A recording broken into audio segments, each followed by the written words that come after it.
pit stops quick and tactics tight. Night to morning racing light.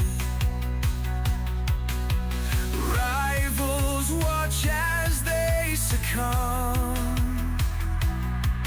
Wawlliamz roaring, here we come. Wings clipped close and tires burn. Every twist and pace they learn. In the zone they feel the change. Victory is in their range. Wawlliamz rising, we won't fall. Street do and hear the call. Champions in the making here. This season ours, no room for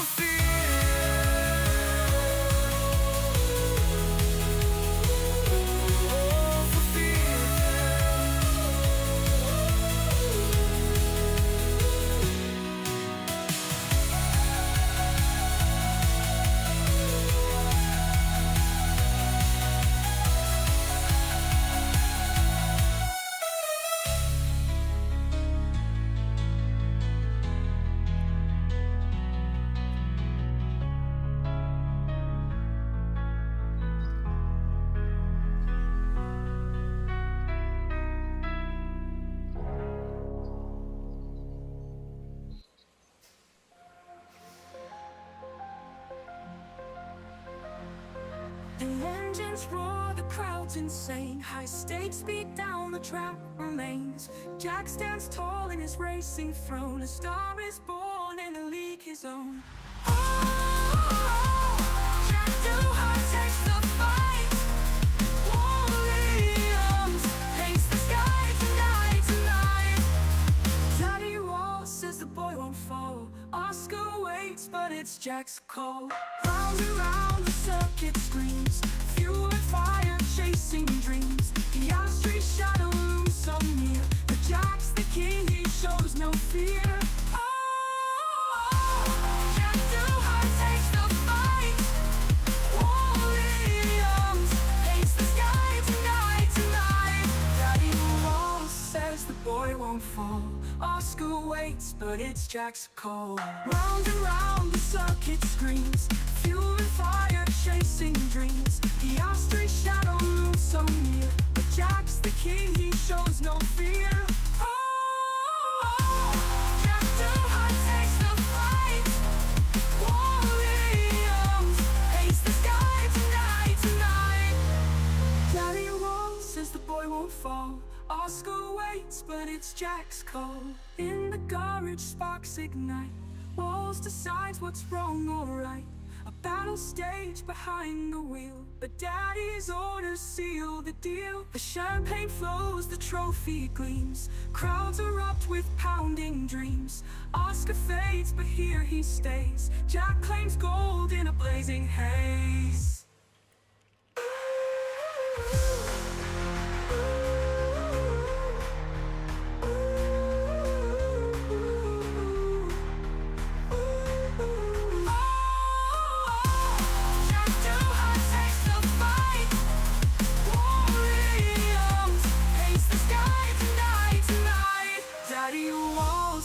The boy won't fall. Oscar waits, but it's Jack's call.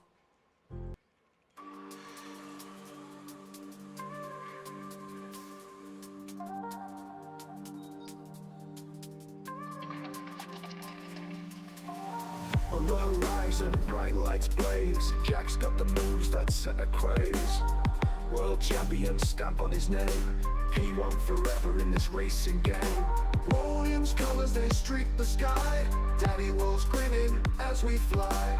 Oscar stuck in Jack's exhaust haze. His time awaits, but not today's phase. Wawlliamz colors, they streak the sky. Daddy Wawlliamz grinning as we fly.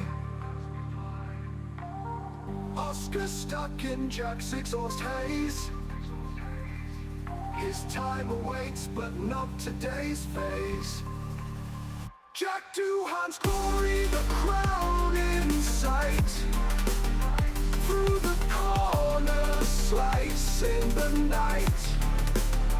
Piastri waits, but walls won't crack. The boss has spoken, it's all on Jack. Engines roaring, hearts beat fast. Jack's the future, forget the past. Fast as lightning, a jaw-dropping thrill. Top of the podium, bending the wheel. Oscar's moves, yes, they're quick and slick, but Daddy's game is a clever trick. Piastri stands in the shadowed gleam. Paul's his chessboard, Jack's living the dream. Jack Doohan's glory, the crown in sight. Through the corner, slice in the night. Piastri waits, but walls won't crack. The boss has spoken, it's all on Jack. Oh, oh, yeah, oh, yeah, oh,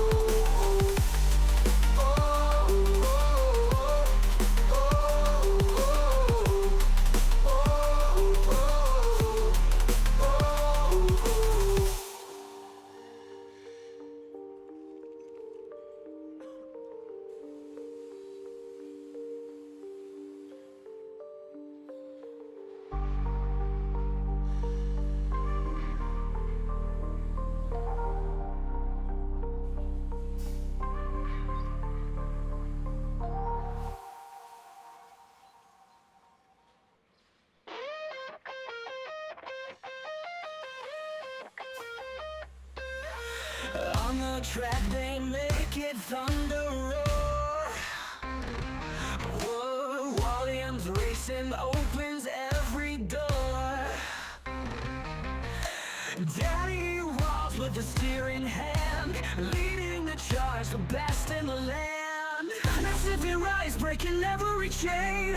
Wawlliamz forever, kings of the lane. With the boss at the helm, they dominate. F1 legends, the story's great.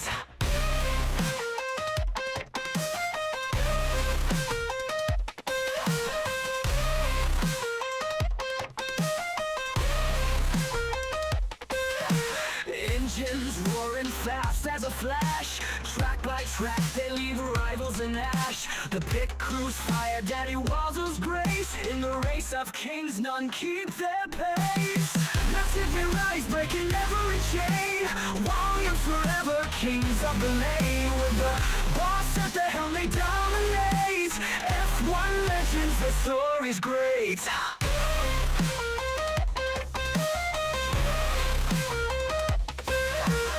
Engines roaring fast as a flash.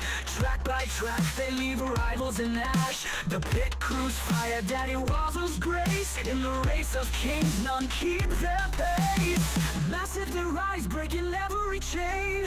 Wawlliamz forever, kings of the lane. With the boss at the helm, they dominate. F1 legends, the story's great.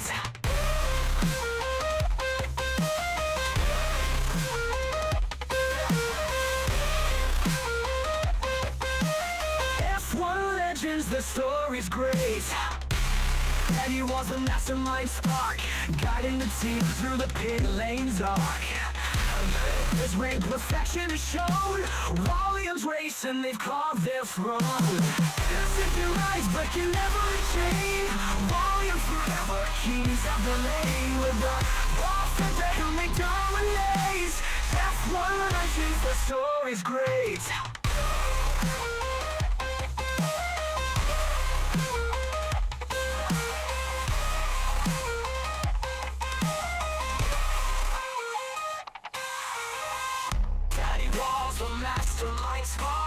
Guiding the team through the pit lane's arc. Under his reign, perfection is shown. Wawlliamz racing, they've carved their throne.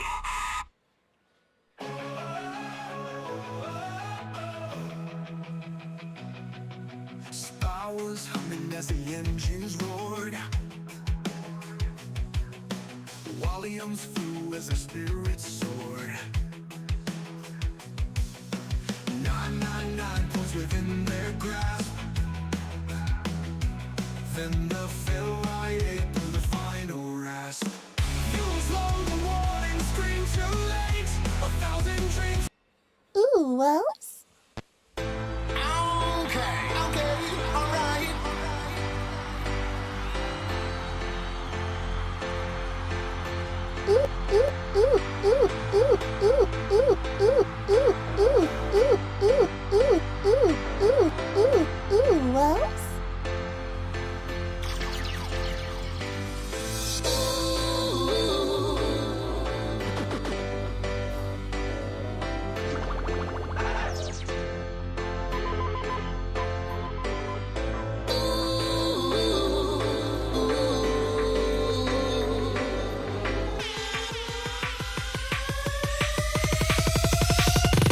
Everybody move now, now. Everybody move now. Everybody move now. Everybody move now, now. Everybody move now, now. Everybody move now. Everybody move now. Everybody move now, now. Ladies, gentlemen, and everyone in between, this is your regularly scheduled Saturday night F1 entertainment. There are 6 races to go. Doodog is 99 points ahead of Oscar Piastri with 156 to play for. Yo, I'm in for raving, celebrating, vibes are escalating. I'm at the bar investigating while the rest are waiting. The queue is so long, this is the hot spot. They wanna party with Gary and Harry shot. Boy, fam, that's a dangerous combo. We live in the jungle like we're repping the Congo. But banging like a bongo, super like Strongbow. Standing up against the wall, nah, that's long, bro. We're skanking, one vibe, reminiscing, ranking. High like the volume on the mix, so we're cranking. DJ and MC, working in unity. Time to spread conscious vibes in this community. It's still hood, but right now I wanna feel good feeling. Because the groove's so appealing. Never ending passion for my never ending youth. I never fall out of love with this music, that is the truth. Everybody move now, now. Everybody move now. Everybody move now. Everybody move now, now. Everybody move now, now. Everybody move now. Everybody move now. Everybody move now, now.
Oh, I've not turned my camera on. That's an anticlimax, isn't it? Hold on. Please hold. Bear with me.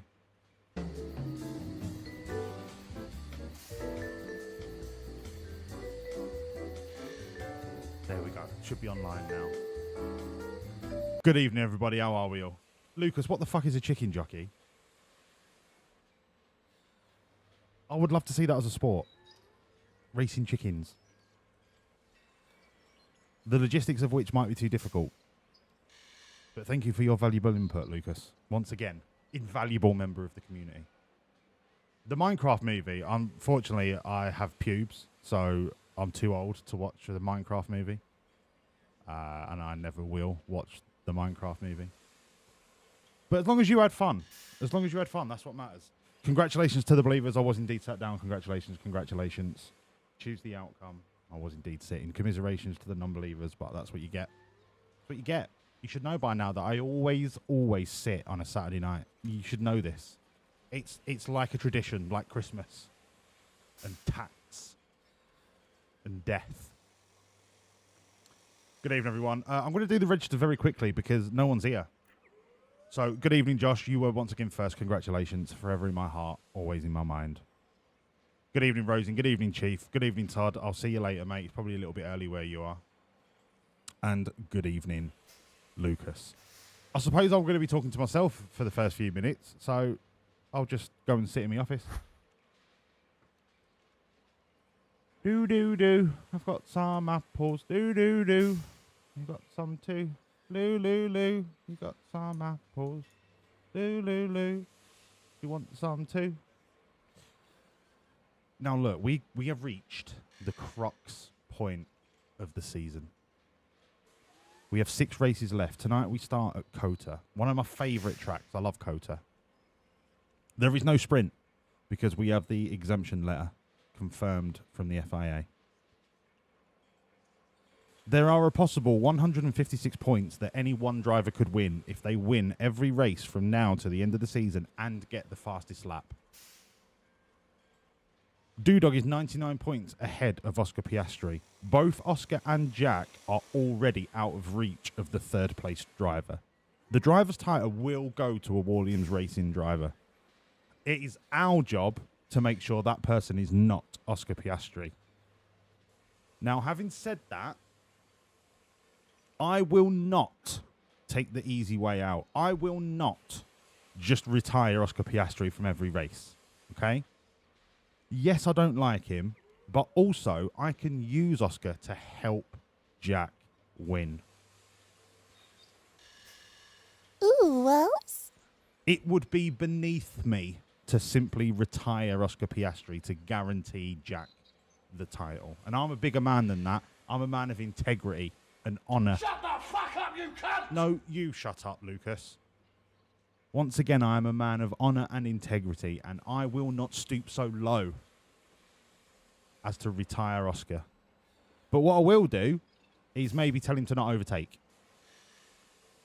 But we'll see how we go. We'll see how we get on. Good evening, Finn. Ooh, Wells? So we only give good parts to Jack. Well, the thing is... Anti-stall! It's off. Fuck! Thank you, Lucas. Is that how we're going to start, are we? Telling me to change engine parts before we've even got to the qualifying. Is perhaps the biggest sweetheart I have ever met. Thank you, Bill. You're a sweetheart. Lewis is doing very well at Ferrari, isn't he? He's doing great. He's loving it there, whilst Mercedes are absolutely slapping 7 bells out of McLaren. Or Princess starts from the pit. No, Rosin. No. We are going to do this fairly and justly. And it will make Jack's victory even sweeter. As we wave goodbye to Oscar as he sloops out of the campus. Yuki Q3 hype. Look, they just about got there.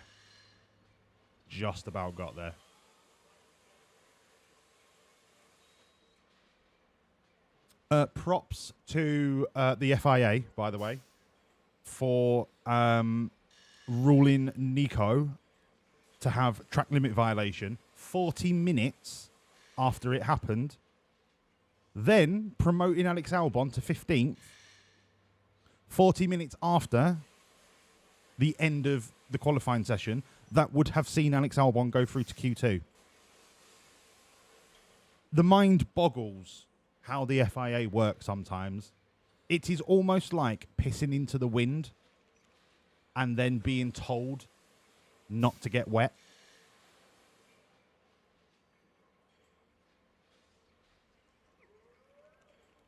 Gasly showing that he could drive with the big boys.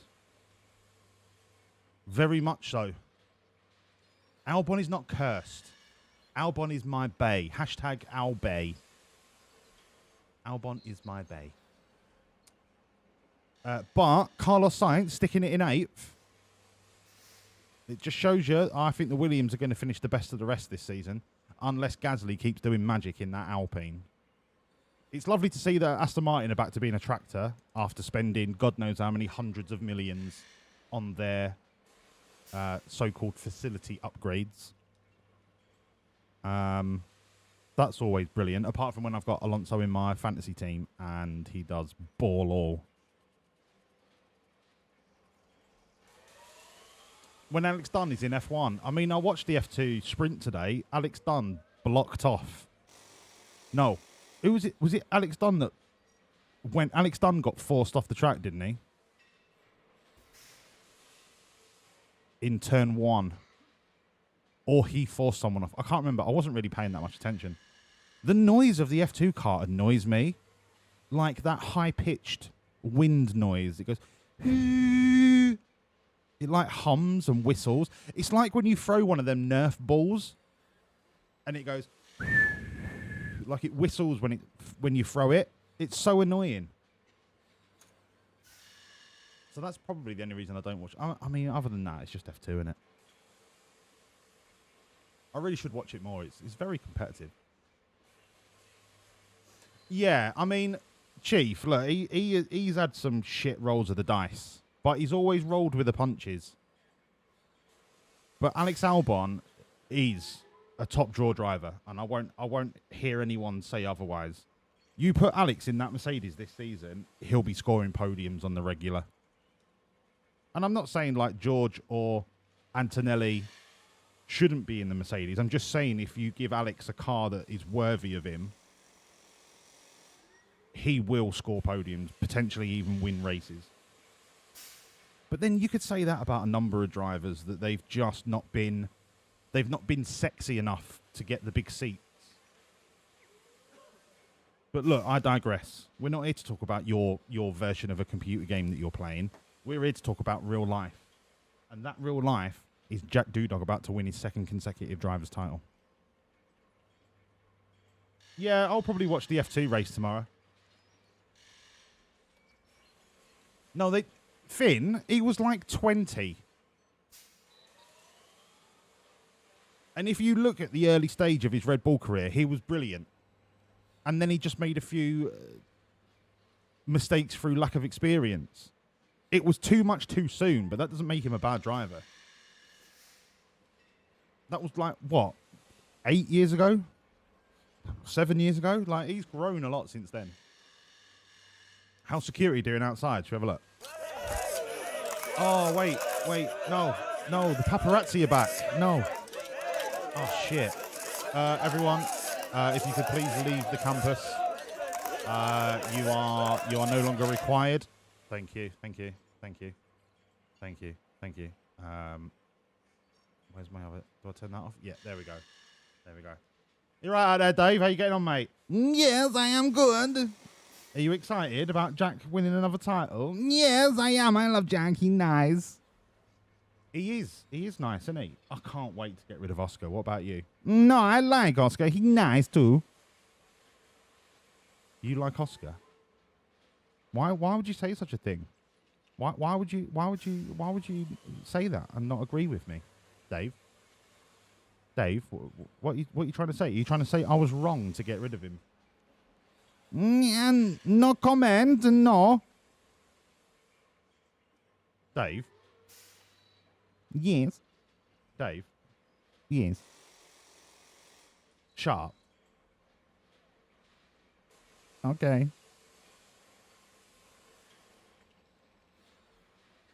Has there been anyone snooping around campus, Dave? No one has been here, no. So you've not seen anyone trying to get an eyeball on our research for next season? You know, no sneaky little Red Bull urchins knocking about. No one been here. No, I'd seen no one. No. All right. Look, I'm just going to give you a forewarning. I think things are going to heat up around here when they see how successful we are at the start of next season. You know what I mean? I think we are going to be the target of some Real shady characters. Okay, I keep my eye open. Thanks, Dave. Thanks, Dave. You are a valued member of the team. But you're wrong about Oscar. No, I am not. I correct. We'll see. We'll see, won't we? When Bomber Olatunji takes the seat. Yes, I like Bomber. He nice. Yeah, he is. He's lovely, isn't he? Did you see that I got invited to a party by the King of Botswana? Yes, I did. It was a nice party, yes. Yeah, it was. It was lovely. It was lovely. You don't see the King of Australia inviting me to a party, do you? Because of Oscar Piastri. No. No. Just the King of Botswana. Well, anyway, Dave, keep your eyes open. There could be shenanigans afoot. Okay, I love you. Bye, best friend. Yeah, you're my best friend, Dave. See you later, mate. Keep your eyes open. Okay, bye. Dave's not getting sacked, all right? Dave's too important to get sacked. I just think he's mistaken, he's all. Good evening, Jen. Lovely to see you. Dave's got a job for life, but don't tell him that. Don't tell him that. I want him on his toes.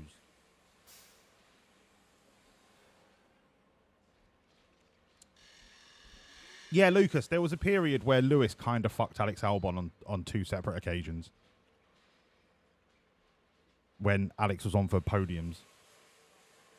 Scary stuff. If those two crashes didn't happen, Alex got them podiums, Alex's career could have been very different.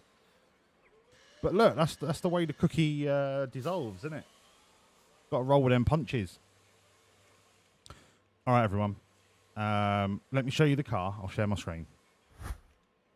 The car is getting worse and worse by the weekend. We are now down to the third best overall cornering car. We have basically based our season on our cornering ability.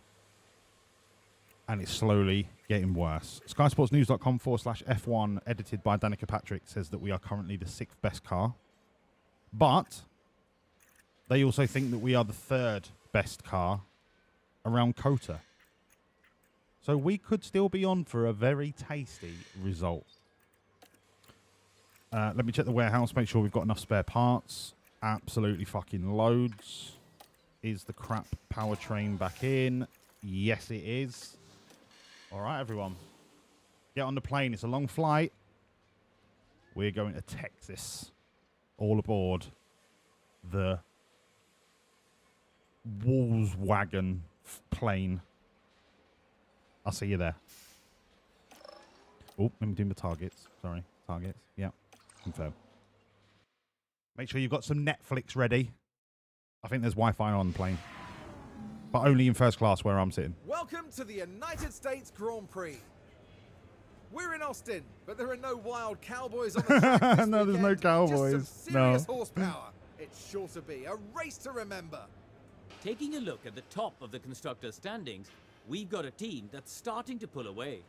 And with round 19 kicking off, We've already we won can it, mate. almost see the finish line of the season. We've literally already now, won let's it. get the weekend underway. Karoon don't even know what day of the week is.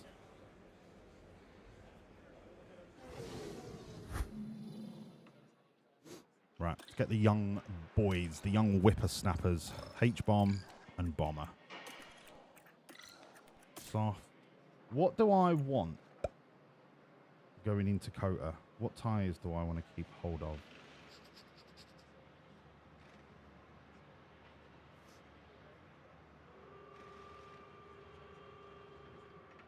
Right, the super secret dossier.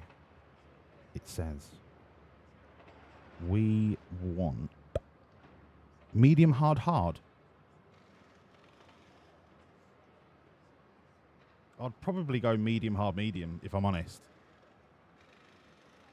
Medium hard medium. So let's just jizz the soft supper wall. Right. This is a 91% setup. Not great. Not my finest work. But we persevere.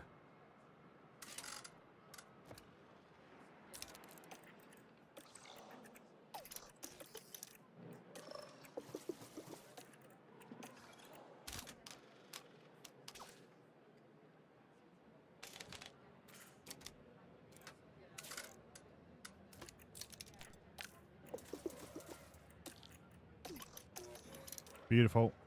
Off you pop. This is our shit ERS. Everything is like the lowest or medium tier. We've still got loads of brand new parts left because we've not crashed. So we're really good. We're in a good spot. Just make sure you remind me to put the good ones in for the race, please. Thanks. Not yet. It's too soon. Don't think you're funny. Just wait.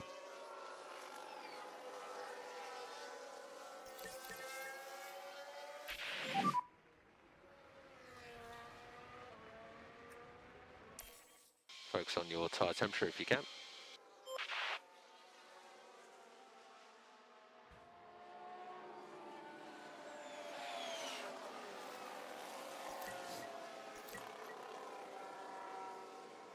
I decided to break out my aircon today.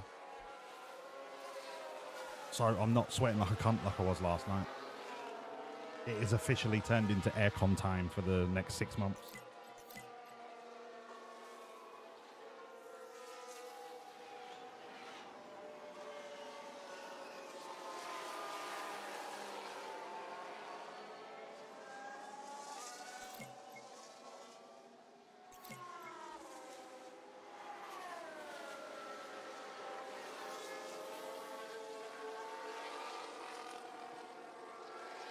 It's still snowing in Estonia. Jesus Christ, lady.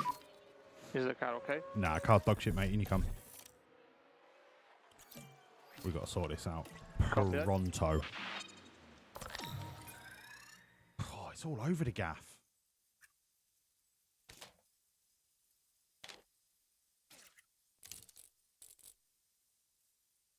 Oh, blimey. Brovna. All right, let's just do that first of all. Absolutely munted through that set of softs. And what have you lost? 35% in one stint. Fuck it. New set of softs. Go. Right, H-bomb. How's the balance? Shit. Understood, mate. Okay, so that looks pretty similar. Do that, do that, do that. Oh, no, actually, toe out wants to come in a bit, so let's go the other way.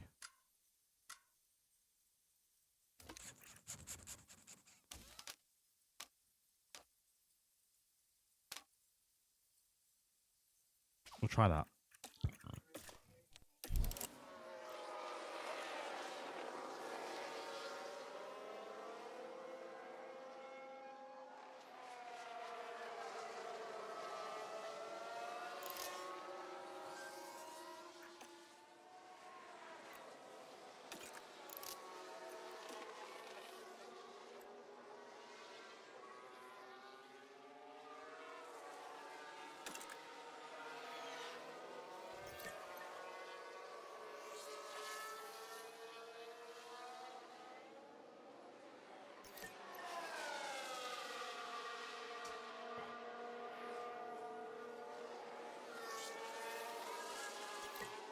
$10 degrees?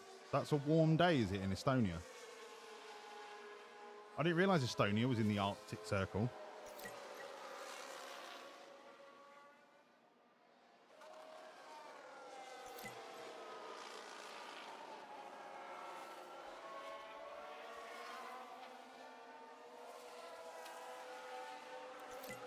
Aren't you on a similar latitude to us?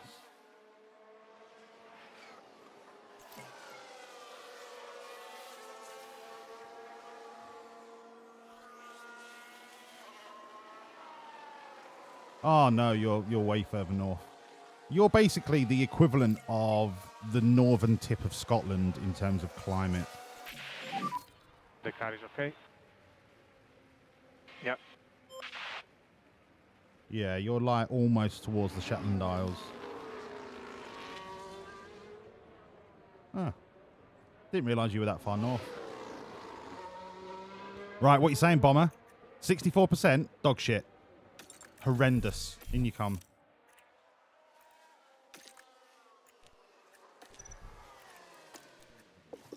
Right, let's sort his tyres out first. I know he's not going to get a lot confirmed, but every little helps. Traction, all right. Tyre camber up here.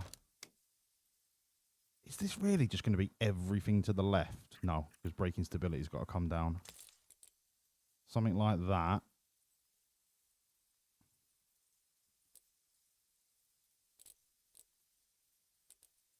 That'll do for now. That'll do for now. I really need to add this setup to the dossier once we get it nailed in. I can't be starting on a 91% setup. Understood, thank you. It wasn't even anywhere near 91% either.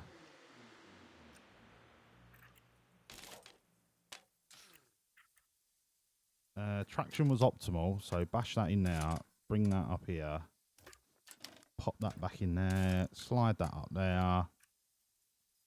But then I can't move toe, so how the piss am I meant to do that?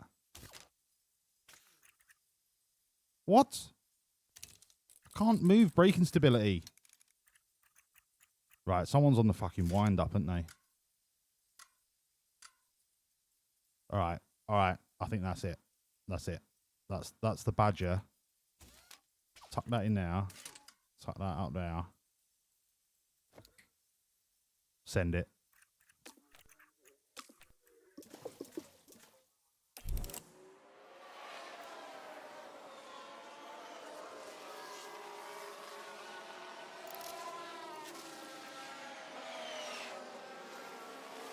I think that could be a hundo on both of them. But then I always say that, and then Oscar gets in the car and pisses and moans about the last 1%.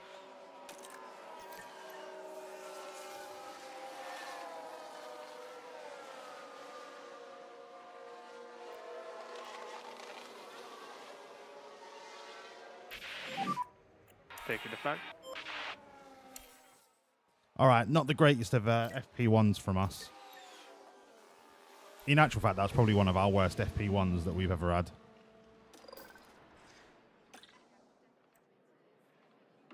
Right. The big boys are back in town. Okay, that's a good start for doing. Slot 1 is optimal. Oh, fucking, I knew it. I knew it already. Right. Go out on that, you rat bastard.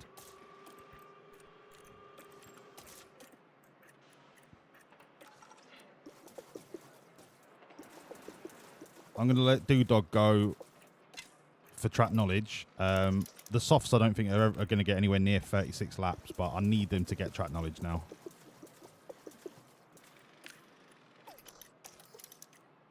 I think we're close enough that we can get away with tweaking it in at the end of at the end of P2, and then at the start of P3 should be enough for us to dial it in.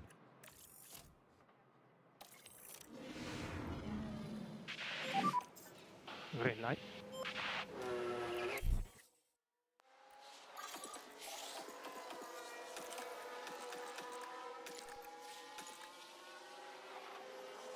If Doodog comes back with a 1 hundo after just getting in the car, I'm not being funny, but I'm absolutely delighted that I've offered him another 5-year contract starting next season.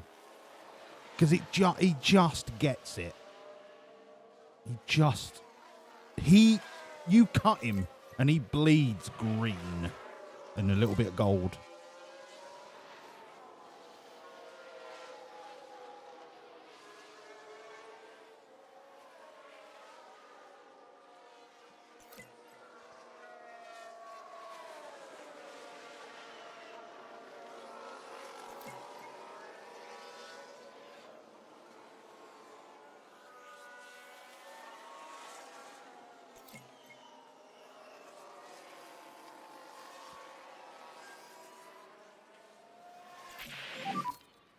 Do you need any help with the balance at this Okay, stage? it says 5 out of 5. It doesn't say 100. Here's the gamble.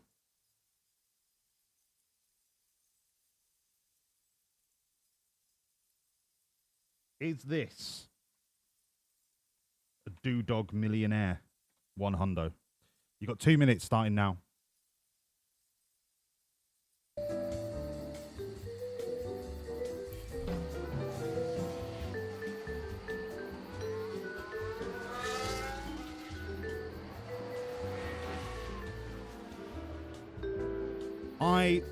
If I was a betting man, which I am, I would say yes. I think that is a clear hundo. All in, baby.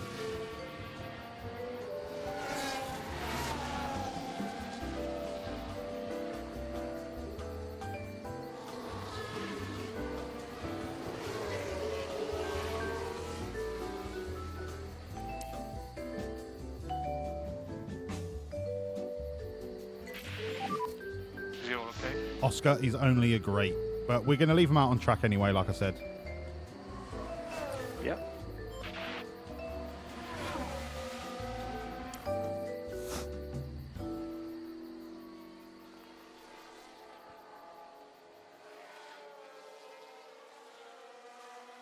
Ideally, I need him at least 40% track acclimatization going into P3.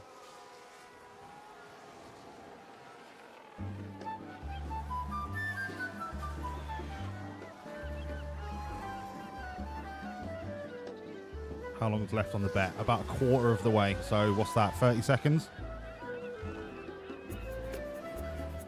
Who's gone head-to-head with Rosin?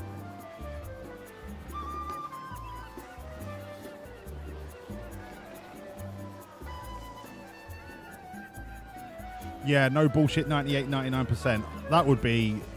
I would be devastated if Doodog did that to us. We have to have faith in him. All right. The bet is done. The big reveal. Doodog.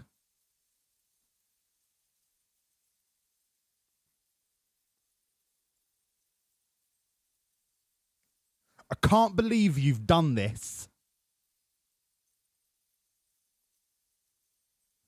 That is fucking heartbreaking. Congratulations to the non-believers.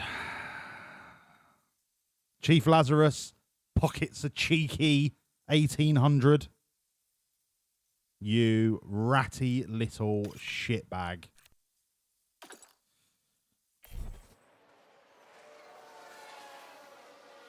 I can't believe that. Why would you do that, Doohan? Hey? After the speech I gave and everything. I regret nothing.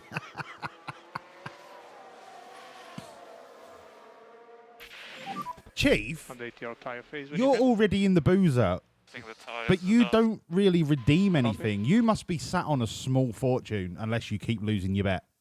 What are you saving up for? You've got to be saving up for something.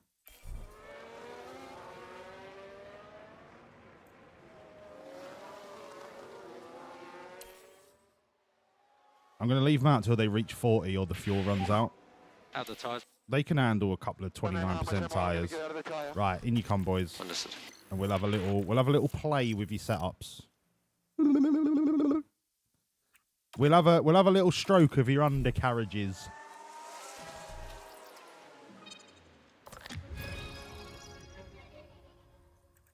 You're such a knob.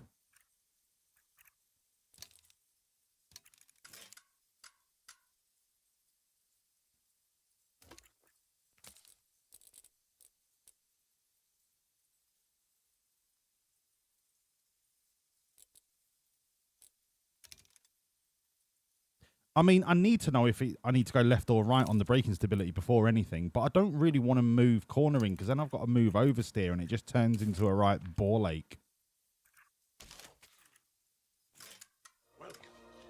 And then... To Jurassic Park. Good evening, Nerf.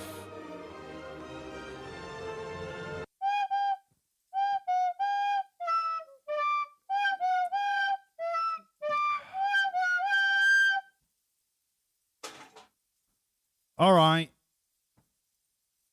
I guess this is how we're doing it, is it? Is this how the night's gonna go? Nerf doesn't even say hello. He just comes in and goes, "Can you put some stupid fucking hats on, please?" All right, everyone.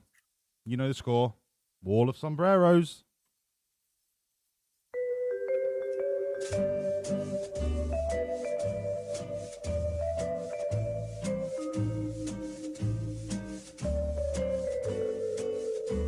I'm going to play with my toe until I see a wall of sombreros, so crack on.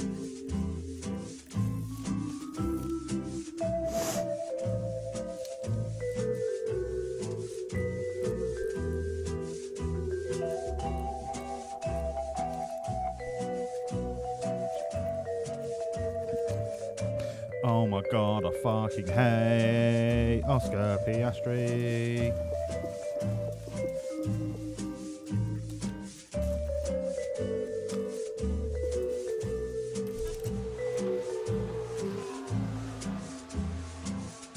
Hello, Coobs. Right, let me do Jack Doodog while I'm here.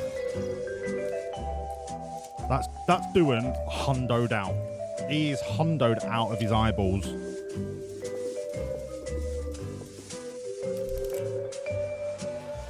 Right, let's do this. La la la la la la la la la la la. Nerf your rebel, cheesy bell. Proper chunky, cheesy bell. You're under my skin and you're really chunky and you're really cheesy. That's because you are a massive cheesy chunky bell, bell, bell, bell.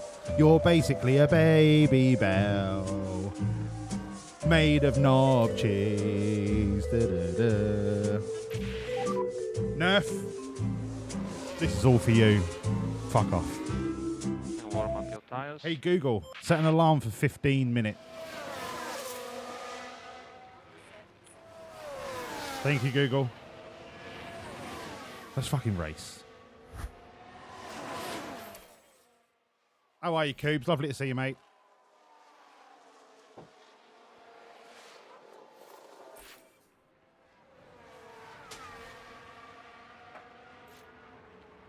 We've taken the flag. Okay. Not a bad FP2. The boys are going to get 100% track acclimatization if they can stay out.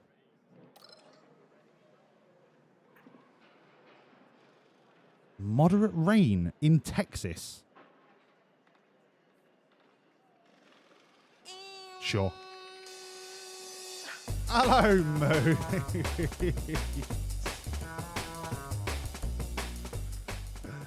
Nerf, you know it comes from a place of love. I miss tequila Triceranips. Much love. You miss tequila Serenips. I miss tequila Serenips as well. Moobs, thank you so much for the resub. 26 months. You're on a 25-month streak.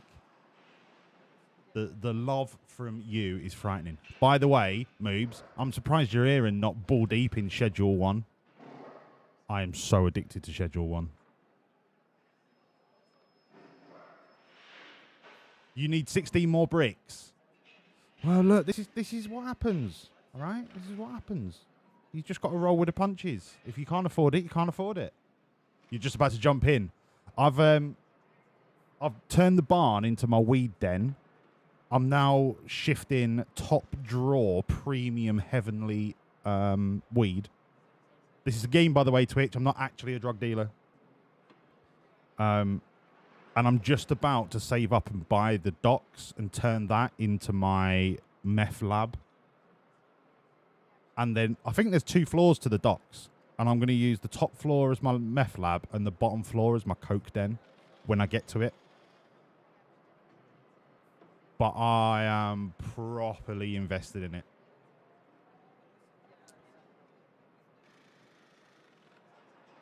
Yeah. Honestly, there was one person that was like, oh, I really like long-faced. And I was like, I know just the ingredient. Let me chuck some horse jizz into my crack, my meth. You can't make crack, can you? You can make coke. Into my meth. I know what you need, sunshine. Knocked up a batch, flogged it to him, turned him around, pickpocketed it back out of him. Just pure profit. Pure profit whilst they smoked a load of red rum's baby gravy. Anyway, back to racing. I want 2 mediums for the race. I don't really want 2 hards for the race, if I'm being honest. So I'm going to use a hard here, but I could really do with not having to pit. I think Doon's going to get a hundo out of this, so I'm just going to send in the full 48. Just let him vibe. Oscar, on the other hand, is going to be a little bit of a cunt. So I'm going to do exactly the same, and then whatever he gets set up wise is what he gets. Because I do not pander to your whingy bullshit, Oscar. Knob fake. Look, he's not even got an optimal on braking stability.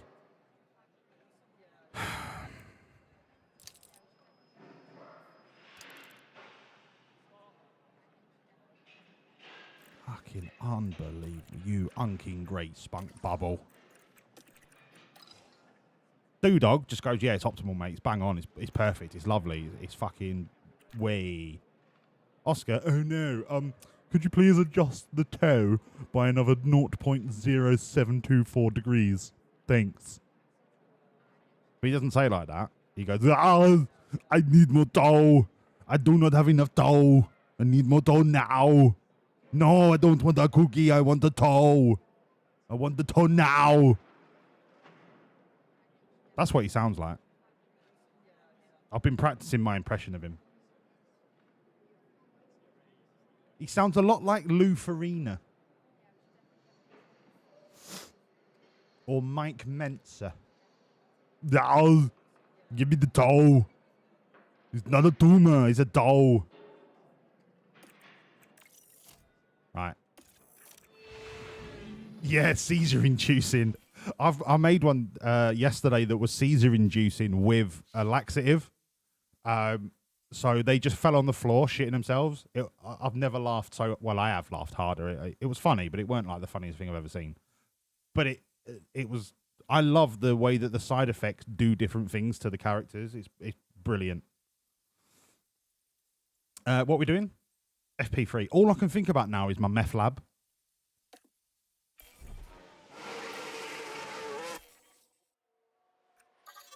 Right. Gentle, gentle, gentle. Gentle, gentle, gentle. Slowly, slowly. Catchy monkey. Horse jizzery. I know. Tropic Thunder's a bit close to the mark, but I don't see a problem with it really because it's just doing what the film did. And it's a riff on the backlash that the film got for doing it. Do you know what I mean? Like, it's not doing it to intentionally be racist. It's a riff on the non-PC brigade that didn't take the context of Robert Downey Jr. playing that character. They just saw it for what it was and assumed that they were just being overtly racist. It's all about the context. Some people don't know the context and then they overstep the mark and assume that they're trying to do one thing when you don't know.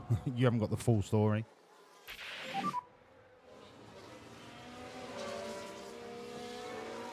Understood. Oh, by the way, did Doon get 100? Course he did, brother.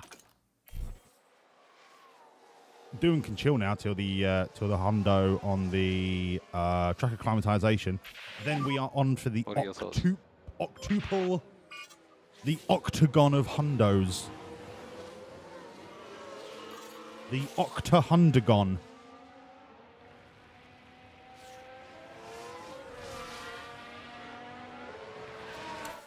They can go through this. It's not even wet. It's not even wet. Oh, do me a favour. I've seen wetter backs of stamps.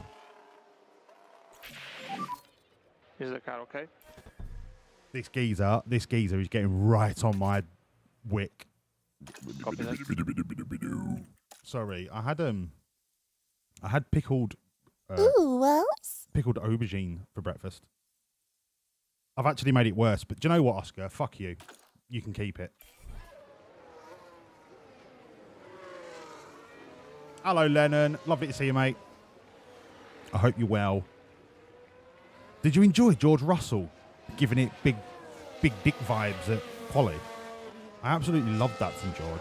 He's really taken on the mantle of the Mercedes team leader, and he's just like, right, now Lewis is out of here. I don't have to live in his shadow anymore. Watch me just send it. And he's flourishing.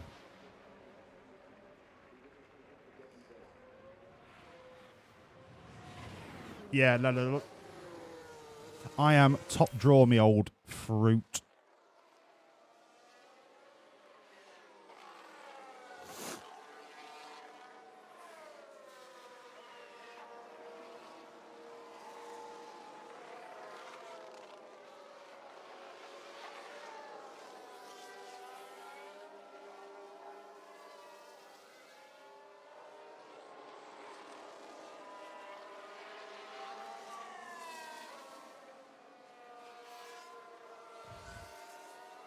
Depending on how quickly we get through the season, let's say, for example, after the next 2 races, it just so happens that Doodog wins the world title.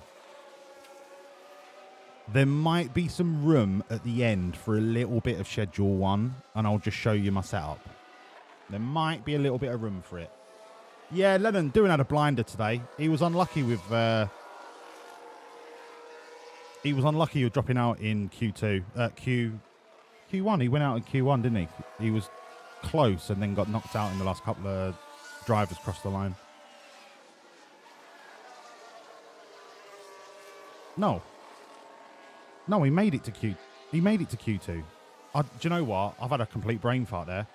I just remember him doing really well. Yeah, you're right. I mean, not as well as Gasly, but bloody hell, he's driving the tits off of that Alpine.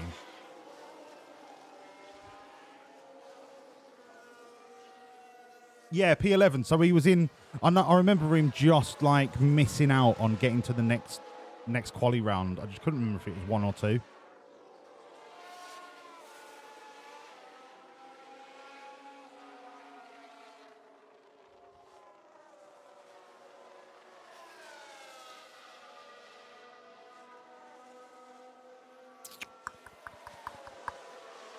All right, Hundo on the track knowledge is guaranteed now.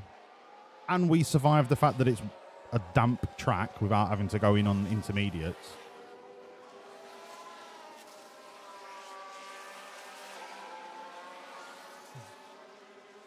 But once again, the Octo Hundo gun has been usurped by Piastri's finickiness. I can't wait for next season when Bomber Olatunji just goes, yeah, it's 100% off of the first practice session. And then Doodog's like, yeah, no worries, mate. It's 100% off the first practice session. And then we're just absolutely flying. Piastri will be not even a memory, not even a skid mark on an old pair of boxers. He will just be irrelevant in the success of this team.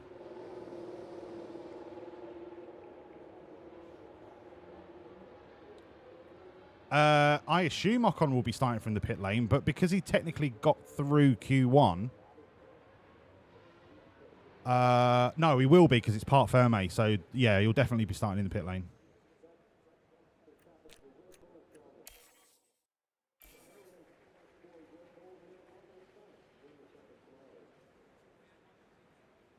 There's no way that gearbox survived that crash.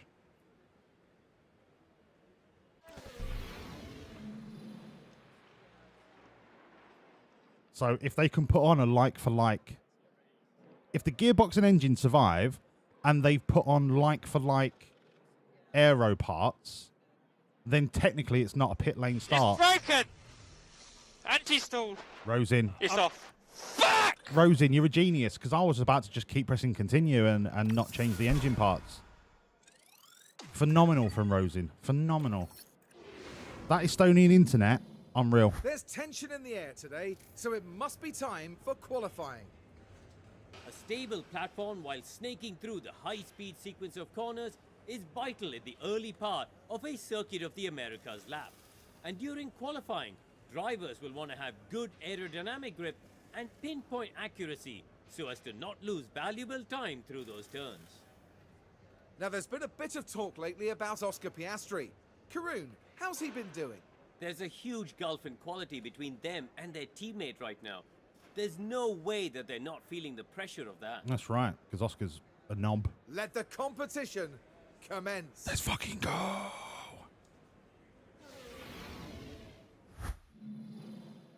Right.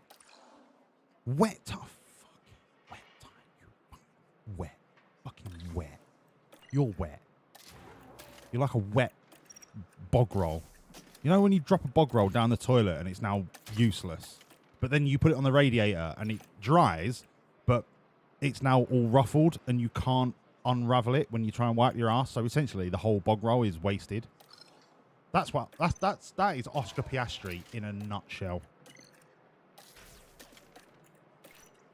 You're still a bog roll, but you're just unusable.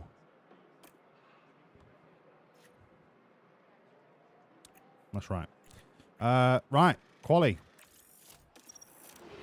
Let's go, boys. Right, mate. Right, mate. So the driest part is at the end. Probably still going to be inters. I'm not going to send them out in this. Waste of time. Absolute waste of time.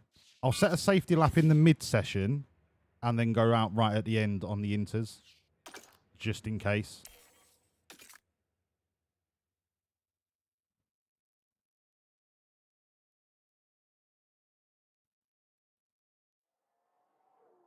Well, that blue line's constantly changing. That's helpful.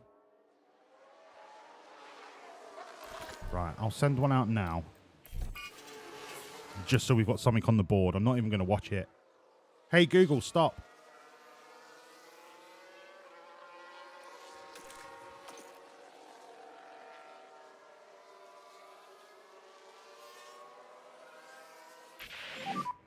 B11. Wow. Wow.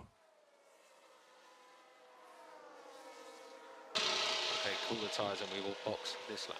Box this lap. Copy.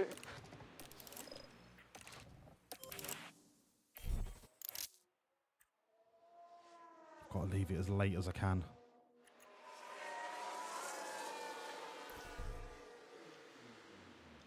Everyone's gone out. Max hasn't. If Hajar's gone out, that Sauber is the fastest car on the circuit at the minute. I'm going to try and get right behind them. Go. Go.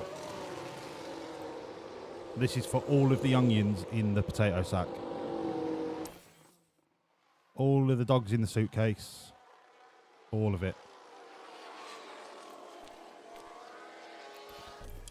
Okay, start the flying lap.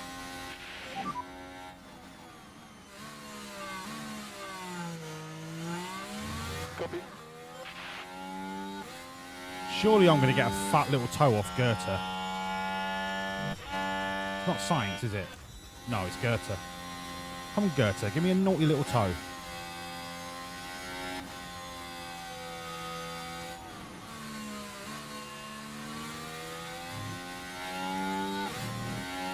We don't need to be getting on pole, we just need to get out of fucking Q1.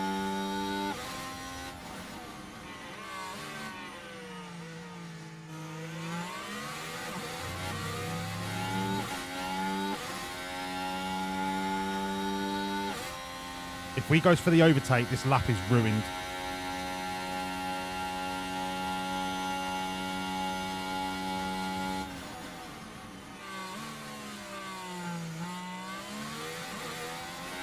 Lap's ruined.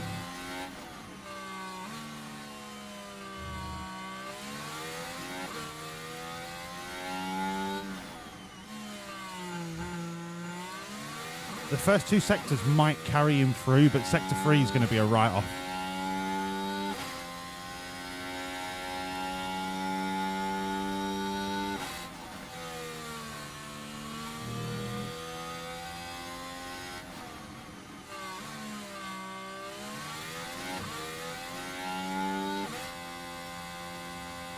Oh! Or he sticks it on fucking second row.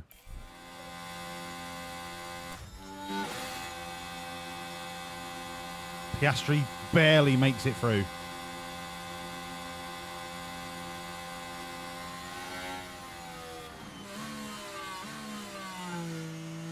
I mean, I'd like to think he's made it through. Yeah. All right. By the skin of his anus, he's made it through. Let's try that again, shall we, boys? But let's not be so shit. Yeah? It's getting wetter, so it's a one-lap shootout. Straight out. Green light.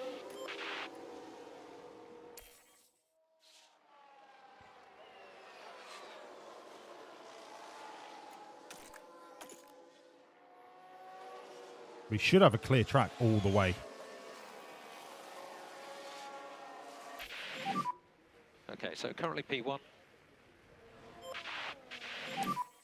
Currently P1. Oh my god. Oh for fucking holy shit fuck in my ass fuck. Oh god, I thought we would be a lot safer than that. Oh fuck. Oh god. Oh god. Oh god. This is fine.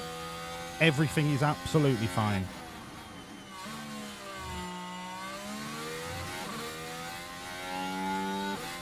Oh god.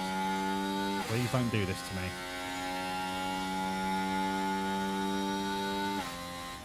Come on now, not this close to the end of the season, please. Bolt push when you're ready. Yeah, no, if it's raining in Cota, can you believe that?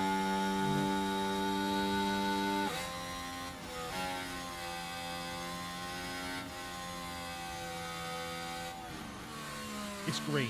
Okay. All right.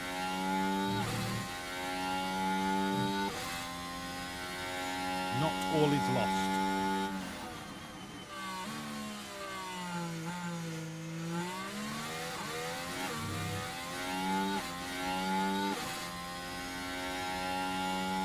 Yeah, Rosin, I don't know what it is about the TikTok thing that made the latency so bad. But at least we found the cause of the problem. And I told you it wasn't my system. My system is chilling since I've moved to OBS. I have no more memory issues, no more GPU getting maxed out. Honestly, this is the best thing I've ever done. And I should have done it years ago. But I just couldn't be bothered moving all my scenes across. But to be honest, I managed to move all my scenes across in about 6 hours. It was a lot more straightforward than I thought it'd be. But I'm glad we found out. I don't know what the technical reason for it is, because like I say, my system wasn't being overloaded. But whatever the cause is, at least we found it.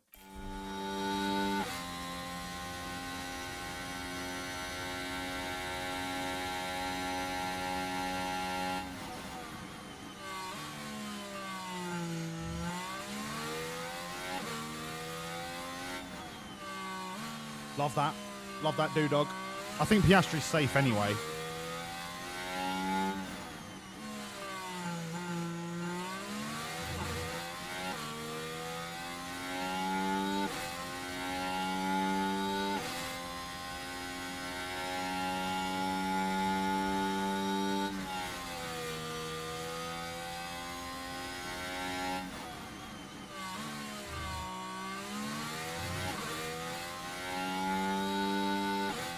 Easy peasy. Easy fucking peasy. Right, So into Q3. Let's go. P5. Let's go.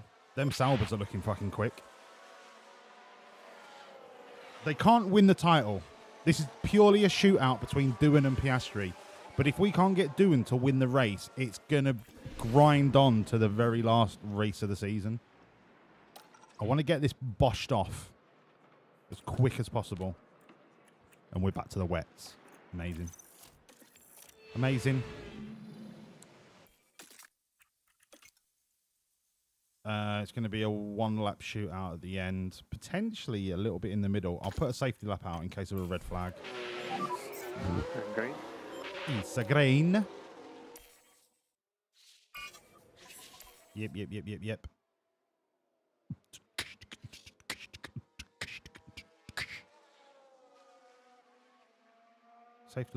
Safety lap. You went a bit wide. It's all right, Jack. Don't worry about it, mate. It was only a safety lap. You went a bit wide, and you still were quicker than Oscar Piastri. I mean, that says everything you need to know about Oscar. It really does. It really does. 94 rated, more like 74 rated, bruv. Stay negative. And try to cool it down in the in-lap. Copy. Okay. It doesn't really make a blind bit of difference if they're a little bit scrubbed, does it? Okay, so the driest part of the track is going to be between now and the end, but I'm going to go now. Whilst I've spotted a little gap. A gap in the market. I'm not going to watch it because we've got nothing to compare it to. It's going to be faster.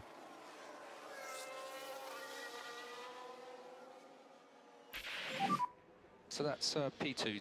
Okay. Copy. It could all change. God, don't think it will, bruv. All right, first and third, I'll take it. That was a lot less painful than I was expecting. Love that. I'm surprised. Yes, Nerf. So one is for YouTube and one is for YouTube Shorts. I assume the vertical one is going to get sent to YouTube Shorts.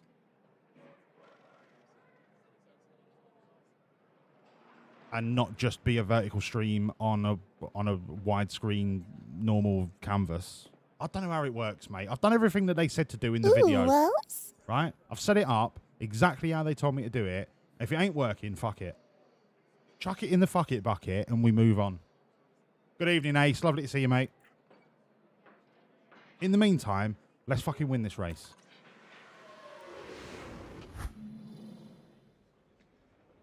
We're not far off now here in Austin as the drivers ready themselves for this 56-lap race. The Circuit of the Americas is definitely a track that rewards bravery on the brakes, just like when Lewis Hamilton passed Sebastian Vettel unbelievably late here to take the win in 2012. The Circuit of the Americas has it all. Twists and turns, steep climbs, fast corners, and a power-hungry Sector 2. Quite a headache to balance, even if teams will be looking at maximising downforce overall. The excitement is building, there's electricity in the air. But there's no surprise in that. It's race day. We're going medium, hard, medium. 100%. Not even going to compare tyre strategies. I'm just going medium, hard, medium. It's what the baby Jeebus would have wanted.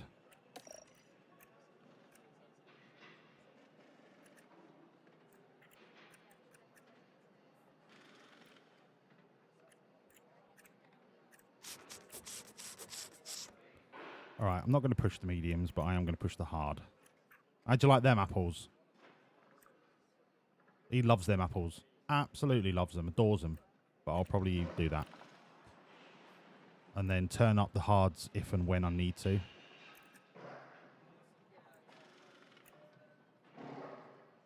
Something like that. We can react to whatever happens. Love that. Get rid of all of this shite.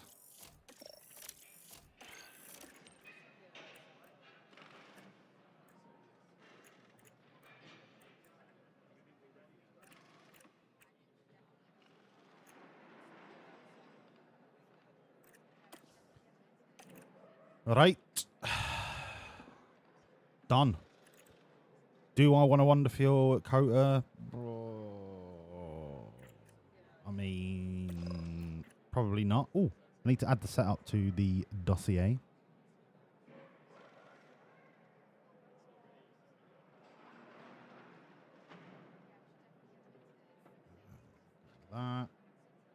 That.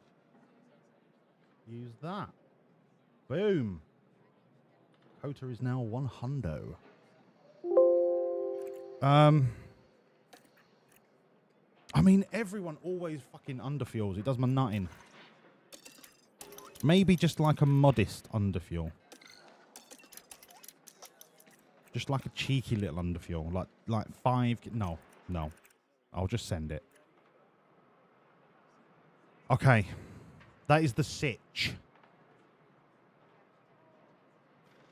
Chance of a safety car. 60%.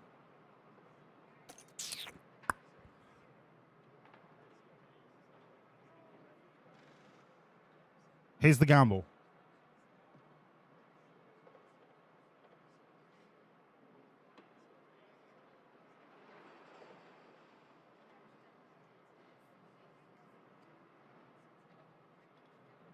We've got 2 minutes starting now. Will there be a red flag at Cota?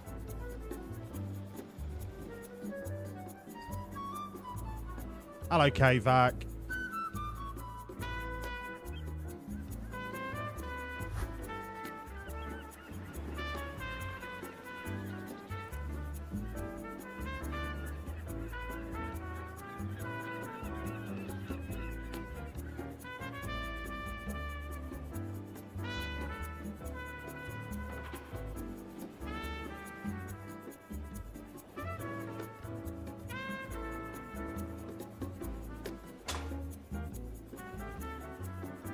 Got a minute remaining.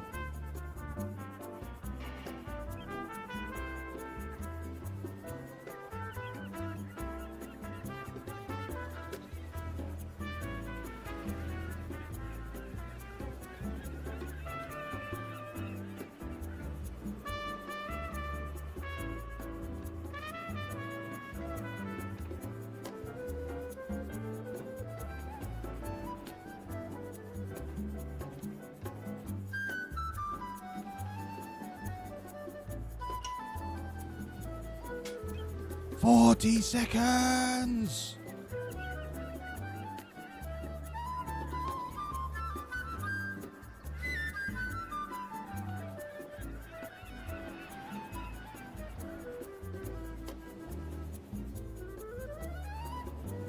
Wow. Wow, this bet has fallen on deaf ears, isn't it? Wow. Fuck you lot. I won't do any more bets. Wow.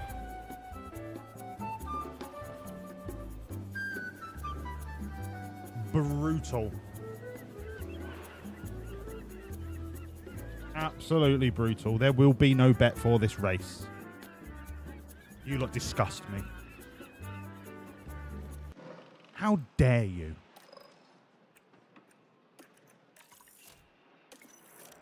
Now, before we race, as is tradition, please rise for the national anthem of Cota / the United States of America. Can you see by the dawn's early light what so proudly we hailed at the twilight's last gleam,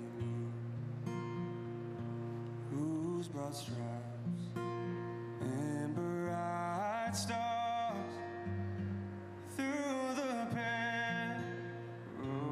perilous fight, oh, the ramparts we watched were so gallantly streaming, and the rocket's red glare, the bombs bursted in air, gave proof through the night that our flag was still there. Oh, say does that star-spangled banner yet wave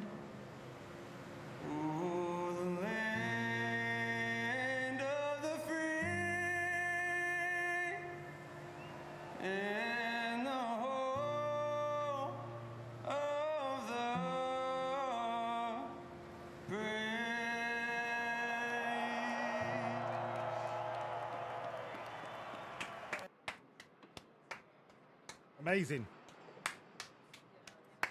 Amazing, amazing national anthem. One of the best that's ever been. One of the best. But also, fuck Donald Trump. Let's race. The anticipation is really building here. The fans in attendance are absolutely buzzing with excitement. Sorry, Crofty. A chance to see just what Charles Leclerc can achieve here. They sit in 17th, and let's be honest, no one wants to be at the back of the pack. But can they impress us here? Nope. But just what will happen here, your guess is as good as mine. Let's go. Let's send it, boys. Here we go. It's the United States Grand Prix. And it's lights out. Go, go, and away go. we go. In a minute. Right. Turn that off. Turn this up. Turn that down. Turn that off. Turn this up. Turn that down. Send it. Come on, Doodog. Do Albon into turn 1. Come on. Copy. Love that, doing. And they started on the soft tyre, and we have just fucked off.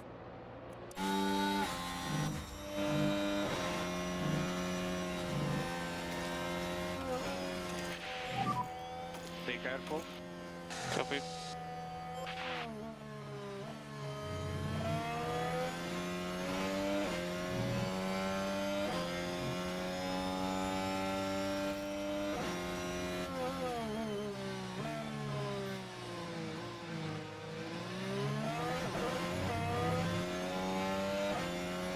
Oh my word, we could break DRS here. I mean, there's still half a lap to go before it even starts, but you get what I'm saying, bruv.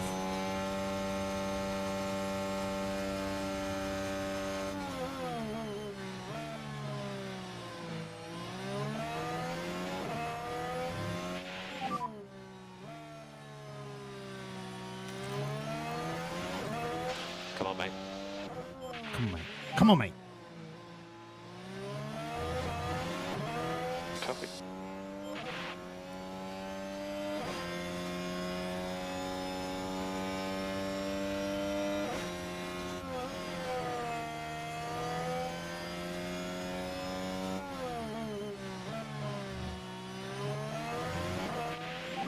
Right.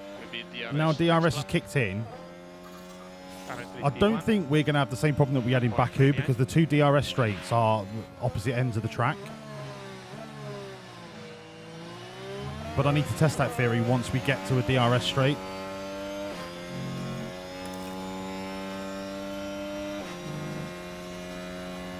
I reckon they can go a little bit harder actually on the battery. Can do K1. Yeah. If we can maintain this DRS break on Alex Albon, we could disappear.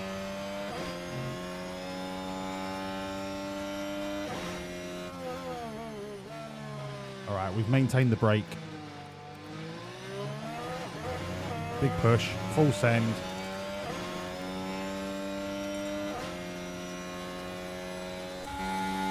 That's it, that's it, that's it, that's it, that's lovely.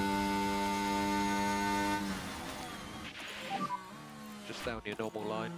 Now, hopefully, they don't fight in the corners. We'll have to keep an eye on it. Bring the battery down. Let's have a look at the fuel.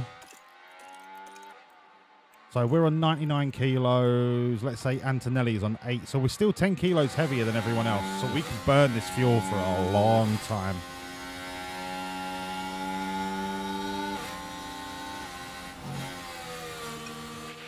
I am now going to bring the tyres down. Copy. This is where we might start seeing the soft runners catch us up.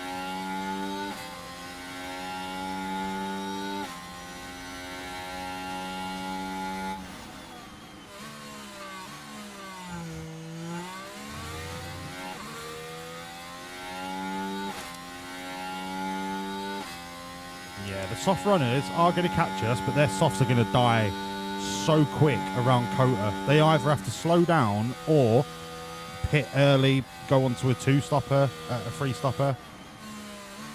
The medium and the hard are the best tyres around Cota for this car.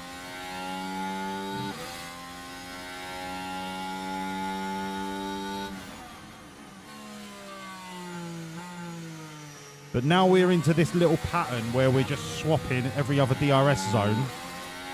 I'm not going to touch a damn thing.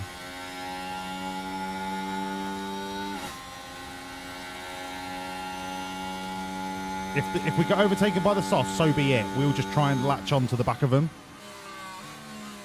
But now, we touch nothing.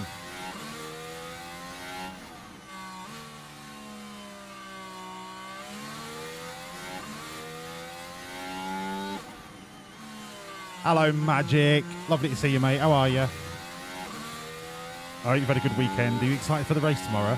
I'm excited because the race is at a normal time and not fucking silly o'clock in the morning. Plus, you've got the F2 race beforehand. You know what? Tomorrow's a good day of racing.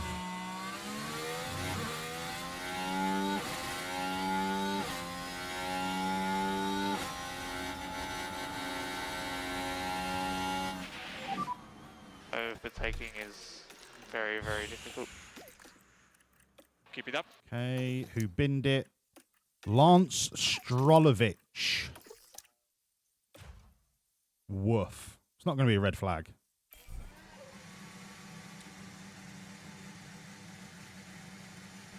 And it looks as though there's been an incident for Lance Stroll.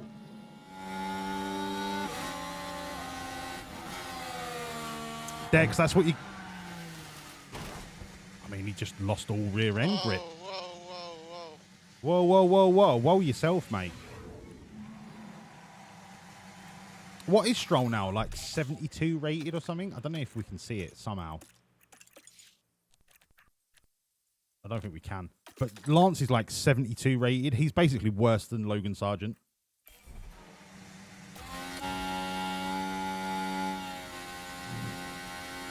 Okay. Just chill.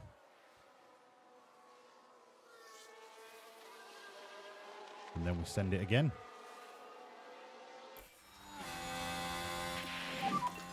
Ending. Copy. Send it off the reset. Oh, he's on ding dime. Green light. Go, go, go, go, go, go, go. Can use energy. Can somebody remind me after the race that we need to renew Riccardo Adami's contract? He's coming into his last year. I want to secure him for another 5. I don't think I could ever have a racing team without Riccardo Adami's dulcet Italian "Let's go on" thing ever again. And when he retires, I might retire from the sport. That's how much I love him. Did just get DRS.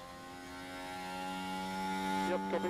Okay, I'm going to keep pushing till the next DRS sector, and then I'm going to bring the tyres back down and we'll go again.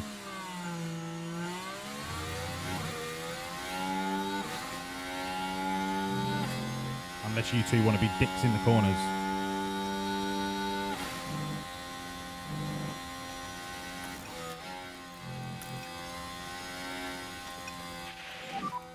And look up the tires. Copy. That's it, Piastri. You fall back, bruv. You fall back. You can start to, like, back everyone up. Although I don't really need to be honest. I kind of want Piastri in and around Jack Doohan so that if the worst comes to the worst, I can use Piastri later on. It's too early to start backing everyone up, especially when there's 2 DRS zones, like on opposite ends of the track. There's too many places that you can get caught out.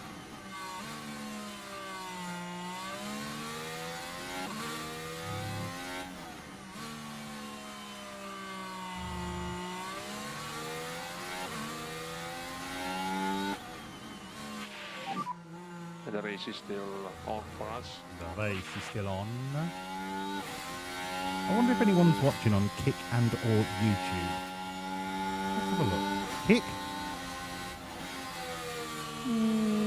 1 viewer. Hello to the viewer on Kick. If you're not a bot, say hello. I don't bite. And then come over to Twitch because Kick is shit. And then let's check YouTube.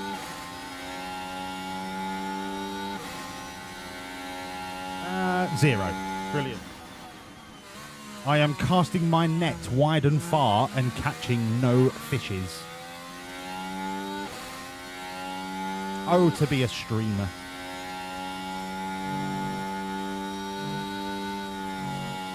Although Dex, yes, Hamilton had a bit of a mare, but Leclerc did well to chuck it into third.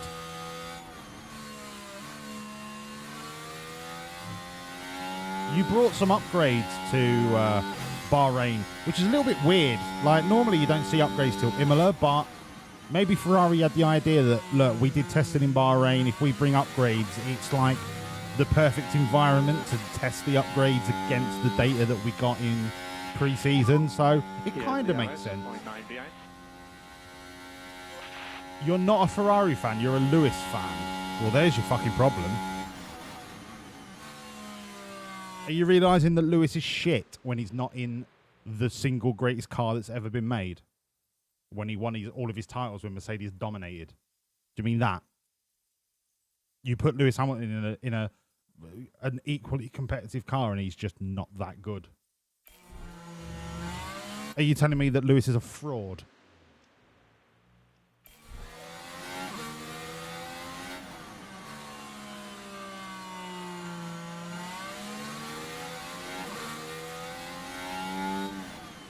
I think that's what you're saying. You're saying that Lewis is shit unless he's in one of the best Mercedes that's ever been manufactured. You're a Ferrari fan. It's not great. But still, Leclerc getting a third, mate. It shows the upgrades are working, and it also shows that Lewis is still getting used to the Ferrari environment.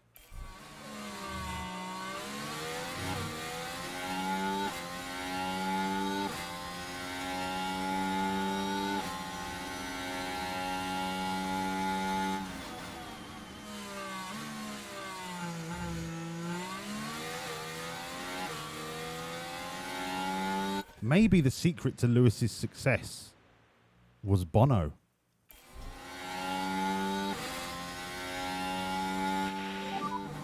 Yeah, stay cool.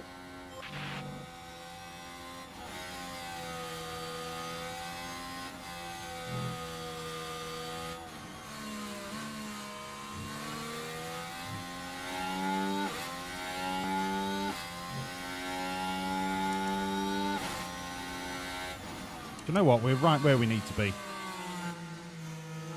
Right where we need to be. Nice gentle overtakes on the DRS. And that's it. That's all I've ever wanted from you two. I can't wait to watch Doohan and Bomber just dance around the DRS zones. Like a ballerina pair. Just... Okay. Oh, graciously swapping positions. It's going to be magical. It's going to be unreal.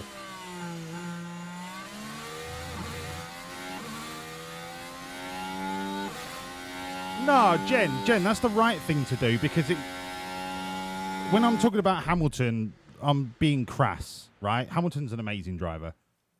But going into a new team with new processes and new equipment and new working environment, new engineers. It's a big change to what you're accustomed to. And for someone like myself, I hate change. If I have a set way of doing something and somebody says, well, this is how we're going to do it now, I'm like, no, I'm perfectly happy doing it the way that I'm doing it. So I'm not saying Lewis has the same mentality as me, but what I'm saying is changing from something that you've been a part of for the last 10 years and going into something completely different doesn't always mean that you are able to bring that immediate success until you've become accustomed. There is a breaking in period. Carlos is going through it. Lewis is going through it. The only people that don't seem to really be going through it are the rookies because they haven't got set in their ways enough in an F1 environment yet. It will take time. And it doesn't mean the driver is bad. It doesn't mean the car is bad. It's the combination of the two that needs time to develop. And that's why Jenny's right when they're saying, I need to give it more races. More time.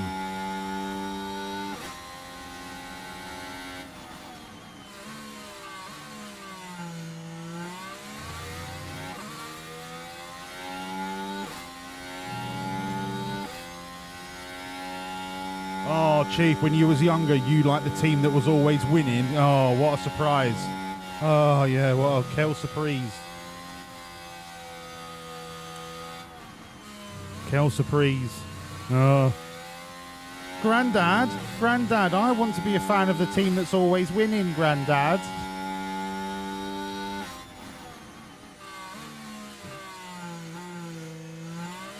Hello, Lordly.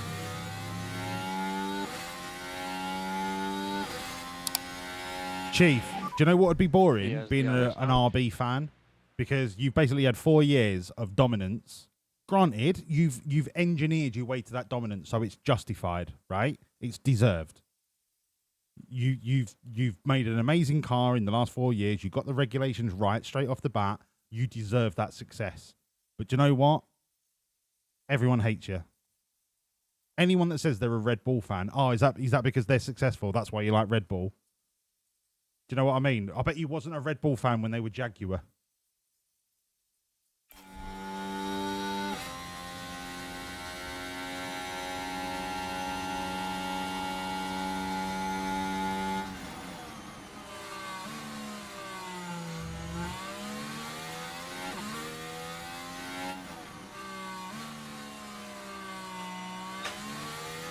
And the reason I'm a Williams fan, being relatively new to the sport, is because I understood that their history. I understood they were a garage team under Frank Williams. Like they were the last team that really were a garage team, starting with nothing. And they worked their way up. They were successful, and then they've had a lull. I love I'm a sucker for an underdog. And I love the fact that their heart is British. Like, it's a British racing team. Its core values are still in line with what Frank Williams set out. Do you know what I mean? It's got integrity. They've not just bought a shit team and turned it into something like an Aston Martin or a Red Bull.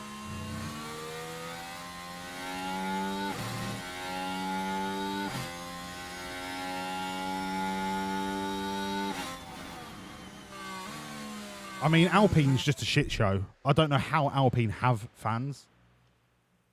Like, who wakes up one morning and goes, I really like Alpine? Because, yeah, Renault won the world title a couple of times. But, like, they've always been shit. And then, for a couple of seasons, really fucking good. And then shit. And then really fucking good. Yeah, it's the former Jag team. Yeah. But what I'm saying is very little to none of the roots of Red Bull are still linked to the previous team or the previous teams that they have been. Do you know what I mean? It's like they bought Jaguar, turned it into Red Bull, and they're like the Premier League. They only started in 1992. Obviously, the date 1992 is not relevant. What I'm saying is people think football only started in 1992 when the Premier League was born. And some people think, F1 was only good when Red Bull started to win everything, and it's like, no, there's more. It goes deeper than that.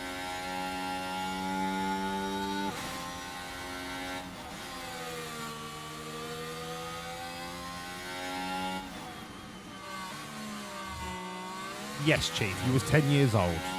God bless you. I still remember getting in from football when I was 10 to 14.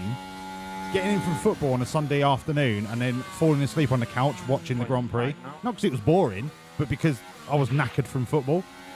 But my Sundays were football in the morning, F1 in the afternoons. Overtaking is... And just very, watching very Michael difficult. Schumacher dominate was just something to behold. And that was, I'm pretty sure that was back in the time when you still had a third car. Delicious So, sausage straight from the freezer. Integral, thank you so much for the follow. You are now an official assistant team principal to Wawlliamz Racing F1 Limited PLC GmbH. Welcome to the fucking team. Let's see if you will be integral to this team, shall we? That was in the time when you had a third car, so if you binned it, you could jump in the spare car and carry on.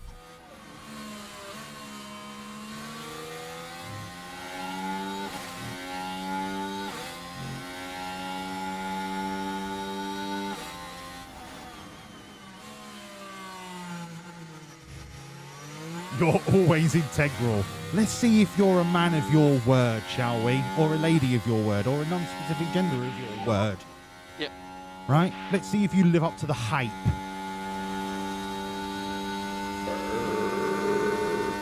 Sorry, what did I have for breakfast? Something aubergine. What did I have for breakfast? Something aubergine. I know it was an aubergine, but how did I cook it?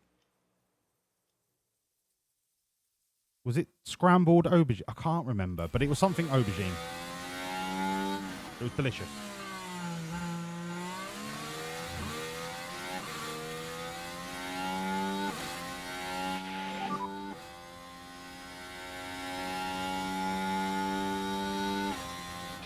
Focus on the race ahead.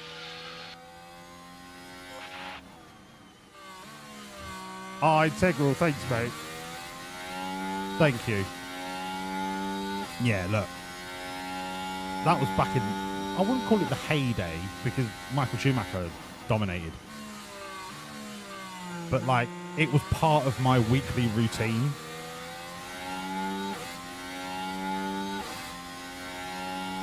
When you didn't have to get up at 4 o'clock in the morning to watch the fucking...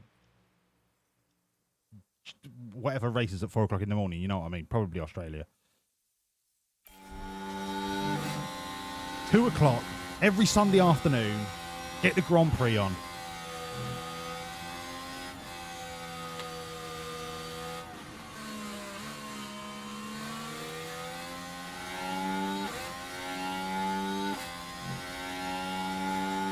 Yeah, 90s F1 BBC, and then it moved to ITV, and then the title scene. Oh, do you know what? I'm going to reminisce for a little bit. Let's watch the title scene. Because this is what fucking tickled my ball bags.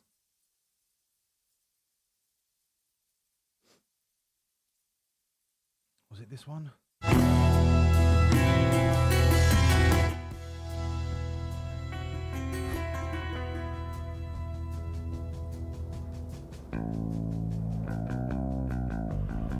This is already better than the current F1 title music bullshit that they've fucking... With George Russell putting his arms out, and they've now turned it into a meme, but he does it every year, and it's lost the comedy value, so now it's just cheesy. This is a title sequence.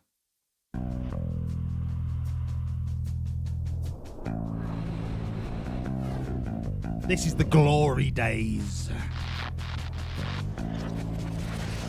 Back when the V10s were V10s. None of that battery muck.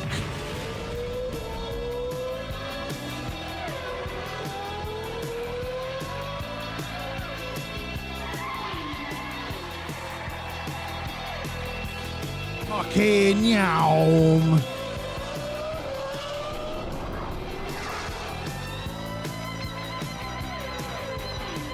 Bow, bow, bow, bow, bow, bow, bow, bow.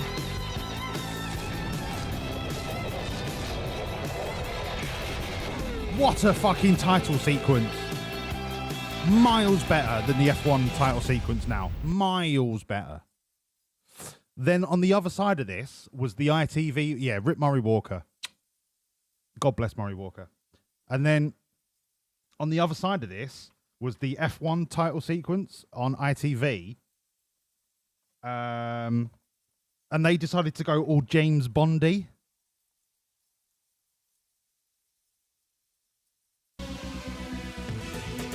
And they tried to make it all sexy.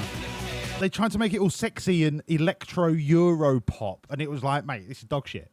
This is absolute dog shit.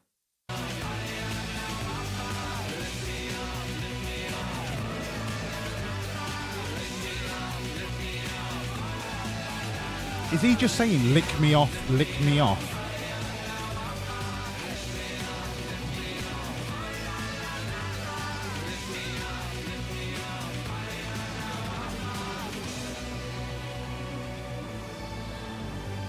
And I was just like, mate, you ruined it. ITV always ruin everything they get their dirty, grubby little hands on. They ruin everything. You could have just left it at the BBC. No, you had to get greedy and pay more money than the BBC. So now we've got to put up with your bullshit title sequence. Unbelievable. This is why we can't have nice things.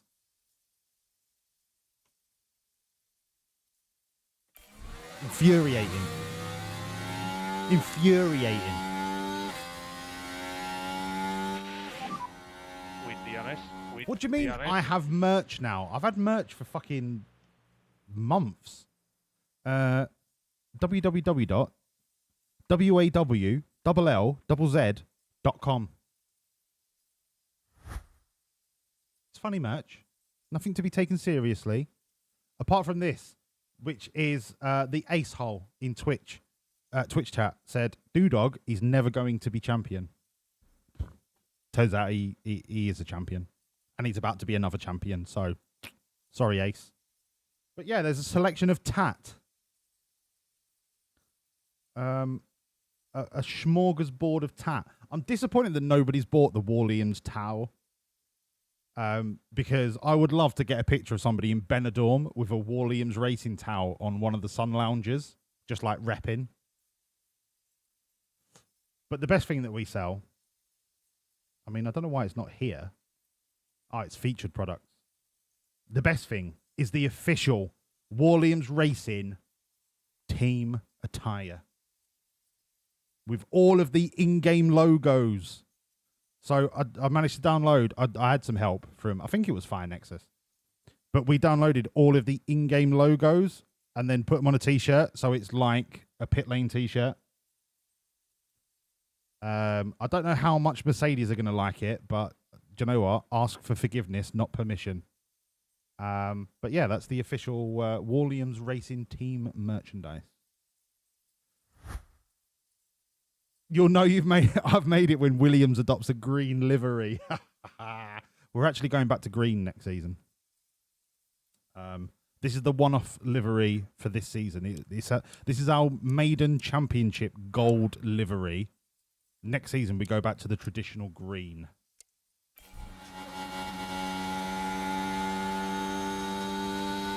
What? Merc have got a one-place grid penalty. Breaking news. Let me check Twitter. Both Mercedes drivers get a one-place grid penalty for entering the fast lane before the restart was confirmed. How can you...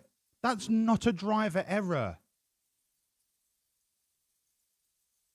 That's not a driver error. That is the pit crew releasing the car too soon. The drivers aren't sat there thinking about when I need to go out into the pit lane. They're sat there waiting for the nod. That should be a fine for the team. How can you penalise the drivers for a team issue? That is fucking bullshit. Once again, the FIA cheating, bastard, horrible, cunty wanks.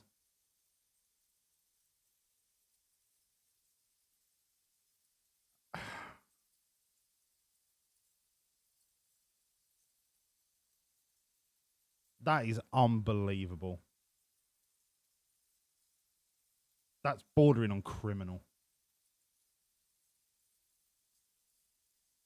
Yeah, the penalty that was a team error, not a driver error.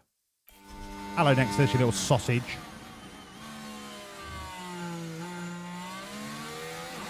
That is a ridiculous ruling. That is almost, but not quite as ridiculous as making a fucking track limit violation 40 minutes after it happened, in which case Alex Albon should have got through to Q2.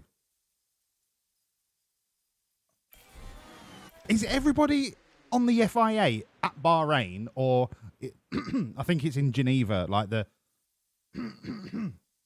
ones that make the decisions are in Geneva. Are they just in Geneva cracked out of their minds? Are they just having like a massive sex coke-fueled party where everyone's got dicks in their ears, huffing copious amounts of Class A drugs, and then just looking over at the monitor and going, oh, yeah, give Hulkenberg a track violation. Oh, when did that happen? 40 minutes ago. Fuck it, send it. Carry on just like knobbing somebody in the skull. I mean, like, what are they doing? Hello, Swalesy. Yeah, no worries. No worries. You're right, sunshine. Lovely to see you, me old China. Right now, we're hunky-dory. We're right where we need to be versus the softs. We are chilling. Do you know what? We're so chilling. I'm going to put them on light for a little bit. Don't destroy the tyres too quickly. Copy. Where is this party again? Oh, integral. Knobber. Integral, thank you so much for the Prime sub. Dude, thank you so much. I must be doing something right. He only started chatting 10 minutes ago, and now he's subbing. What? Something? Am I doing something right? Integral, thank you so much, mate. Hello, Muley. Long time no see. Did someone mention nosebag and earcock? Yes, that's what the FIA are doing in Geneva at the minute whilst they're trying to review the race. They're ball deep in somebody's ear hole whilst simultaneously huffing coke up their duodenum.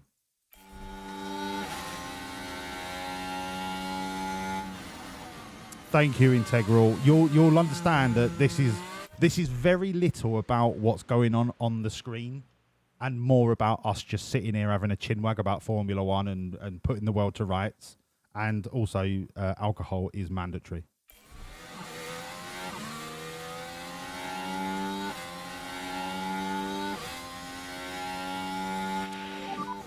Might as well keep it up.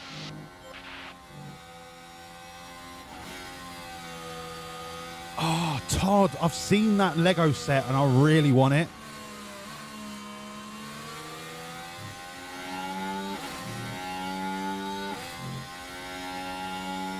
That works for me. Let's go, Integral. Let's go. Todd, how big is it when it's made? Because I'm worried that I'll get it and it will be like a little tiny thing. 0.9. If I'm going to get it, I want to put it on display behind me. Okay. Yeah. On my Wawlliamz shelf of hats. It's not a big shelf, but I like the Wawlliamz hats. And I need to get Alex and Carlos's from this season, but I am not paying 40 fucking quid for each hat. And the fucking hoodie is like 90 quid and the rain jacket is 124. I'm like, mate, you are taking the piss. So I'll probably get it next season when it's on sale, because I refuse to pay that much money, because I know how much it costs them to make. 40 quid for a fucking baseball cap. Are you on glue? Have you been at that FIA Geneva huffing party? Car is up. Yeah, look where you want. Copy. Oh, Jungius is off again. By the way, Jungius is a McLaren driver, obviously, but he's only 57 rated, or he was at the start of the season, and he is always at least 45 seconds behind everybody else, but he just never gets replaced. He is getting replaced for next season, though, but like mid-season, McLaren just refused to get rid of him. And I don't understand it, but look, that's frontier coding for you. Very, very difficult. 31 centimetres in length, 13 wide. They could have had Lando. They could. But do you know who got Lando? We did. Do you know what car he's driving? He's not. He's in a fucking affiliate. Because I am massive. All right. So it basically is the length of this ruler. That's a good size. I'm going to get one of them. I'm going to get the Nigel Mansell one and I'm going to stick it on the shelf behind me. That does mean I might have to put the chef's hat somewhere else. Also, I'm gagging for a piss. BRB.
You grab the other one. Is it the same size, Todd? Because if it is, I'm just going to get both. Because they look fucking brilliant. And I love Lego, to be honest.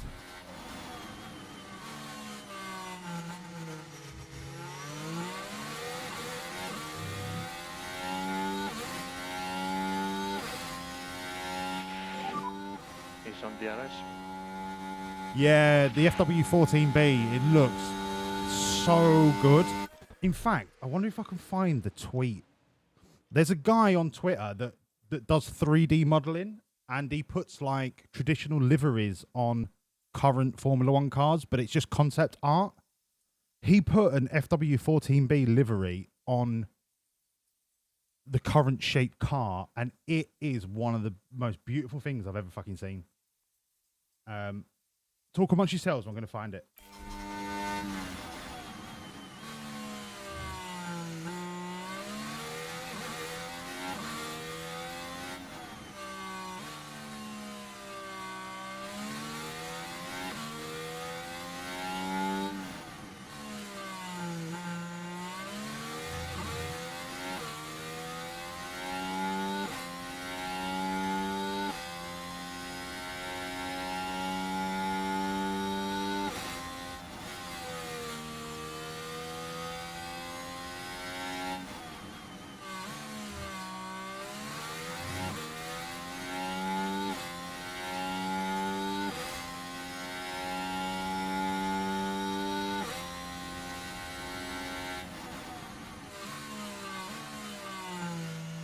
Oh, here we go.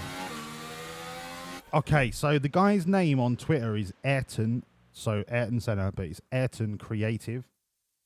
Just have a look at this Williams. I creamed when I saw it.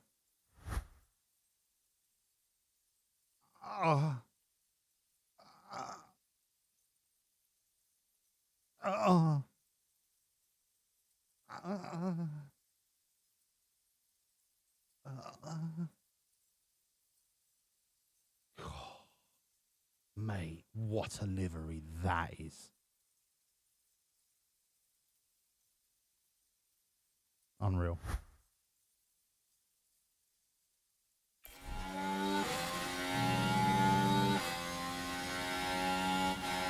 I know, Integral. I know. People would lose their shit. Oh, we did, didn't we? You can do it. Oh, shit. Yeah, I forgot. We did a heritage season with all of the liveries. I completely forgot. I haven't got any pictures of it though, and I can't load it now because I'm mid-race.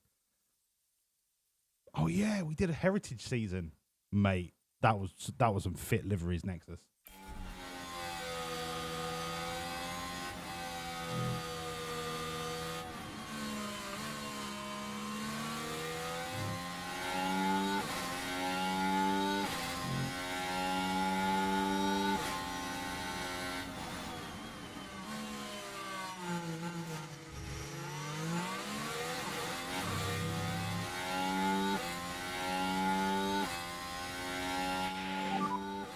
8.7 with the others.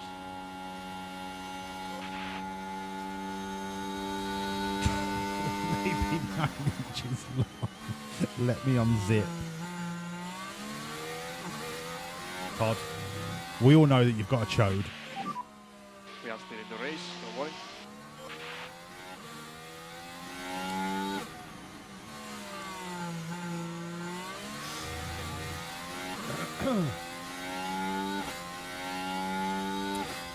Okay, for now, we are just coasting.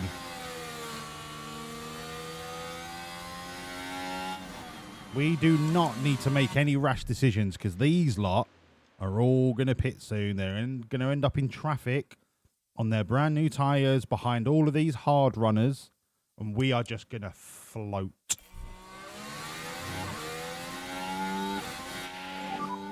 We should be soon. Don't run soft at Cota.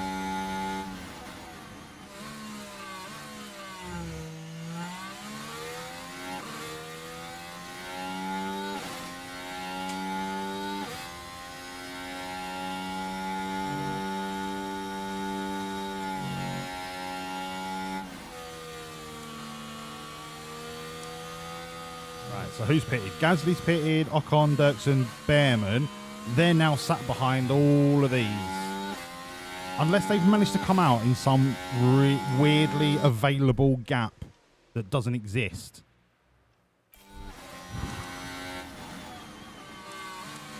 Starting on mediums is definitely the right call for Cota.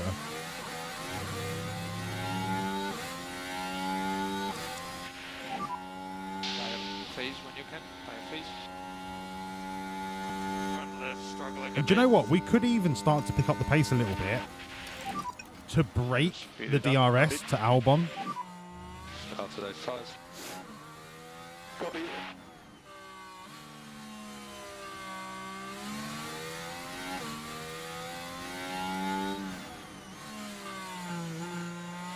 I'm not going to do it straight away. I'm just going to go to standard on the mediums, see how big of a gap we get, and then once we get close to a DRS break, after the next DRS marker, I'm just going to send it.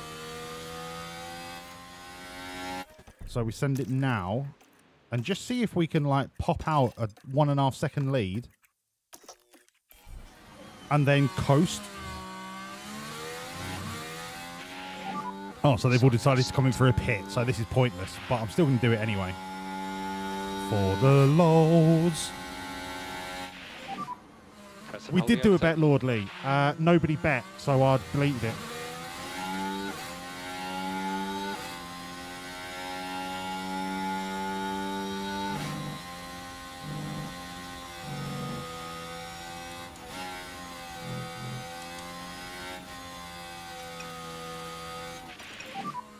Just look after this tyre set though. Look after it. Copy. Okay, that was enough of a push. I think Antonelli is pushing because he's on an in-lap. Because he was catching us for a bit there. I think he was just dumping his battery on the in-lap. But we're still good for another 5 laps yet. Maybe 3. Yeah, 3. Nah, Nexus, you didn't miss anything, mate. But I definitely want to return that heritage season thing. Not so soon, because we only did it a couple of seasons ago. But I've still got the pack files. So whether they'll work or not, I don't know. But I assume they will. But I think another heritage season would go down very nicely.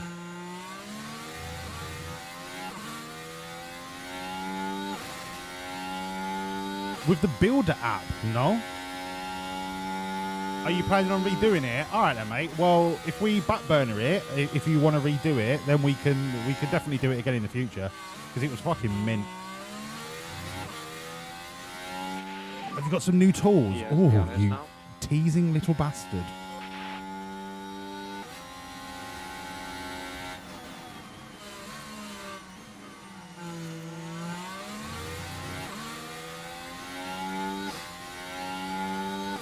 Right, fuel level. How are we looking?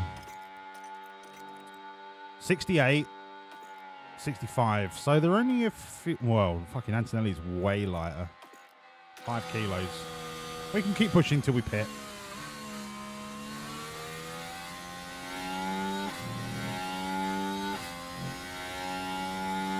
Way better than Blender.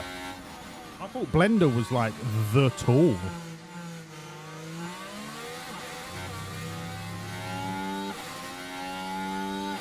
Todd, I love that. Thanks for the tip. Yeah, fuck the books. If there's a 3D thing that you can spin around and actually see what it is, that's amazing.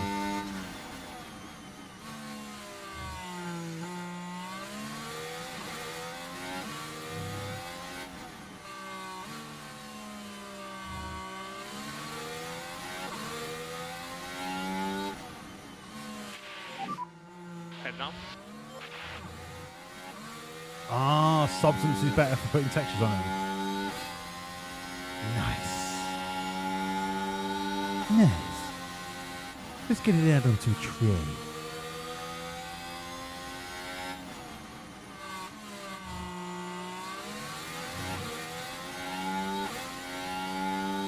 Does MRE Steve still make videos?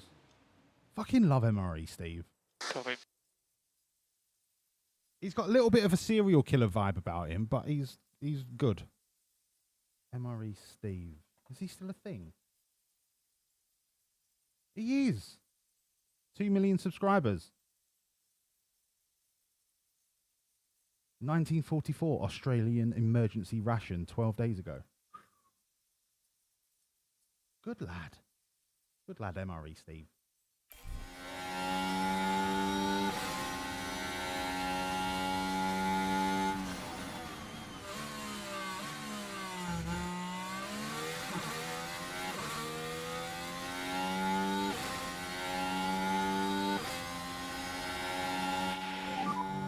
Focus on the race. Oh, okay. So Blender is like the jack of all trades type thing. Okay, that makes sense.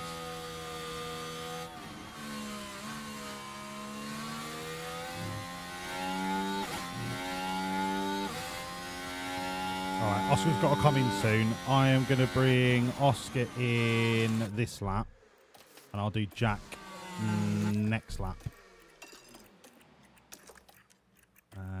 Jack can start pushing now, to be honest.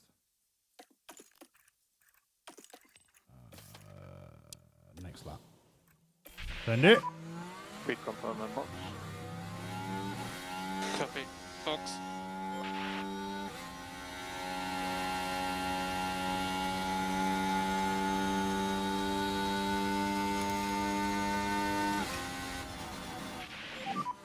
Cool the tyres. Copy it.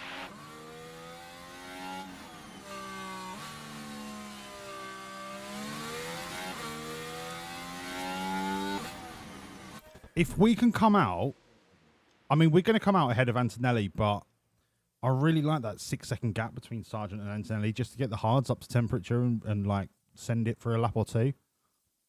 If we can come out ahead of Antonelli, but at least like 2 seconds behind Porsche, do you know what? I think we're going to come out I think we're going to come out top 10 kind of territory. In which case, we're going to have a fuck ton of traffic, so it's not ideal.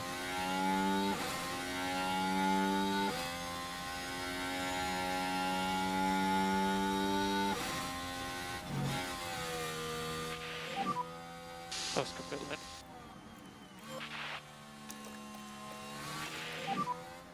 Overtake is available. Overtake We are available. definitely on 1.8 territory with this pit crew now. We've just done training. 1.8 territory. I like it. Be careful of the exit. Are we going to come out ahead of Albon? No. But that's a lot higher than I thought. Oh, no, wait a minute. There we go. There we go. Yeah, so top 10 territory. Get in for now. Is there anyone that's going to pit soon? There's these two at the front, but nobody around us. So this could get difficult because we're going to lose a lot of time being stuck behind these people on relatively brand new tyres.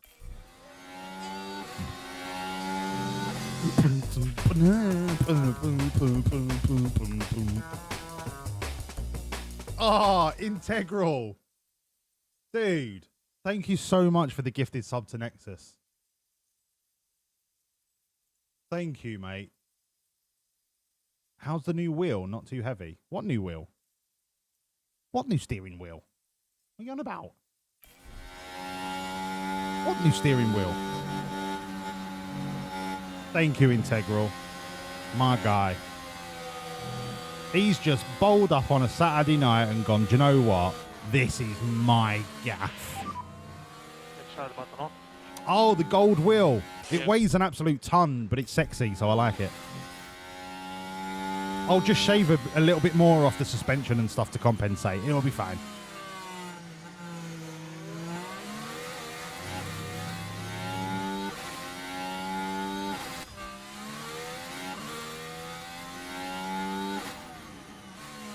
You've gone balls to the walls. He fucking even know. He knows.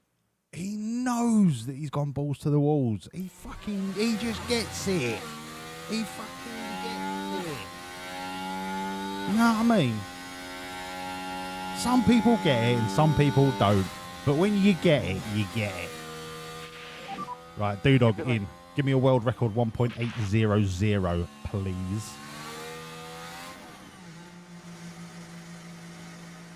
1.800. I can smell it. Oh my god, I can smell it. I can smell it like a freshly jizzed sock. White line on the exit. White line on the exit. Oh, Jungius is locked up. He's already 6 weeks behind everyone else, but that's fine. That's Jungius is just doing what Jungius does.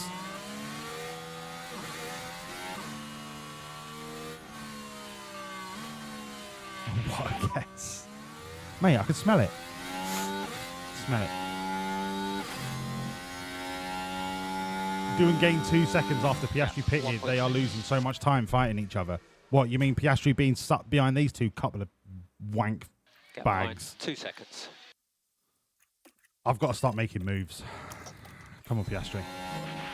Let's get past this clown.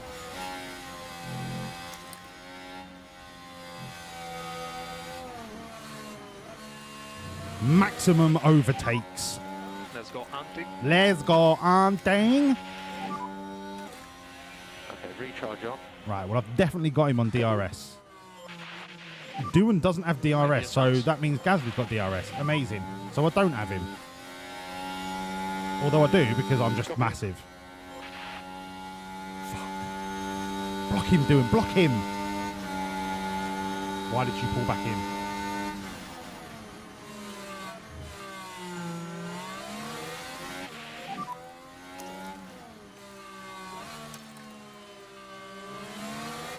Nah, fuck this. We can turn the hards up to 11. I know they can handle it. The hards can be abused. Come on, mate. Come on, Doohan. Come on, mate. Fucking hell, Doohan. Come on. Charge button on. Use your tools. Use your tools, Sam. Get these tyres up to temperature. Use your tools. Going dark. Soap McDoohan. Okay, we just got DRS there, so I like that. We are going to have to harvest for a lap. You have the fastest lap. Copy. And recharge on.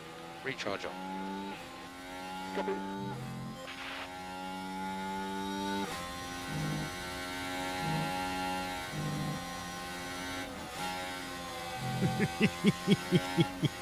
Freshly jizzed sock.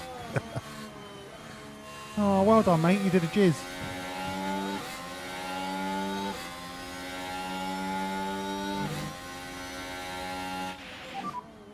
Tyres have stabilised now for the moment. Copy.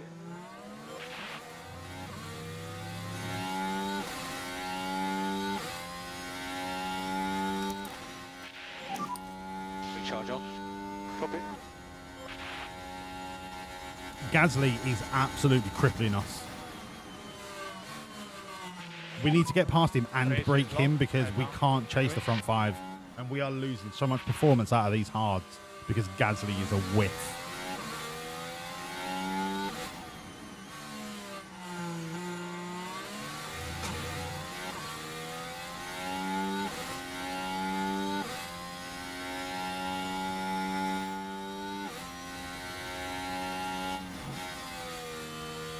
Gasly's got an issue. Perfect. Let's capitalise, please. Come on. Let's put on our big boy pants and absolutely take him to the cleaners.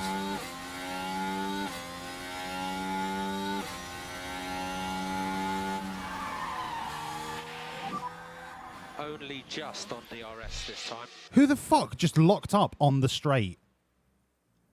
What just happened?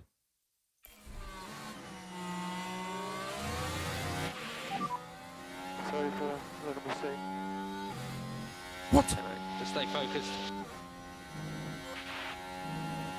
What?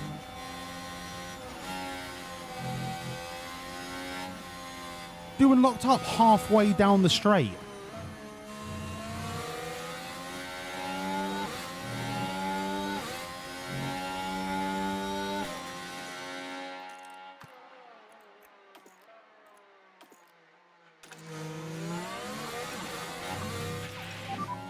Increase and lift off. Copy. But really focus on cooling tyres. Copy.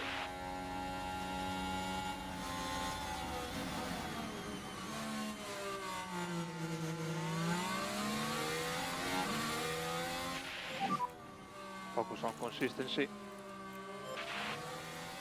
Nah, his tyres are fine. I think that was a graphical bug.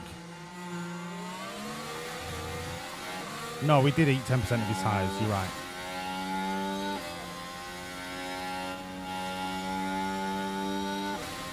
But look, we persevere. Lovely stuff. That's it. Now can we go? Can we just disappear?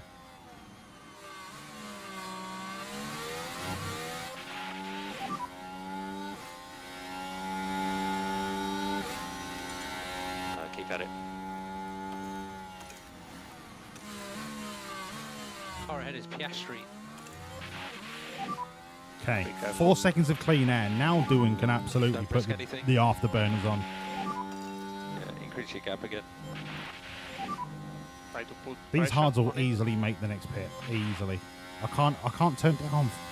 I can't turn down 4 seconds of clean air.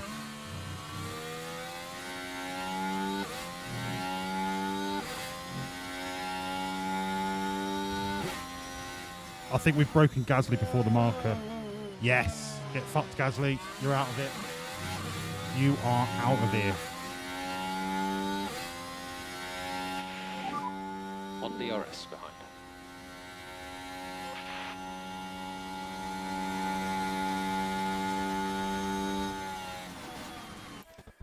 How is Kimi 3? I thought Leclerc was 3rd. Oh, are you saying how the... Oh, for the race. Sorry. I missed that.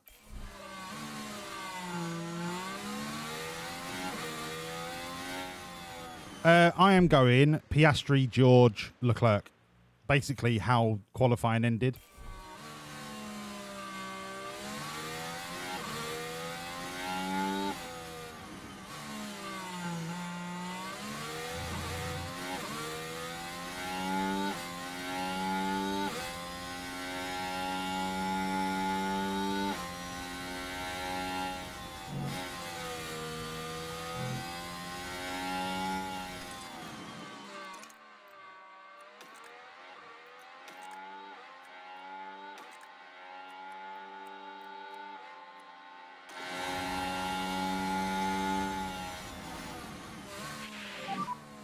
You're doing some good time management. Yep, copy.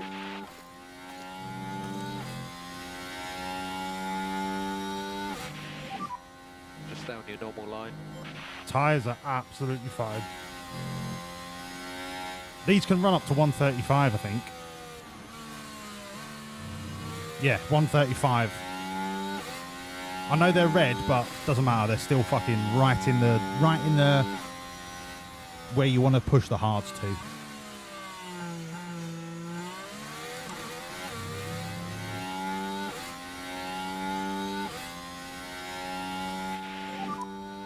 Has DRS.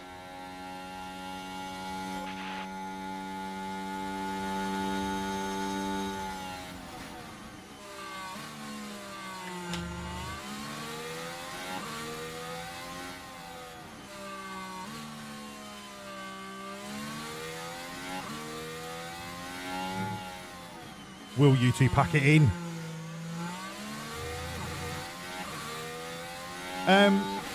Norris's car will do the heavy lifting. He will make he will make a comeback. But I just don't know if there are, you can overtake at Bahrain, but to make up 6 places in dry conditions, the car could do it. But I wouldn't guarantee it. I wouldn't guarantee it. Will you pack it in as I'm turning this fucking team around and we're going back?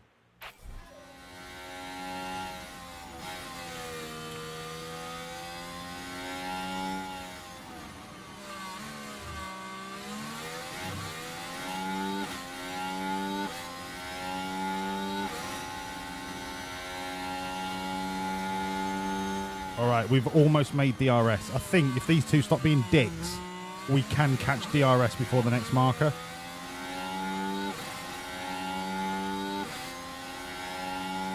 Okay, that was too much of an ask because they slowed each other down in the corners. Honestly, I'm getting sick of repeating myself, them saying these two just fight each other. I couldn't... Just fucking stop it.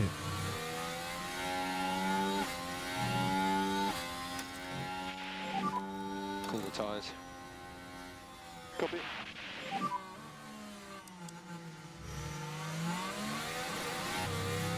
Copy. Get back. What if I let Piastri cook and just see if Doohan can just stay behind him?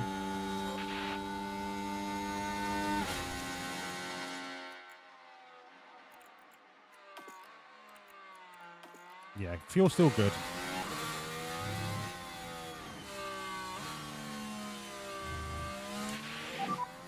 Thoughts on tyres? Tyres are fine. Tyres are fit.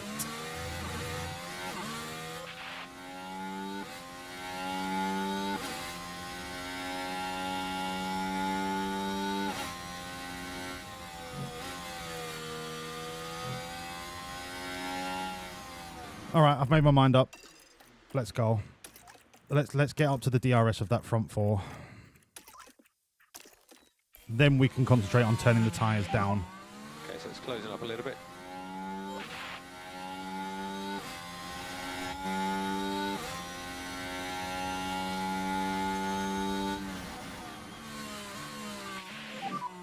We are happy with tires.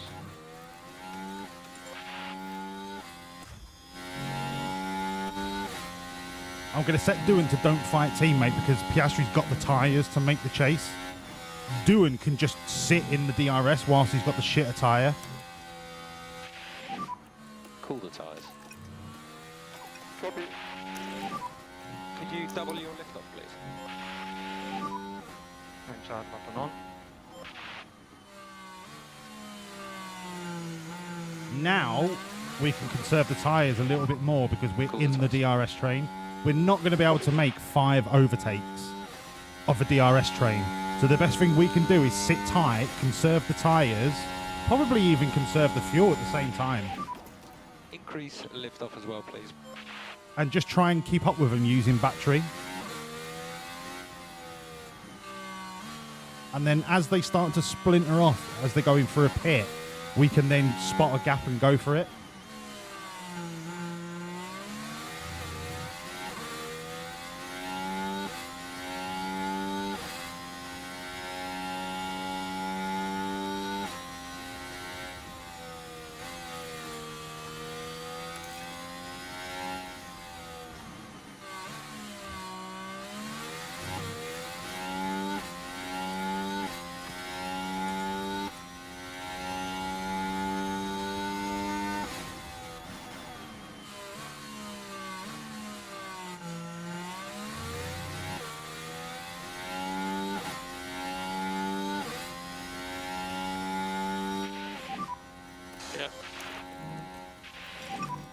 Press and hold the overtake. You cannot fall out of DRS, Doohan. For the love of Jesus fucking wept Christ bastard on a bicycle.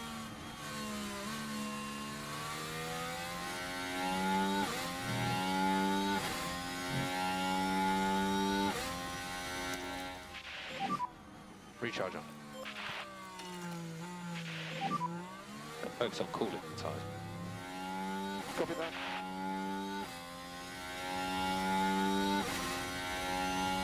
Oh my god, how are you falling so far behind? We do not require any fuel liftoff.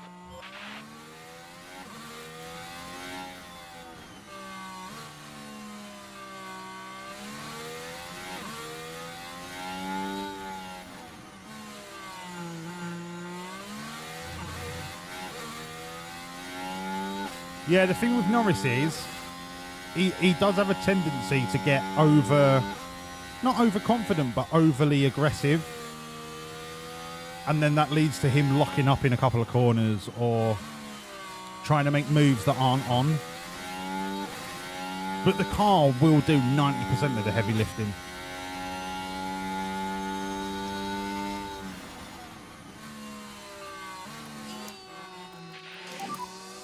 Start button on. Berkey, hello, son. You're back on the bones of your ass? Back on the bones of my ass. Thank you so much for the resub, mate. 21 months. Damn.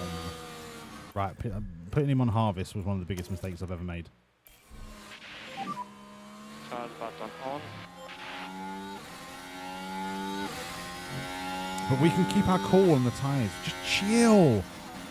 Relax. Everything is gonna be Irie.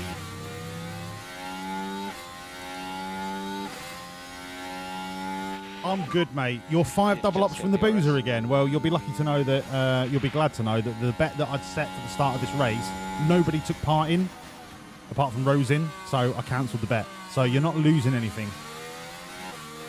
We will start again the next race.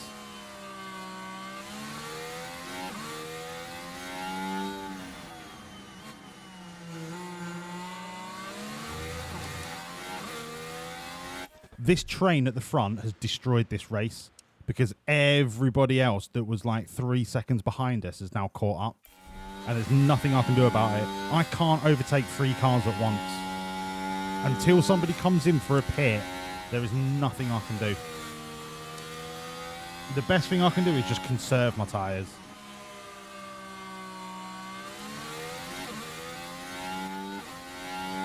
What it does mean is I might be able to switch to a soft for the end, but I won't switch to a soft. I'll just switch to an aggressive medium.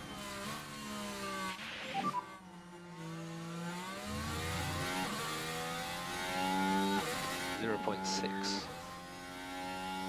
Just keep your head down.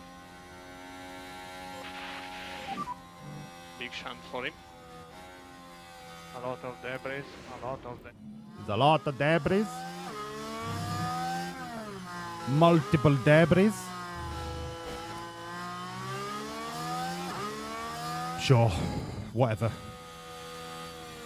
Oh, it was Goethe and Mini. Quelle surprise, as the French say.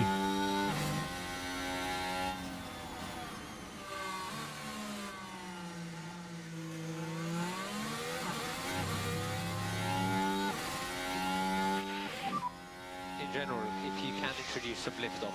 All of this harvesting or conserving that we're doing on the fuel, as soon as there's a gap that opens up ahead of us, we can just dump the fuel and dump the tyres and just fucking send it. We just need to hang on to this DRS train until everybody's pits ahead of us. We're still going to end up with like 10% advantage over everyone else. It's not a lot, but it could be enough. 0.5. No, don't worry, mate. Especially when everyone else behind us is goosed already on their tyres.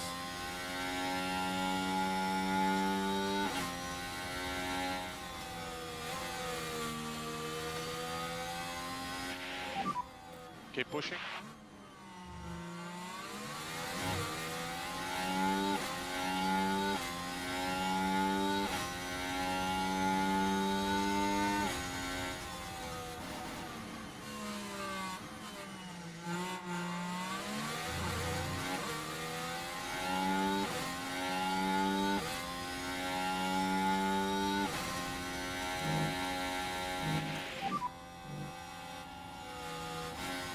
All right, Sonoda has now broken that train a little bit. I need to make a move with Piastri here if I get the opportunity. Going into this DRS, I need to go for it. Yeah, stay cool. Hunting time. Less lift off. Yeah. Come on, come on, come on, come on, come on, come on. Get past Sonoda. But I leave it to you to Right, judge then the we've got to risk. do the same with Sonoda in the next DRS zone. Back it out. Back it Back out. it out, back it out, back it out, back it out. We'll wait, we'll bide our time. Piastri can then go straight from Maloney into the next DRS zone.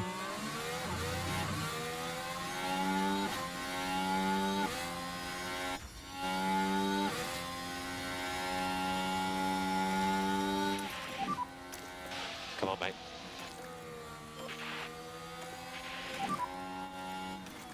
Love that. Copy.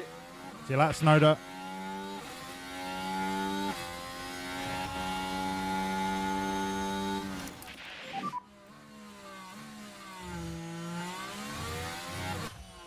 Come on, Doom. We've got to catch Maloney here, mate. So currently P5. We've got to make up for this gap. 2.5. And charge what's on. And slow down now. Yeah. No, Piastri, keep going. Let's go anti. I've changed my mind. Keep going.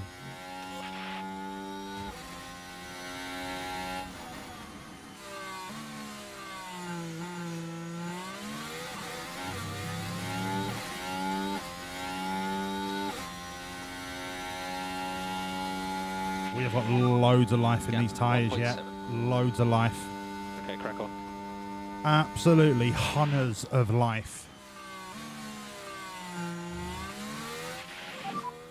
The race is still on for us. I think tomorrow's going to be, and I said this about Suzuka, but that's because I love Suzuka. But I think tomorrow is going to be a fucking banger of a race. You can overtake at Bahrain, and I think that there's going to be some fireworks. Good job. Yeah, P3.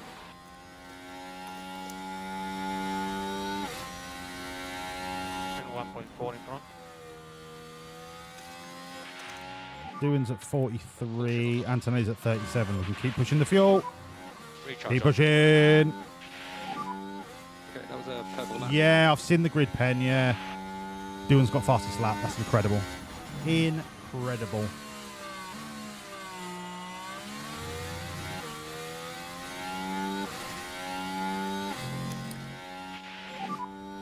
And recharge on. We've managed to break away from that backpack that were behind us. That's massive.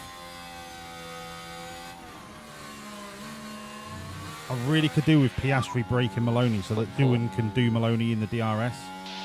If he can't break Maloney, then we're in a little mini free train DRS here.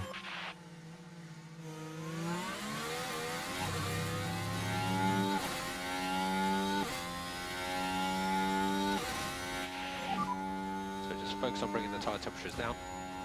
Piastri's so close to catching him.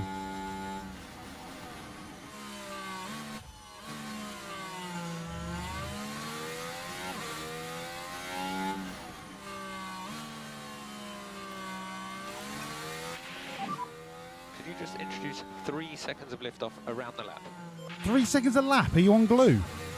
Shut up, GP. You've been on that tweed.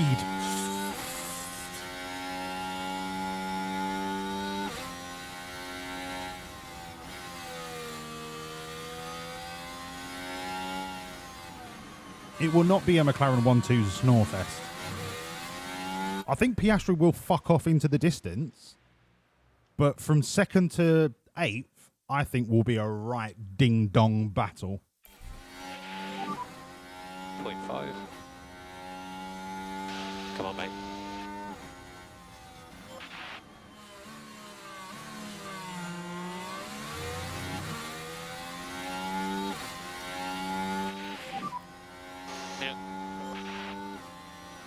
Is this the moment that Piastri breaks Maloney?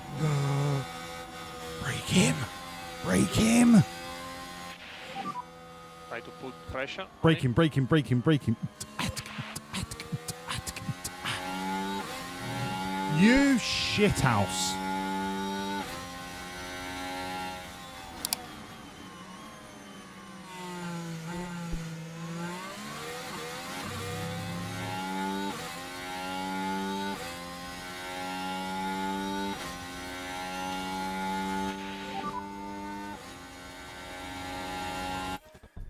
Oh, I didn't think he had DRS then. But I'm still faster than you because you're a mug. And we all know how slow mugs are, you mug.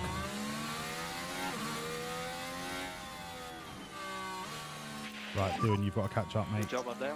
Catch up, catch up, catch up. Catch up like Sam, catch up. Beautiful.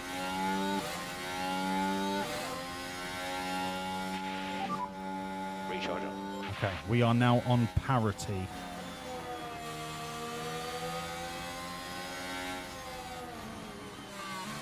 One doing.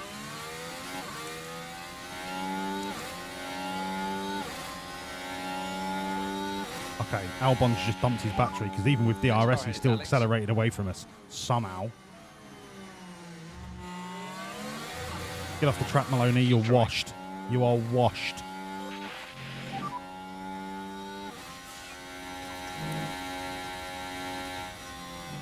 Just stay focused. And save you.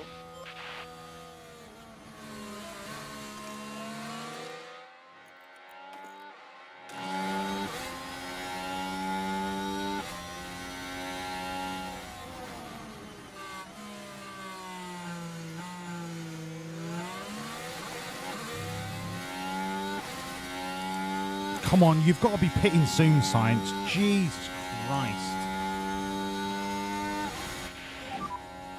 0.9 and DRS.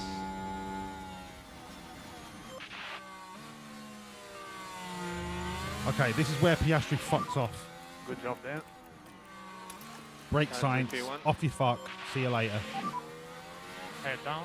I'll then deal with Science with Doing. Nice shot.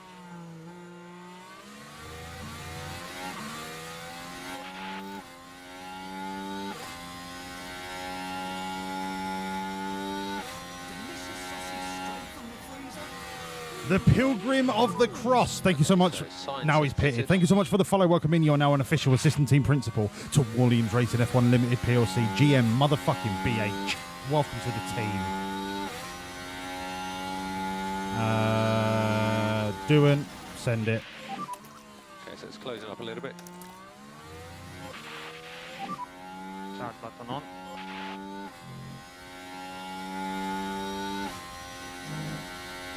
Hang on. I need to slow down Oscar just so that Doing can catch up. Thank you, please. Be careful.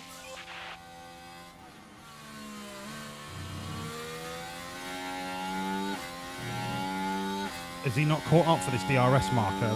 Alex Albon's going to absolutely swallow him. Oh, shit on my chips. Press and hold the overtake. Right, who's this? Hold on. I'm just filling my crap pipe. Hold on. Yod! Mutiny! Hello, Mutiny. Last time too! Thank you so much for the raid. Welcome everyone from Mutiny Stream. My name is Walls. You can call me Daddy Walls. I'm the greatest F1 team principal that's ever lived. How could I possibly been saying Thank you all for being here. Ooh, well. Walls ready? How could I possibly been saying that? How could I possibly... How are you, Mutiny? What was you up to, mate? Sorry, I'm just ball deep in trying to concentrate on managing these two clowns. Doing that is because I was about to raid you. What am I doing here? Balance the fuel. Balance the fuel. You need to be on harvest. You can push. Piastri, you can push to catch up. Right. I think we're good. In fact, you can go on top up. Doing this driver championship? Not yet. Not yet. It's between Piastri and Doing for the title. I mean, we're not going to let Piastri win, but we're also not just going to retire him. There's a long way to go. A long way to go. I can't believe that we can't get a V10 with a battery support and then just renewable fuels. Everyone's happy. Problem solved.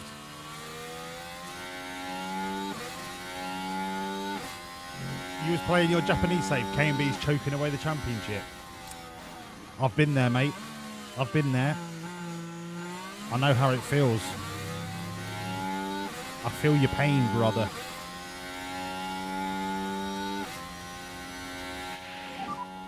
With DRS. Dex, DRS. the 2025 cars, the top 4, then everyone else below is kind of in a group until you get down to, I would still say Sauber are a 2-star.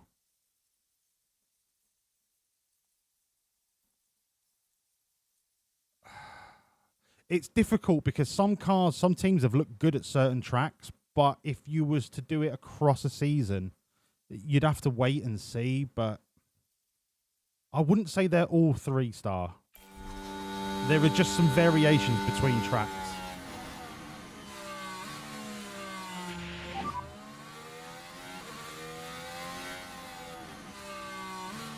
.6 behind. Yeah, no worries. 2 hours.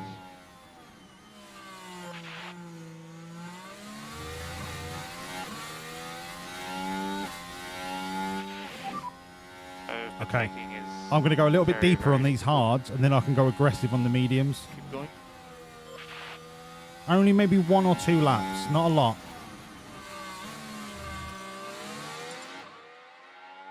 34 against 30, so we're still good on the fuel.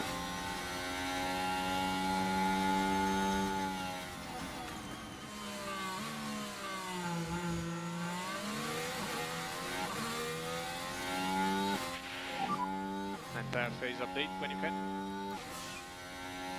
It's still okay.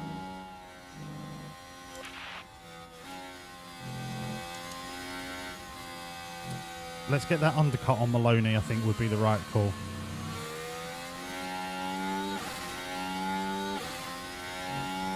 Let's get doing in this lap. I'll do Piastri next lap. Car behind 0.5. Keep it up. Box and pick confirm. Box and pick confirm. Copy. Box it. Yep. Overtake is available. Overtake available.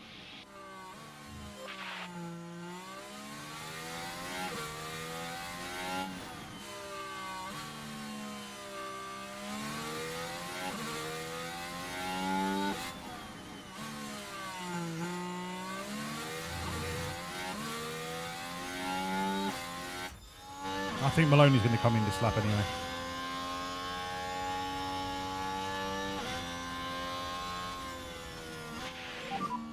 Empty entry. Hey. Send it, Piastri. Send it. Can use K1. 1.8. 1.8. 1.8. 0.5. 0.5. It hurts me.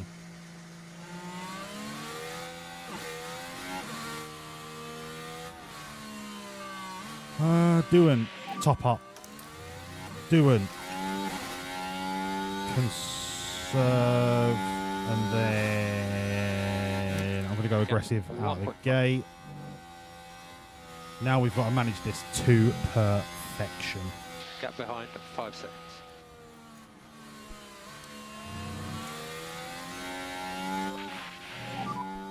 Just try to work the tyres as best you can.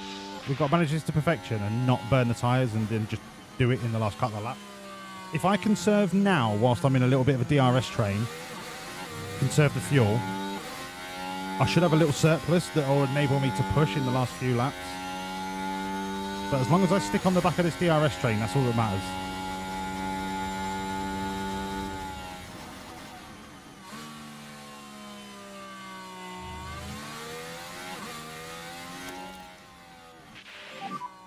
And charge button on.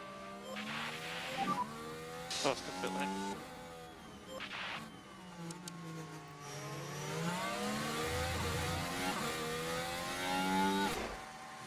1.962. That is horse. That is dog. What's the white line? Or That is Chateau Neuf de Pape. Shut the fuck up, you cunt! No, you shut up on the green, you mug. How are you, mate?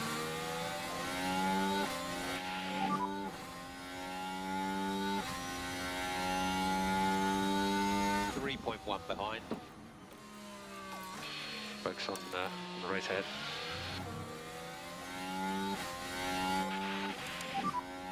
Just keep your head down. Try to increase Laiko. Currently P2. Verstappen's fucking us here. We need to get past him.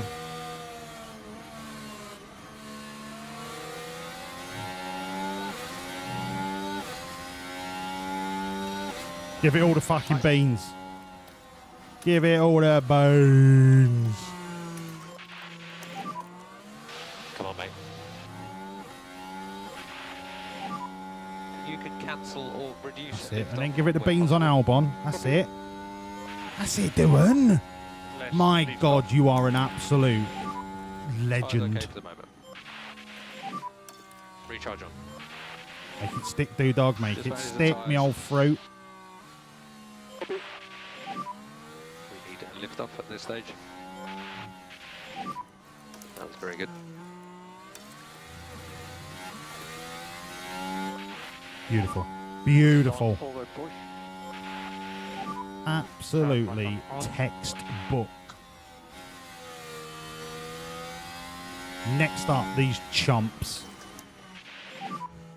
Recharge on, please. No DRS. No DRS, please.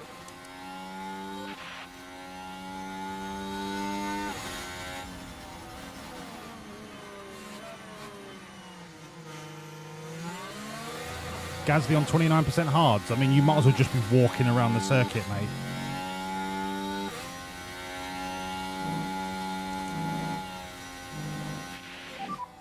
Gasly ahead. Gap 0.4. Don't you dare give him a safety car. Yeah, don't worry, mate. I mean, I'd take track position anyway, so the tyres are practically brand new. Crash.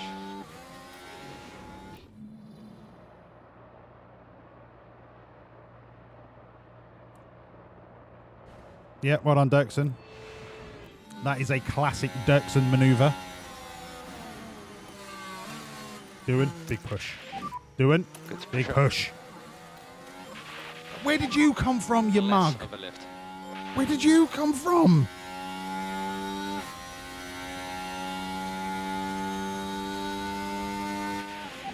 What's going on?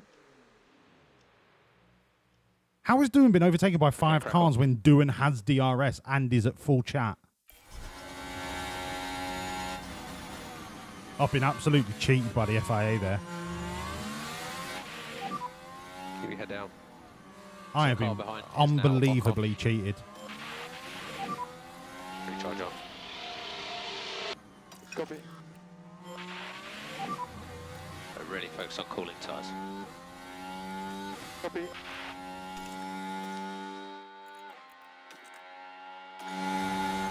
Unbelievably cheated.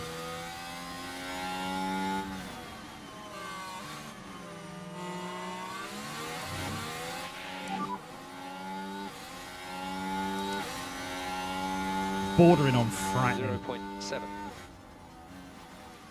Come on, mate.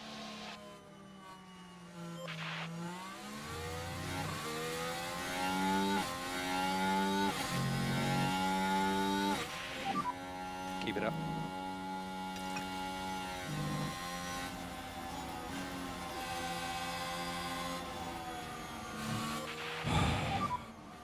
Slow down. Copy. So, lift off. I got overtaken by a 29% hard tyre Gasly. Frightening.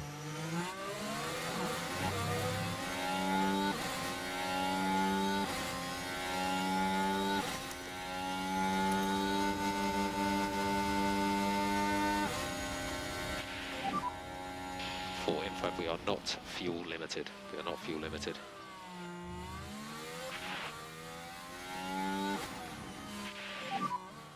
Okay, well done. Gap. Get your fucking finger out doing, I'm telling you.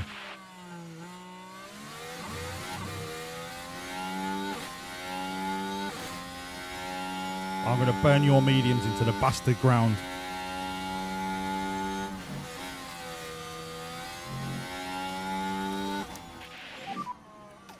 And recharge on. Positive on dash. Recharge on. No, I can't. I can't. I must conserve. Must conserve. We have the tyre. We have the power. Gap at 0.5. You get back. I must be patient. Recharge on, please. Recharge on.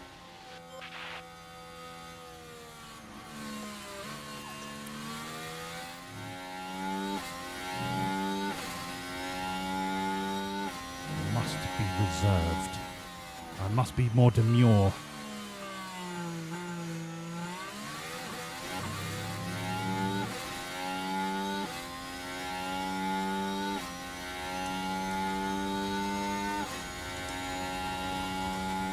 Hold.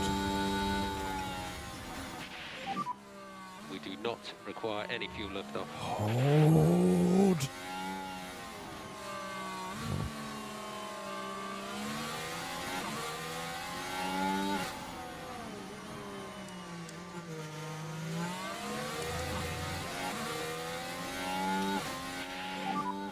Cool the tires. Copy that.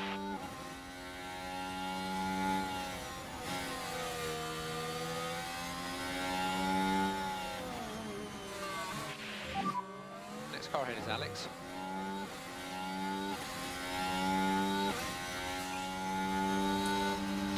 Full concentration, anything can happen still.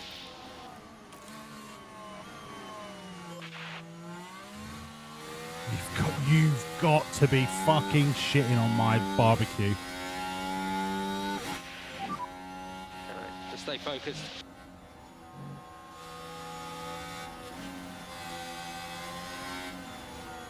Gap 4.2.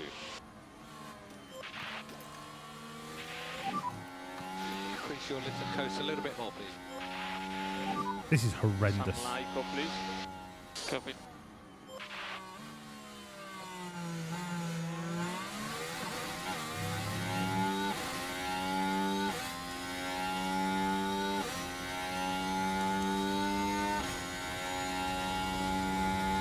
Got to hold on to the tyres. Hold on a little bit longer.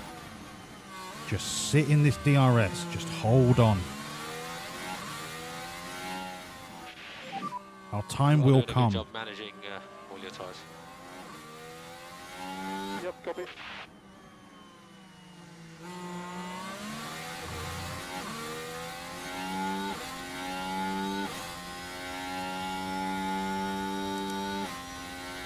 Time will come when we unleash the dog from the leash.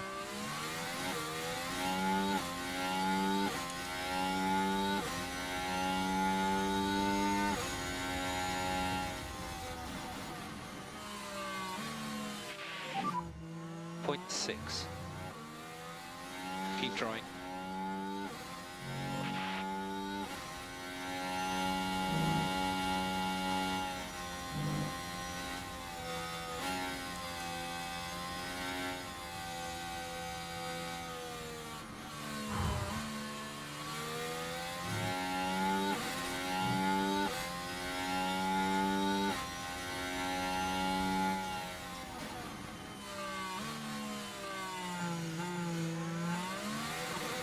Hold, my angel.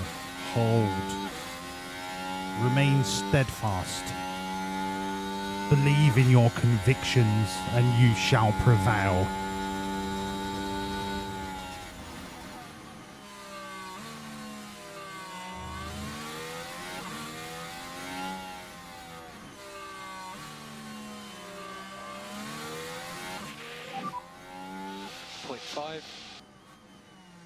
Don't stress. Hello, Eric. Mate, we've all been there. Even the greatest team principal in the history of the sport does it sometimes. It's all good. Doodog went from the pit lane to second at, where was it? Monza? I can't remember, but he did it. You too shall do it. If you've got Jack Doodog.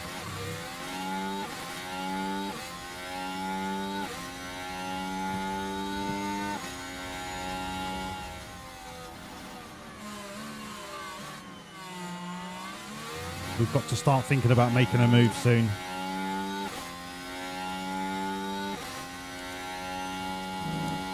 Ten laps and we're 7 seconds off the lead.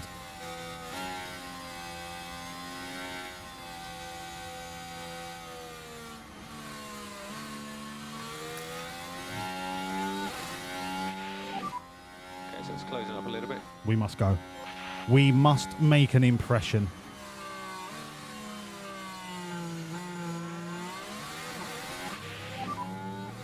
It's going to be hard to break this train, but we have no choice.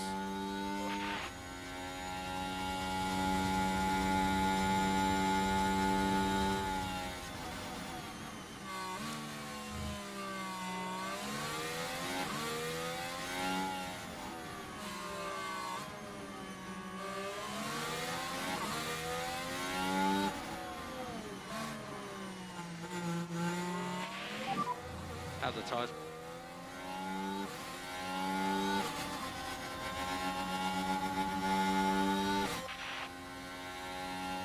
Be brave. Be brave, Doodog. Be bold. Believe.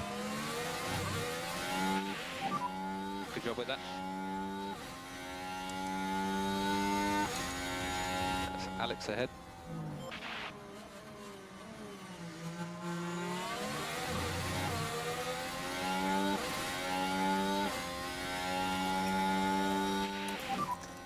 You can cancel or reduce lift off where possible.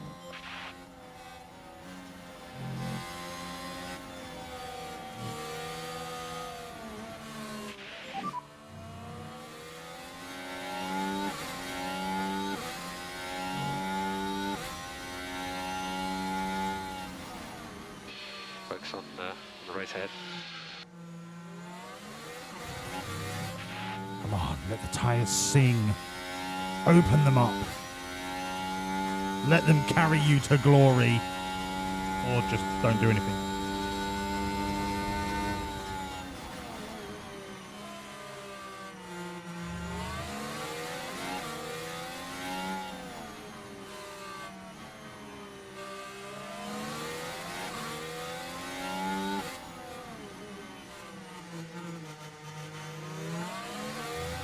Jack Fraud is just a lie. It's a lie in the fake news media. It's a narrative that they want you to believe. But I'm not going to lie, a first and a sixth is going to be fucking damaging for Jack Doohan's chances at the driver's title. I'm not gonna retire Piastri. I'm not. If Piastri wins the title, he wins the title. Do I want him to? Do I bollocks?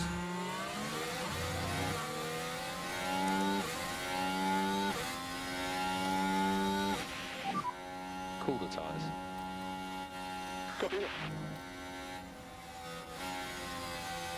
Porsche has ruined this fucking race.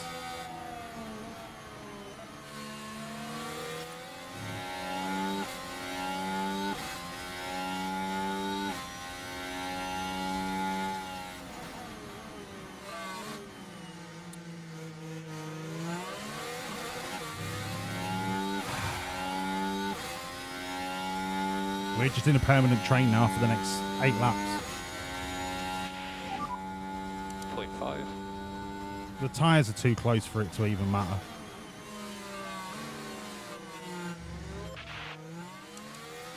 All right. Nice one. Back marker. Thank you for that massive delay, and you've now kicked me out of DRS. Love that.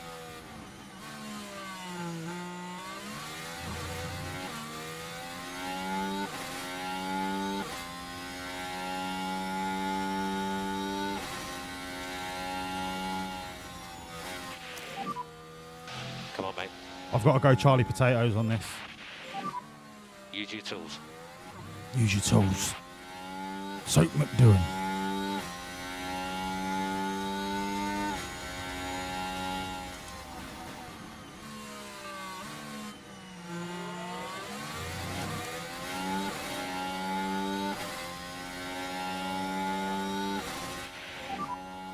So focus on just bringing your tyre temperatures back under control for the moment. Shut up about the tyres, GP. Let him drive.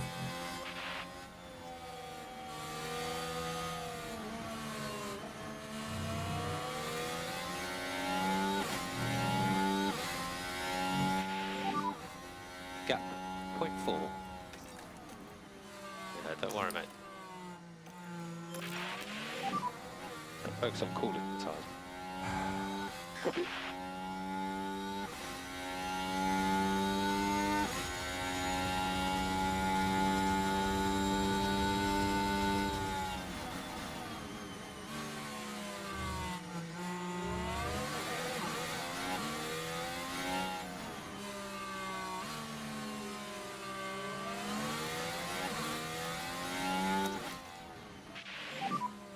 Recharge.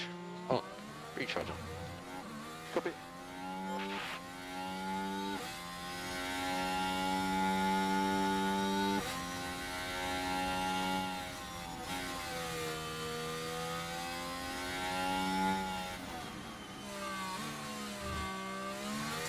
A gap has to appear. It has to.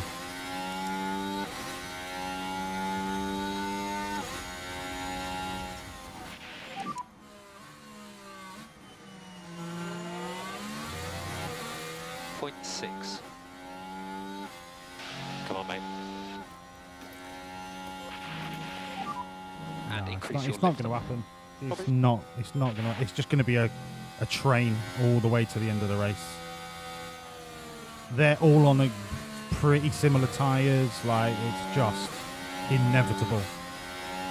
Inevitable.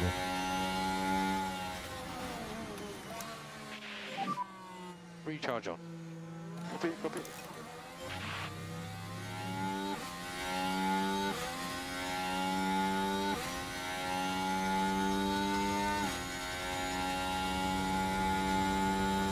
Walls is perhaps the biggest sweetheart I have ever met. Thank you so much, Magic. Thank you. I can't attack because I'm attacking into traffic. All I'll do is overheat my tyres, burn loads of fuel, and not make any places up. I've got to wait for a gap, and there just isn't one appearing. Keep your head down. All I can do is conserve, stay on the DRS train, have better tyres and better fuel and better battery, and try and make a move, but there's just no gaps appearing.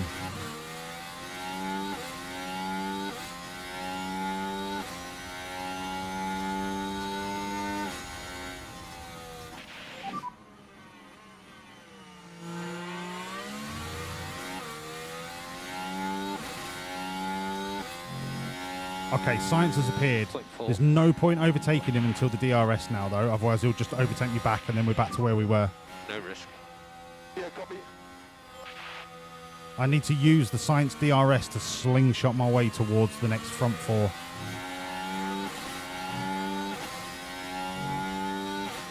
Now we go. I can't touch the fuel. I mean, I could have a little squeeze. A little squeeze on the old fuel. A little squeeze. Less of a lift. A little squeeze. Just to catch up these mugs.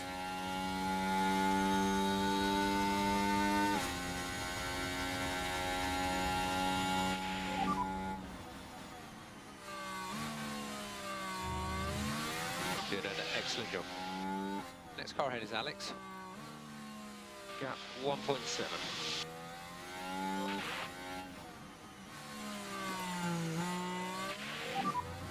straight to lift off. And recharge on.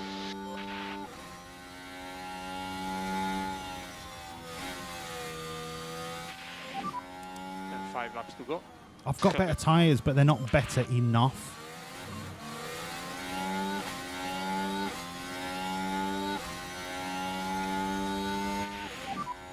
We do not require any fuel lift off.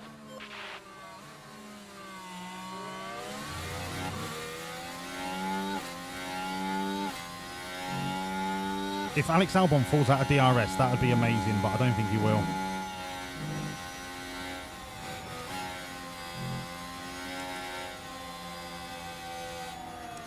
I could try and make a move on him on the DRS and just hope that my tyres are better. Okay, crack on.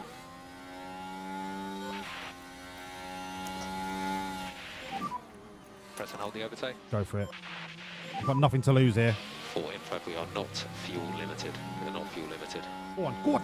Fucking go on, you cunt. Late on the brakes, doing. You're braver. You're braver. You are way braver than Alex Albon. Hello. My name's Alex Albon. I quite like driving. It's quite fun, isn't it? Yeah, that's right. Late on the brakes. Down the inside. Get it in your ear roll. Make it stick, doing. Make it stick. Recharge Make on. it stick. Fucking stick it.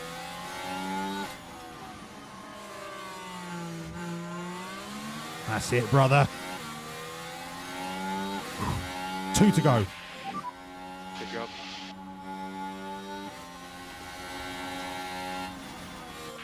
Bring it down. Relax. Cool the Relax. tyres. Relax. We've got DRS. Relax. Think about the lift off. Don't worry about Alex Albon. I've got DRS. You haven't. You haven't all, haven't you, you mug? You shithouse. You ruined my plan there. I was about to do the pair of them. Get behind at 1.5.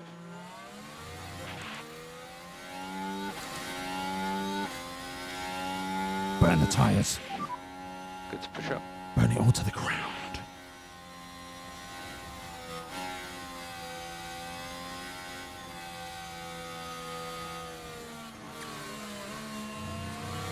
I honestly think Alex has used battery there to just try and overtake us again, which means he's not going to have battery or enough battery in the next 2 laps. I'm not going to push here because we're all so close.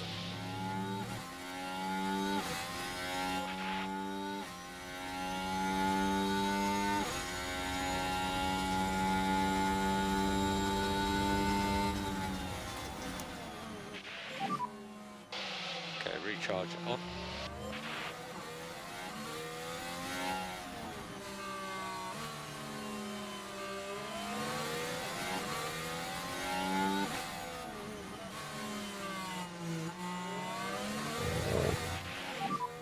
Thoughts on tyres?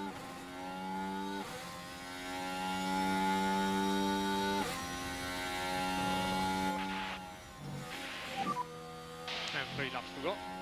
Copy.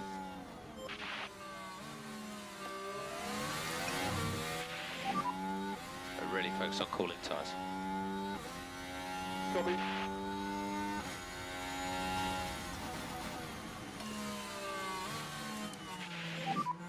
Cool the tyres. Copy. Come on, these gaps have got to start to appear.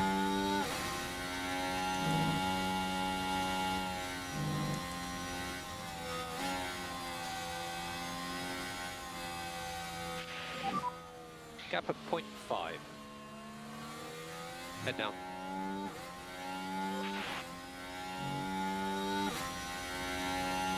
It's too soon to make a push yet. Keep harvesting. Keep harvesting. One more lap and we'll have a full battery.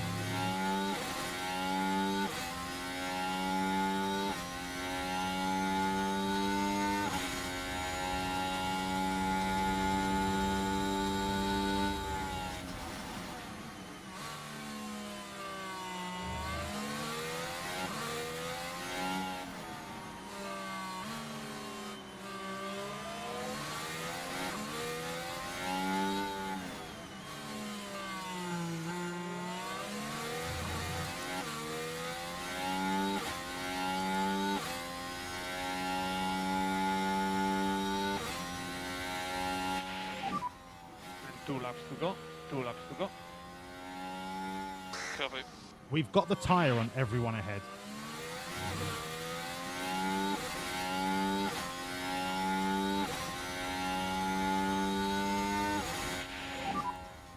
Gap 0.4. You just keep your head down. Okay, so it's closing up a little bit. Copy.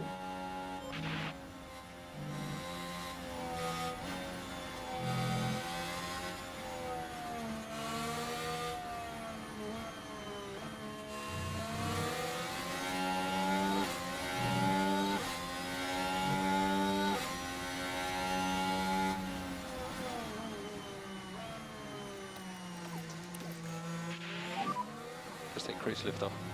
Copy. Go on.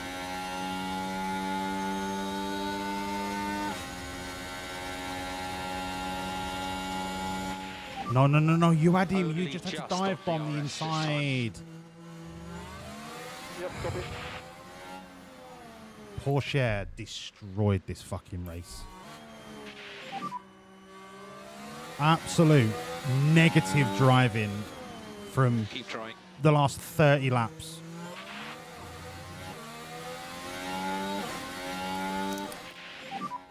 Recharge on, please, mate. Copy. And we'll have a recharge on, please. Copy.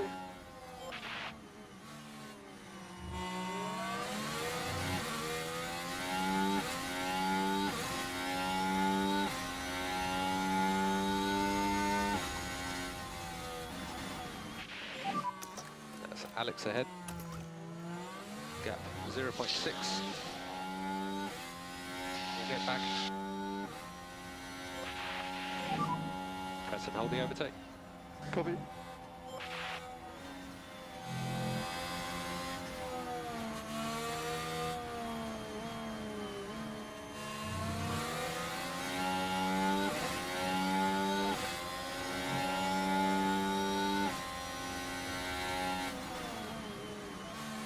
Just a crock of utter bollocks.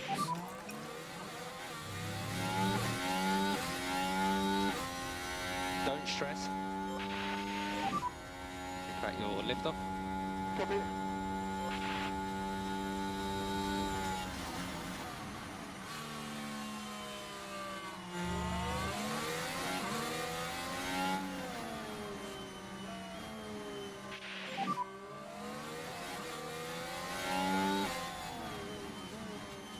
Gap 0.4. There is nothing you can do when you've got a 4-car DRS train. There's just nothing you can do. Caution on the battery. Copy. Wow, wow, wow, wow, wow, wow, wow. Wow, wow, wow, wow, wow, wow, wow, wow. And then he wants to come through and all. Just it's just fucking a horrible, horrible situation when you're stuck in a train with a driver at the front who does nothing but defend, waits to be overtaken in the DRS, re-overtakes in the next DRS, and then defend. You can't get past them. Fantastic. And some pickup on the way in if you need to. Fucking infuriating. I'm going for a piss.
Now, wasn't it an excellent showing from Oscar Piastri?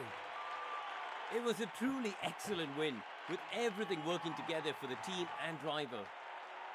We may see these kind of scenes a lot in Formula One, but it's easy to forget just what it means to the whole team. Well, Karoon, I really hope. Feeling in the team garage at the end of that. I really hope Theo doesn't get a seat for next season, because he is the anti-racer. That's not how you race, right? That's just how you self-preserve. That's how you look after yourself. That's not what a racer is. You're a fucking embarrassment. Absolute embarrassment to the sport. All right. With 130 points left to play for, Doohan is 82 points ahead.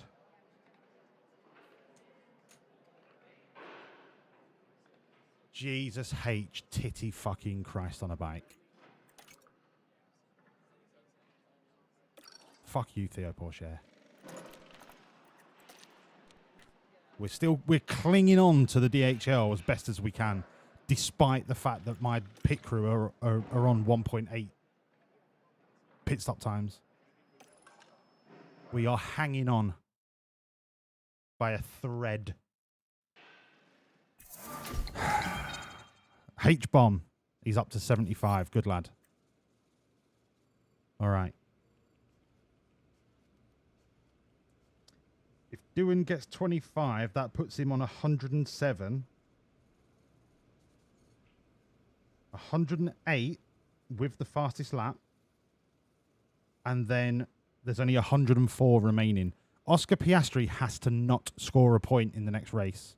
Jack Doohan needs to win it, and then we can confirm Jack Doodog will be the world champion. But I'm not going to retire Oscar Piastri.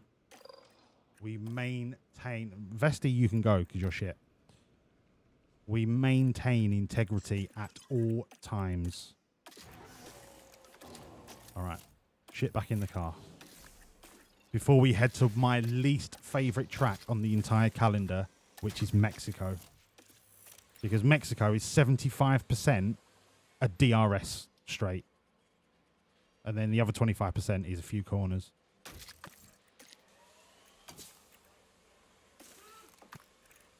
I feel like I'm losing my grip. I'm losing my cool. I can feel it ebbing away from me.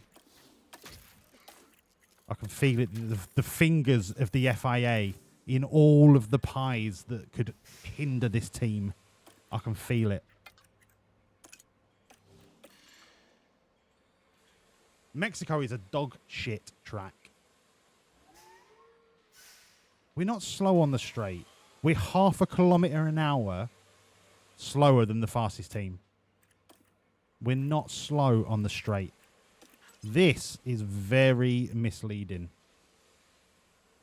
Half a kilometre an hour is nothing.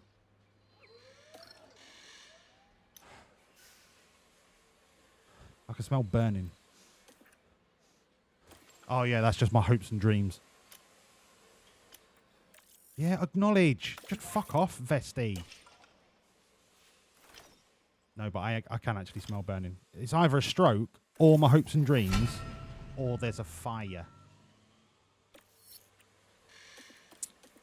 Oh, helipad's got a new H painted on it.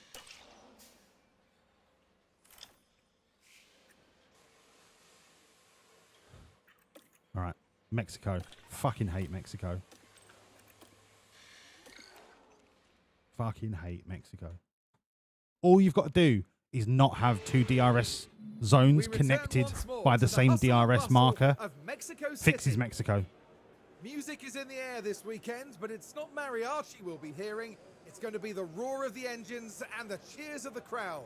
Formula One is back in the very heart and the moans of Oscar Piastri. At the Autodromo Hermanos Rodriguez. Last round was a dream weekend for race winner Oscar Piastri. The Australian showing his mettle against the best of the best. Well, against Theo Porcher, Let's get on who with is the definitely weekend. not the best of the best. absolute anti-racer. Oh, and it's raining as well. So Mexico, the DRSs might not actually be an issue. Huh. I'm actually more positive about Mexico now. Right, you do. Boys in your calm, H-bomb and Bomber Olatunji. Set up. Let's get through this as quick as possible. That's how much I hate this track. Let's just get it done, right? No fannying about, no spiel, none of that. Get in, get out, get on with our lives outside of Mexico.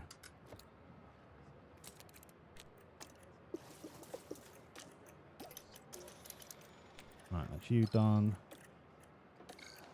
And then this is a hundo from the super secret dossier, which probably means it'll be shit.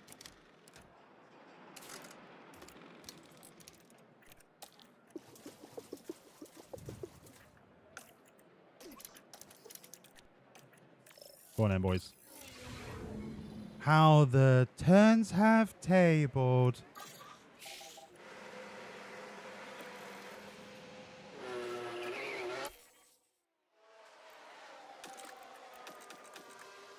Nice and easy, Trigger. Nice and easy, you know what I mean?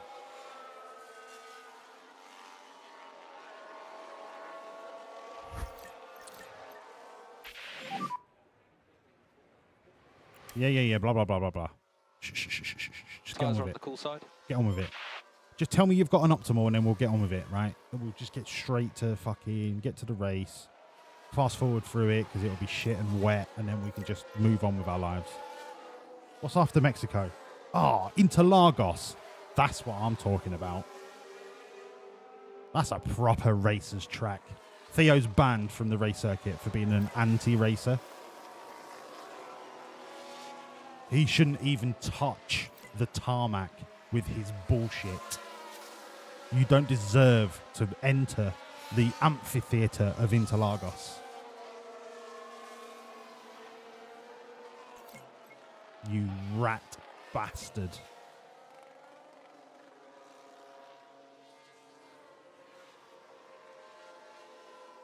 Optimal. Come on, boys. Chop, chop. No. The car is okay? The car is not okay. The car is shit. Okay. The car is a little bit shit.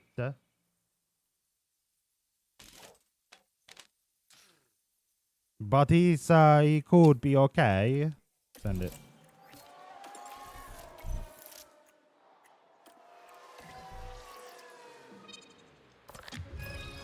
I mean, Jesus, Harry.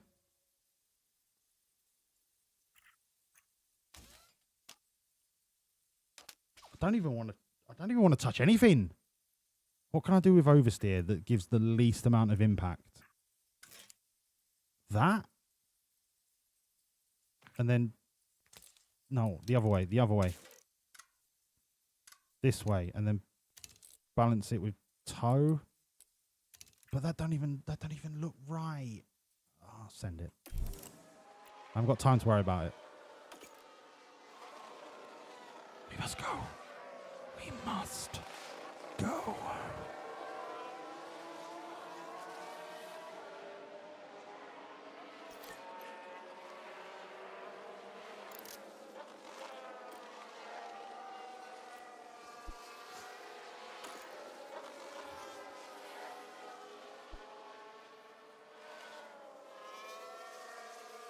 Oh, how the tables have turned.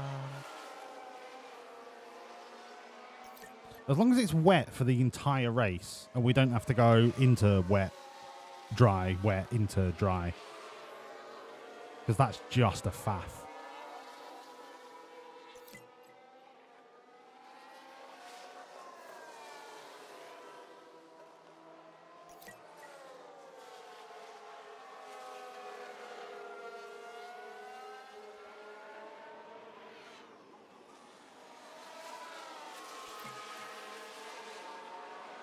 Come on, Bomber.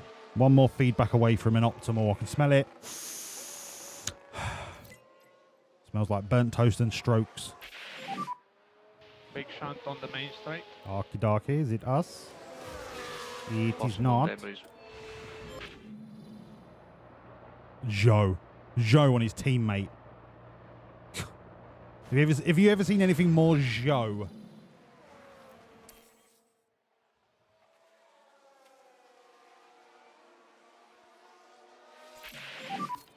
Is he all okay? Okay, I've made his car worse. That's fine because it was 50-50 on the rear wing.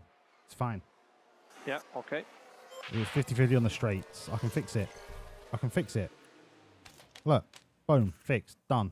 Problem solved. Send it. Bosh, send. Keep warming your tyres. Yeah. Keep warming your tyres. Yeah. That's right. Come on, H-bomb. Give me that optimal. Can speed up to keep some temperature. Oh, Harry boy. There's a yellow flag now. Good old Jungius.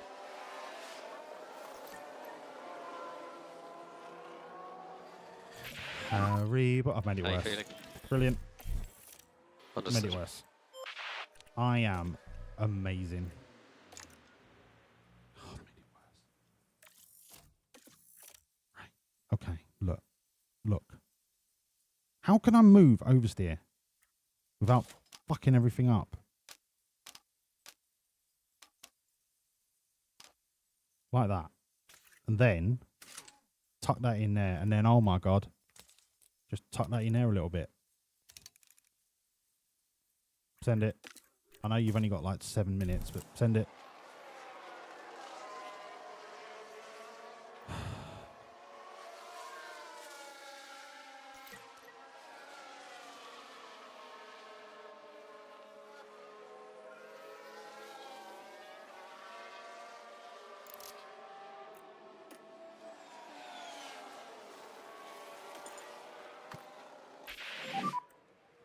Okay, that's the checkered flag. That has to be a hundo for Doodog. There wasn't any other way that the sliders could have gone.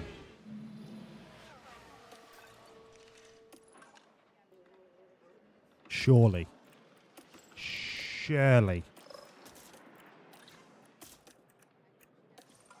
So that's that locked in. I'm going to give him 40 laps to get track knowledge because I trust him that much.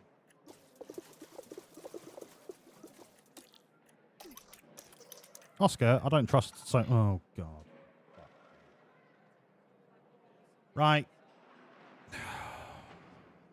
Sure. Yep. I can fix this. Yep. No problem. Yep. Mm-hmm. Uh-huh. Yep. Mm-hmm. Sure. Yep. Uh-huh. Mm-hmm. Yep. That. Yep. There. Yep. Yep. Mm-hmm. Uh-huh. Mm-hmm. Yep. Mm-hmm. Mm-hmm. Okay. Cool. Yep. Yep. Yep. No problem. Yep. Pop that in there a little bit, and then yep. Sure. Yep. Uh-huh. Mm-hmm. Mm-hmm. Yep. Yep. And then pop that up there, and then traction's out, but that's fine because I can't fix it. But that's fine. It's honestly fine. Yep. And then straights are out. That's fine. Okay. Yep. Pop that there. Yep. We'll do that, and we'll send that, and then he'll be, oh, it's 97% good enough, and I'll be like, mm-hmm. Yeah. Sure. Yeah. Okay. No problem.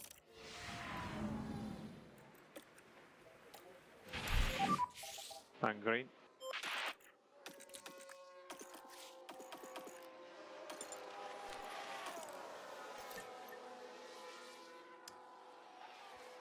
I mean, chocolate full stop is just shit.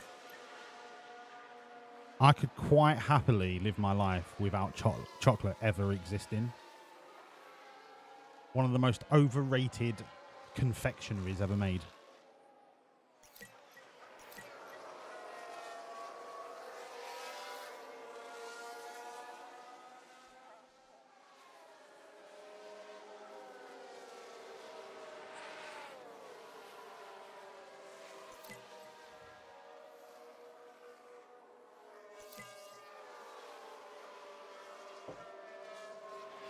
Easter is one of the biggest cons in the Western world.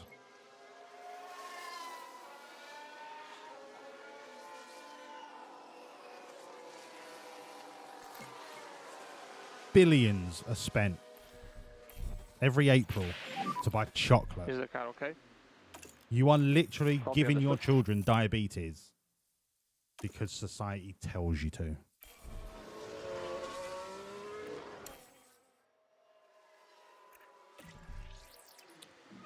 Yep.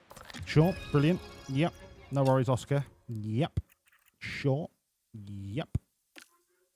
I was going to give you track knowledge, but this is so terrible that track knowledge is not going to rescue you.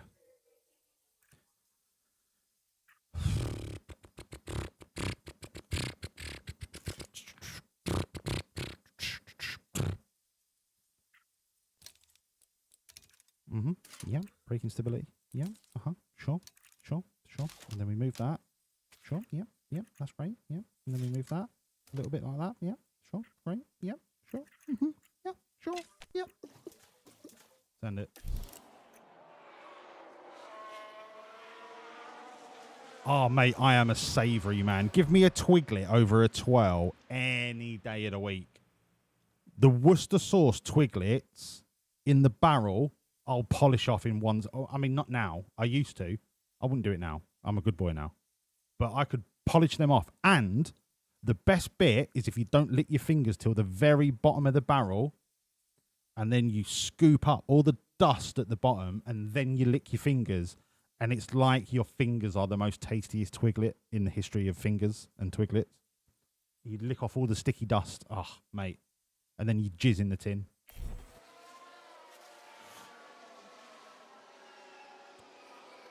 Love Twiglets. Of course it's an optimal. Doodog. Of course it's a fucking optimal. And it's an 100%. Yeah, copy. I love this man. Like a son.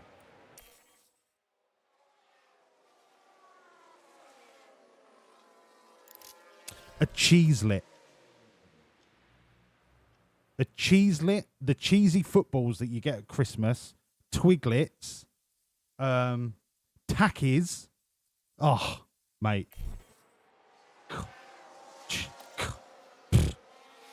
Say no more. Cheese crackers and a bag of Twiglets. Oh, on the green, my guy. Blue cheese on standard digestives with some spring onions. Forget about it.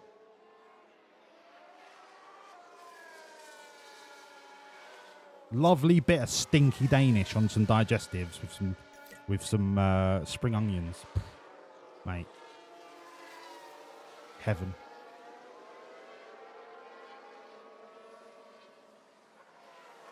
I would rather have a cheese board than a sticky toffee pudding. Every day of the week. Twice on Sundays. 3 times at Christmas.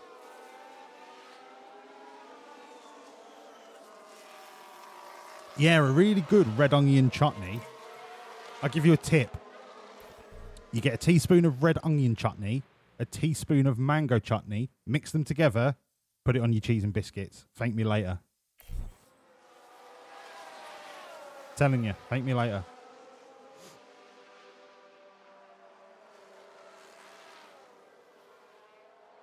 Oh my God, you're making me hungry. Okay. Right, he's got an optimal. Is it a hundo? Of course it's not. It's Oscar fucking Piastri. It's 97%. What a surprise. And now he's fucked up his track acclimatization for the session, so fucking bollocks to him. Knobhead. Absolute clown. Oscar Piastri wears massive shoes and a red nose because he's a fucking clown.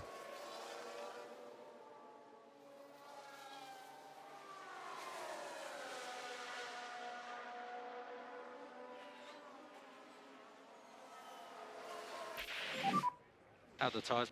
Tyres are fine sharp. I don't know how much more I'm going to get out of the tyre. You're going to get as much out of them as I tell you you're going to get out of them, right?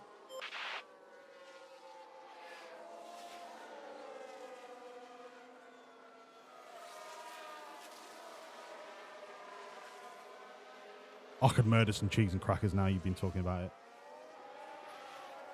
But I've got chicken breast and green beans to look forward to.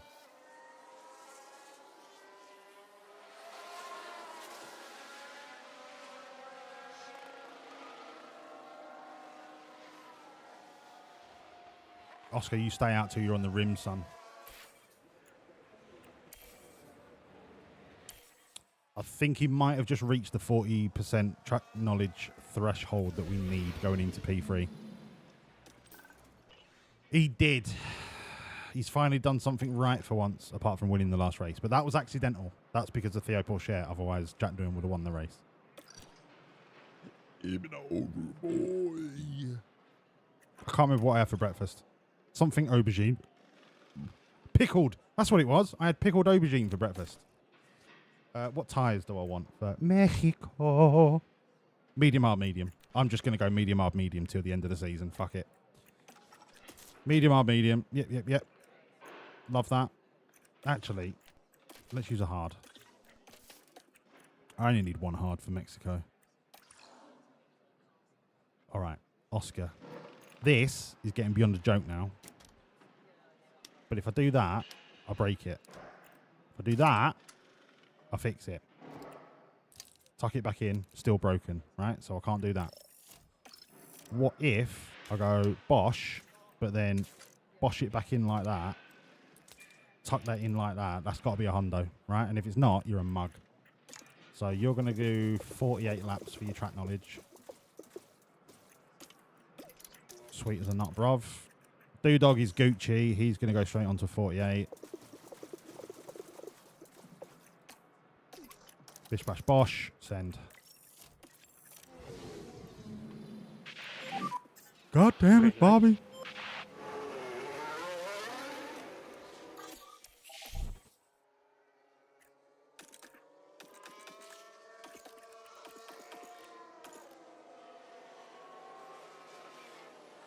Oh, I've got a big bag of spinach as well. I'm going to have some steamed spinach and green beans and chicken.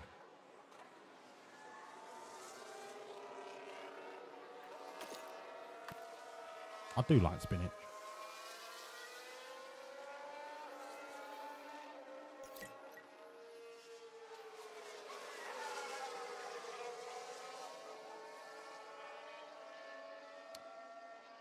How was quali? We've not done it yet.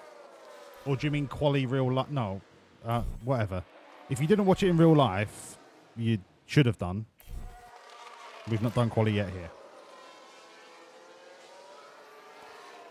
I mean, Kimmy's doing all right. He's doing all right. But he's in a pretty fucking good car, so all things being equal, potentially he should be doing better. If he is the wunderkind that everyone thinks he is.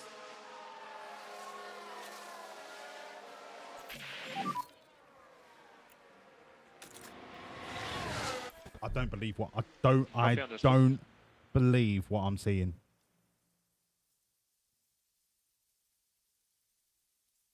I don't believe how finicky this person is.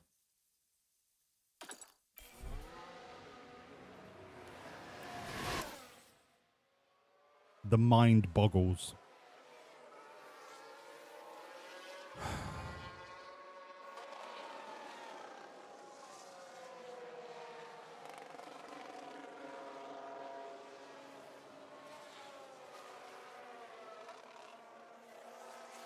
We've all got to work on the green, but do you know what? We all managed to watch the quali, right? And if we don't, we watch the highlights, right? You've only had 4 hours to catch up with the highlights. Hey? Some people just aren't dedicated enough. They just don't have the gumption.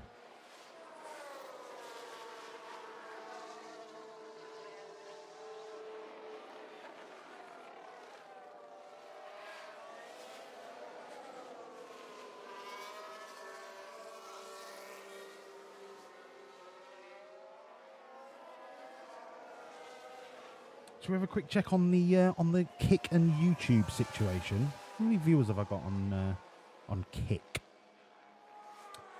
I've got 1 viewer on Kick. Hello to the 1 Kick viewer. Is it one of you just multi-watching me? Because they've not even said anything in chat, and that's strange. If you're not the person from Twitch, Yeah, more dedication. Work only gives you money so that you can eat and live and sleep and provide for your family. I mean, who gives a fuck about work? It's all about F1, mate. It's all about F1. It's all about the glory. And then YouTube. Let's have a look at YouTube. What's my reach like on YouTube? There are 2 people watching me on YouTube. Say hello, people, unless, once again, it's you two from Twitch. Just multi-watching. Am I on the big telly on the green? Let's go. Yeah, it is probably an agent from the TCCCP. Yeah, they're checking up why I didn't. Why I stopped streaming on TikTok. I didn't want the Chinese government getting all of my data. I would have put a 125% tariff on my data.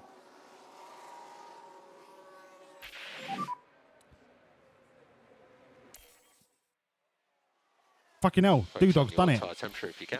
Oh shit, Oscar's done it as well, but once again we don't have the Octo Hondo gone because Piastri is a princess and is only 99% happy with his setup. Bye, bye, Princess Piastri. Bye. Can't wait. I cannot wait. The amount of times he's ruined this screen beggars belief.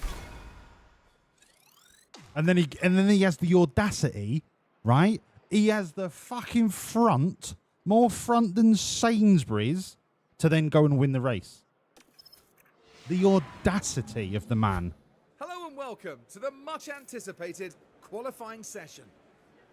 Remember, we lose the slowest 5 drivers On the at green, end if of I'm on the Q1, big telly, then you another are 5 at forgiven. the end of Q2, On all and counts. Q3 will set the top 10 positions. Now, we've got the Haas driver there. Karun, how are they going to be feeling today? Looking at the lap times, we saw a real lack of pace from them in practice. They never looked quite comfortable with the setup, and they'll need to try something new for qualifying if they want to get past Q1. So get yourselves comfortable. It's going to be quite the ride. Yeah, it's going to be a roller coaster of dog shit. More front than Blackpool, mate. More front than Blackpool. Honestly, the gall of the man. It's just a lack of class, is what it is. It's a lack of class. He's basically a petulant little toddler. And he's like, no, I want 100%. I want 100%. And then when he doesn't get it, he goes and pisses on my chips just to add fuel to the pickled aubergine fire. All right, boys. You almost let me go to qualifying without changing the engine parts. You lot are useless. You're more useless than Oscar Piastri. And I hope that burns you as much as it pleases me to say. Not one of you reminded me. Not one of you. It's broken! Too late. It's too late. Anti-stall! It is too late, off. Magic. Fuck! You missed that boat ride. Let's go.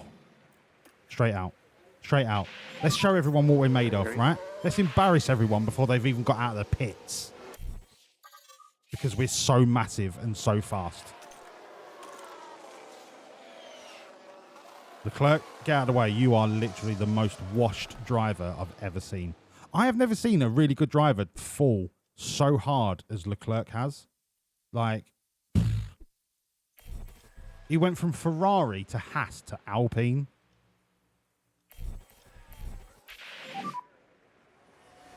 Okay, that's a good benchmark. That's a good benchmark. That could actually put us through without us even really trying.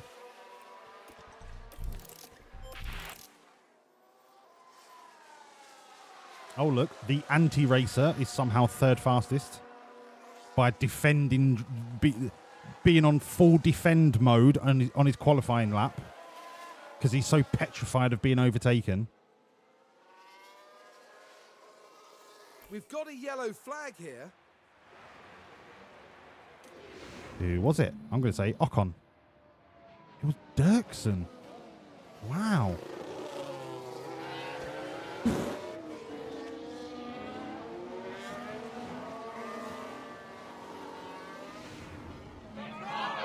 at the team there. They all knew Did he what just that brake moment check meant. Ocon whilst Ocon was on his flying lap? That's what it looked like to me. That looked like a brake check to somebody on a flying lap. Wow. Wow.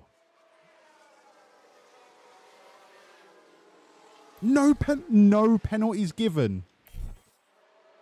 Great coding, Frontier. Well done. Round of applause, everyone, for Frontier, please.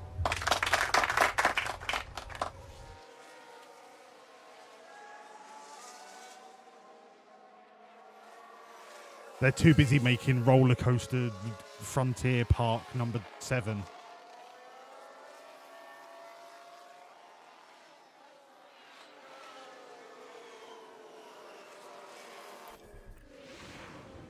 That was a monster brake check from Dirksen.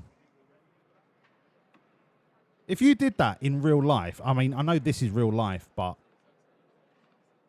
Sorry, I had to fart there. I know this is... I know this is real life. But in your video game real life, if somebody did that actually in qualifying, like a brake check, to an oncoming flying lap car, they would be kicked out of the sport. But no. Dirksen doesn't even get a penalty. Frightening. Same tyres. We're that massive, we can run the scrubbed.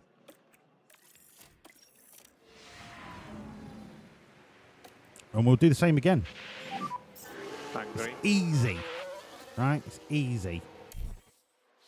As long as there's no traffic. It's all right. We've got the monster that is Logan Sargent pulling us around the track. It's going to be a clean lap. Jesus, this could be quick. Eyes on dash. That's good enough to get through. Copy.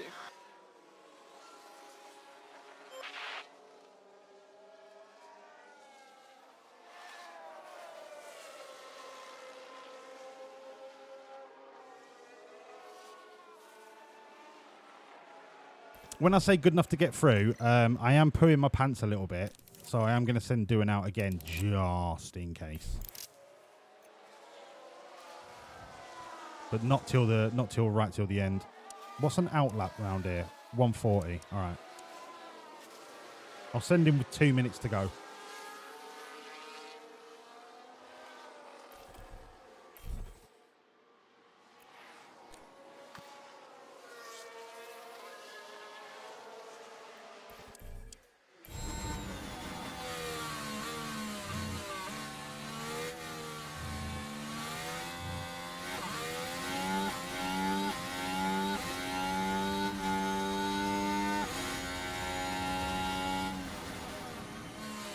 Traffic.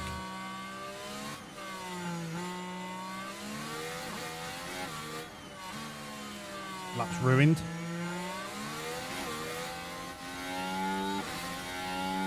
But I'm going to persevere. I've got nothing to lose.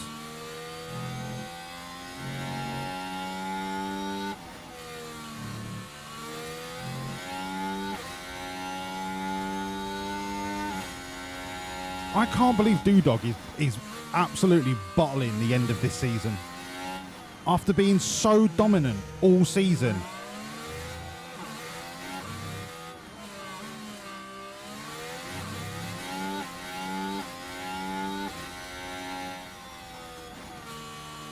He's fucking bottled it.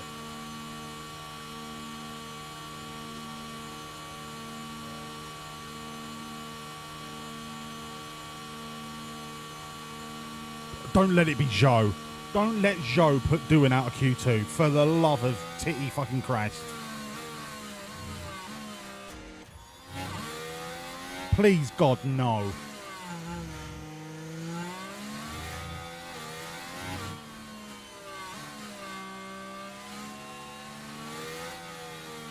Never in doubt.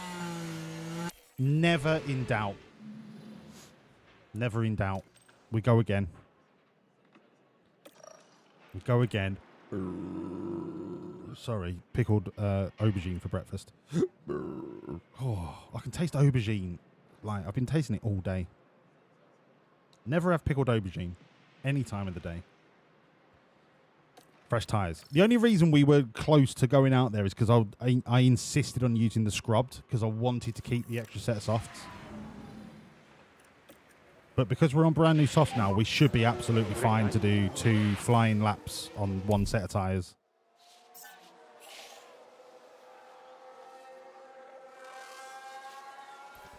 Apart from all the traffic, which is hilarious.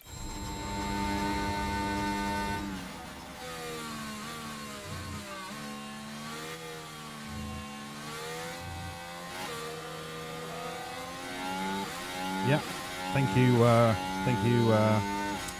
Bull. Thank you. Ignore the purple. Doohan's the first person setting a flying lap, which is why it's purple. The only reason I'm watching it is to see that if he gets really severely impeded, I'll call him in, but he's almost over halfway around the track, so I'm just going to leave it now. It won't be a good time because of that impeding. Or it will be a good time, but it's not, because I think a good time is like a low 112. So both of these two need to give their heads a fucking wobble. Yeah, a low 112 is the minimum. B6. Fucking hell, that is horrendous. Okay, go now. Track's pretty quiet. Come on. Come on, give me a clean lap. Oh, if Piastri can do Tsunoda before turn 1, then yeah, we're fine. Yeah. We're good. Clean track, boys. Clean. The track is max evolution. This should be purples and greens all over the gaff.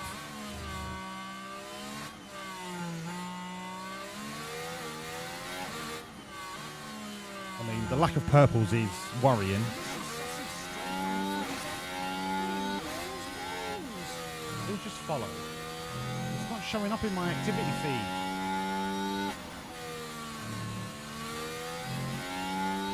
Oh, there we go. Motorsport Pickle Tomato. Thank you. What a fucking name that is, by the way. What a name that is. Mickle Sport, for fuck's sake. Motorsport Pickle Tomato. Thank you so much for the follow. Welcoming me all through. You are now an official assistant team principal to Wawlliamz Racing, F1 Limited, PLC, GmbH. Welcome to the team. You just downloaded the 2025 DLC. Our very own Fire Nexus has been working on that. Good friend of the channel. Some would say legendary member of the channel. I would say he's all right.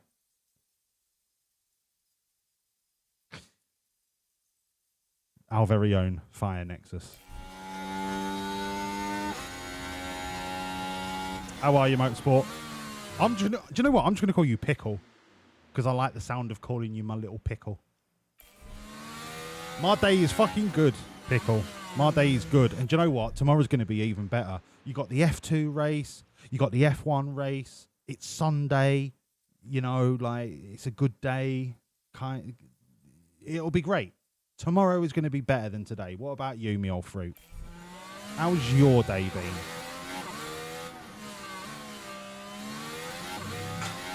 This lack of purples is almost bordering on unacceptable.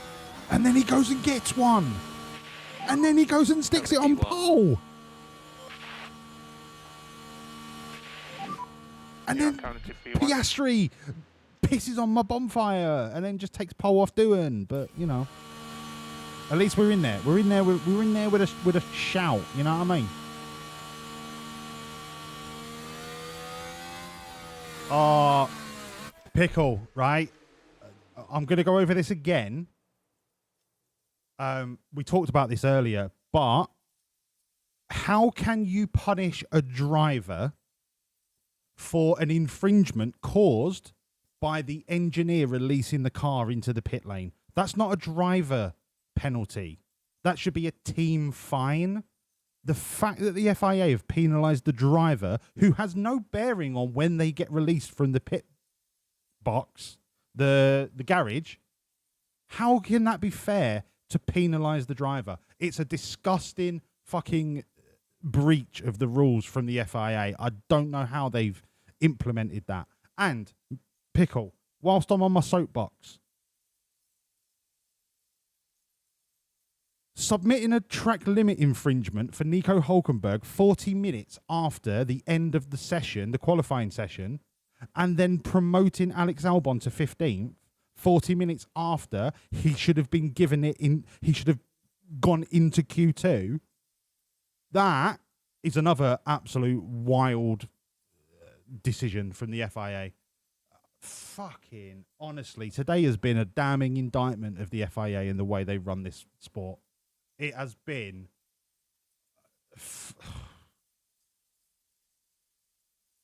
somebody needs to challenge MBS. And I know MBS isn't the person giving the final decision on the track limits, blah, blah, blah, blah, blah. But he's the head of the snake. And the fact that he's running for re-election unopposed,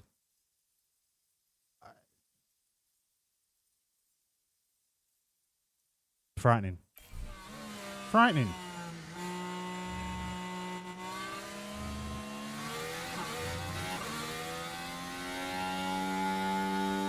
No, Lordley, it should be a fine. It should be a fine for the team. It's not a drive. You can't punish the driver for a decision that they didn't make. You can't do it. No, you can't punish the driver. You can't.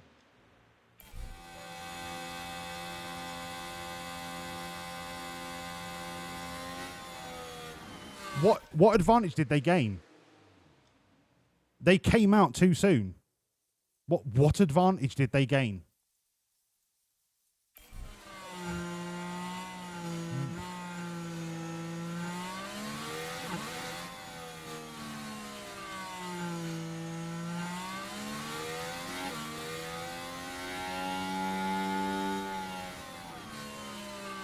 Fucking Maloney, where did you come from, you little shitbag?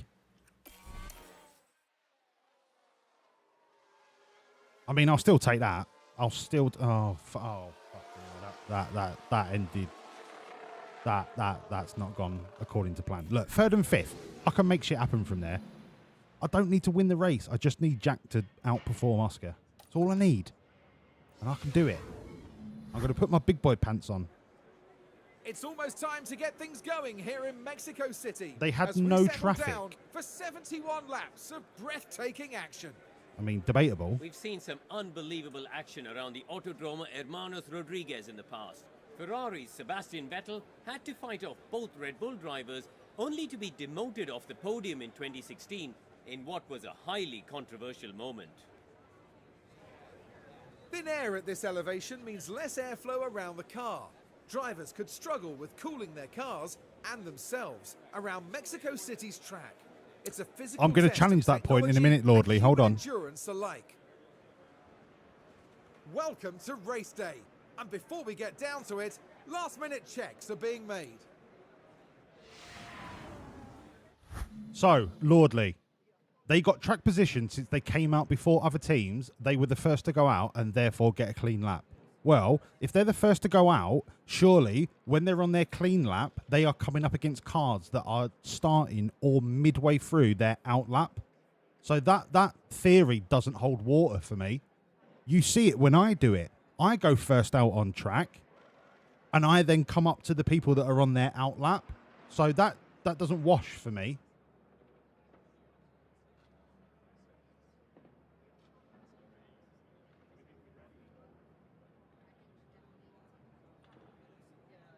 An updated version front design on the 2009 RB livery. What? Oh, for the Heritage Pack. Ooh, yeah. On the green, sent me a picture in Discord of him on the telly. Yeah, let's go. Fire.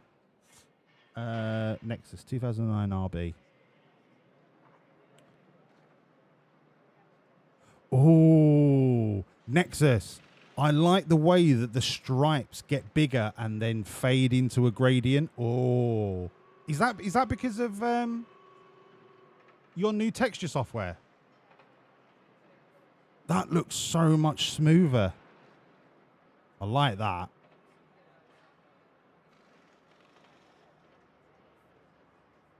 Yeah, man, that looks fucking sick. Yeah, it just helps make it look so much more like natural. It's so good. Pickle, I didn't see the sprint, but I'm going to be watching the race tomorrow.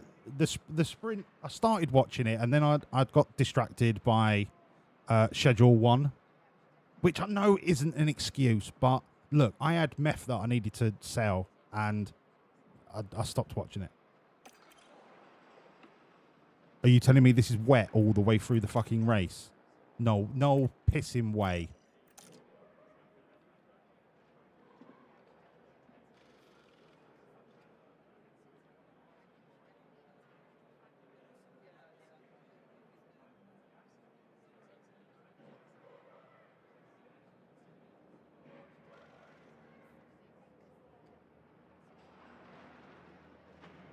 On the bright side, I hate Mexico. So we can just literally fast forward it, which is great. The next question is, should we do it in a oneer or should we pit? Should we pit?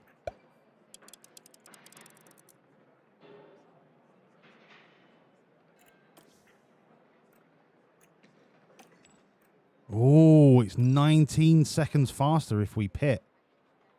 Oh. Oh. Could we do it in a oneer, though? Should we do it in a oneer? Nexus, I am so addicted to Schedule 1. Pickle, I would be... In fact, I think the sun would explode before the FIA go back on a decision they made.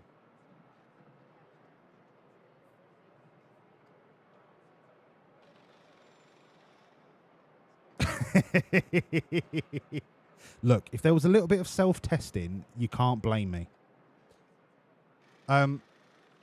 Legitimately, do we do the one stop or the two stop? Now, the maths says that the two stopper is hella faster.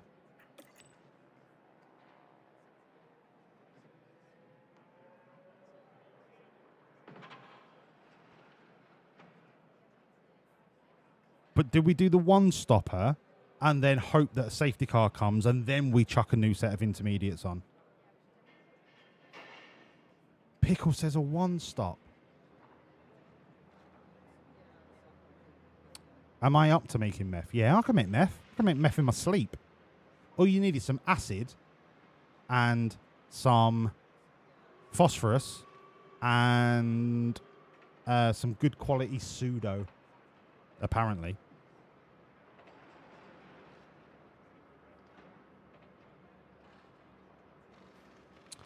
So one, yeah, but the thing is, the one stop dictates that we run gentle. If we're running the two stopper, I've got to push it straight off the bat.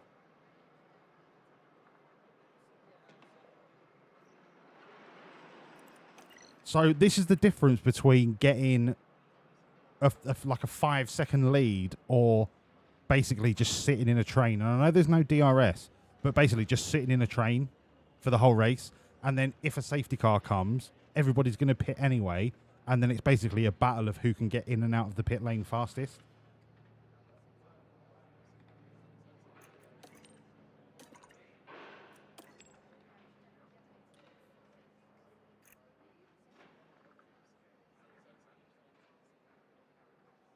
A safety car can happen, yeah.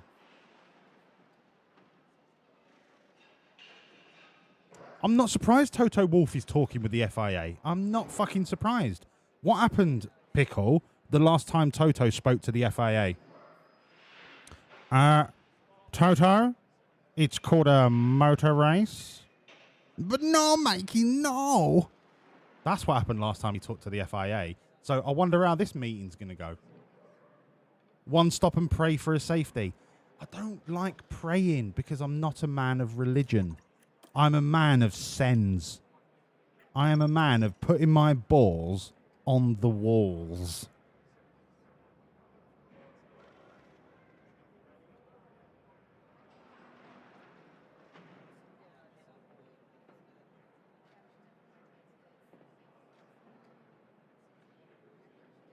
The difference is, right, if the AI if the AI, sorry, don't stop, yes, at lap 35, we come out on brand new intermediates, but when there's no DRS, we're not guaranteed to make any overtakes. We could just be stuck.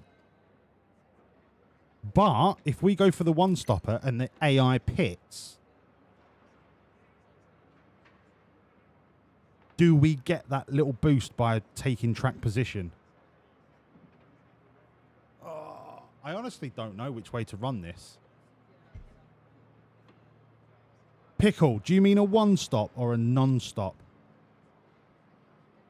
Because this is technically a non-stop strat. Delicious sausage straight from the freezer. Phasmo Cryptic, thank you so much for the follow. Welcoming me off fruit. You are now an official assistant team principal to Wawlliamz Racing F1 Limited PLC, motherfucking GmbH. Welcome to the team. So Pickle says a non-stop. Right, all right. Magic, what's up? I'm not just fucking tech support. What's the matter?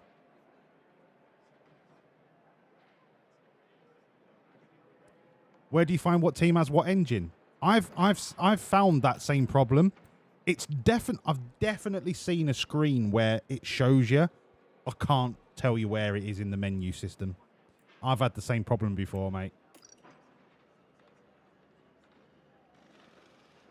Are we going non-stop? Are we going direct from Heathrow to Vegas? So are we going to give up? If we go non-stop, right, I'm not going to push it off the start line.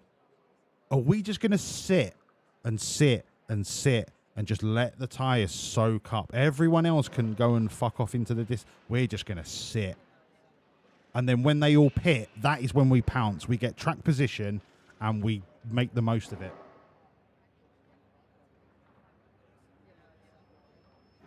We've not even got as far as the bet yet, Lordly.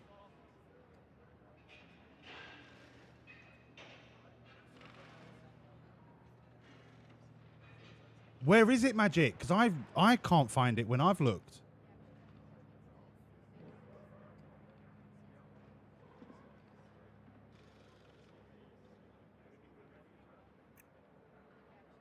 All right.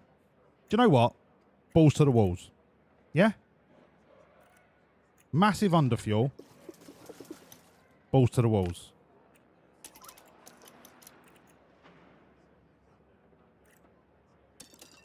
I'm talking bollocks. I am going to push off the start line because it doesn't make sense to not push off the start line. But after turn 1, turn 2, boom, we're going to go back to standard and we are going to chill and let the one stopper do the heavy lifting. We either win this race or we end up at the back of the grid. Reports circuit info.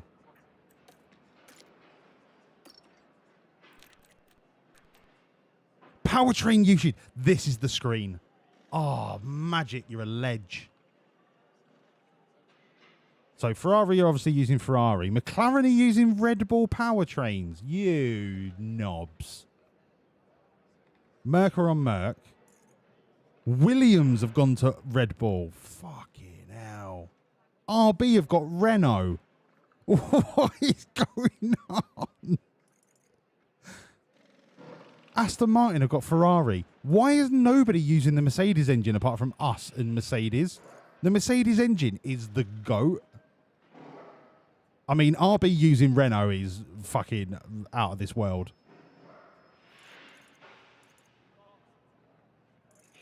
What the piss?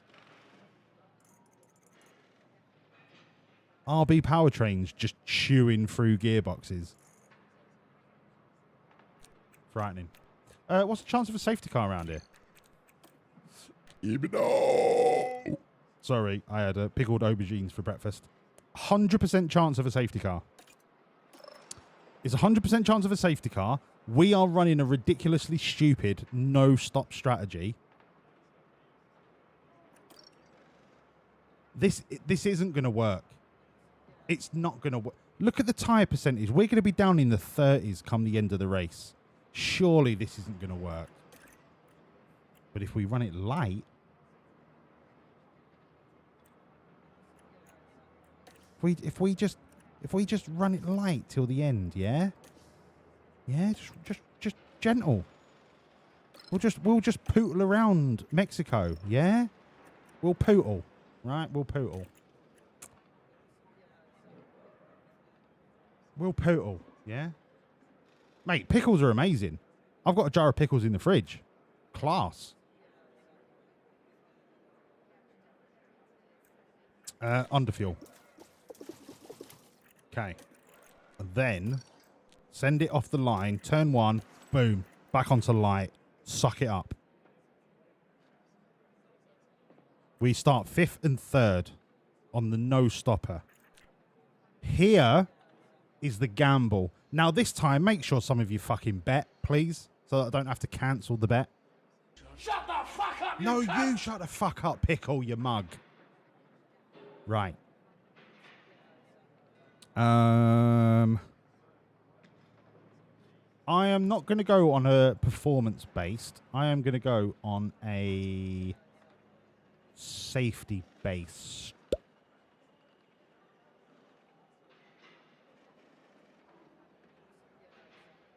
So, red.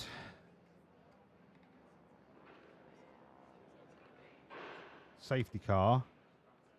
Virtual. None.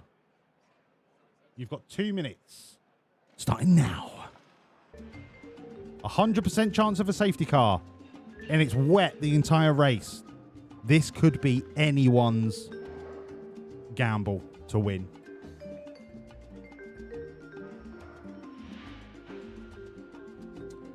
Pickle, who's your actual team? Are you a Ferrari guy or have I just made that up?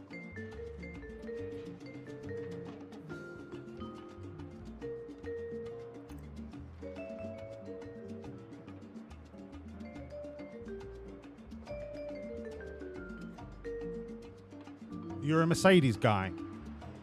So I'm a Williams guy, hence why I called the team Wawlliamz, because I'm a comedy genius. But I love the Williams save because your facilities, you're like bang mid-tier. Your drivers are bang mid-tier, apart from Alex Albon because he's my bae.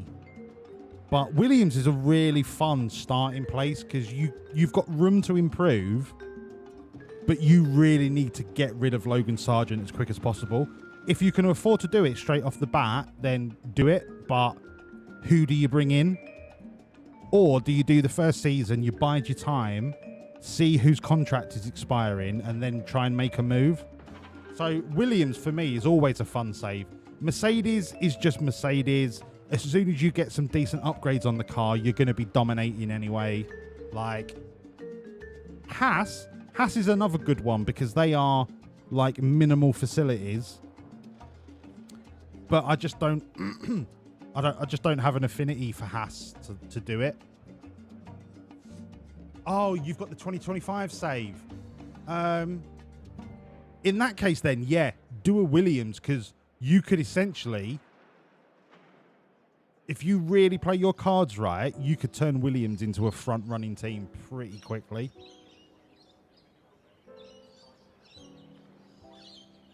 Todd. Look, we don't believe you when you say you've made Logan Sargent 3-time world champion, all right? Nobody believes you. All right, the bet is done. The bet is done. 20 grand on a red flag, 7 grand on a safety car, nothing for a VSC, nothing for a none. All right. The money hath spoken. Ladies, gentlemen, and everyone in between, please rise for the national anthem of Mexico. Oh, have I got any El Bandidos? I'm just going to check. I can't start the Mexican Grand Prix without an El Bandido.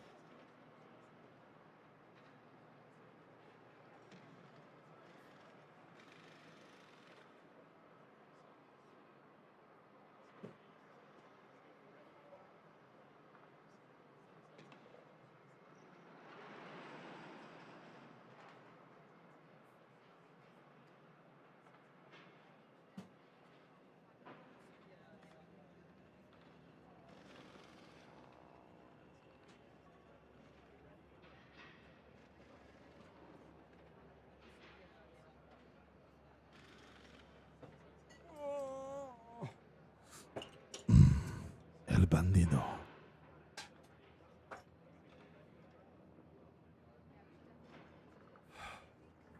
Yeah, Pickle, play on hard. That's how you should play.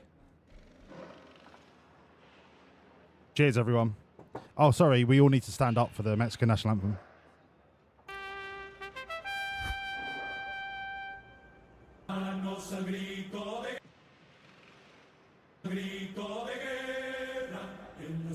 Well, they're fucking miming. Very, very, very proud. Right, Cryptic, give me 30 seconds.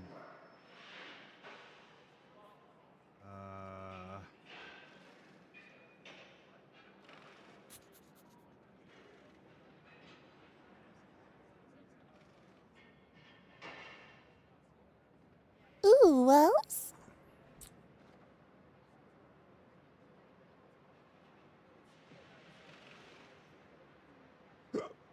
Excuse me.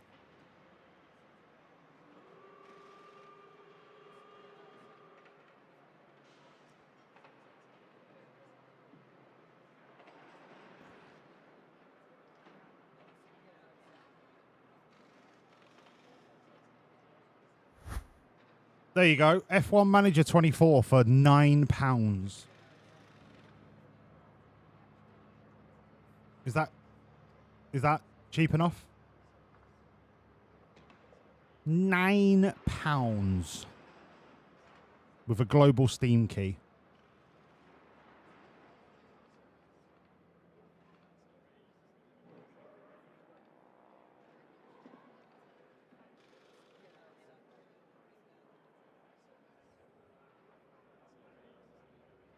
Is it only $10.49 on Steam? Pickle, it's called allkeyshop.com. I've used it hundreds of times. I've never, ever, ever had a problem, so I use it all the time. Allkeyshop.com. El Viejo Juanzu. Hey, ¿cómo estás? ¿Qué pasa?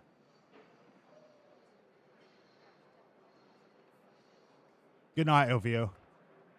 Yeah, I know, it was free. It was free in Epic a few months ago, wasn't it?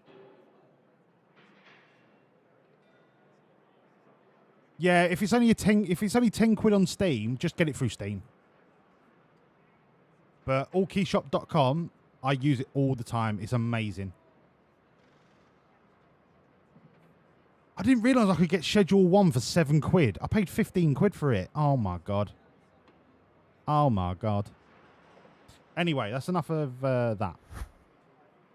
Right. This is where heroes are made.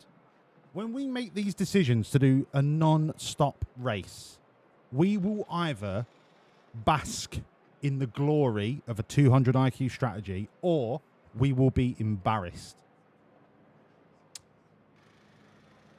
If the latter occurs, I will be blaming my assistant team principals. Nexus, you sent me an updated livery. Let me check. Let me check your handiwork.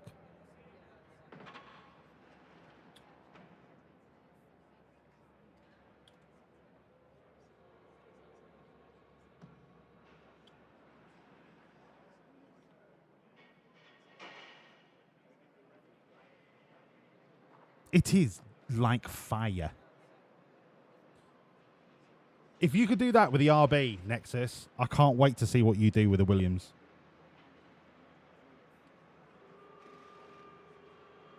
Scandalous. All right, everyone. The songs have been sungeth. The bets have been betteth. Now, Crofty is going to ruin everything. Final checks are being carried out by the teams, and it won't be long until we get this race underway. Integral, I like the cut of your jib, Sunshine. They start in P1, but will they be able to stay there? The first corner could be so crucial. Right, come on. Send it into turn one. Go on, fucking send it. Maximum sends. What will happen next? We're about to find out. Maximum sends and then we chill. And it's lights out and away we go. Go, go, go, go, go. Big, hard, throbbing maximum sends. Copy.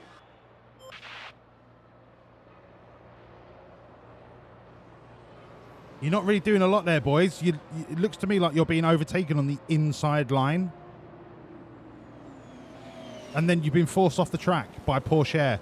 Brilliant. Love that, Piastri. You're meant to be 94 rated.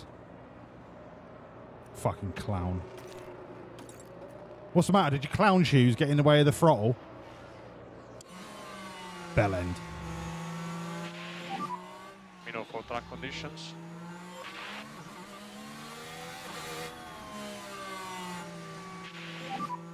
Nice. They're doing a very good job. No, the Williams one was fine, to be honest, mate. They were all fine. But if there's things that you can blend or tweak just to give it a refresh, then it could only get better.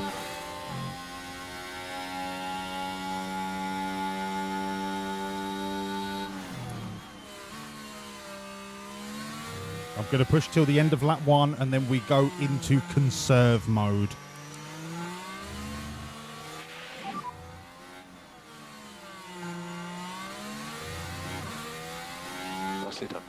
Now we conserve.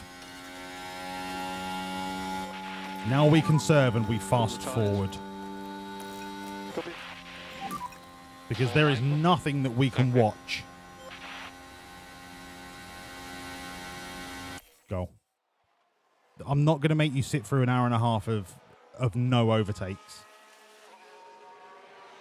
But now we will start to see who is on the two-stopper, who is on the one-stopper and who is on the no-stopper.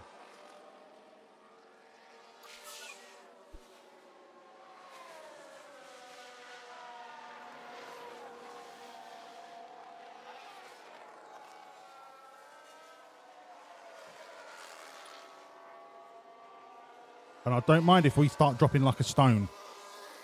Because that's all part of the plan. We knew it would happen. If we were going to conserve, we were going to drop. But then once the pits start to happen, that's when we pounce.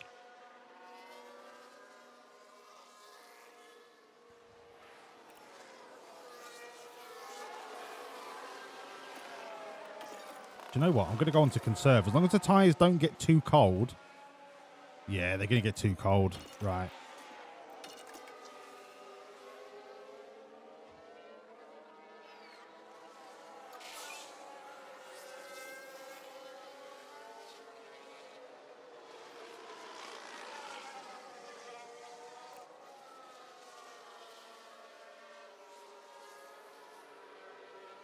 I mean, how some of these drivers are down to 70% already? They have to be going for the one-stopper.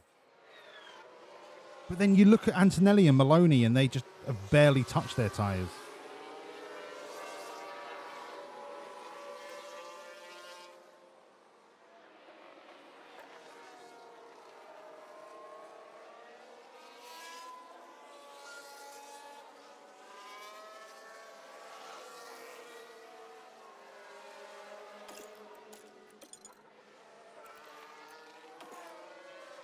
Oh, shit. We are way lighter than everyone else. 56. Antonelli's on 66. Porsche's on 6. Oh, have I fucked it? No, I've not fucked it. No. No, we'll easily make the fuel back. It's a full wet race, for fuck's sake. Oh, Mexico is flat out for 2/3 of the track. Yeah, I might have fucked it.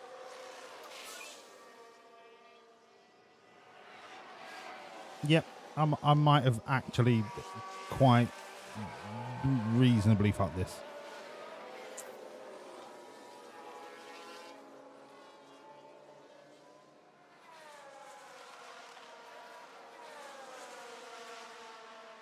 Okay, the pits are starting to roll in. If we can get through this without any safety car whatsoever, I mean, Jesus Christ, it'll be a miracle.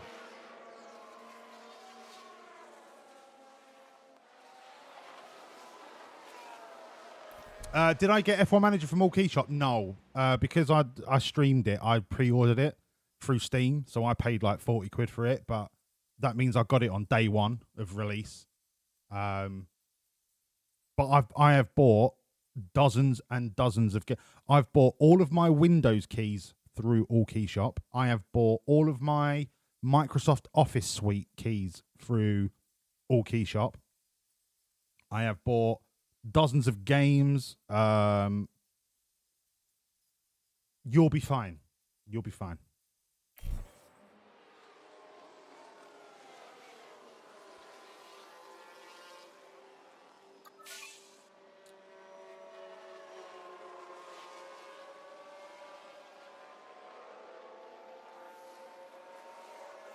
Okay, it looks like the front four are also doing the no stopper, and then everyone behind us is on the two stopper, the one stopper.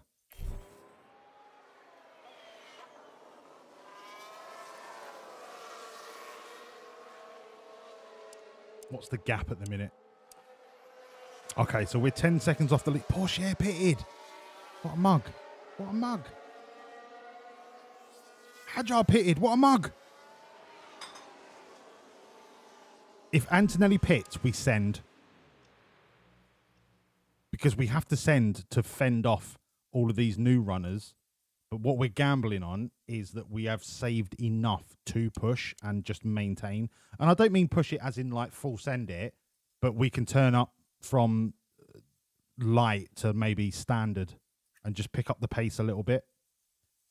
I mean, there's 31 laps left and the fuel has come down significantly.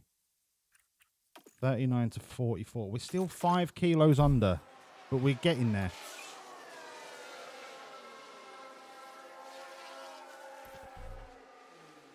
I don't believe it.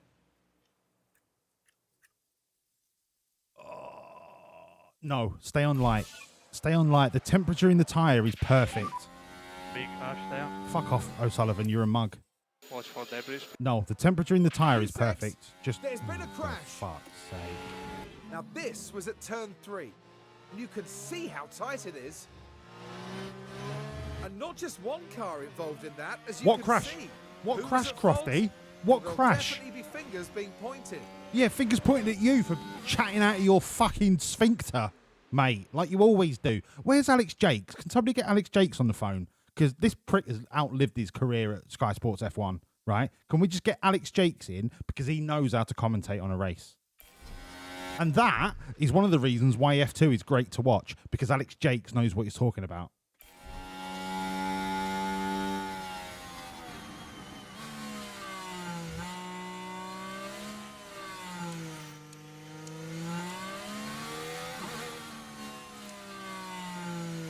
If Maloney is intent on staying out, we can catch him.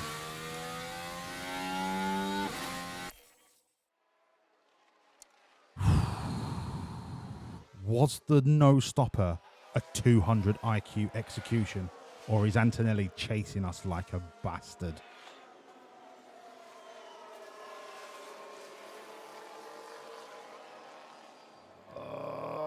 He's kind of chasing us. Let's turn it up. Let's turn it up. Come on. Let's turn it up a little bit. We'll go for one push lap, then we'll go back to top up. Let's just maintain that gap to Antonelli. Come on. Let this work. Antonelli's going to get us in about 3 laps.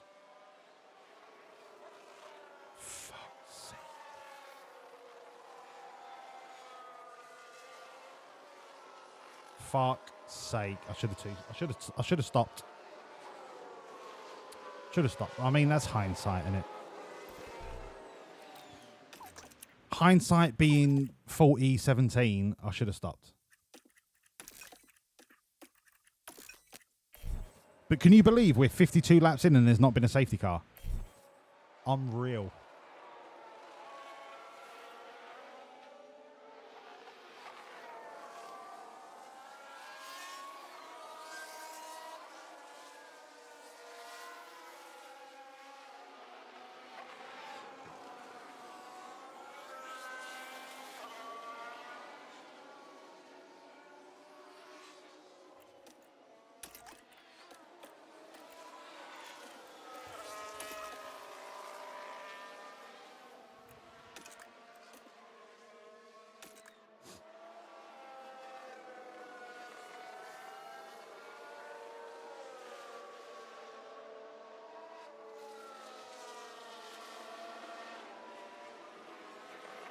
To be fair, we've only dropped one place, right? It's a valiant attempt, and I don't think Maloney's going to make 8 seconds back in 10 laps. So we've only lost one place attempting something that could have been 200 IQ. So for me, that trade-off, that's not a bad trade-off, because at the end of the day, we're not racing everybody else. We're racing Doohan versus Piastri.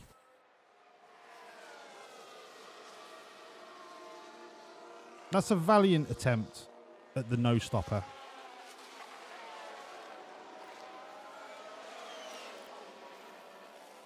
Although, having said that, Maloney is going to overtake us. I'm literally chatting bubbles. I am huffing the copium.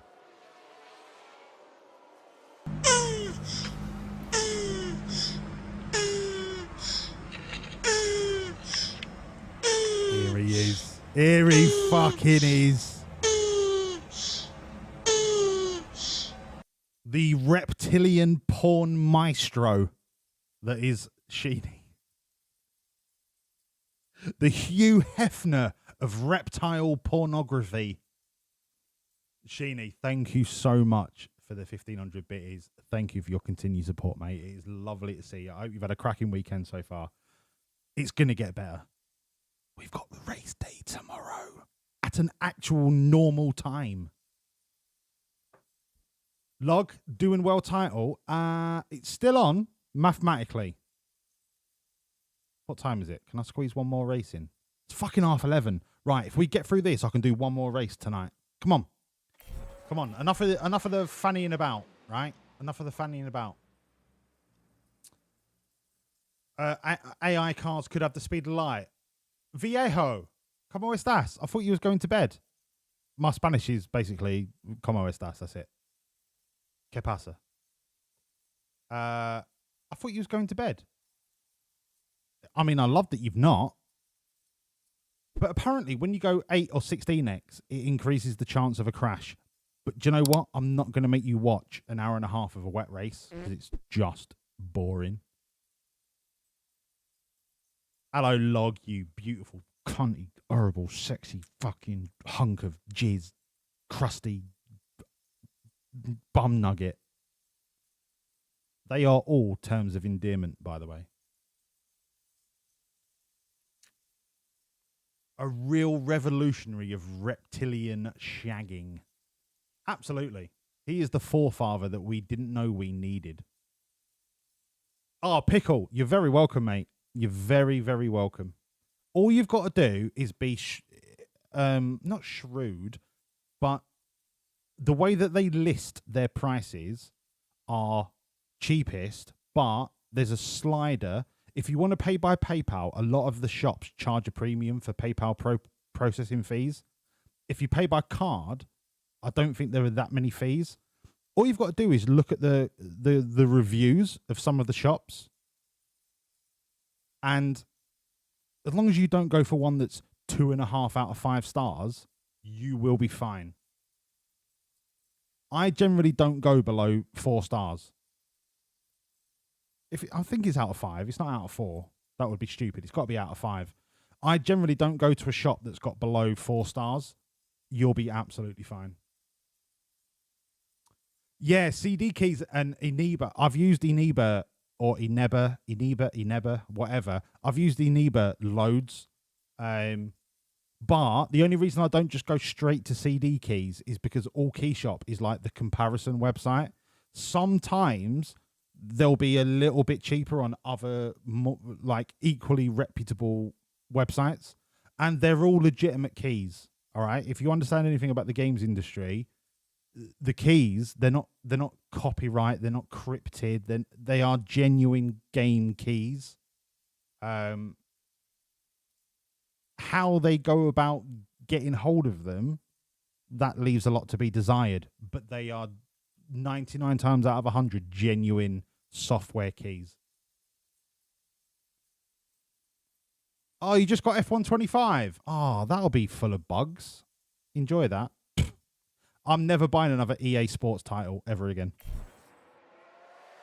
I refuse. The last good EA Sports title was FIFA Road to World Cup 98 on the N64.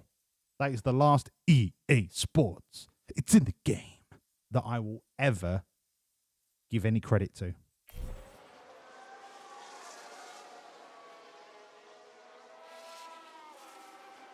The Sims 5. I've not played Sims since I was like 11. And even then, I spent like 12 hours on the primitive internet, as it was back then, trying to find the hack file to make all the Sims naked. I mean, look, I was a growing boy. I was a pubescent growing boy. Of course I wanted to make my hot Sim women naked.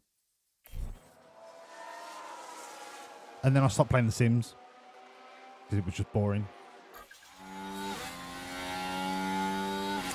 Oh, right, we're on the final lap. Blimey. That race went quick, didn't it? Right, dump the battery. Dump the tyres. And whatever will be, will be. Que sera, sera, as they say in Belgium. It is on time. Yep, fast forward it. The race is a washout. Okay, that's the checkered flag. P5 in the end. P5, what's that, like 7 points? I don't know what the point structure is below the top 3. Okay, that's that. Hold on, mate. You are back FIFA, Finn, I cannot believe... I can believe it, because football is the most popular sport in the world.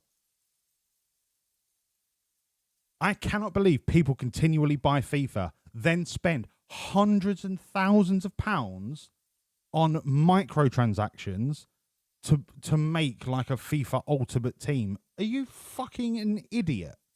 You buy a game, the game should be on the product that you buy. If you have to keep paying money to play the game, you are basically you're fanning the flames of the fire that is milking you dry. I'm all for DLC because it is an addition to the game that wasn't there. But microtransactions are they're infinite. You could buy as many as you want. A DLC is something that you buy once and it is then clumped onto the side of a game. So perhaps something like Euro Truck Simulator is a great example. You buy the base game and it gives you the base map, but they are constantly working on new maps for new countries. So you would buy an expansion for fucking Canada, or you would buy an expansion for Turkey, or do you know what I mean? And they are optional. You can still play the game absolutely fine. If you want to spend a little bit of money and get a bigger map, boom, bolt it on. But FIFA, it's like, oh, do you wanna open a potluck pack of cards and see what players you get? Fuck off. Fuck off.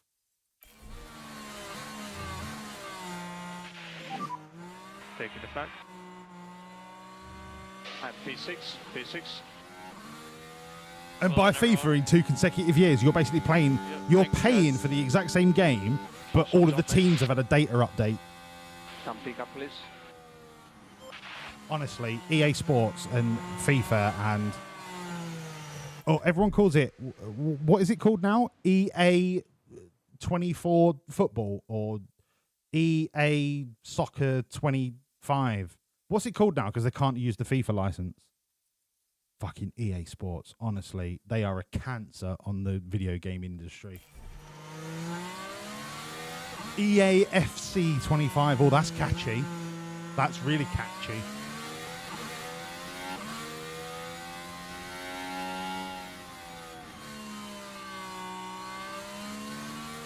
The Pandora's box has been opened, and it is going to be down to us as consumers to put our foot down and say, no, I'm not going to let you fleece me anymore. And if the people that are buying the game are too weak to do that, then the world is fucked anyway. So why are we all worried about video games?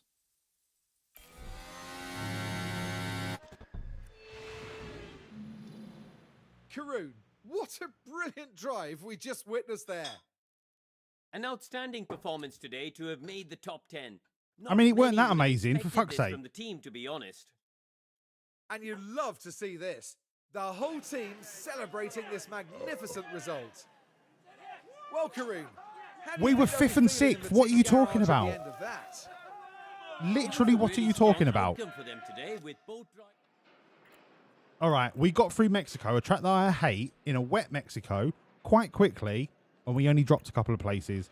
I am not bothered. We've already won the constructors. We've already, in theory, won the drivers, because one of our drivers is going to win the title. Jack Doohan finished ahead of Oscar. He got 2 points more. It is a very, very... what's the word? What's the word when something is underwhelming? Maybe it's just underwhelming. It's a very underwhelming end to the season. Anticlimactic. It is a very anticlimactic end to the season where we are now scraping for fucking points just to see who wins the driver's title. Very anticlimactic. But there's a reason for this, and I will talk about it in a minute. Doodog is now 84 points clear, and there are 104 potential driver points remaining. If Jack Doohan wins the next race and Oscar Piastri as a mayor, Jack Doodog wins the driver's title. Now, the reason for our decline, if the other teams have been improving their cars in what is essentially a dead rubber season, Enrico Cardile, get up there, you hunky bastard. If they've been improving their car in what is essentially a dead rubber season, next season there are 70% regulation changes across the board. Now, when I say 70%, it affects different parts differently. But it was 70%. It was. In the little email, it said 70%. So I don't know why it says 46 or 38. But it was 70% in the email, trust me. We have researched every single opportunity since ATR period 2. If the other teams have been spending their ATR on improving their car this season, that means they've not been doing research. So, yes, things are about to get rough towards the end of this season, but that means that we are going to come out of the blocks at the start of next season and blow the socks off of everybody.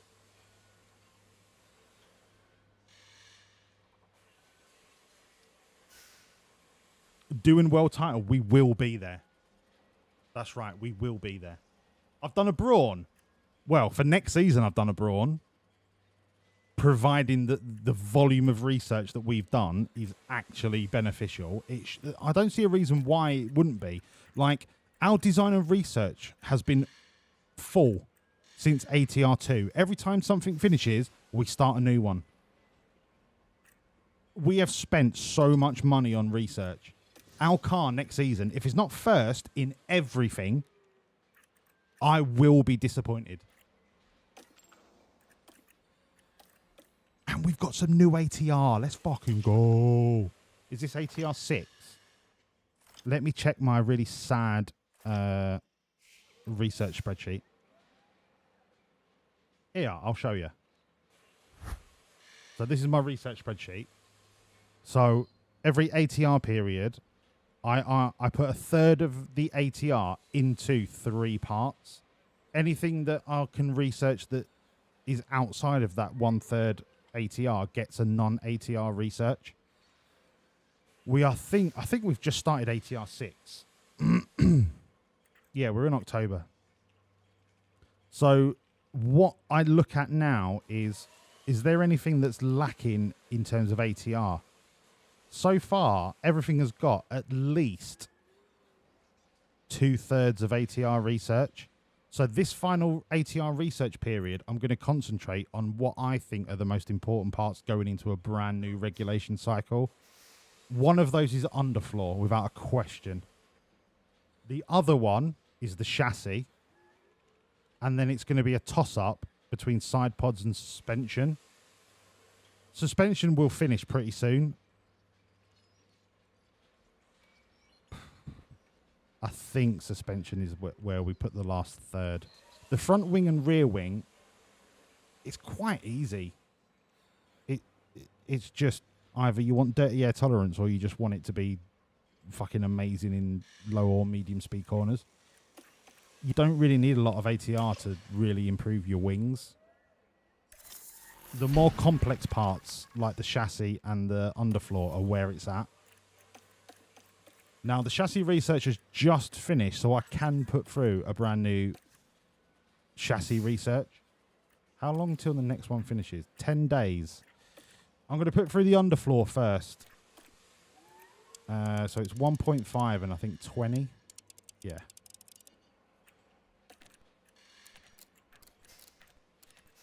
Airflow sensitivity, absolutely irrelevant for your underfloor.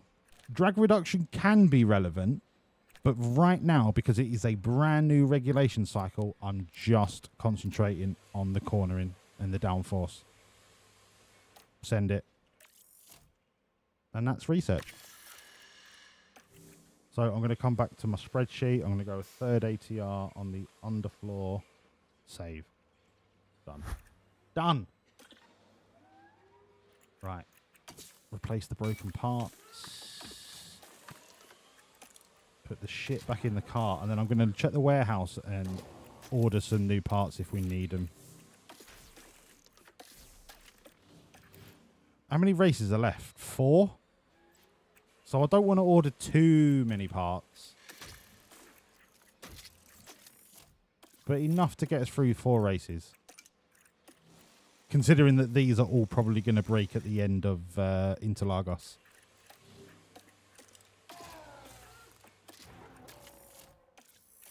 Yeah. Yep. Yep. Aero, replace. Okay, so warehouse. We are running really low on rear wings. Good thing is they're quick to turn around. I'm not going to have them for Sao Paulo, but I will have them for Vegas. So rear wings and side pod.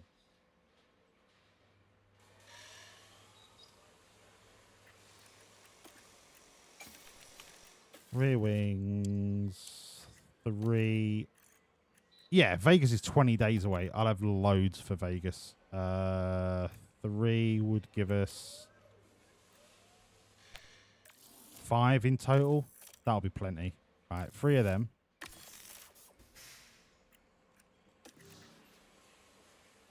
Side pods. I'll get 3 of those.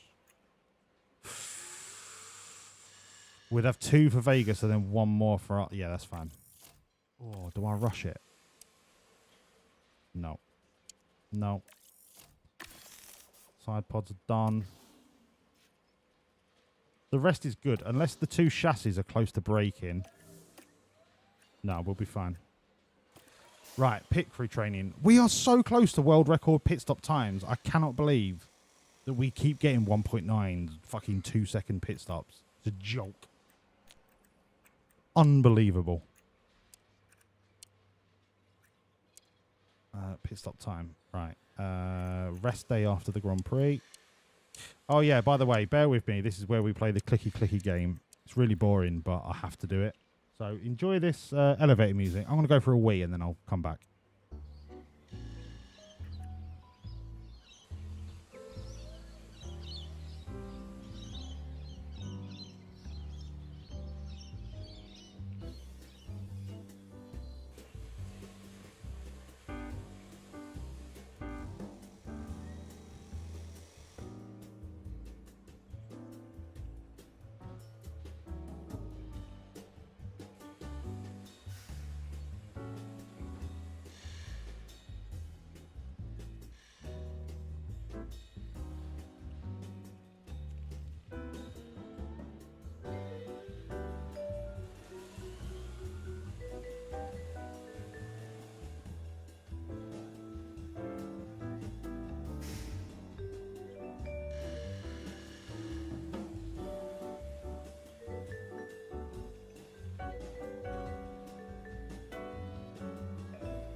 I reckon you should get Vauxhall into the F1 environment.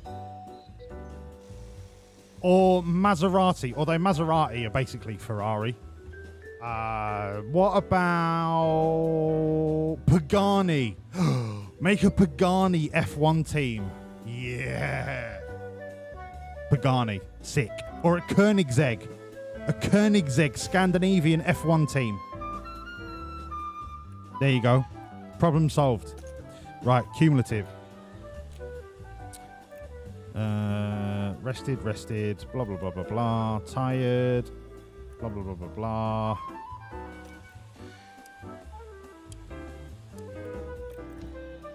Tired. Fuck car building. Literally doesn't make a blind bit of difference.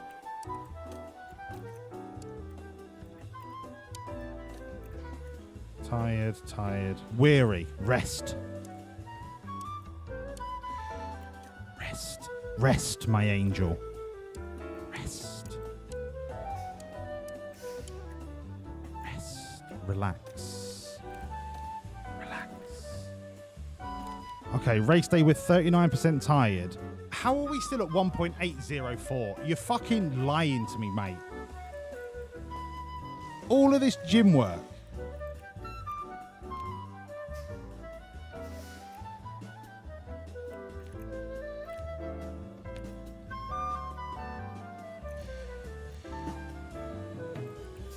All of this gym work gets done to 1.80. All of this. Yep, 1.80. And then we're back up after one rest day. Fuck off. Right, fine. Pit crew. Fucking. You're on the wind up, mate. You are on the wind up.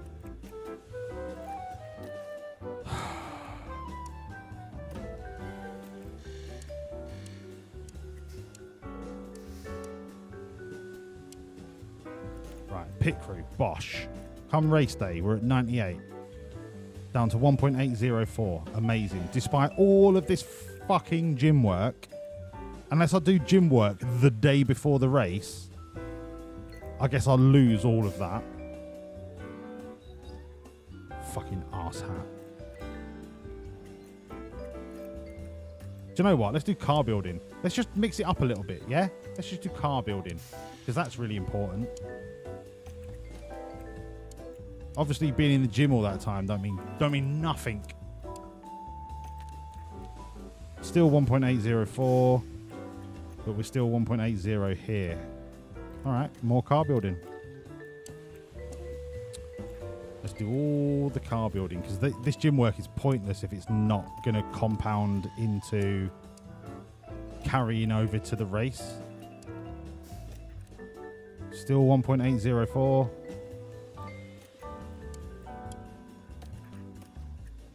Ooh, well. So unless I rest like in the 4 days before the Grand Prix and then do gym work, it's not going to matter.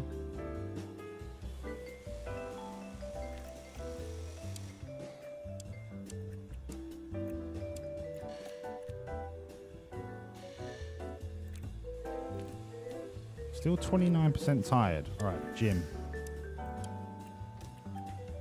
40% tired.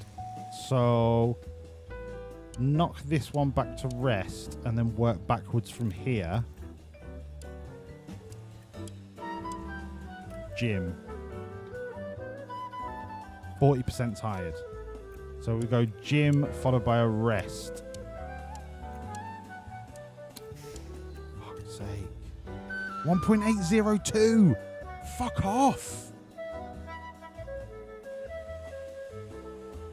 Is it even possible to get down to 1.80 flat? Half a gym session. Fucking yum. Right, that 1.801. You're literally a knob. Even with rest all of this time beforehand. Rest. 44. Rest.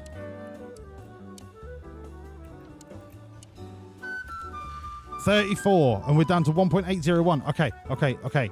Okay, I think I've cracked the secret Enigma code. The secret code is basically don't do car building. 1.801. I mean, you absolute fucking arsehat. Do you know what? Get in the gym the day before the race. 1.80. So one more rest day. 42. One more rest day. 42. One more rest day. 42. So that doesn't make a blind bit of difference. So I could put all of this into the fucking car building. Right, okay. This is completely different to how it used to work. I'm sure it is. Because you could do gym work and it would compound and then carry to the race weekend. And then all you had to worry about was not being more than 40% tired on the race day. But no matter what I do, I can't get 1.800 and below 40% tired at the same time.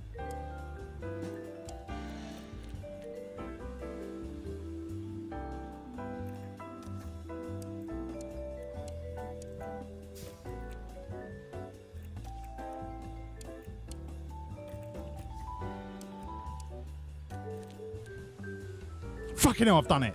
I'm a genius. I just needed that half gym day. Right, and then rest after the race. Blah, blah, blah, blah, blah. And then when we get to Singapore, Qatar.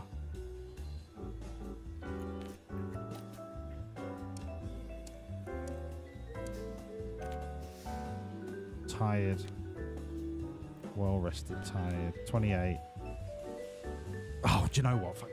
I'm done with you. I'm done with you. I'm done with you. You deal with it. You get in the gym. You get them gains. Eat the protein. You'll be fine. They've been taking lessons from fucking Oscar Piastri. Brings us to Brazil for the Sao Paulo Grand Prix. The Autodromo Jose Carlos Pache has been a staple of the racing Pickle. calendar for Let me decades. have a look. I don't know what you mean, soon mate. we'll once again be watching the best drivers in the world give it their all.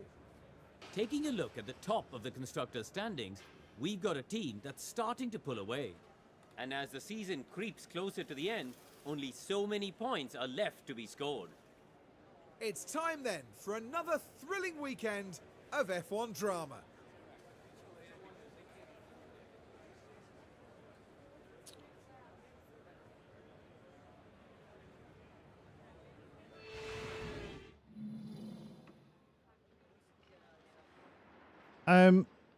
I'll show you. Pickle. So the shop rating is here out of 5. So for example, 3 out of 5 I probably wouldn't touch. Game Evo I've used loads. K4G I've actually never used. King Gwyn I have used loads, but it's under 4 star, so unless they've had a real dip in their performance, I might give that a swerve. G2A, I've used loads. Iniba, I've used loads. So as long as these are like 4 star and above, they're reputable, you'll be fine. That's all I look at. And then up here, you can turn on to include PayPal fees or card fees with the little slider. But yeah, as long as these shops are above 4 out of 5, you'll be fine.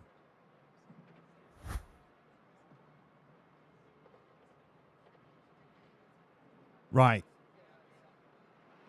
Interlagos.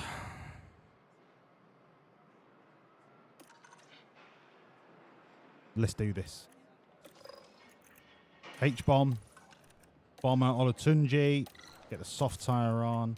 Get the soft tyre on. What's the splits at the minute?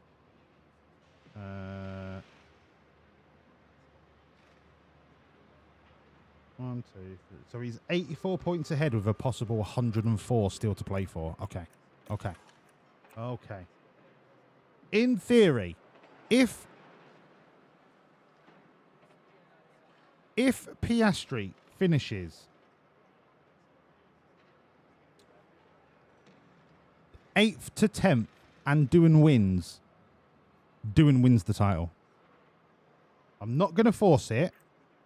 I'm just saying if. There is a possibility that the title is sewn up in Brazil.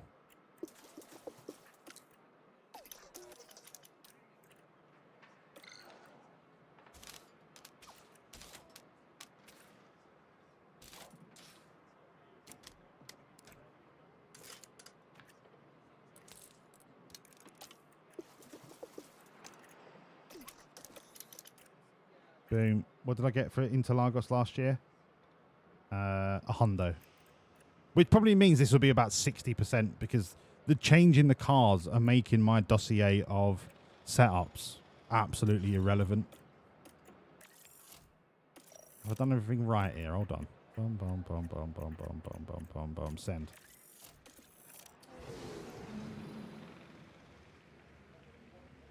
Whoa, whoa, hang on. Thank you, Pickle. I cannot believe the FIA went back on their decision. They reinstated. I told you the team should have got fined and not the drivers. Wow. The FIA actually went back on their decision. That is unheard of.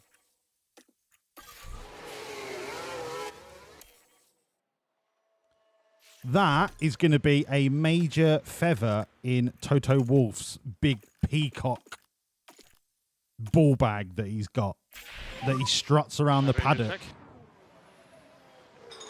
Toto Wolff's head is going to be even larger than normal.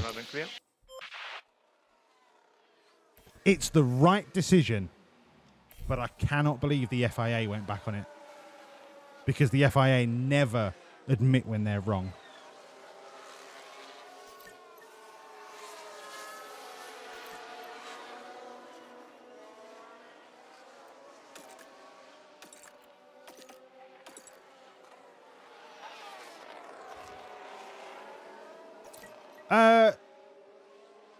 Do you know what, Jen? I was thinking, right, about these setups. The car is going to be so drastically different next season. I think this entire dossier is going to be worthless. For fuck's sake, mama. Where the fuck have you been all night?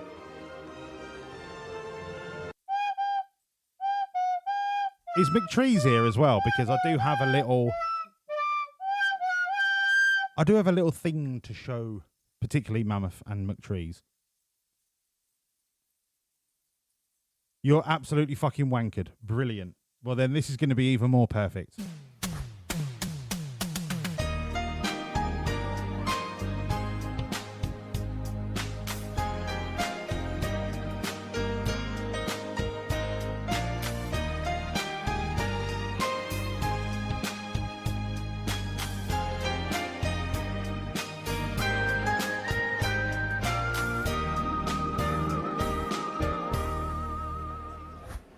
I don't know about you guys, but I love a game of rugby.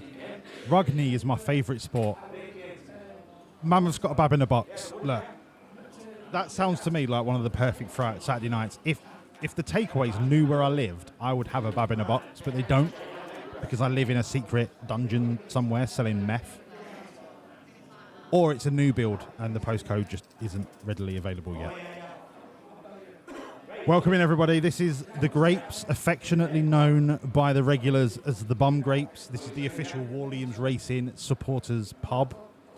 It costs you just the measly sum of 50,000 bricks to get a lifetime seat dedicated to you in the bar. No matter what time of day you come in, your seat will be there waiting for you, with 24/7 Wawlliamz Racing coverage on the big plasma screen.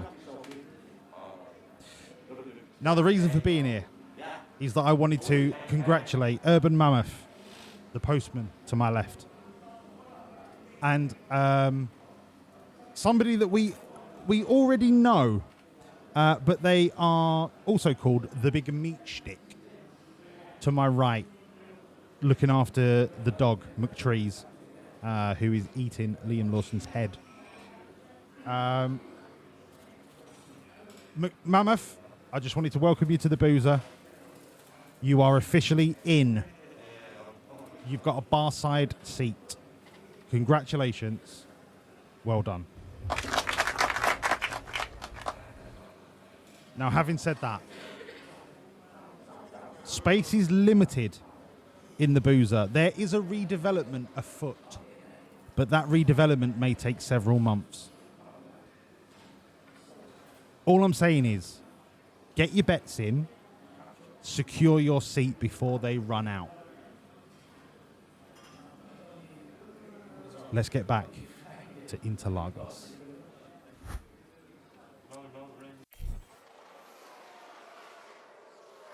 Mammoth, shut up, you mug. Go to bed, you pisshead. And you got post to deliver in the morning, eh?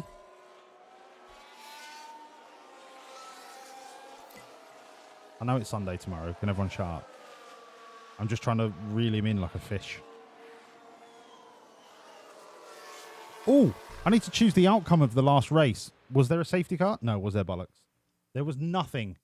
Everybody that bet lost their points to me. Nobody won that bet. I got all of your bricks because you are too afraid to gamble.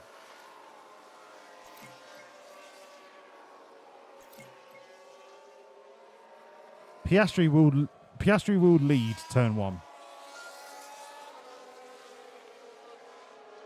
Who the fuck delivers post on a Sunday? Is it not illegal for the Royal Mail to work on a Sunday? Or are you moonlighting as like an Amazon Yodel delivery guy? You just can't get enough of the parcels. Is he all okay?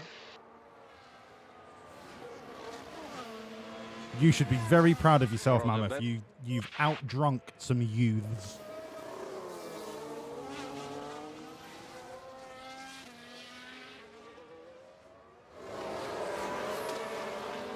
Hello, Dave. How are you, me old fruit? Lovely to see you. Do you know what? I would deliver post on a Sunday in exchange for beer and a pizza.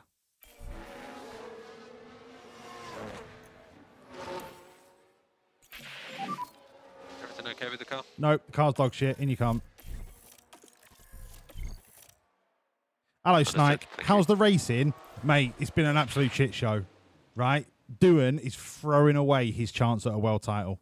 Throwing it away to none other than Oscar Piastri. Can you believe that?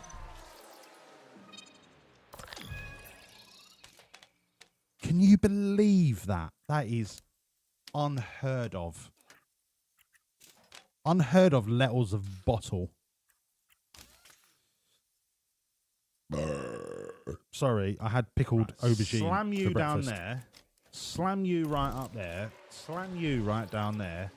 Stick that right up there, and then just poke that in there a little bit. And that's how babies are made. That is exactly how babies are made. That is going to be in your textbooks. Oh my God, Olatunji's got a hundo straight off the bat. I cannot wait for this kid to get in the car next year. Oh, he's going to set the world on fire. Metaphorically. Not like Donald Trump, who is actually going to set the world on fire. But Olatunji is going to metaphorically set the world on fire until Donald Trump actually destroys the world.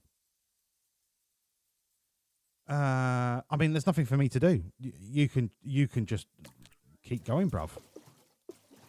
New set of tyres, yep, no problem. Anything you want, Bomber. Anything for you, me old fruit. You are now my new son. But you're brothers with Jack Doohan, because he's also my son.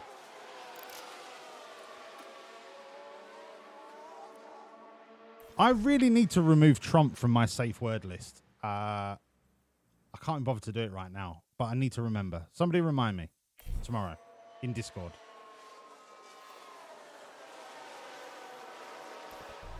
Remind me, Walls, what part was the first to invest all the hours into? there isn't a secret invest all of the parts into anything, mate. It's all very dependent on what your car is good at what point you do the upgrades. But for me, underfloor is a big contributor to your overall cornering speed. How you do your research is up to you. There's no cheat code. Pickle, I think turn 1 tomorrow is going to be... Do you know what? I don't think it's turn 1. I think it's turn 2 that there will be accidents. Turn 1 is wide enough for people to kind of go around. But when you've got that, it narrows. Turn 2 narrows and it's really tight. And you really need the right line going into turn 3. Turn 2's where it's going to get hairy. Thank you, Gareth. Lovely to see you, pal. Thank you for popping in. I'll see you next weekend, me old fruit. What am I doing here? I'm sending Wilson out, or am I no, I'm sending him out. Look, Mammoth, if you can't finish a bab in a box, you don't deserve to buy a bab in a box. Only those that know they can finish a bab in a box. It's like the sword in the stone, right? Just because you think you can fucking eat a bab in a box doesn't mean you get to pull the bab in the box out of the stone, right? Many have tried. Many have failed. But those that understand the bab in the box, those are the people that reach true glory. Don't worry about running wide, Bomber. It's all good, mate. As long as you don't crash the car, it is all gravy, my little baby.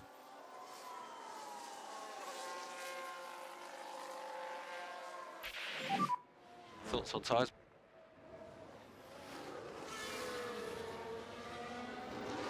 You made €500 because of Trump. Well, look. Reading the markets because of what Trump is doing is not difficult. What's more difficult is understanding that he's intentionally doing it because him and his little secret circle of cronies are basically pulling off the single greatest insider trading heist of all fucking time. And they are doing it because they are in charge of the world economy. You think he's just slapping these tariffs on because it's going to boost the American economy, the manufacturing sector? No. He's doing this because he knows the markets are going to crumble. And what does he do? He invests in the market whilst they are crumbled. And then he goes, oh, no, maybe these tariffs weren't a great idea. Oh, maybe I'll give them a stay of execution for 90 days. So the markets start to recover. They start to recover. And then just before he announces he's going to put the tariffs back on, what does he do? He sells all of his positions. And then the markets tumble again. And then he buys when the markets... It's not fucking rocket science to see what he's doing. And it is purely for financial gain because he's got the power to do it.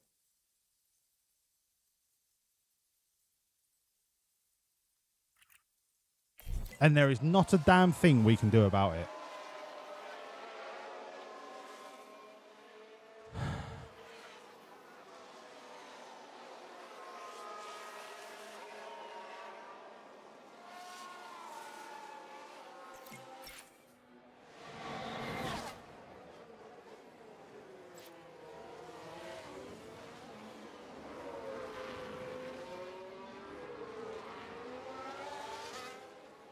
Magic.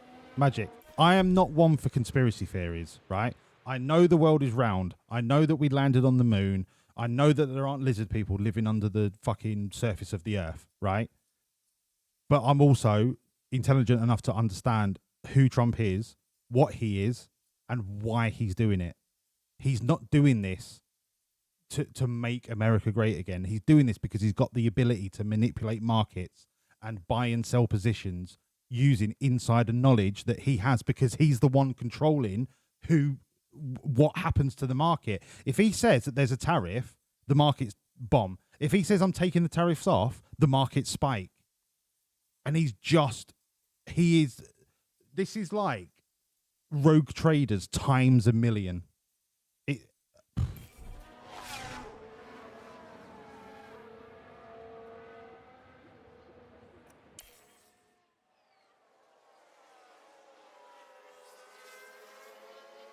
But he's doing it on scales of wealth that we cannot comprehend. So yeah, you might have made 500 euros playing the market. Everything okay with the car? He's probably made 500 million playing the market.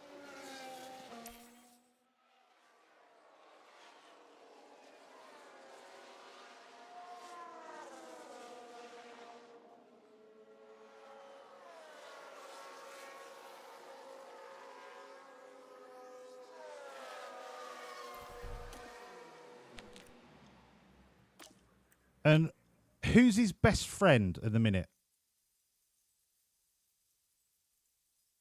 A South African businessman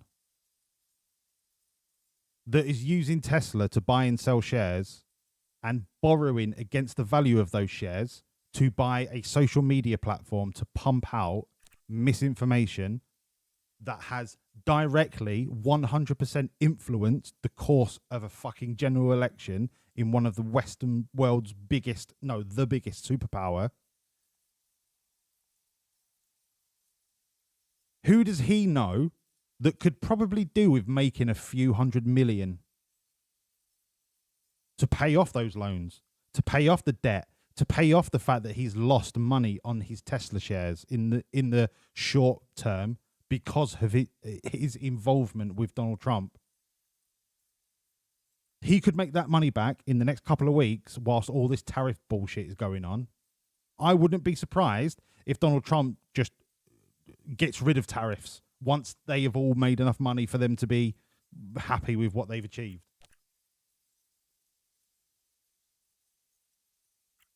And it's just happening in front of our eyes and we can't do anything about it.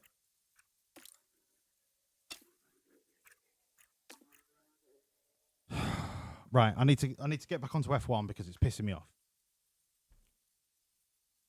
Okay.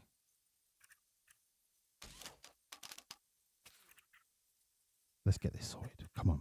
We are doing this we're doing this for Doodog, all right? We want to give him the platform.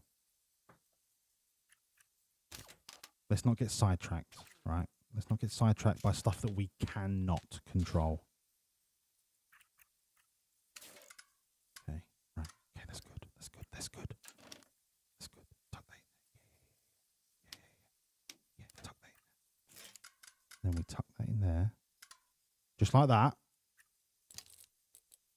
Tuck that in there a little bit. Oh, mate, that's a hundo. Send it. And update your status. Update your status, please. Okay, copy. Magic, if you... No, because what I'm about to say would make me a fascist. I was going to say, if you're a Trump supporter, I will ban you. But then that makes me no better than him. And just because you're a Trump supporter, I shouldn't punish you. Because this should be a safe place where you are free to express yourself, providing what you say is not offensive to anyone. And what you're saying is you're not offending anyone. You're a Trump supporter. I should not ban you for it. I disagree with what you're saying, but you should feel comfortable to say it. Yeah, no more politics. No, actually, no. If you want to talk politics, let's talk politics. I know enough about politics.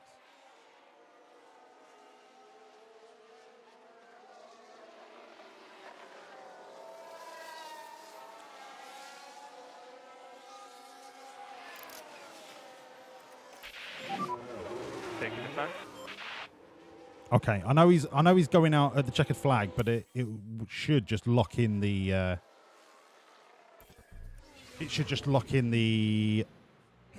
setup.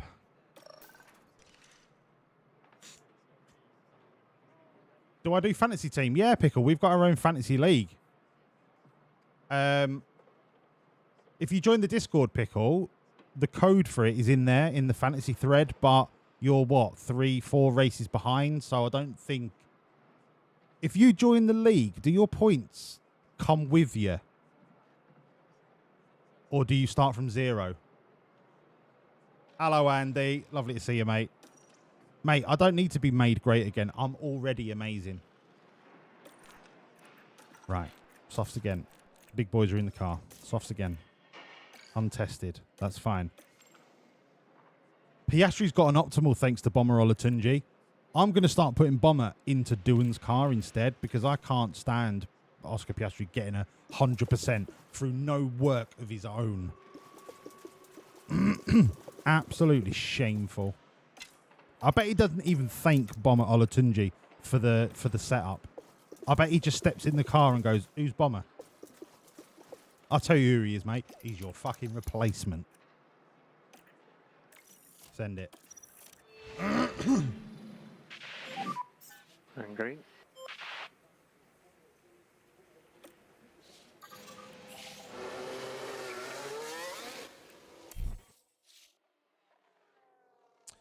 The thing is, Imgrin, the global economy now compared to the 30s is it's chalk and cheese. It's apples and oranges. The global manufacturing economy is so different that I don't think it's gonna have the same impact that it had in the 30s. I think this is more tit for tat. There are enough manufacturers and enough suppliers in enough different countries for there to be some crossover in supply drops or demand drops based on the tariffs. In the 30s, you had to know who you were trading with. And if that supplier or manufacturer went belly up, you had to spend months, weeks or months finding a new supplier or manufacturer. It's not the same.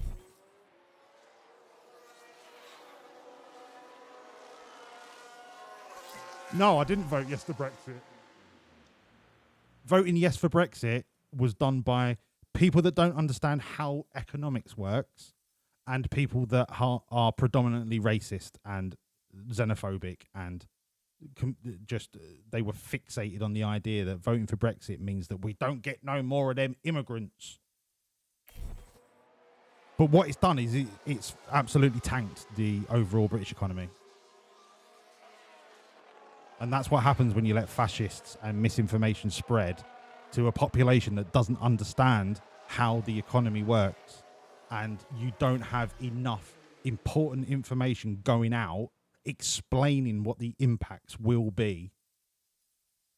All people saw was, oh yeah, we can let's tighten up our borders. Let's make Britain the empire that it once was. Yeah, we don't want none of them immigrants coming in here and taking our jobs and our houses and our benefits.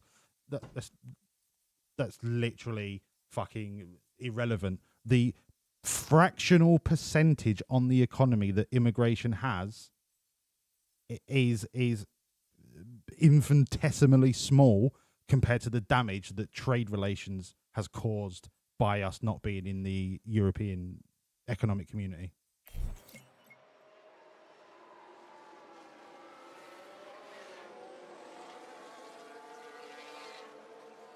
Imgrin, you've asked a rhetorical question there because we all know the answer.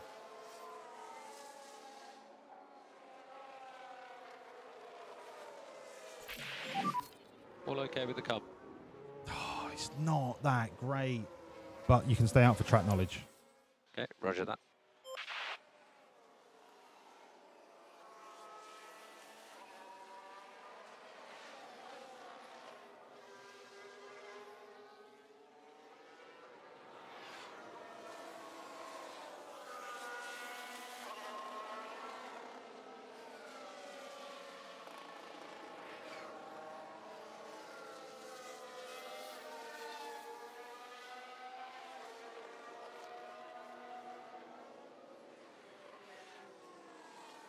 It's going well for America, Magic, because the manufacturing industry in America, you have to remember that America's a fucking big place. Like, states have interstate trade, just like countries in the EU have intercountry trade.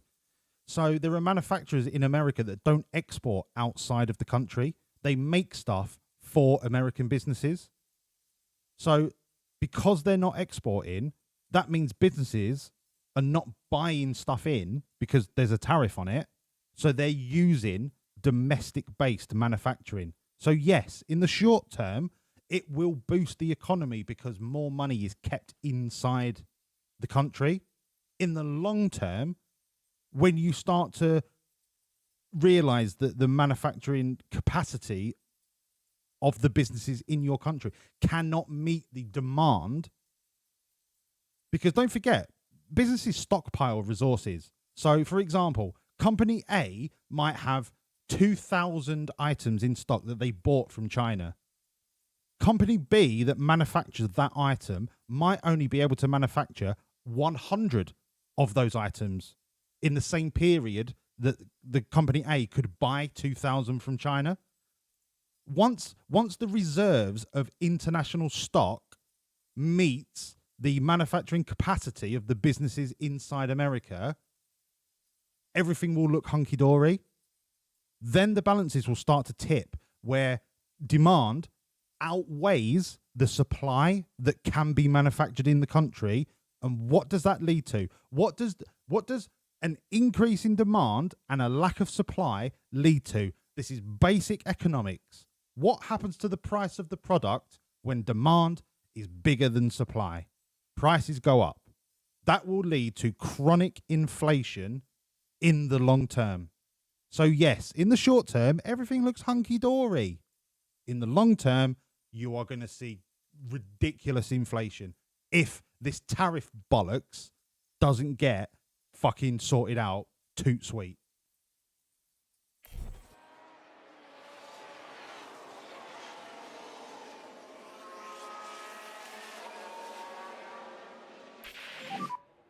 Update tire phase when you can.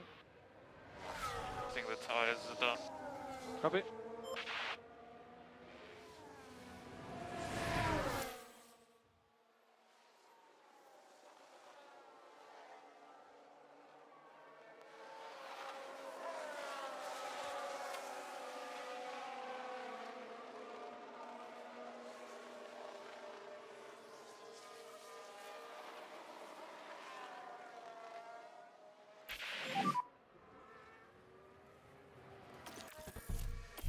I'm so beyond caring about Oscar Piastri right now.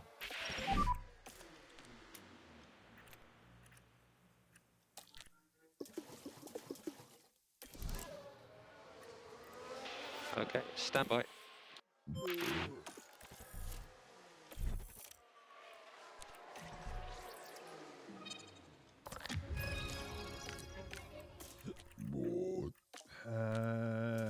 Run plan down and let's do the setup.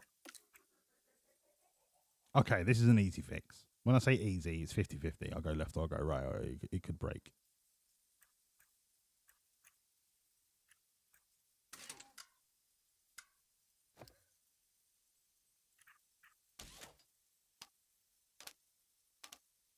That.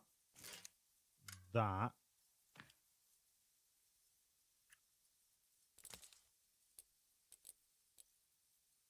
I mean, it looks pretty good.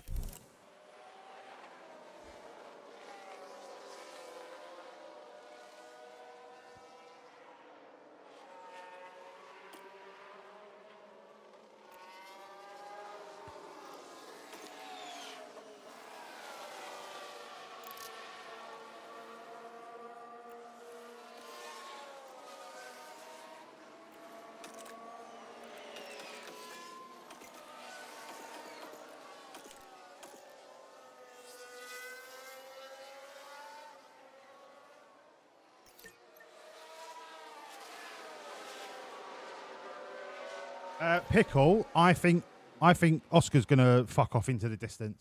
I really do. You know, like when Verstappen used to win by 30 seconds, I think Oscar's gonna do that tomorrow.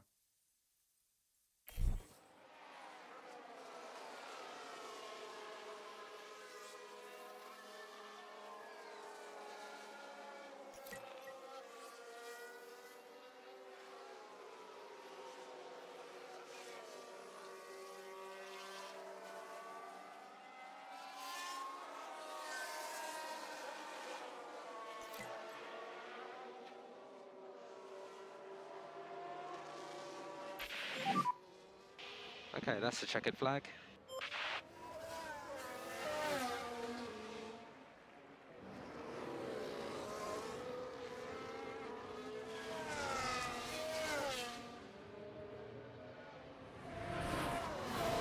Todd is my spirit animal. Todd is my spirit animal. No, he's not my spirit animal. He is the yin to my yang. When I get worked up, I need Todd to just put his hand on my thigh and remind me to relax. Todd is the guy that I need in my corner. Todd, I'm telling you, mate, one day, me and you are going to hang out and it's going to be amazing.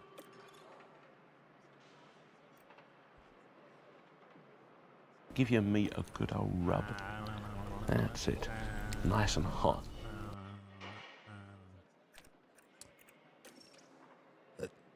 Mammoth, it's not America that's the problem. It's those in charge of America that are the problem. America as a country, the people of America, you can't put them in a basket and say, oh, America's just the problem. It's not America. You've got to be very specific. It's the people in charge of America, i.e. Trump and his administration. It's not America as a whole. It's not the people of America. Well, I mean, the people of America voted for Trump. Yes, I understand that, but you've got to understand that the parts of America that voted Republican, and you've got to understand why they voted Republican. The majority of it is in the South of America, where, to a certain extent, racism is still very, very prevalent. You've also got to understand that in the southern states, the education system is somewhat inadequate. So a lot of people don't understand economics. A lot of people don't understand geography. A lot of people don't understand international politics. A lot of people don't understand that there are more complicated things to some dude standing on a stage saying, make America great again, is going to solve all your problems. They are getting most of their information from their mobile phone. Most of their education is coming from Facebook and their friends and relatives sharing Facebook posts. Now, what do we know about Meta and Mark Zuckerberg and the prevalence of misinformation being easily spread and or bumped up in the algorithm because it serves a purpose? A lot of people voted for Trump based on information they saw that wasn't even factually correct, because everybody has got a mobile phone in their pocket. It's not the people that are the problem. It's the way information is so now freely distributed, regardless of fact or accuracy.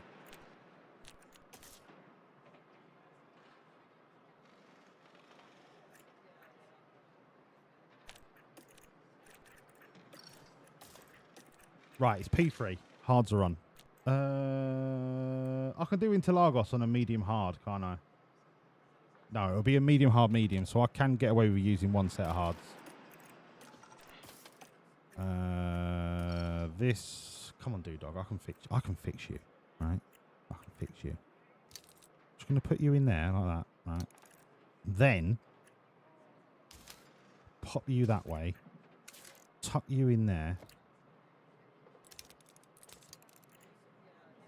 Oh, I don't think that's right. I think it needs to go one more this way, then tuck it in.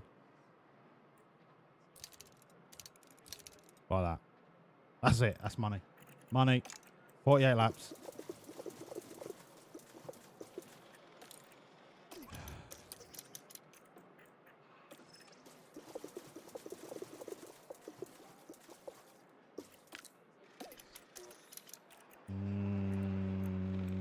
Send it.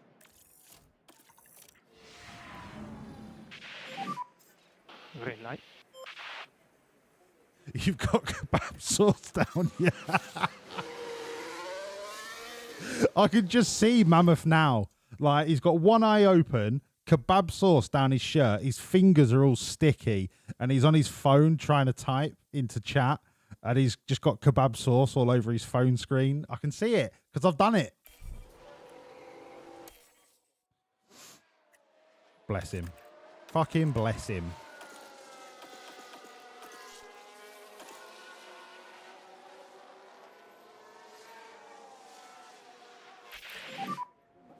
drops, for Yeah, example. McTrees. Yep.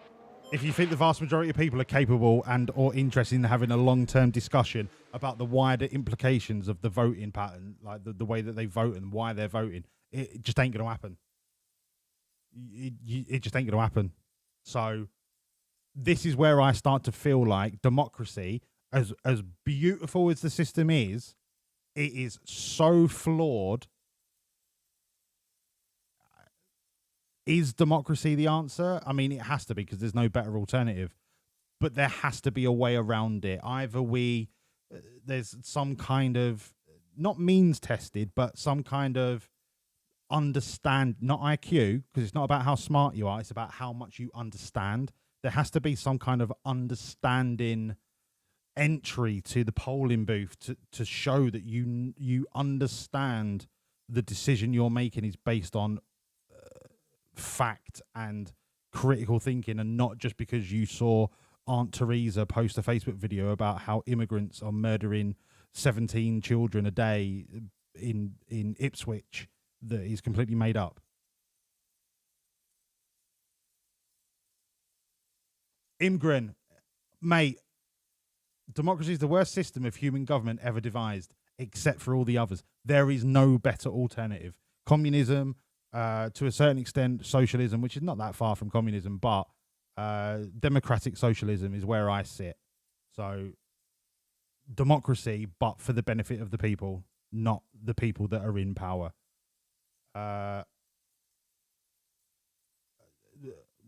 Dictatorship, like there are no better ways to do it than democracy, but democracy is incredibly flawed.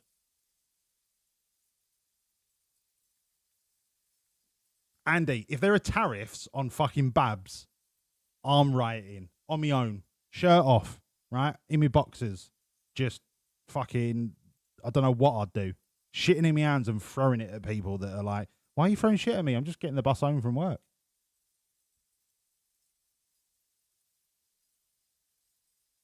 Who the piss is RJ Wheeler, or whatever his name is? Bobby Ray Wheeler Jr. Who the fuck is he? Is he the guy that sang at Cota? Because his voice is like velvet.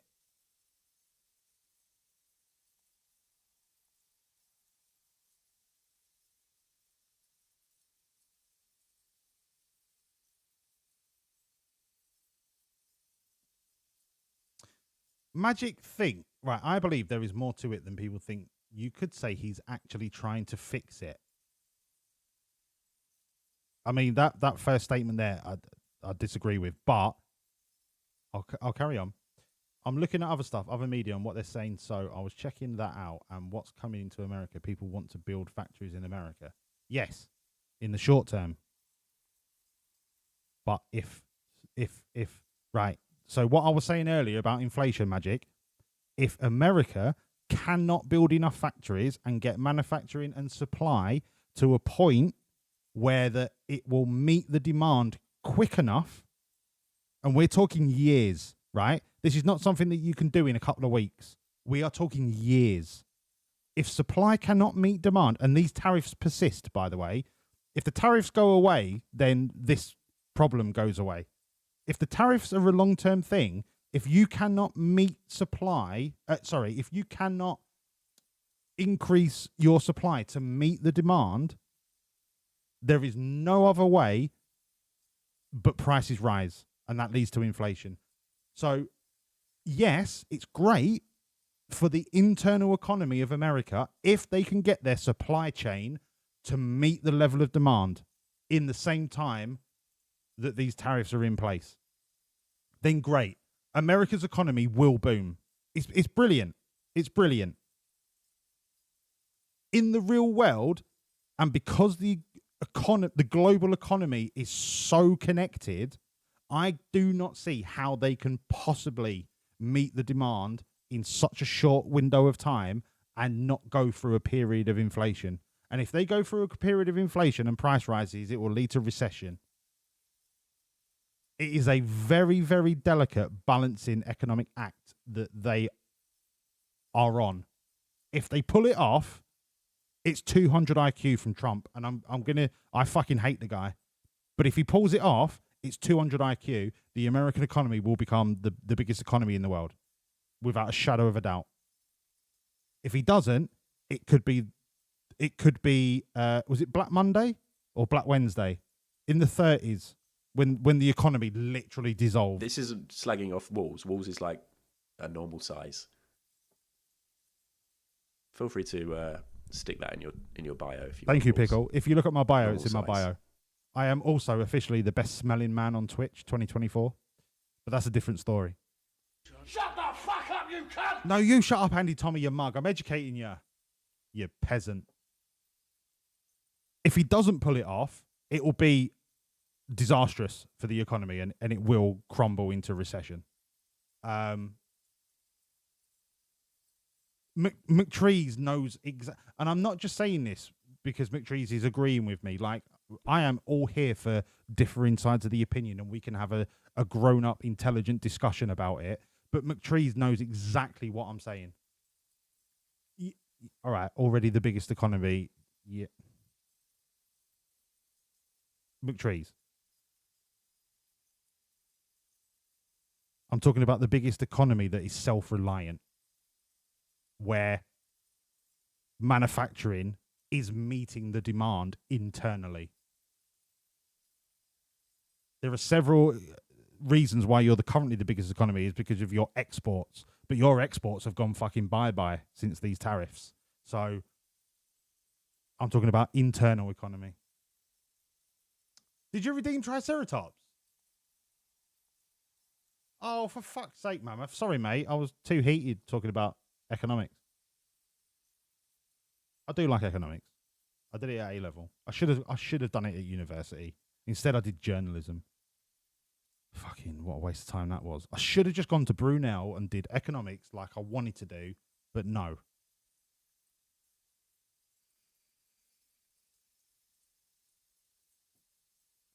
Now I'm doing this, streaming on a Friday and Saturday night, getting pissed, playing F1. Right? I could have been a banker. I could have been a wanker banker. 5 gifted if you turn up to your next stream in a Trump wig and don't acknowledge it.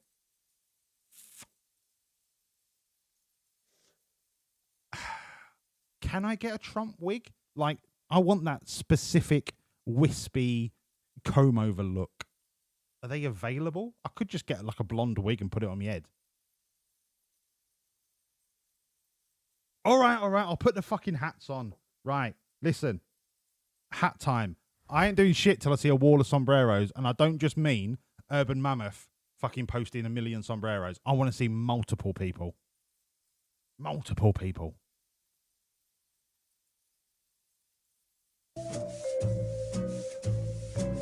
I'm going to restart the song.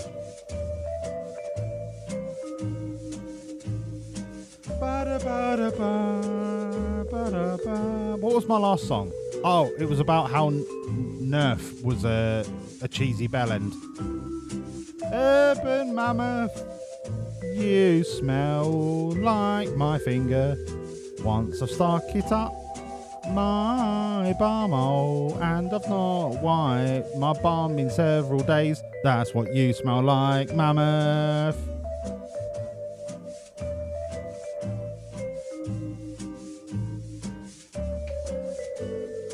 Yeah, let's go. Let's go.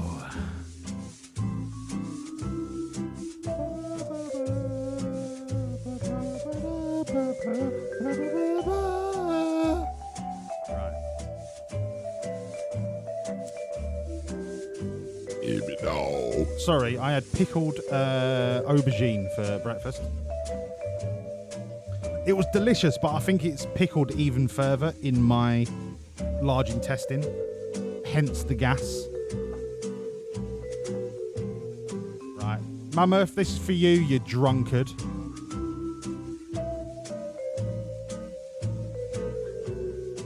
Mammoth, you're my favourite postman. I wish you delivered post to my house. Enjoy your kebab. You legend. I love you, dude. See, I can be nice. Hello, Berkey. Thank you for the gigantification of my sombrero. Hey.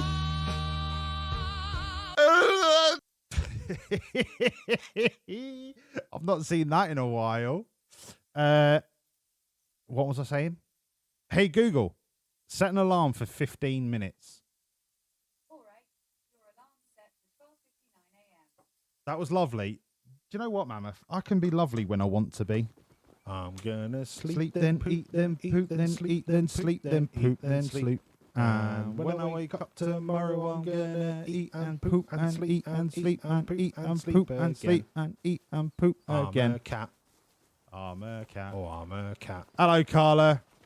I'm a silly fucking horrible, dirty, cunty bastard. I just thought Wolves was like a massive brick shit house. Come on! I'm a cat. And he's just a shit house. Oh, fuck you, Andy Tomer. Thank you for the cats, Ingrid. Right, okay. I'm glad that we've diversified from all of the politics chat because my blood pressure was about to make me shit my liver out of my belly button. So, in the meantime, that was for you, Mammoth. No, Magic. Magic, don't apologize, please. It's a very, very, very healthy, very sensible discussion that we've had, right? How many Twitch chats can you go into where we start talking about politics and you don't just get fucking idiots going, oh, MAGA, MAGA? How many Twitch chats can you have a fucking adult conversation about politics in and it not turn into an absolute shit show? None. Is the answer. None. But you can in mine, because I'm the fucking boss round here. I'm in charge of what we talk about, and I'm in charge of people being kicked out and banned if they turn into tits. Don't you ever apologise to me, Magic. The fucking race. Right, I've probably missed loads of chat, or no chat. Can't decide. I'm going to scroll through it now. Please hold.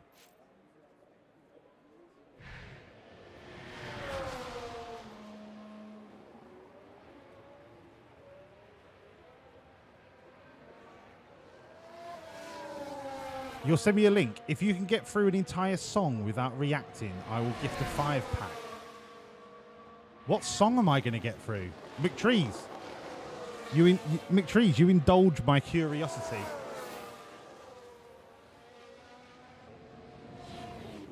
Magic. I've just seen your message where you think he's a dickhead. But what you're actually saying is you're keeping an open mind and actually weighing up both sides of the argument, and that is something to be admired, mate. So, fair play to you.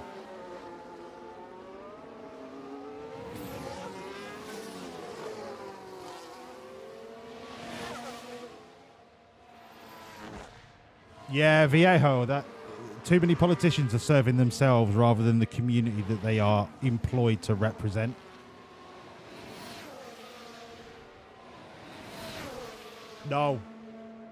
No, Magic, you've got it the wrong way around. It's not short-term recession for long-term boom. It's short-term boom for long-term recession. Depending on how quickly they... You know what I said. I could have an update on conditions, please.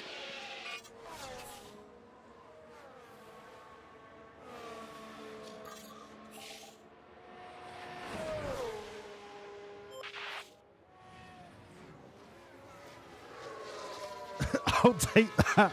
Nothing makes me happier than smelling like a bumhole finger.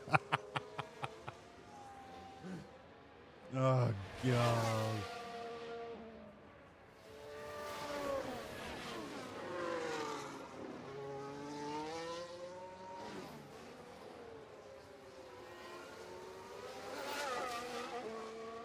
Yes. So McTrees, I've just scrolled down to what McTrees had said, and it's why I've said I don't think they will be able to meet the demand in the very short term to build all the factory capacity and the machinery and the staff, the training. It's going to take years. And if it doesn't happen before the end of this 4 years, Trump walks away from the presidency, right, making all of the money that he's made flipping the markets based upon all this tariff bullshit. He walks away billions richer and then doesn't have to deal with the recessional aftermath of what he's caused.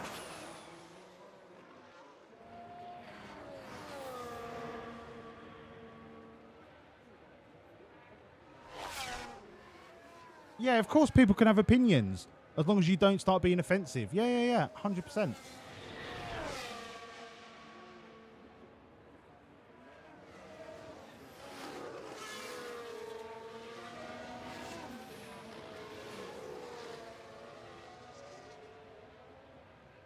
Oh yeah, the car manufacturing in Germany is a big percentage of their economy, massive.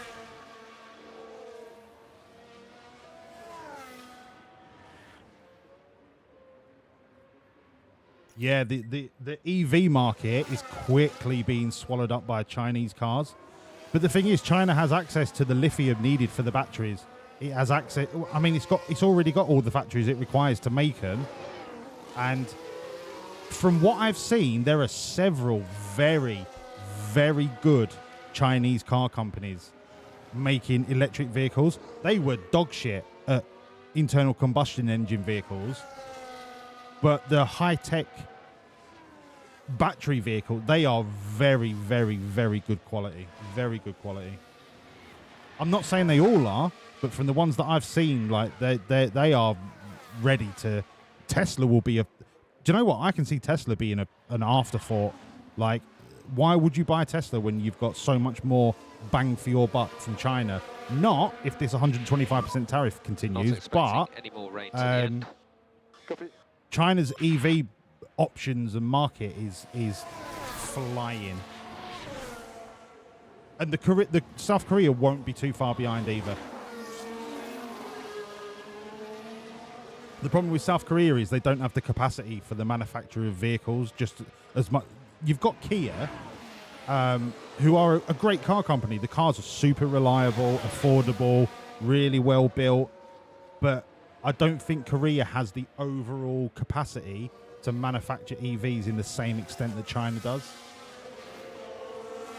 Yeah, let's get this practice wrapped up. You're right. Let's get this practice wrapped up. Fuck this.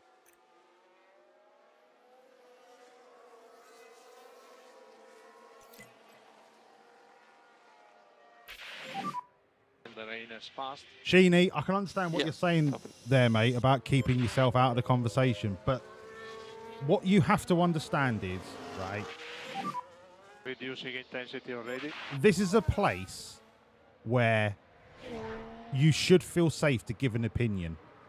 Now, if your opinion, and I'm gonna pause the game because I want this to be as serious as I can fucking say it.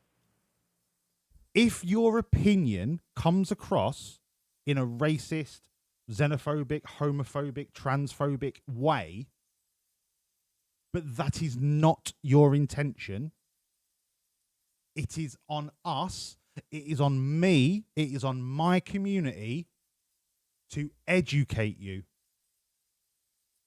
If you flat out say all gay people are twats, you'll get banned, right? Because that's not you not having the vocabulary to explain yourself. You are just flat out being offensive.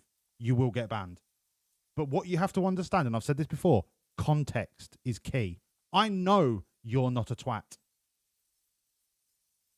but you should never be afraid to say something for fear of being cancelled. If you say something and it comes across in a way that you do not intend, it is on us to help you learn and educate you into the right way to say something, because the meaning might not be in any way derogatory or defamatory or intentionally offensive. You might just not know the right way to say something. And the work that I do actually off stream is we run an event, a business event, but it is a safe space for all walks of life. I'm not going to get into it because it's a massive thing. Like, we've got 1,000, I think we're aiming for 1,200 people at our next event. And we're hosting it at the AO Arena in Manchester. And what I find is there are so many people in business that are not racist, transphobic, misogynist. They're not those things, but they just don't know the right words to say because they haven't been taught and they haven't been exposed to the environment that is the right way to say something or is the right way to explain what they mean. And they say words that they don't mean to be offensive, but ultimately are. So please don't ever be afraid to say something. We will be able to tell if you're being a knob.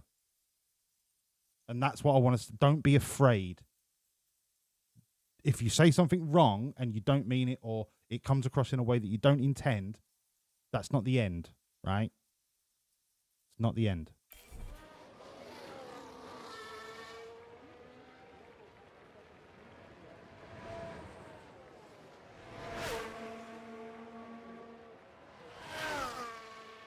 McTrees, the world is collectively better off when as many countries work together as much as possible.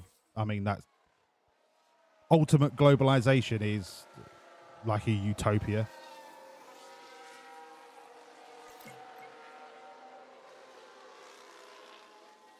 Sorry, Hyundai. Sorry, Imgren.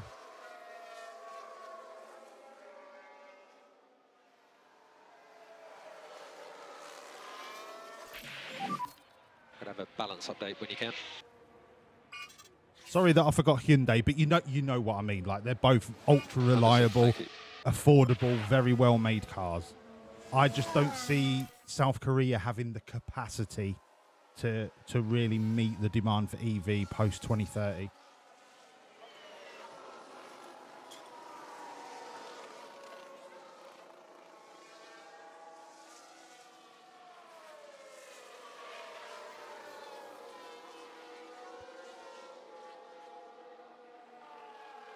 I mean, Magic, the economy is heavily weighted towards the motor industry, but it's not uber reliant. I mean, Germany don't really have that many natural resources, as far as I'm aware. So a lot of what you offer is services and or manufacturing based. Cars are a big proportion, but I don't see Germany reliant on the auto industry. It's a big percentage, but not reliant.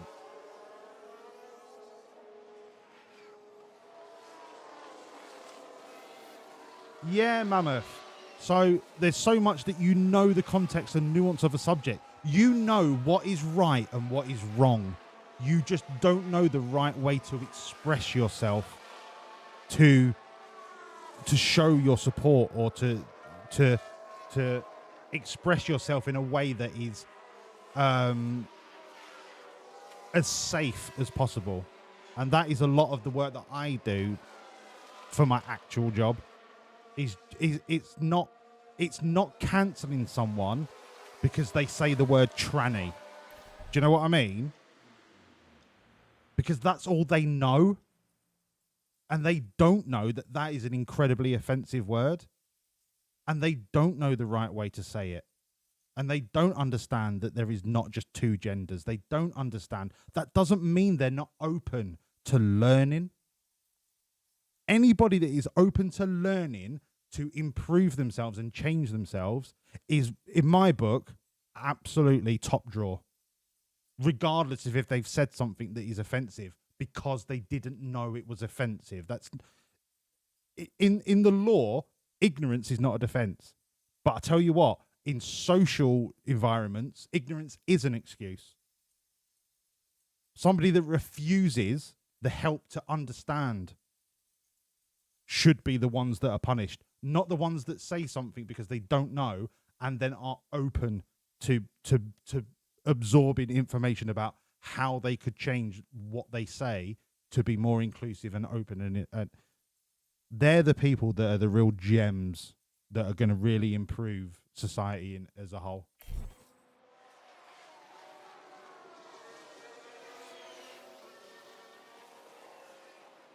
Yes, Sheen and Sheeny. But the world makes you feel like that because your description of someone that voted for Brexit sucked because I voted for Brexit for other reasons. I just wasn't as clued up. Sheeny, what I said was, yes, the people that voted for Brexit were 99 times out of 100 just like idiots that didn't understand.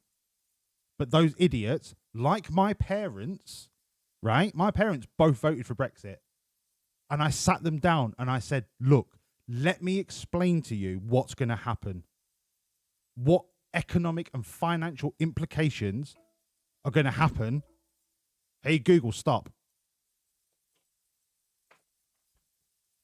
If you vote for Brexit. And do you know what they said? Nah, I don't care. I'm sick and tired of them fucking immigrants coming over here and fucking mugging us off, taking all our benefits and our houses, right? Taking all our fucking, giving handouts to all them fucking immigrants. That's exactly what they said to me. And that is the type of person that I just said, right, fine, you do you. I tried. You rejected. You do you.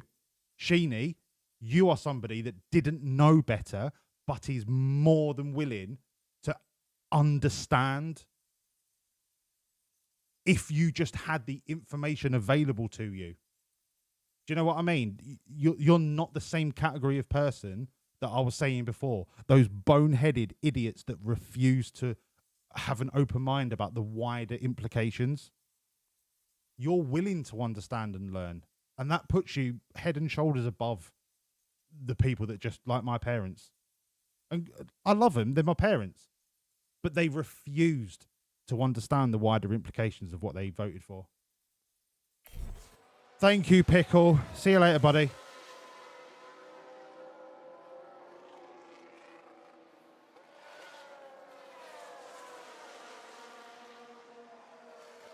Yeah, McTrees, Kia give you a 7-year warranty straight off the bat because they know they're reliable as fuck. And do you know what? They're not even cheap to repair when they go wrong. Kias are phenomenal cars. They're not sexy, but as a motor vehicle, they're brilliant.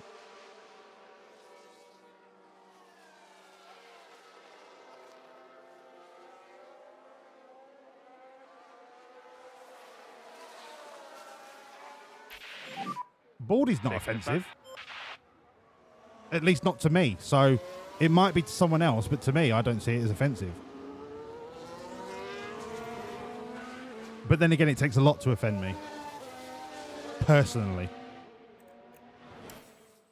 Todd, I'm sorry that you had to go through this on mute. You've missed some of my favourite fucking discussions that we've ever had on this stream. Some of my favourite actual proper human-to-human discussions.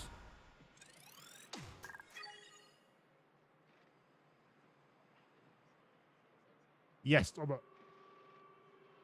Yes, Thomas. I'm Millwall and I voted Remain because I'm a Millwall fan with more than 3 brain cells. Mate, McTrees, the reason is I'm 250 miles away up in the clouds. I'm up in the fucking... I'm up in where it just rains. Come out on top as qualifying gets underway. Drivers need to get into Q3 if they want to make the top half of the grid. With only 10 slots available, it's a fight nobody wants to lose. Yeah, Magic. And of course, there's the Wawlliamz I don't want to say you're missing the point because I know you're not.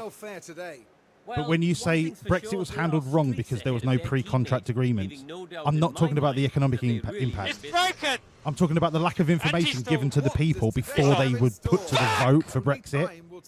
The Brexit referendum was called based on a fucking absolute underlying tone of racism and xenophobia. That's why Brexit referendum was called. Not because of the economic implications. Oh, it will make our economy brilliant. No. It was based on a rhetoric of the Conservative government at the time trying to curry favour with a large percentage of the British population that were adamant that immigration was the root cause of our problems. It's broken! And it wasn't. Anti-stall. It's off. Fuck! No, Imgrin, it's not all pure bollocks. The Bible is based on stories, but it's based on ethical, and I mean, some of the ethics in the Bible are obviously abhorrent, but it's 2,000 years old. It's at a different time when society was completely different, but there are moral lessons that can be cherry picked out of it. You're right.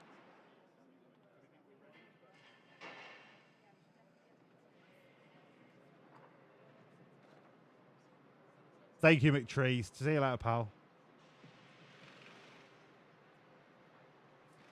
You spent this week working with a recovering alcoholic that's decided on the far, far left, anti-vax, anti-science, flat earth. Is that far, far left? Is that not far, far right? Did we fall out? Absolutely not. I'd like to think we found a common middle ground where we understood each other without taking anything personally. Exactly. If you believe in the flat earth theory, you believe in it, right? You're wrong, but that's my opinion.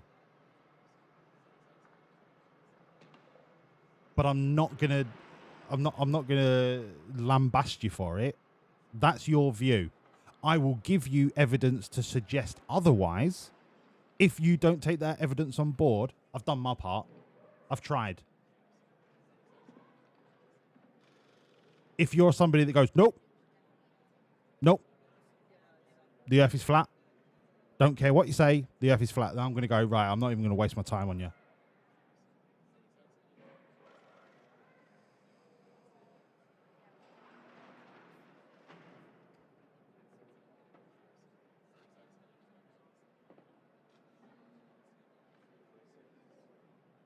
People have the right to be just as wrong as they like, yes.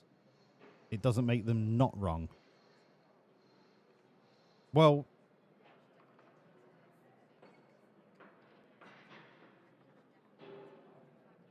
what? Yeah, exactly. Opinions are like arseholes. Everyone's got one. But you could say opinions are like hearts. Everyone's got a heart. But yes, opinions are like arseholes. Everyone's got an arsehole. Although my stepfather doesn't have an arsehole. He had colonic cancer, and they cut out his lower bowel and actually sewed his arsehole shut. So no, Todd. Not everybody has an arsehole. But do you know what he's still got? He's still got a heart. I see your fucking analogy and I raise you.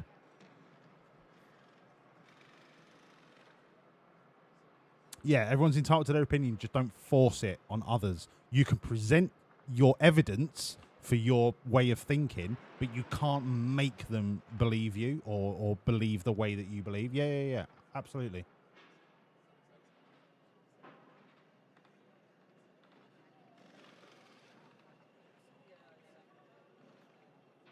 Arseholes are more fun if you have one. My father-in-law doesn't have an arsehole.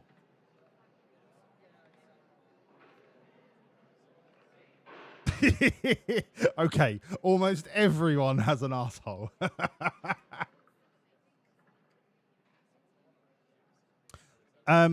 Mammoth, just because you poured a kebab down your shirt does not mean you finished the bab in a box. You need to scrape your shirt, put it back in the box, and then finish it. Otherwise, you're just a failure. You're just a failure. You've not eaten a bab in a box. You've eaten 70% of a bab in a box. All right, let's change parts. I remembered you guys, like 3 of you, were like, change the engine parts. Let me just fart. Oh, that was good. Sorry, I had pickled aubergine for breakfast. What we doing? Q1, change the engine parts. See? I remembered. I don't need to be reminded of the time when I didn't do it. Oh, that time. You mean that time? And then we started in the pit lane, and then Doodog finished second. Yeah, that time. Water off a duck's ball bag, mate.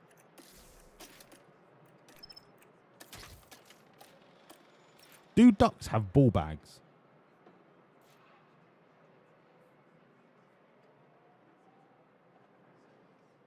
Huh. Makes you think. Right.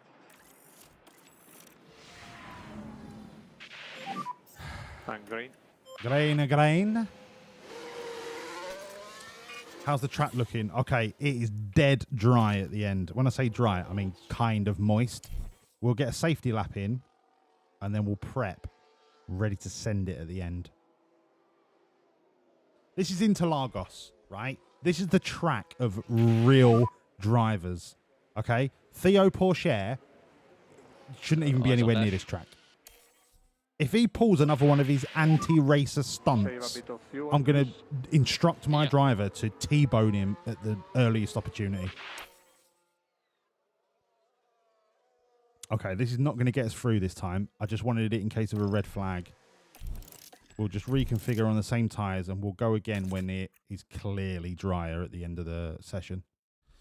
But it's going to be busy on track.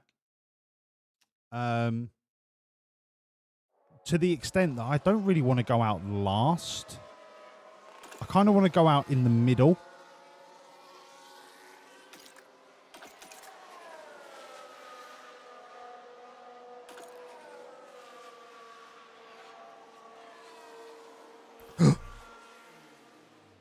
Did everybody just do a lap way too soon?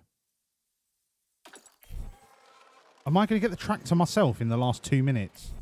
No fucking way. Oh, you horrible, stinky bastards. Right, no, fine. Send it. We should be quick enough to get through. Come on. Come on now. We think we are okay with tires. All clear in front. And more push when you're ready.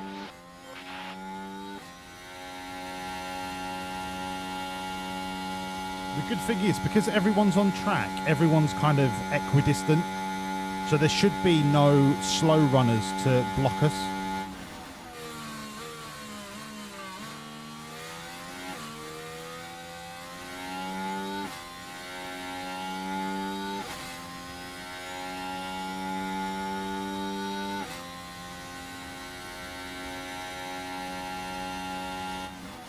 Nexus, get yourself a tasty snack and a cold beverage.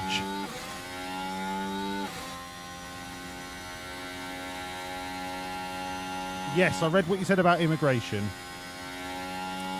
And I ignored it. Because I think we need to get back into the F1 track. I think everyone's getting a little bit annoyed, a little bit heated. I think we just need to get back to the good old Interlagos.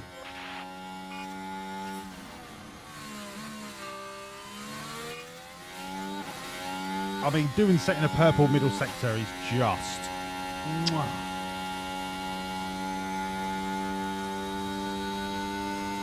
Did you do Koenigsegg? Yes, Dex. Yes, Dex. I mean, doing just absolutely fucking flying. Absolutely. Oh, brilliant. Brilliant. Yep. We were flying, but our wings were but clipped. Yep, copy.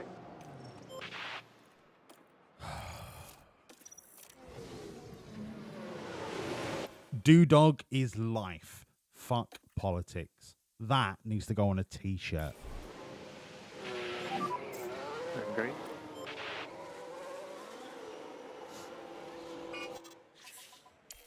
Right, send it. Oh, that I tell you what, I'm going to put a fucking soft tyre on right at the end and we are going to absolutely annihilate everyone. Oh dear, a crash. Oh dear. There's been a crash. Maloney, oh dear. Now this was the Sauber. Oh dear. And there's contact with the barrier. Oh dear. And that's an Well, unfortunate incident. minimal, Crofty. Relax. Minimal contact. Let's face it. Currently P3. Okay, I could be risking everything for the complete wrong reason, but I'm going to go soft for this end stint. Tell me I'm crazy. Tell me I'm crazy to go soft. Last couple of minutes, fucking bosh. Right on a soft tyre. I bet everyone else goes out as well.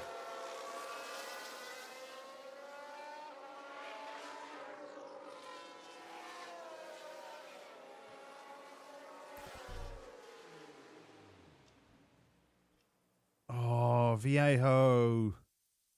Do you know what? I love Spain. I don't love the inherent racism, but I love Spain. You have cheaper beer, better food, and sun all of the time. Do you know what? I love Spain. Thank you, Viejo. What's good night in Spanish? I keep wanting to say bienvenido, but that's welcome in Portuguese. Hasta mañana. See you tomorrow. Hasta mañana. Amigo.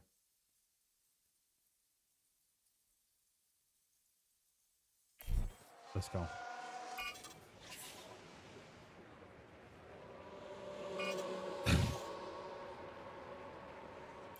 Mate, I've been to Valencia. Valencia's amazing. Have you been to the Mestalla? Love that stadium. Valencia's beautiful. The beachfront at Valencia, mint. Mammoth's just got his goat up because he's had a few jars and he thinks he's Terry Big Time.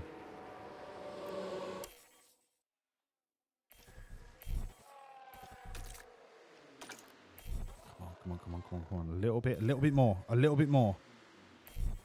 Okay, we go now. Did everyone go out on softs? Yeah, of course they did. I thought I'd found an advantage. Turns out that everyone was just lying.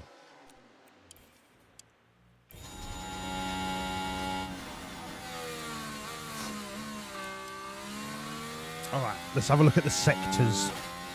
The sectors. Maloney went a little bit too early.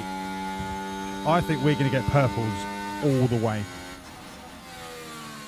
That's a green. That's a good start, Doodog. Thank you. Yep. Piastri gets the purple. Remember, Doohan loves Sector 2. I wouldn't be surprised if Doohan gets a purple Sector 2 here.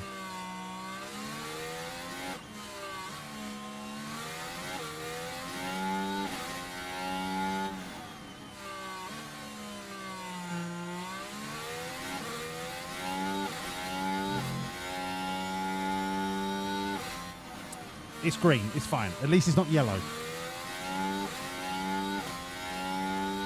Remember, it's only Q2. We just have to get through.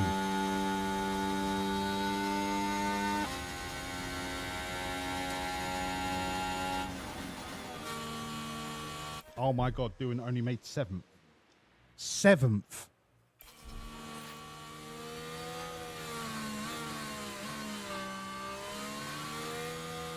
Oh my God, Doohan's about to go out.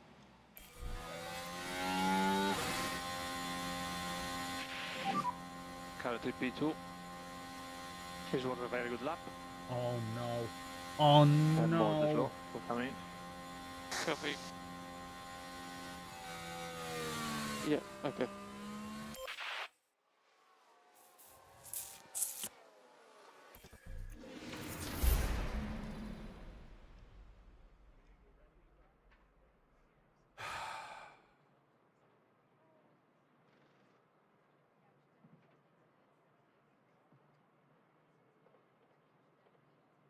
You didn't even see a decent orange.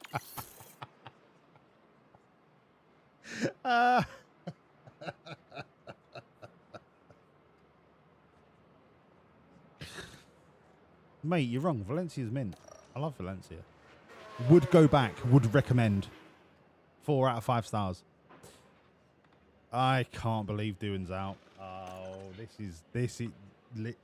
He's. Oh, I don't know. I don't know what to do. I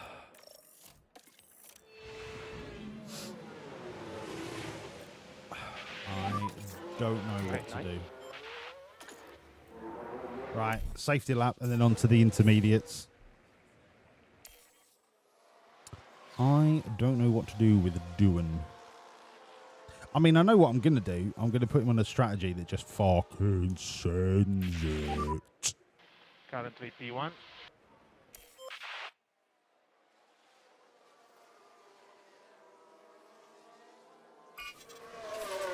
Our car is rapidly reaching the end of its usefulness because we've not done any upgrades since ATR 1.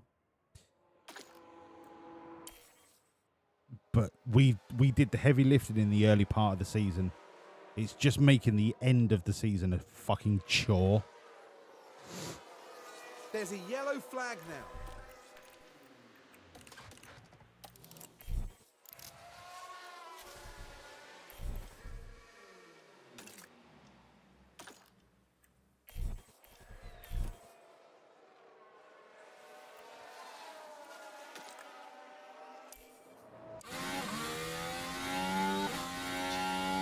All right, Oscar's not at the start-finish line yet.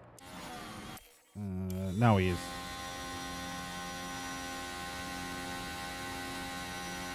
See you later, Viejo. Thank you for being here, mate. Lovely to have you.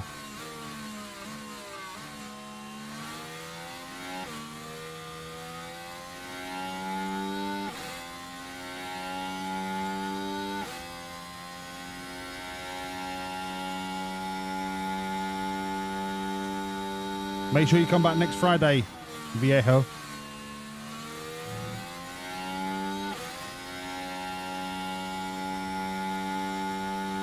The beanies. Nexus, what are you smoking? What beanies? They don't wear beanies.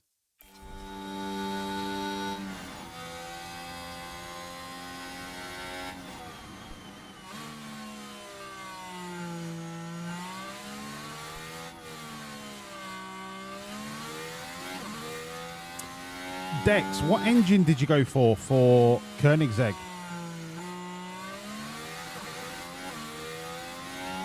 I feel like a Ferrari engine should be in a Koenigsegg.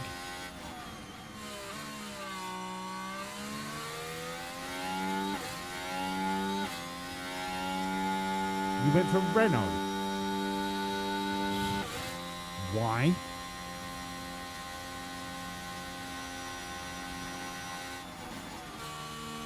Okay, that's respectable for Piastri. Respectable.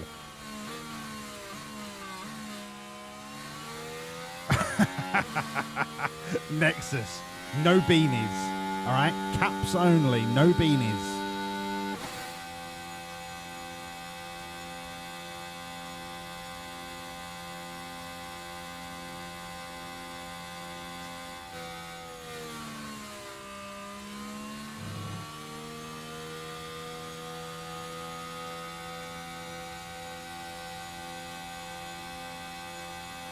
You're tired. Okay. Okay.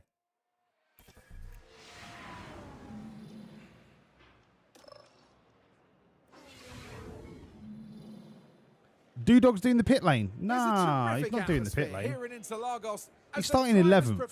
For 71 laps of It's not ideal, but do you know what? We could do damage around here in the dry. More so than the brilliant Ayrton Senna.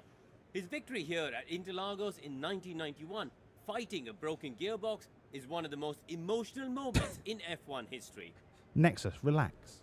Relax. The Sao Paulo track is beautifully designed to present an enticing challenge for teams and drivers alike. Imgren, the Renault engine is indefensible. And the high-speed section after Junsao, this circuit calls for cars to have a balanced Mammoth, setup I think to you know what succeed the here. bet is going to be. It has to be. Day, with the teams and drivers ready and raring to go. It has to be a Doodog Podes bet. It has to be. The track is dry.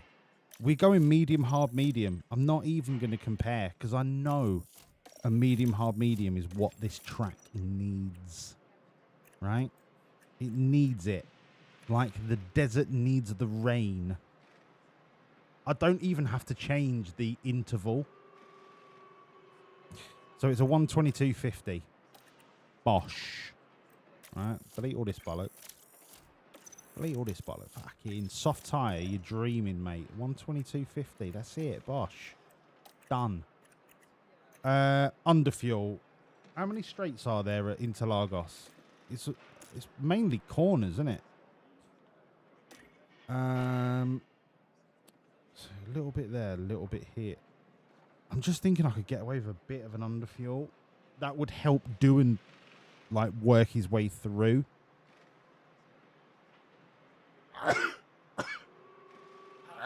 Oh my god.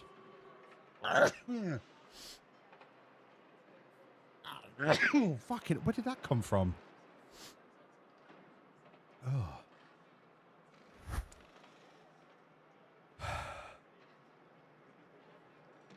Nexus, you've not had a drink in a year. Jesus.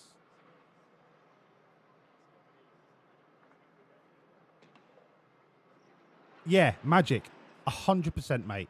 So the chats that we've had tonight have been very informative, very open, very considerate, very I don't want to say intelligent because intelligence isn't the barrier.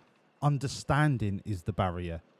So they have been very adult, shall we say, very adult conversations, and I have enjoyed it, Magic. I've loved every minute of it. I've loved it.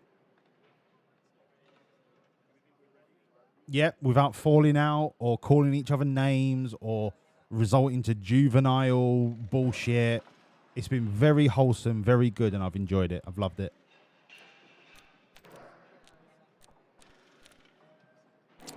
I think I could get away with a sneaky little underfuel. What's the track? Oh, 60% chance of a safety car. That could work in Doohan's favour if we do the one stop. But you know what? I don't want to base his run on a safety car. I want to send it, and then if we get lucky on a safety car, we get lucky. If we get unlucky, it is what it is. I could not run my strategy based upon getting a lucky safety car. That just goes against everything that I believe.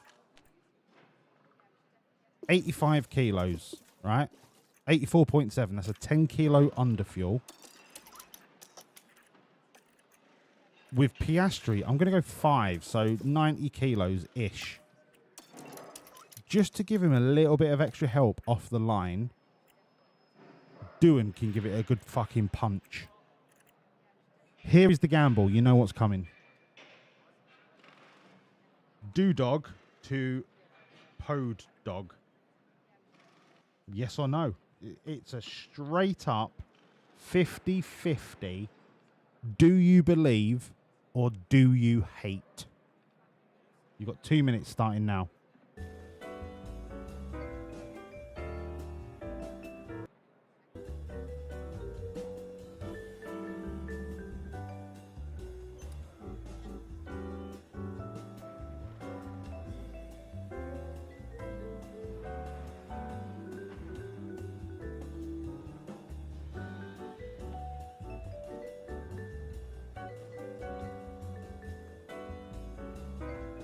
Oh my God, who's the big roller? Hold on.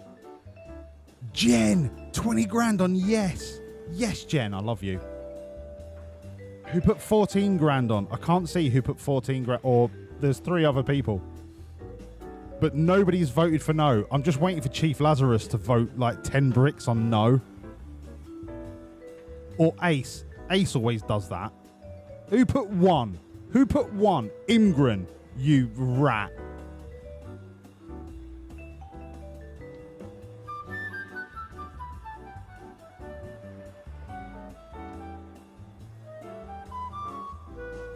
Jen's got 235 grand.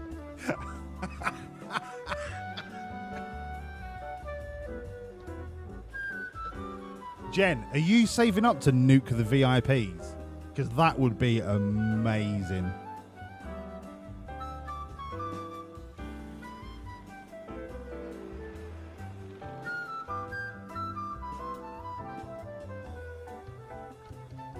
Mammoth, I have never known somebody so drunk who is so right. Imgren, I understand, mate. I understand. I'm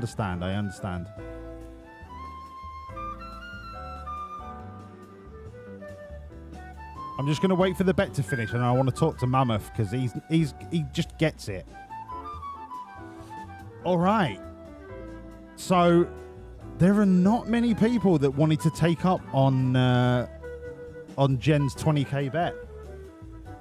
I guess I'm doing this for Jen because I can't believe that somebody that would only bet 1,000 bricks. I can't stomach it that they are going to get 13 times their bet back. So Mammoth, I find what's missing from society is the life in the middle. The grey area. Everything on social media is you are either far left or far right. But that is the underlying problem with social media. And traditional media is going that way. Extremism. Extremism left, extremism right. It's what sells. It's what gets the most clicks. It's what gets the most interactions, the most comments, the most Sleep, then poop, retweets. then eat, then sleep, then poop, then eat, then sleep. And when I wake up tomorrow, I'm gonna eat and poop and eat and sleep and eat and poop and sleep. I'm a cat. I'm a cat. Oh, I'm a cat. Sheeny, honestly, Mammoth is the most silly, fucking horrible, compos dirty, mentis cunty drunk bastard, person nerdy I've ever fuck, come but across. I'm a cat. Oh, I'm a cat. Imgrin, I would rather you spend all of your money doing I hate cats, knowing I would never see you in the boozer, because you hate cats as much as I do, I hope.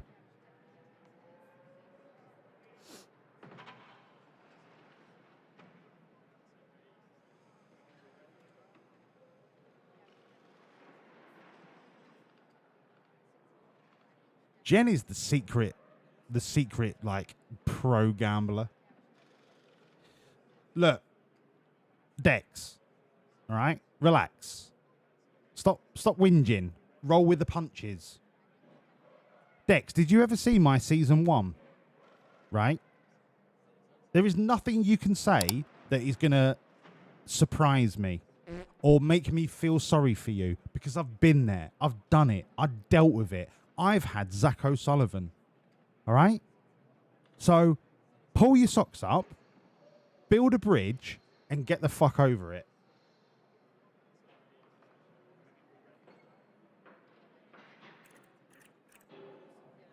Now, before we hit the track, as is tradition, where are we? Interlaga. Please rise for the national anthem of Brazil.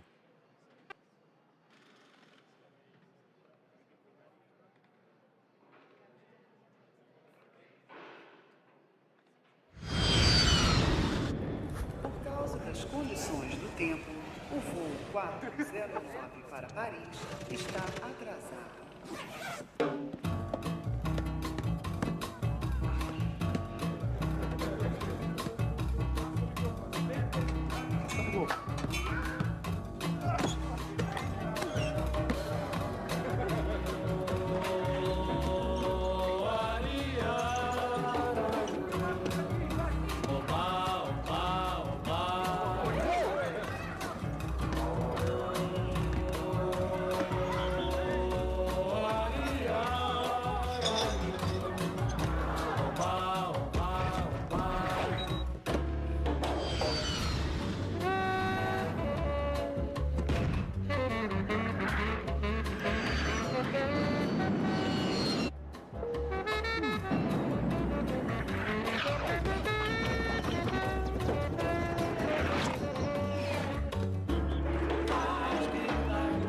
Sai da minha frente que eu quero passar, pois o samba está animado.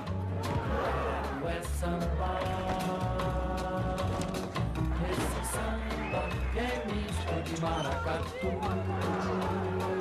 É samba de preto velho, samba de preto.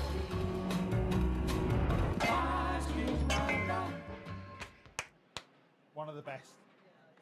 One of the best. If not, the best national anthem of all time, without a shadow of doubt. What a national anthem. All right, Crofty. We're now buzzing after that national anthem, and you're about to just ruin it. Well then, it's not long until we get started here, and we should be in for a tightly contested race. And as we look to Logan Sargent, you can see the focus and concentration. They must be excited to start. Imgren, didn't that loudmouth chancellor They need to keep a cool head. improve the German economy Remember, anything can happen exponentially, in Formula One. and then turned into a maniac? I mean, he was probably already a maniac. Only time will tell. Here at the Sao Paulo Grand Prix.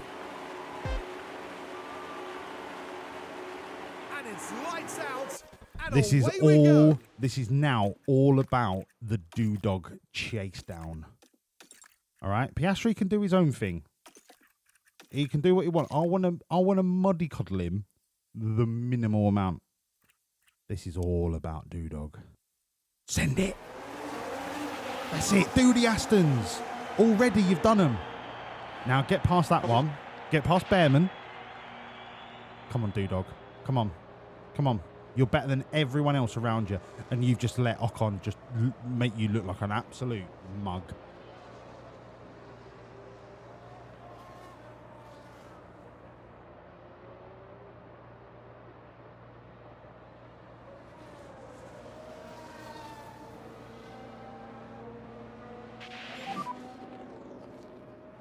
Okay. Let's do this. Let's do this. This is really good. He's already So you up are 2 P9 places at the moment. because his reactions are that of a cat. Now it's all about the train. Be bold. Be bold, Jack. Be bold. Not so bold that you drive off the track, but be bold. Be brave.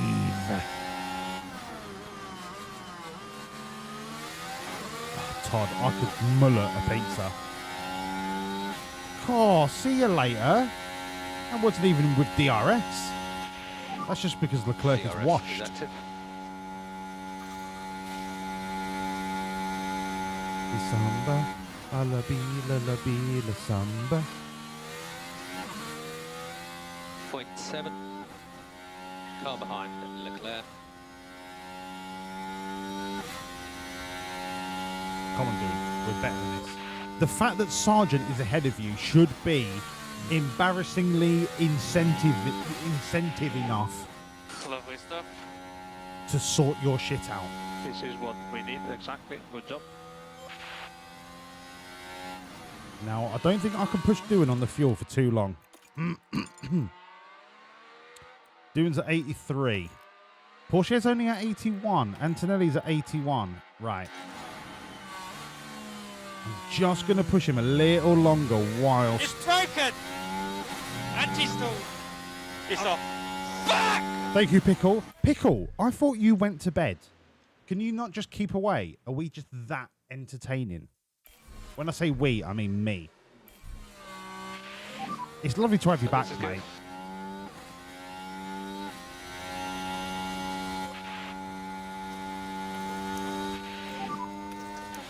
Okay, recharge on. You couldn't sleep, mate. You're more than welcome at silly o'clock in the morning. I'm here for you. I'm here for you. For your fix of F1 entertainment. Every Friday and Saturday night. Without fail. By the way, Pickle, ! Discord. I don't think you've joined the Discord yet. If you have, then I'm wrong. But if you haven't, join the Discord. Now.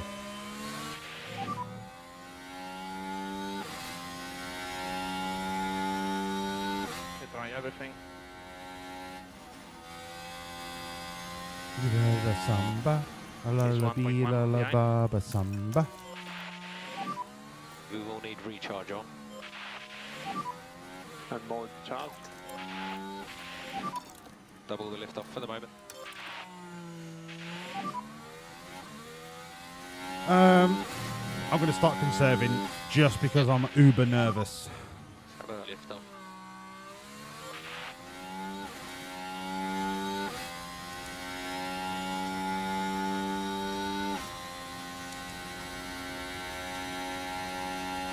Porsche is doing very, very much Porsche things. All that he's going to do is compress the field, and there's going to be no way to overtake. It's just going to be an 8-car DRS train. Nice. Good job. I'm trying to send Piastri to fuck off.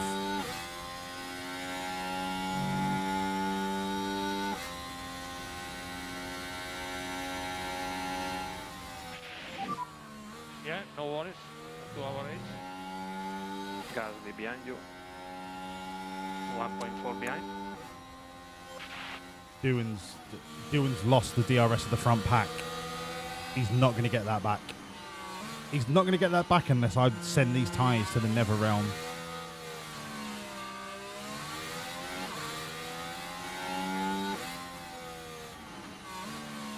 I need to see how aggressive Bearman is. If he keeps being aggressive and pulls me towards Sergeant, I'm all for it.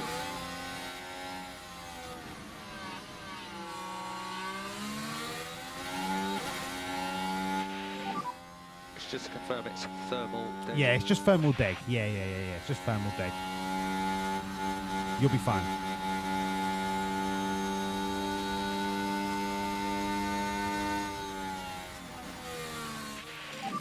I need to. Sweet. I need to try and catch Sergeant. If I send it full beans for this lap and get nowhere near Sergeant, I've tried. Then I've just got to back off and come up with a new strategy. Overtaking is very, very difficult. Keep going.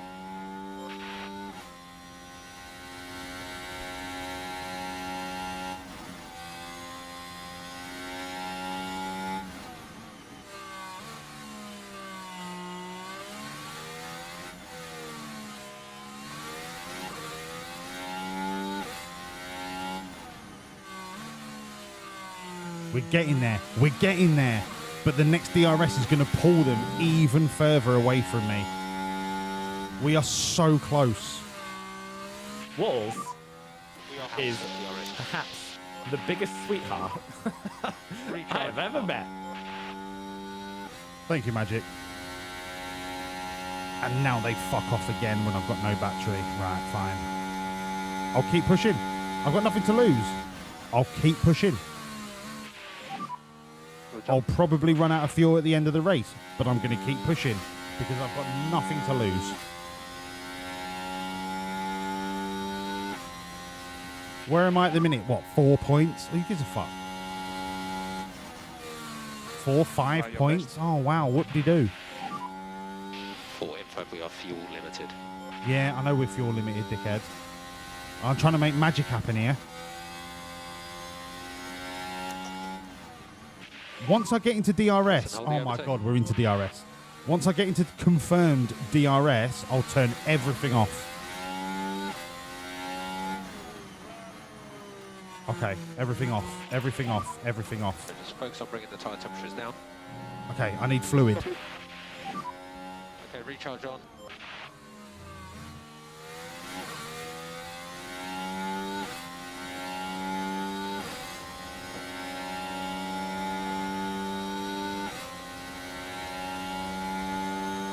Now I can just sit in DRS. I don't give a fuck. Oh, but Sergeant is now 3 seconds off the front pack. It never rains, does it? It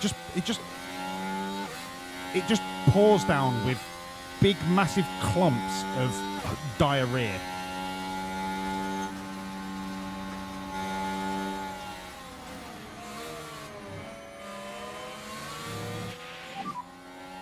Good job. 76 for doing.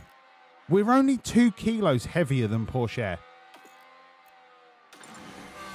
I don't think we're outside the scope of still finishing the race, but I cannot touch the fuel. You're doing some good time management. Yep, copy. You can reduce management. Okay, recharge on.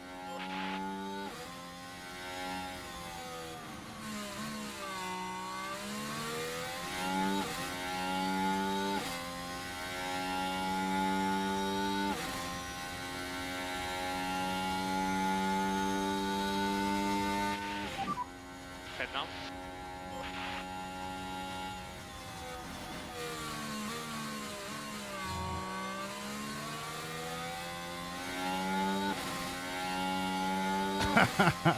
Pickle, I'm goated. You got P5 season 1. Fair play, mate.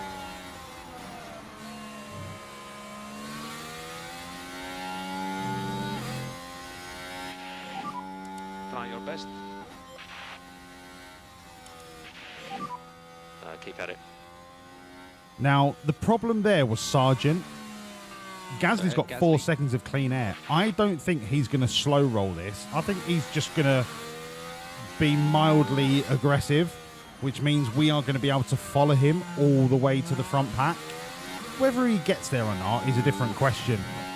But my point is, he's not going to be the bottleneck like Sargent was.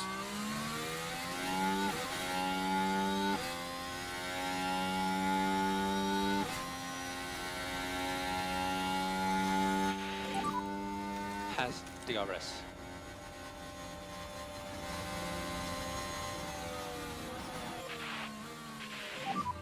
Well done. Sargent's out of it.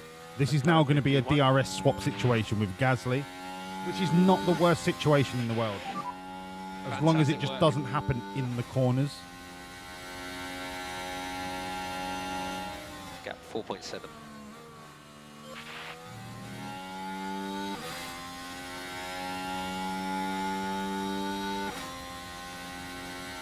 And in this situation, I don't care who is leading going into the DRS because we just want to keep swapping and pulling ourselves closer to the DRS train at the front.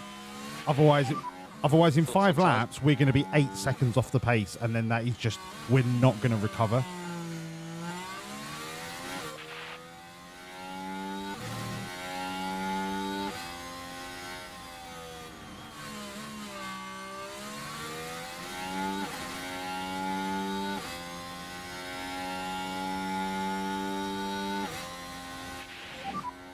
On DRS behind.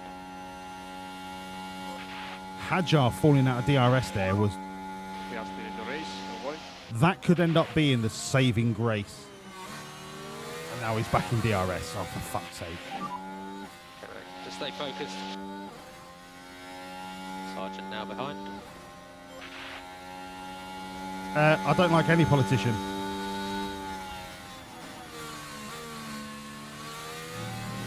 I don't trust any politician at all. Until somebody comes along and makes an absolute guaranteed statement that they are representing the people for the people, any politician to me is open to their own agendas. No matter what political party they represent.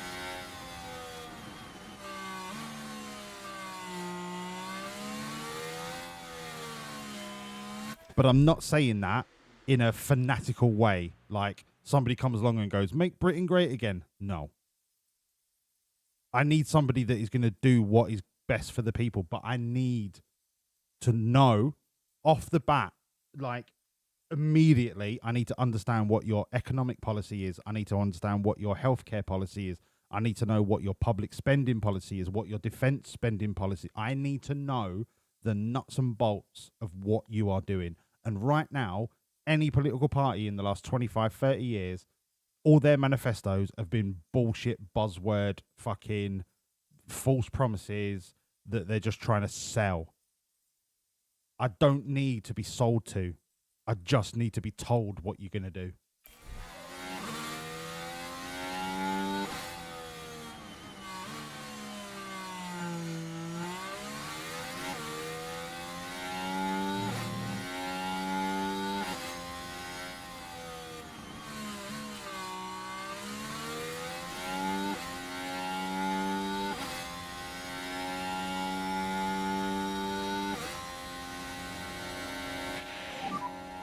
Did just get DRS.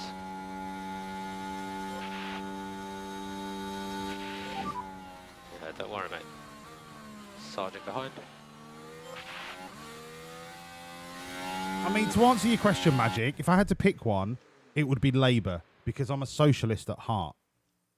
But I'm not. I'm a democratic socialist. I'm not on the socialist scale on the side of communism, because it doesn't work. Socialism is different to communism to a certain extent. And I'm not going to get into it, but Labour would be the closest to it. But for me, I don't even trust the Labour Party. So I have nobody that I will ever vote for. I've never voted because I do not trust anybody that has been up for election since I've been legally able to vote.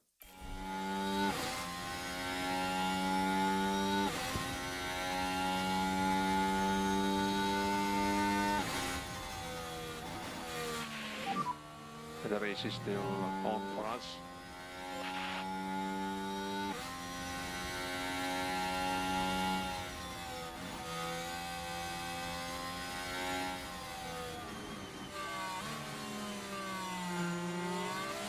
And do you know what? I think it's going to need an absolute overhaul of the political party landscape for me to ever vote. Until a new party or a new person comes along that actually just Gasly ahead. does what they're elected to do is to represent the people, then I'm never going to vote. Sargent coming behind. Gap 0.6.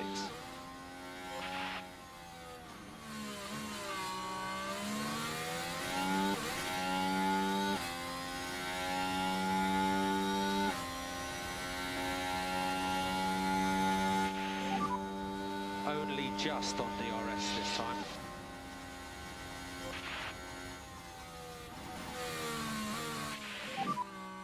Focus on consistency.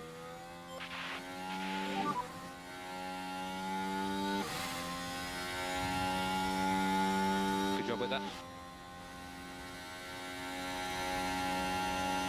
Gap 4 seconds.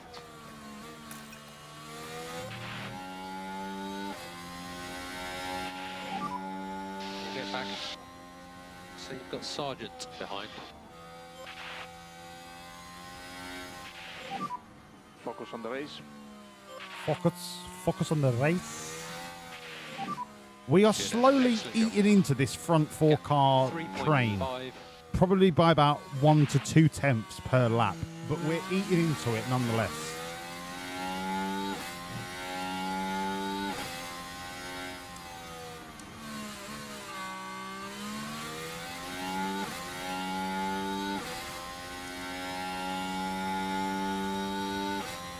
And the good thing about Interlagos is the DRSs, I mean, I would say they're spaced out. They could be spaced out better, but you're not going from DRS into an immediate other DRS. The DRS detection zone gives the front car the disadvantage, but that just means that you are able to swap so often, which is great when you're chasing.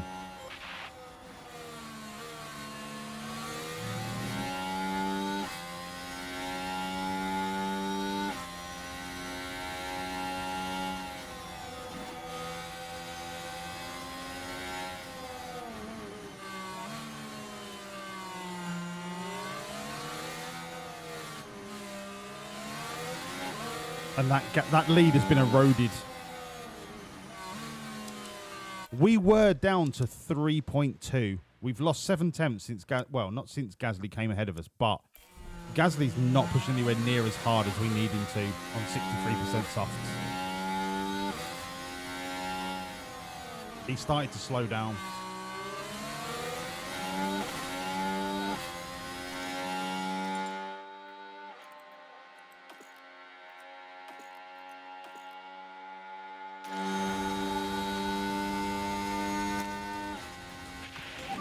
I'm almost tempted to just try and fucking push and just break this dearth of You're looking good at the moment. non-catching. Gap at 2.2. We do not require any fuel liftoff.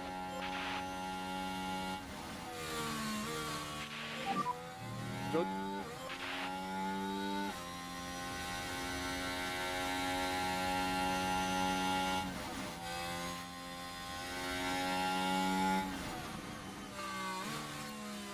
I'll be honest, Magic, I'm probably not going to read the manifesto of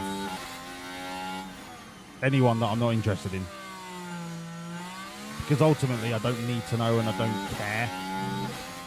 But that's because I'm a man of honesty and integrity, and I'd rather tell you right now, I won't fucking read it. We've broken Gasly because we're massive, but we've absolutely fucked our fuel in our battery just to do it. Okay, increase at liftoff. But I think it was worth it in the long run.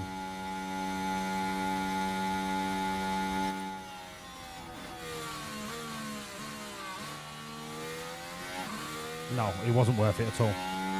Absolutely wasn't worth it in the fucking remotest, slightest piece of whatever I thought was going to happen.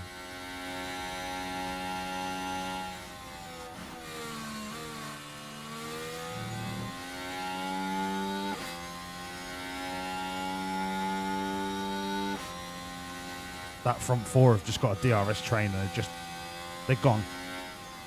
Absolutely gone. Recharge on.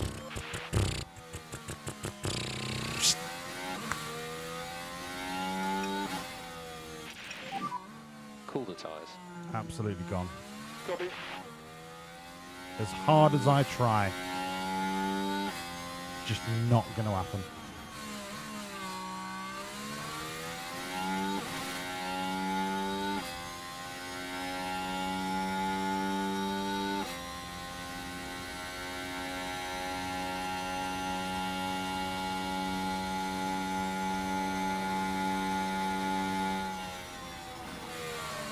I get what you're saying, Magic. I get it, mate.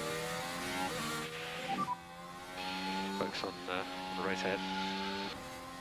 But if it's something outside my scope of political influence with my one measly vote, I don't need to. Overtaking is. I don't need to fill my brain with stuff that isn't immediately important. Keep it up. Send it by all means, Magic. By all means. And if I've got a couple of hours where I'm knocking about, I'll give it a read. I've got plenty of AI programs that will translate it. But just don't hold me to it.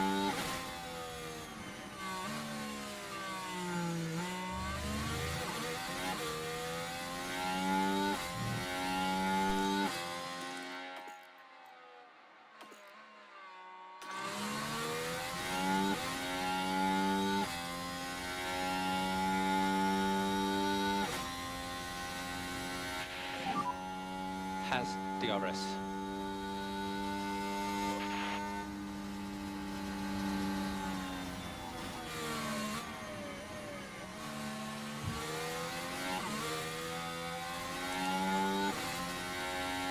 I'm stuck in a soft runner fucking sandwich here.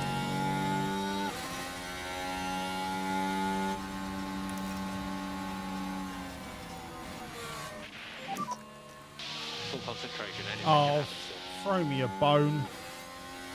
Car behind signs. Gap 4.2. Can use energy. Perfect.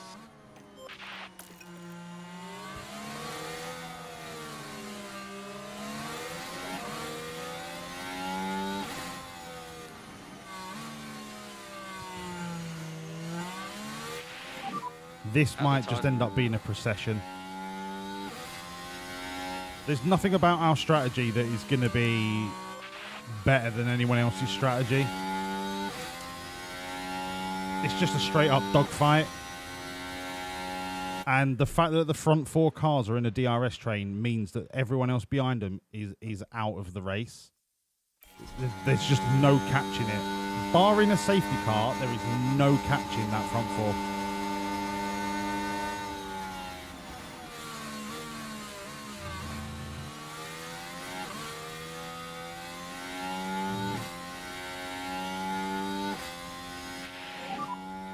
Very good. Gasly ahead. 1 second.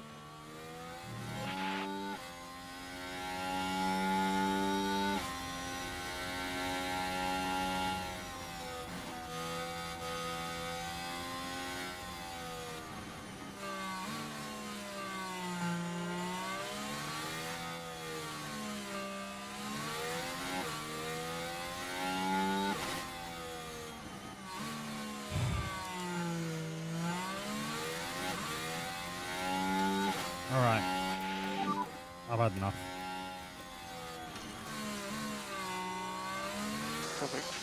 We're not catching. Let's just focus on cooling the tires. Let's just plod around, hope for a safety car. Get ready. Yeah.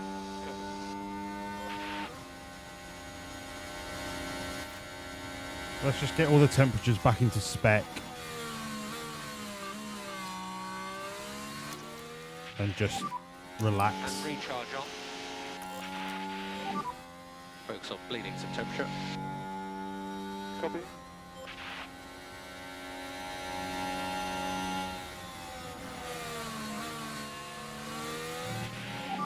There's nothing for us to push for.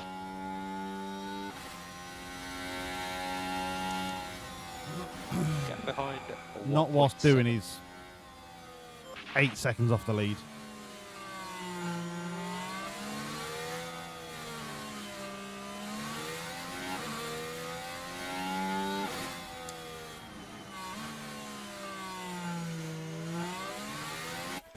So, Magic has just inadvertently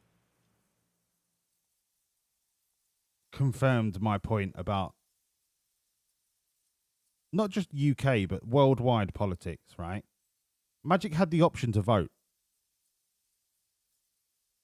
but he didn't know what to do.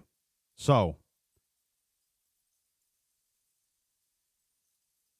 why is there not some kind of educational program, be it the responsibility of the government to have an impartial ombudsman that is responsible for distributing all information about political parties and representatives to the wider population? Anybody that is running for election should have the same availability to reach the population. So just because you're an independent, right, shouldn't mean that you have to find £200,000 to print 1 million brochures telling people about your manifesto. It should be the responsibility of the government to fund the distribution of your manifesto to the population so that everybody receives a manifesto of each political party that is up for election. You can then sit down with each of those manifestos, read each one of them, and then make a decision. At the minute, people receiving information about political parties is all over the place. You have to go hunting for it. You don't know if it's true, if it's fake, if it's propaganda. If it, the voting population are literally left up to whatever they are exposed to, and then told to make their decision. And it's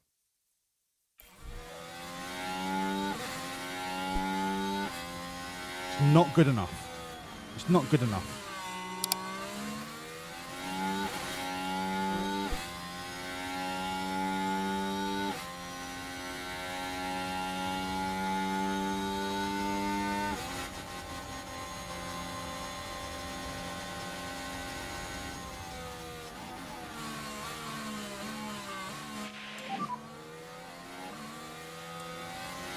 Yeah, Pezabeth, I know what you're saying. I know what you're saying. You can't trust the government to give out information about people that could replace them in government. But that's what I'm saying. It's not a government thing. It's government funded. So it's an independent authority, right? And there are independent authorities that run based on government funding. It's not a new concept.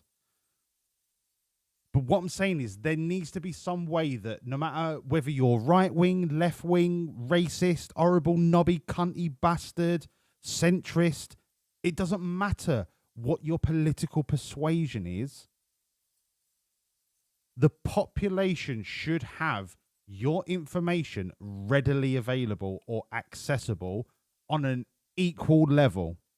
So if, for example, and I'm just making this up, what if 3 months before the election, everybody on the same day receives a copy of the manifesto of every party or person, depending on your democratic situation, receives a manifesto of from each political representative and or party on the same day in the post, right? That gives them 90 days to read the manifestos and do any further research that they feel they need.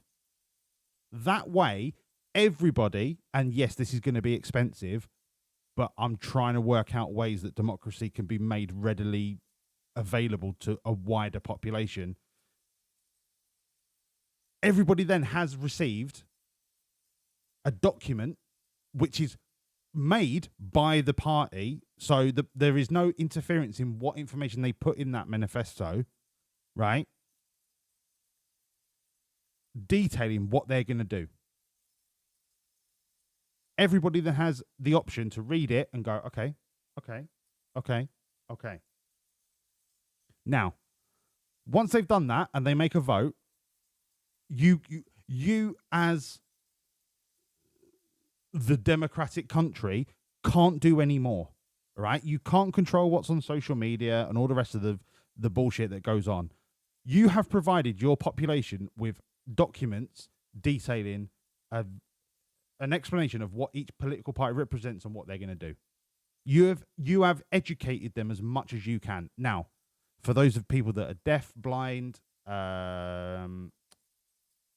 other challenges, you could get braille versions. There could be a telephone line that is audio only. Do you know what I mean? Like, there are ways to include every single person in the population.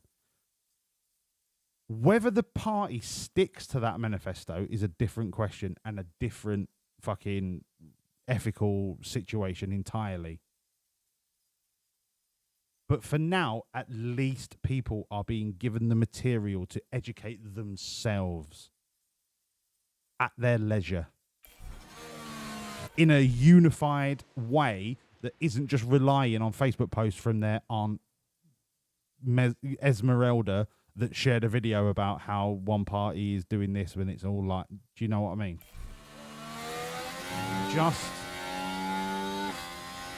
We need a unified way to educate the wider population. Keep going. Guys will be behind you.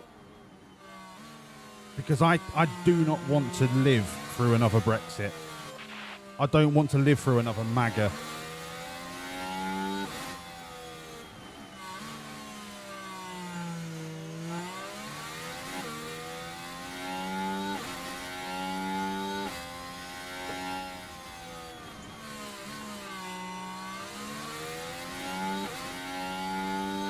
Yeah, Pezabeth. People these days only speak TikTok. And that's a damning indictment of the population that maybe we should just be fucking eradicated. Maybe we are the cancer of this planet. Maybe Agent Smith was correct. Maybe we are a virus. And we are the cure.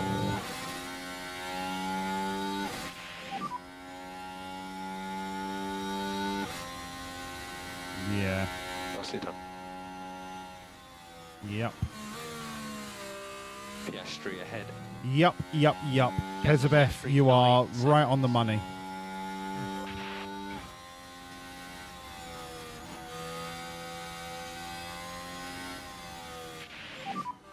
Car ahead is Piastri. Here's a question. 9.2. In high school, or for those of us in Europe, middle school, I guess it would be called, potentially. What would you rather learn? Politics or algebra? Because I am never, ever, ever in my life going to use algebra. And I'm not saying algebra is not a worthy subject. But to me, it's something that should be taught at A level when somebody is, or higher education, when somebody has made the decision to go into the deeper depths of mathematics. I would rather that time be spent educating people on the variations of the political landscape, what the histories are behind the different parties, what the ideologies are, what the landscape looks like. Like, do you know what I mean? Like, something really important.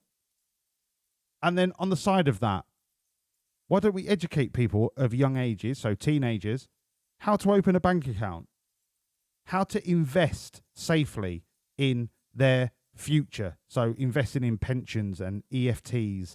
And by the way, EFTs are not crypto bullshit. They are long-term investments based on compound interest. Compound interest is one of the most hidden fucking gems of long-term investment of all time. Nobody teaches about compound interest. Teaching them how to, I don't know, fucking useful life skills.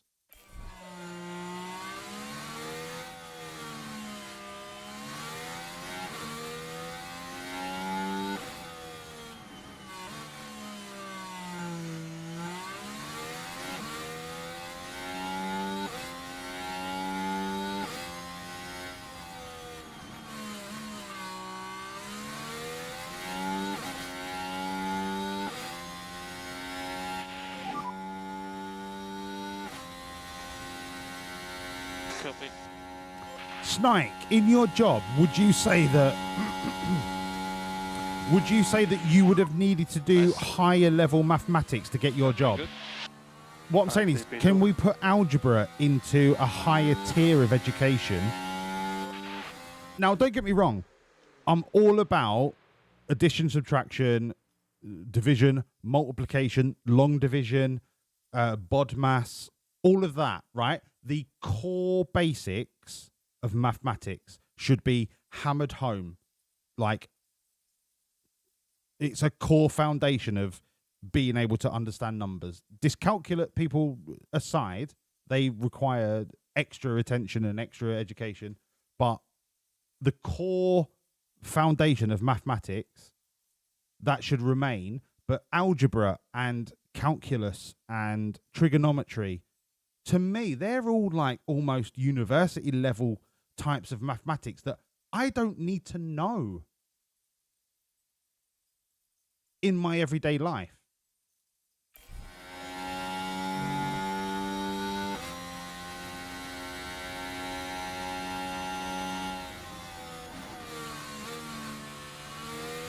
Yes. Politics, psychology, and philosophy are things that you don't learn enough about, and you only get to learn about them if you do it on your own time, or if you do a degree level subject. You go to college, you go to university, and you do a degree in psychology, or a degree of psychology, or you do it in politics. There are degree courses to learn about politics.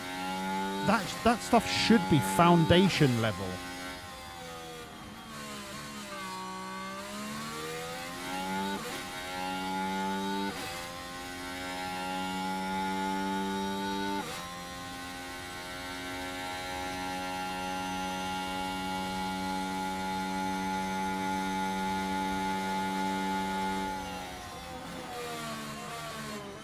All right, the tires are getting a little bit low. Very, very low.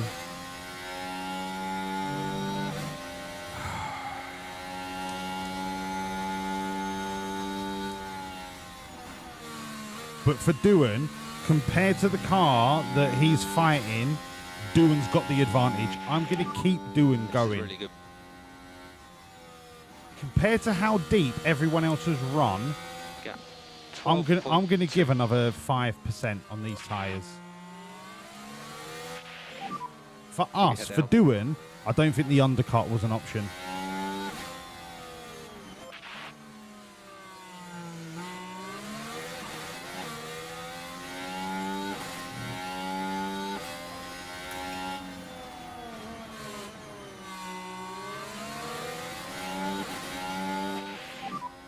You are doing a good job managing. If anything, if Gasly comes in now, I'm going to send it on full attack mode. He didn't come in, you fucking annoying ratty bastard.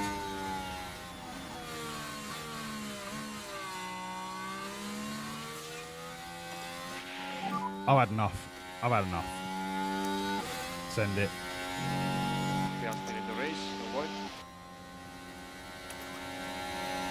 I am ready to burn this season to the fucking ground.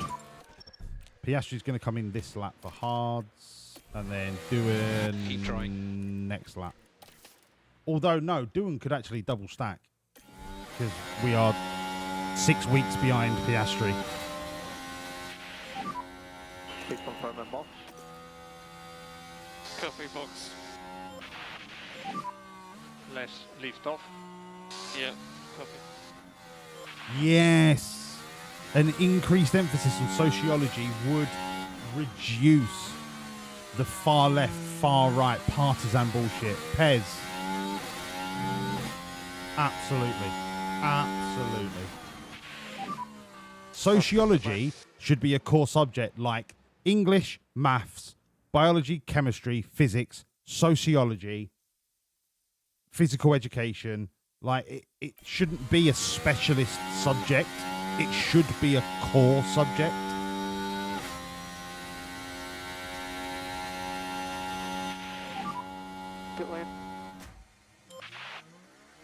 A 1.893. It's not a world record, but it's good enough. Doing 1.800. 1.913. You saw all the work I did on my fucking pit crew to get to 1.800, and this is how they repay me. Heads are gonna roll. White line on the exit. Heads are gonna fucking roll. I've not looked into the Swiss democratic system because, quite frankly, Switzerland is so far down on my radar of what is relevant. I've never thought to look at the Swiss democratic system. Switzerland can just do what Switzerland want to do. They are quite happy just in their own little bubble. And I need to piss. BRB. I tried to hold it as long as I could. Elevator music. BRB.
We have got work to do.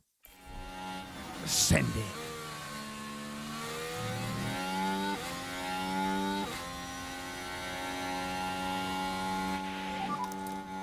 For info, we are fuel limited. Currently P10, Sergeant ahead.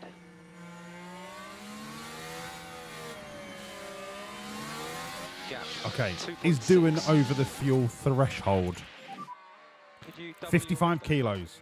Porsche's at 52. Antonelli's at 52. Who else is relevant? Maloney, 53. We are fine on the fuel. Go recharge on. We did not come out into clean air, but that will not deter us from our mission. If I can get Doohan ahead of Sergeant on this fresh level of hards, Doohan can just attack that clean air like a motherfucker. But I have to get past these two clowns.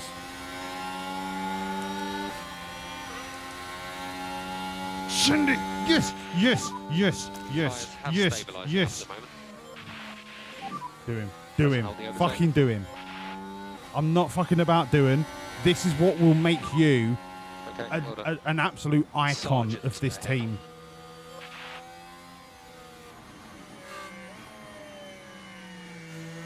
This will put a statue of you in the fucking campus, right?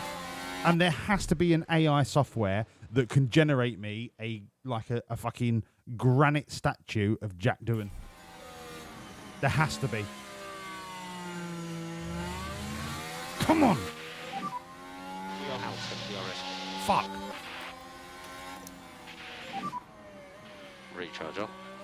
Get out of the way, Sergeant. You are literally a joke.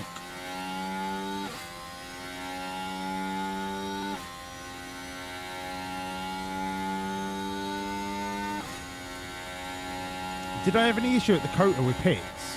Do you mean pit time or like coded pit entry exit stuff? What do you mean by issues, Ace? Sweet. Very good. Come on, come on. Yeah, Sergeant, get out of the way. He's 5.7 in front. Errors. No, I don't think there was. Right, doing. Fucking send it, you naughty little cunt. Send it, send it, send it. 9 seconds of clean air. It's all yours, baby. It is all yours. This is where we make up that fucking 12 seconds that we lost. This is where we do it. Full send the hards. Maximum sends. Maximum sends. No surrender.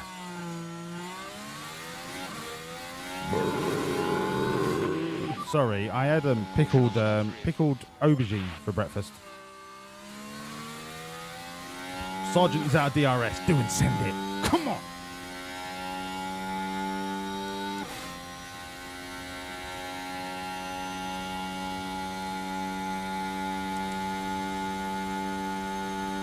Lovely, lovely. Feel the clean air waft over your luscious locks.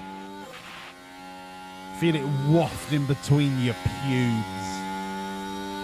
You've got this. Oh, but apparently Sergeant's right up your ass. I'm pretty sure he was out of DRS a minute ago, but no, it's fine. It's fine. It's fine. The FIA just don't want us to win. Fine. I understand. Yeah, don't worry, mate. All that work I did to overtake Sergeant, wiped out. Recharge on. Inexplicably wiped out.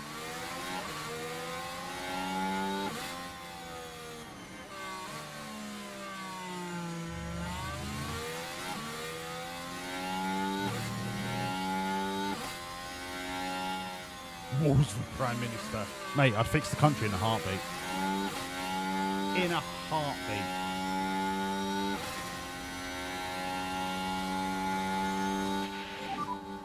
Did just get DRS.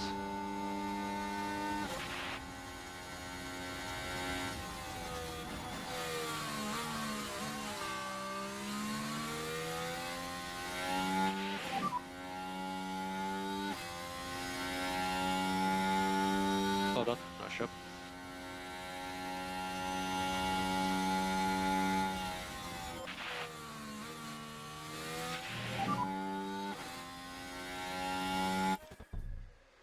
Yep. What do I need to do to register as a potential member of parliament? Like, legitimately.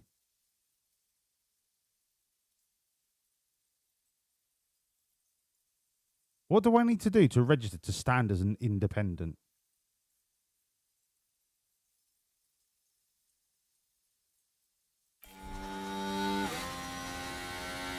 Maybe that is my calling in life.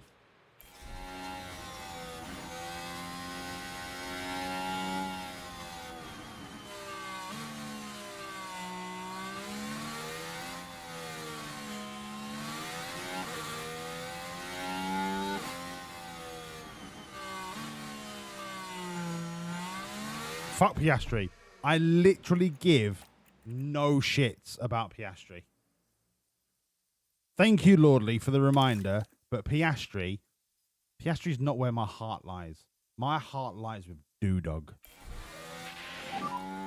So, quite frankly, fuck Piastri. Can you use K1? Copy. But seriously, fuck Piastri. Do you all know where Piastri's going next season, by the way? Did I tell you, or did I dream that I told you? I can't remember. It was maybe a couple of streams ago, probably last weekend. Have I told you where Piastri's going?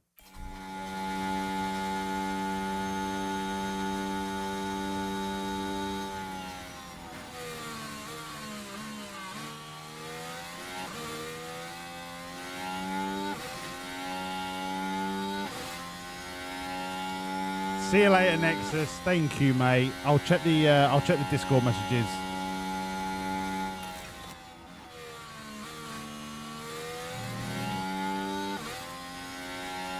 Yes, he is going Ferrari with Max. Yes. He is going to Ferrari with Max. Which means Porsche is out of a seat, thank Christ. Register as an independent or on your nomination. Tick the box for independent or leave it blank. For voters without party backing, you'll need to work hard to get noticed. Use leaflets, local events, social media, blah blah blah blah blah, and debates. That is such a lot of hard work, and I don't mean hard work like because it's a good thing, but hard work as in like, do I even stand a chance with my message? No, is the answer. Not when the Conservative government are spending upwards of 70 million a year on running the party.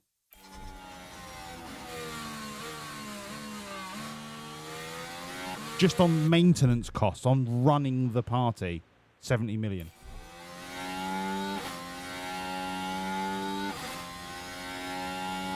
But I'm meant to be able to do it from my house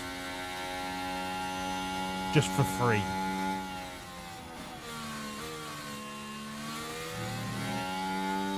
Yeah, reform. We're not going to talk about reform. I'm not going to give them the light of day. If you want to vote reform, you vote reform. I will not be discussing them on this channel. You might as well be voting for the Nazi Party. 3.8. They are the UK version of the Nazi Party. 0.4. You know when everyone really liked the Nazis? Like, I'm talking about early Germany. I'm talking about Germany, early 30s. The Nazi Party was like, do you know what? They could really fix the country. They are talking a really good game. Reform, they're doing exactly the same bullshit rhetoric that the Nazi Party did. They are preaching radical nationalism, which is what the Nazi Party did. Germany for Germany. And the Reform Party are like, yeah, they are basically make Britain great again. Britain for Britain. Britain for the British people. British jobs for British workers and all that bollocks, right? It's a carbon copy of the Nazi Party. Carbon copy. It's the Nazi Party in a fancy new dress.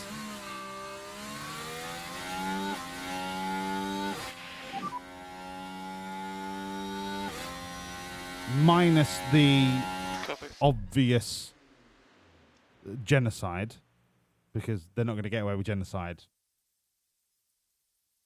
in this situation.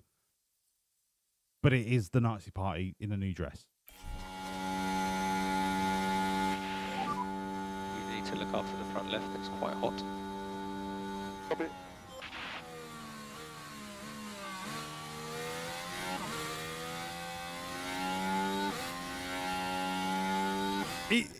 It almost tallies with the manifesto of Oswald Mosley, who was another radical fascist, but he absolutely hated the Jews. And I'm not saying Reform are anywhere in relation to that kind of xenophobic, genocidal, anti-Semitism. I'm not saying that. But Oswald Mosley had the same radical nationalistic views plus anti-Semitism. If you remove the anti-Semitism, he had the same radical nationalization kind of rhetoric that emboldened the population, because they were like, yeah, we're doing this for us. We're doing this for Britain. Fuck the global economy. Fuck Europe. Fuck everyone. We're doing it for Britain. Anti-stall. And It's off. that's a dark fucking place to be, because you are alienating the globe. It's kind of like MAGA, but to the nth degree. That's what Reform are. Reform are just MAGA in the UK. And MAGA are Nazis.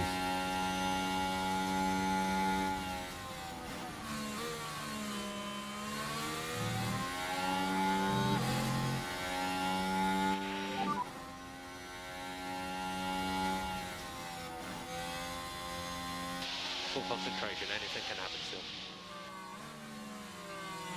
Car behind, signs. Jeddah is a 1 or 2 stop depending on your car. It's not guaranteed. It depends on your car. It really does. I would 2 stop Jeddah, but it depends on your car. I would I shit you not, I would medium hard medium Jeddah.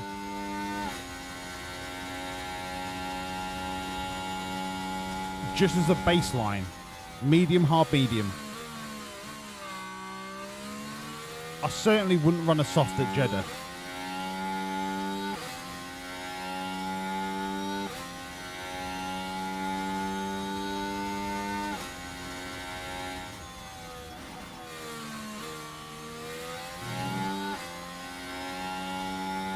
It depends on your car. Once again, Dex, it depends on your car. I'm not playing the game for you. Depends on your car. Give yourself a decent amount of tyre overlap, you'll be fine.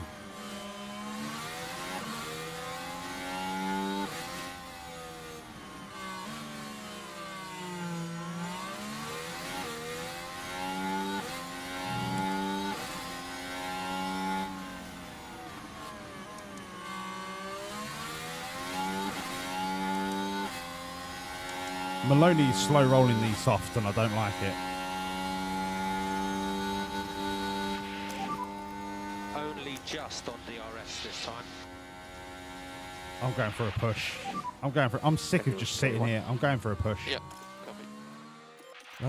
Duan's 44.7, Antonelli's 42. So we're only 2 kilos behind Antonelli. So I'm not gonna push the fuel again. I'm gonna leave it on conserve. That's it. Oh, mate.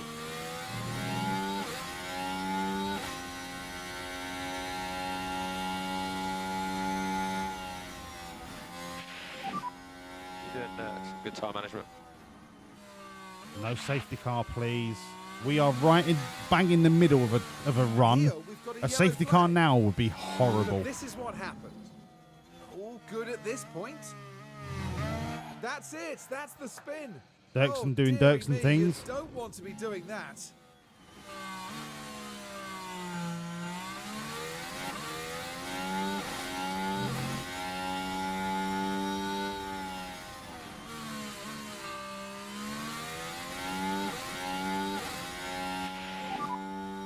Caution on the battery.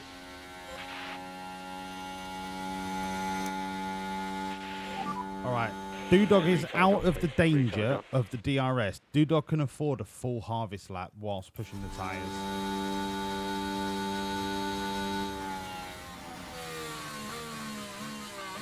If we can maintain this clean air without being interrupted, we are going to make some serious time. But I cannot keep getting interrupted with bullshit DRS battles.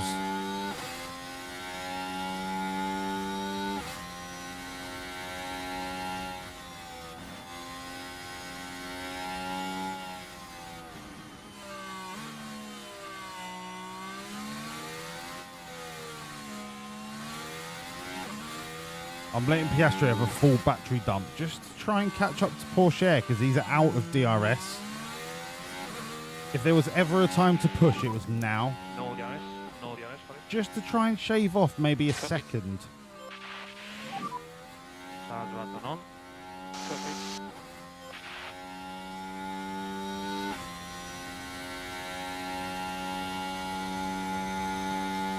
And Maloney's already back into DRS. You've got to be fucking kidding me. One more braking zone and I'll put it on top up.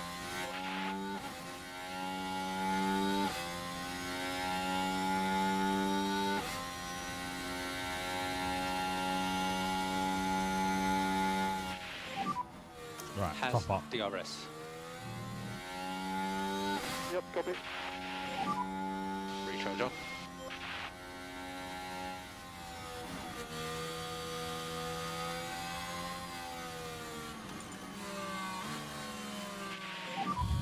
Just don't take any risk at all, please. No risk, just do him in the DRS. Just stay focused. Fuck's sake. Car behind is Sainz.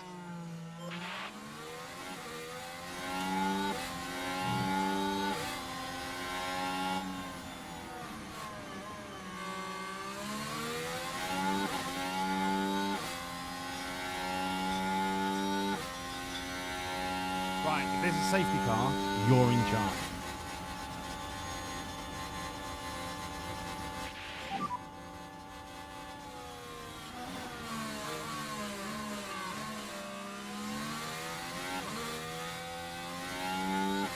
We'll get back. Back to the bourbon.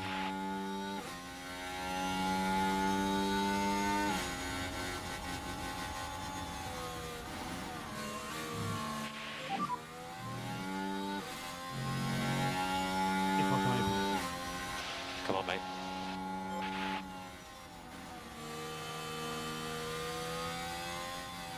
Hello, Motorsport F1 boy from YouTube. Hello, mate. Welcoming me all through. Give me a second. I'm just trying to sort a drink. I can't open the bottle, so I've already fouled at life.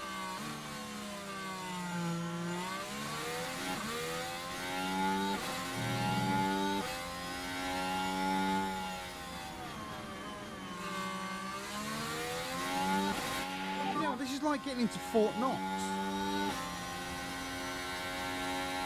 Keep your head down.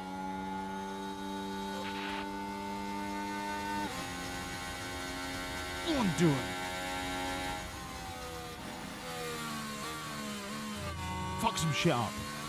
Right, Piastri can go back to neutral. Yep, that's all good. Keep at it. Car ahead is Piastri. Gap 8.1. Charge button off. Copy.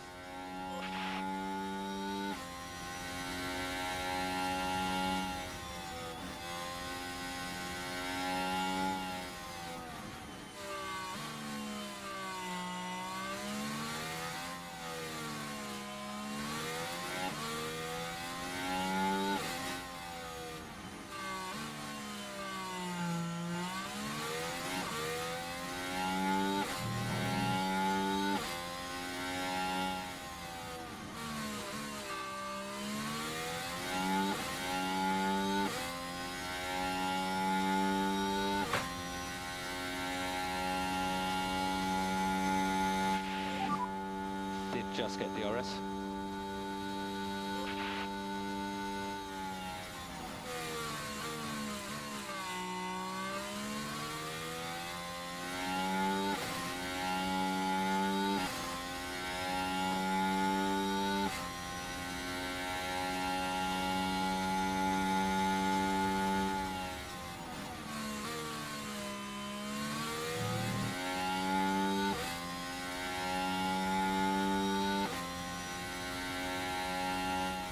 Okay, so Doodog has still got 9 seconds to make up, which is not.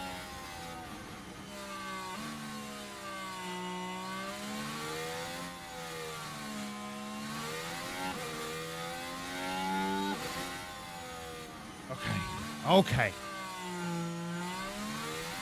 What can I do is the question. The answer is fuck all.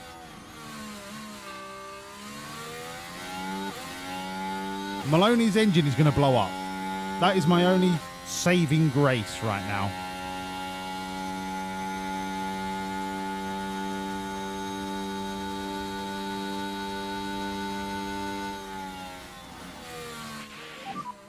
On DRS behind him.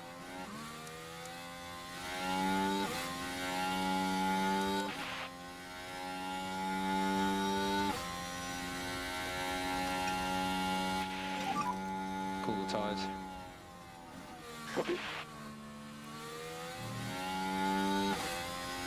I don't want to call them, but I kind of want to give me the opportunity to have a little bit more tyre towards the end. I mean, with a 9-second gap to the, I mean, what is it, 15 seconds to the leader.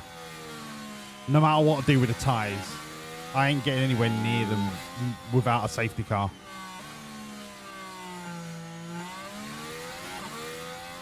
It's just not going to happen.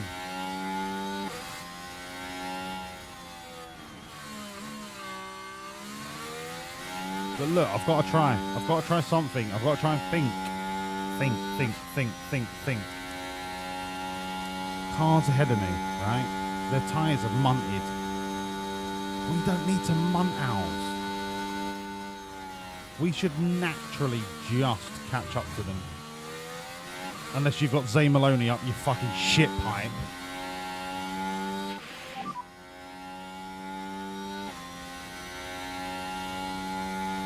Second. Focus on the race ahead.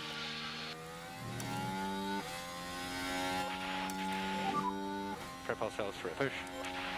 You can push. I mean, this time split, that is hilarious at Interlagos. Hilarious.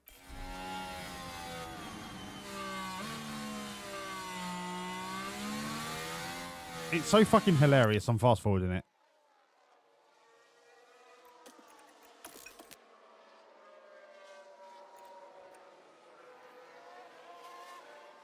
It's beyond, like, ridiculous.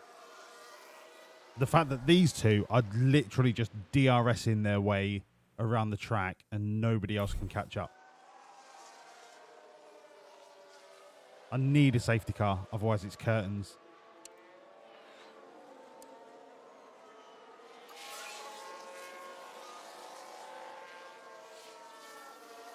And I'm hanging on as long as I can on these hards for that safety car.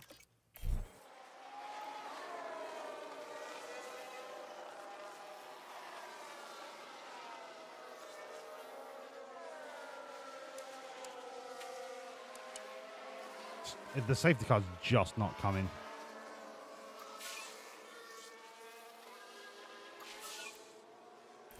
All right. Look, we pit.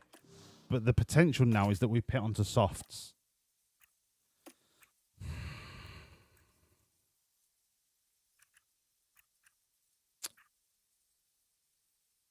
Softs on a standard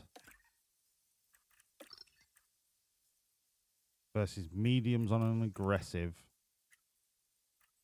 The mediums on aggressive still win. All right, fine. Mediums, yeah. Mediums, yeah. We can't even strategy our way out of it. It just is what it is.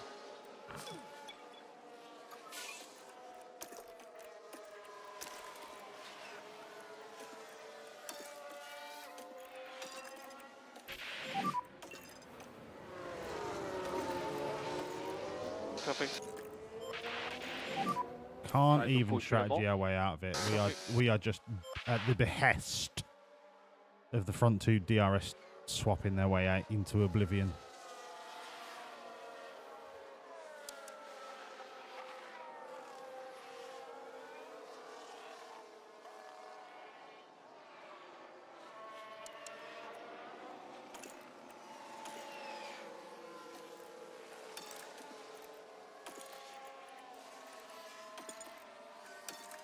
It's not even worth watching the race.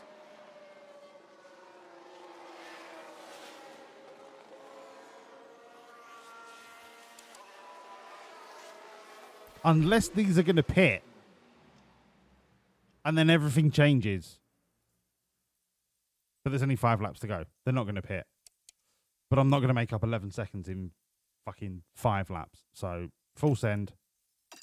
Full send. Chuck it in the fuck it bucket. Who cares? Send it. All this bollocks. Yeah. Fucking. Yeah. Send. Send. Yeah. All of that. Yeah. Fucking send it.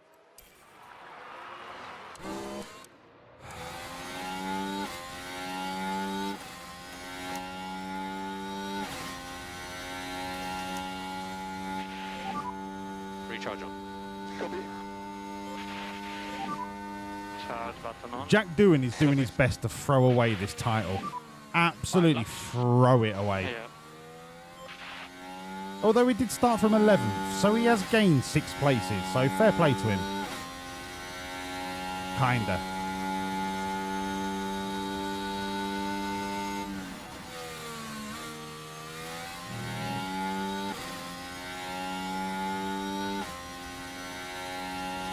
There was nothing about my focus that was going to make up a 12-second deficit. Nothing. Nothing at all. As soon as we lost touch with that front pack on DRS, it was race over.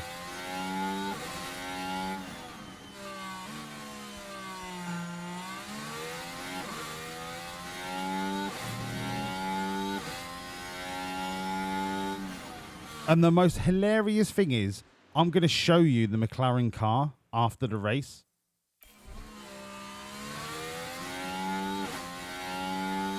Have a little guess how good you think the McLaren car is.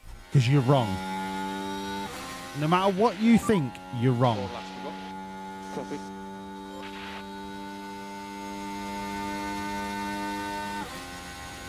Same situation as last season with Porsche. You know when I showed you Porsche's car? And he was like winning all the races. And he was dog shit. Yeah, same situation. Inexplicable performance.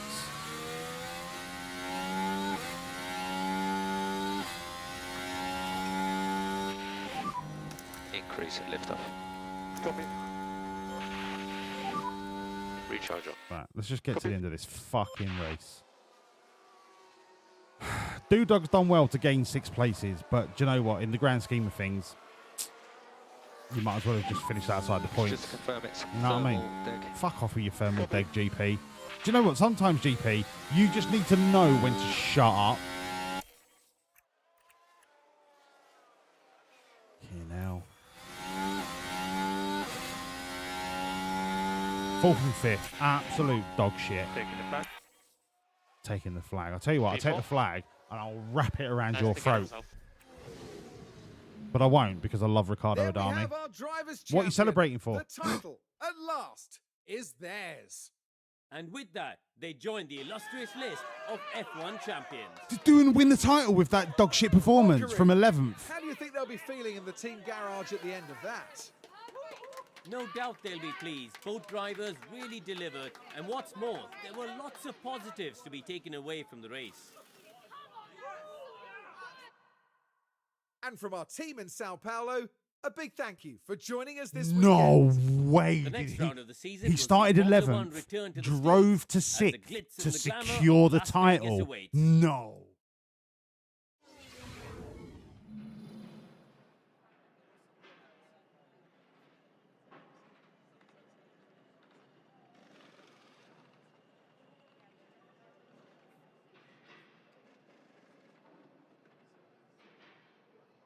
So that leaves, if he got 84, so 84, so he's up to 94.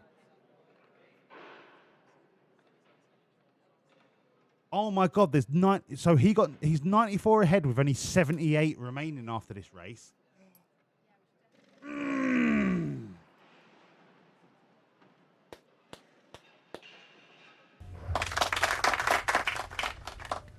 I didn't even think he was going to be in contention for winning the title this race. That's it, people. The season has been decided. Now listen.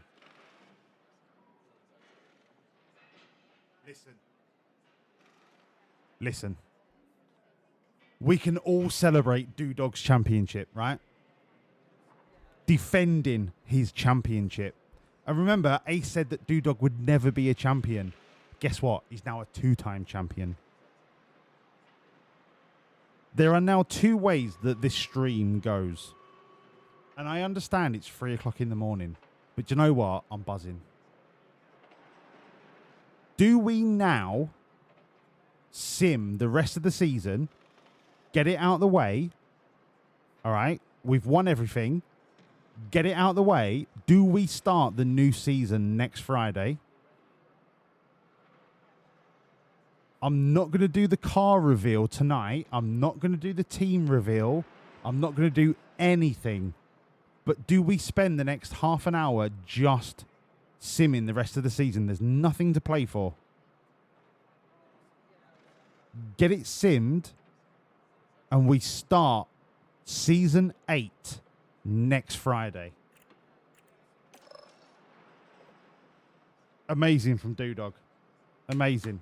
Amazing. Amazing.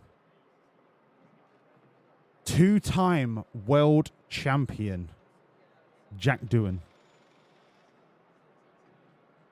None of you believed me when I said I'd make him a world champion. None of you. None of you. I'll sim the races. I'm not going to sim like the in-between bit because I still want to make sure that we are on top of like sponsorship and training and all the rest of the bollocks. But I'll sim the races. Absolutely. No stream tomorrow? No, not on a Sunday, mate. No. No, mate. Right, choose outcome. Doodog to Pod Dog. No. No, he didn't. But he did become world champion. Congratulations to Imgrin, you absolute non-believer. CFD, yeah. Oh shit! No, we've got new ATR, haven't we? Okay, we've still got 6 days until we can research. Go, go, go.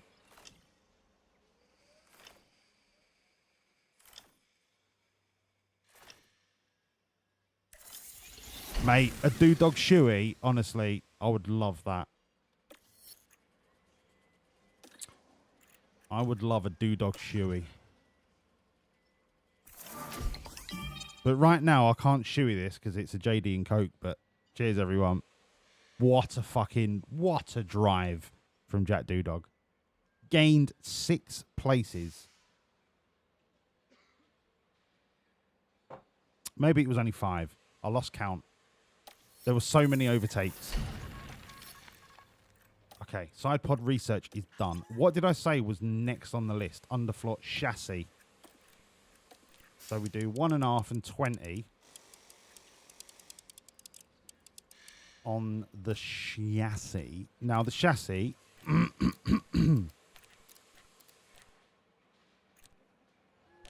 the chassis is a complicated beast.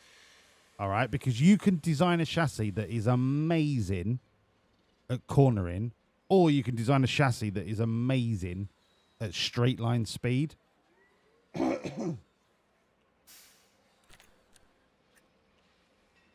And because we're going into a new regulation cycle, I kind of want to hedge my bets in both directions. Engine cooling is like not important to me for the chassis. It is capable, but I want my side pods to do all of the cooling. And if I can get my rear wing to do the majority of the DRS work, this no longer is relevant. But I'm just looking at the gains to loss ratio, right? 3.62 on drag versus 1.95. I'm only losing 0.8, but I'm gaining 1.7 on the DRS. I'm losing 0.6 on the middle airflow. It almost seems like adding DRS to this is kind of a no-brainer. Yeah, I'm going to do it. Fuck it. Because I like DRS.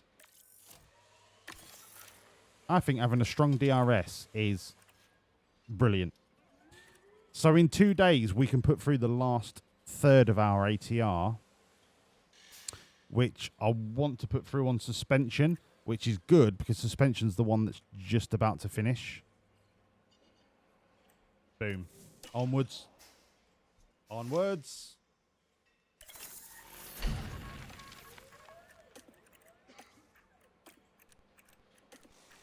Okay, this is the last of the ATR.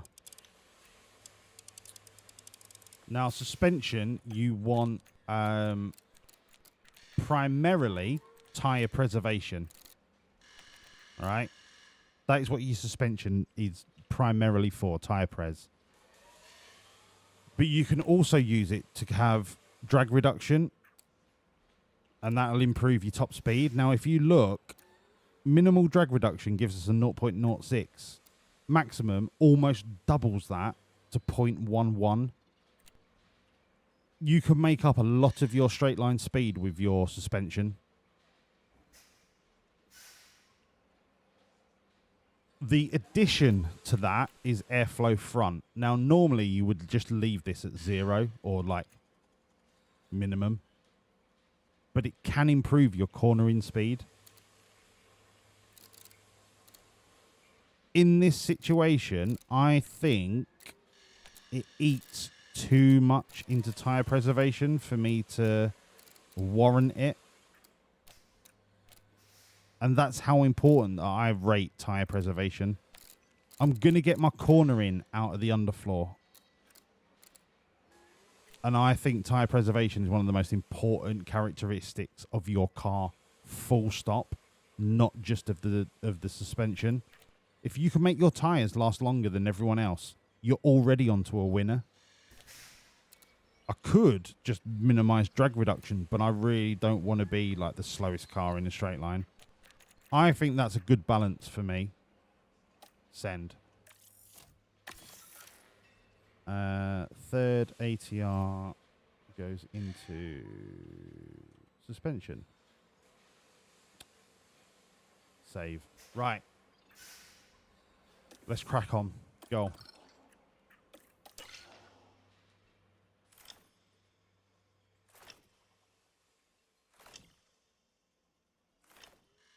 Thanks, Magic. Auf Wiedersehen, mein Freund.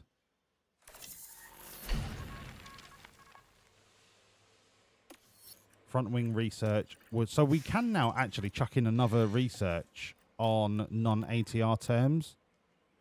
I'm going to go side pods. Engine cooling is a must. Airflow middle is actually a must because the side pods really do give you quite a bit of cornering ability.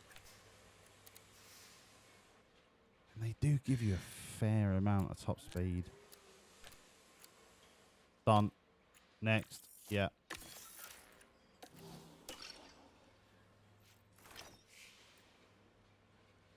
Blocked missing car parts. All right, the powertrain, not bothered about. Let's just replace this and then just sim. Yeah, done. Race targets are fine.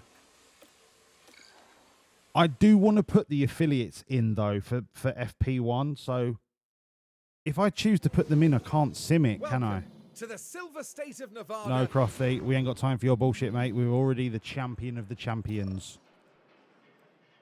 I can put them in, can't I? Do I put Bomber in? I'm going to put Bomber in. Yeah, and then H-Bomb can do this. Go simulate to the race.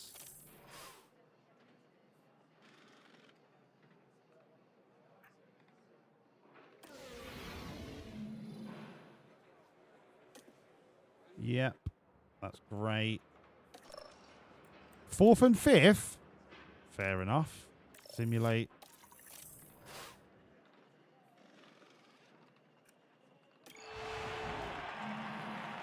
Formula One's newest team. Brilliant. Where did you finish? Oh! Maybe this team's better when I don't take charge of the races. Damn. Okay. Maybe I should just sim every race. We know that's not going to happen.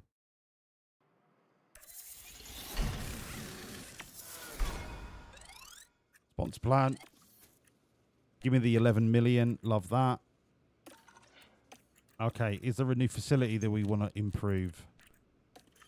I guess that we're just spunking money, right? 10 million on the suspension, 8 million on the car part, or 12. Right, let's do car part test center. Bosh. Send that. No. I might upgrade that. Sponsor plan. Affiliates. 1. Affiliate. 2. Affiliate. No. Piastri. 73 out of 71. Let's keep going. Piastri. Keep going. No, fuck it. That's enough. All right. That's 8 million in 6 weeks. Randy Daniel, it's too late, mate. It's too late. Your improvement are going to fall on deaf ears.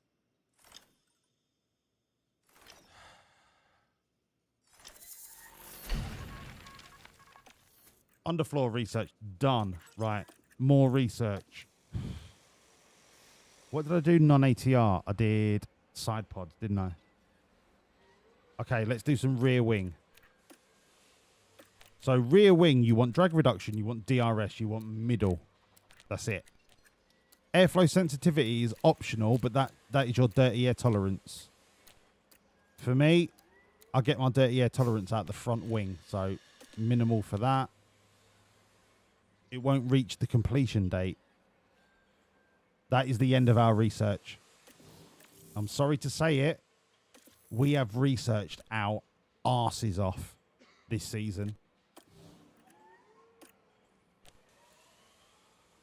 This is a major technical change, and we have researched as much as we can. It is now up to the gods. It is now up to the gods.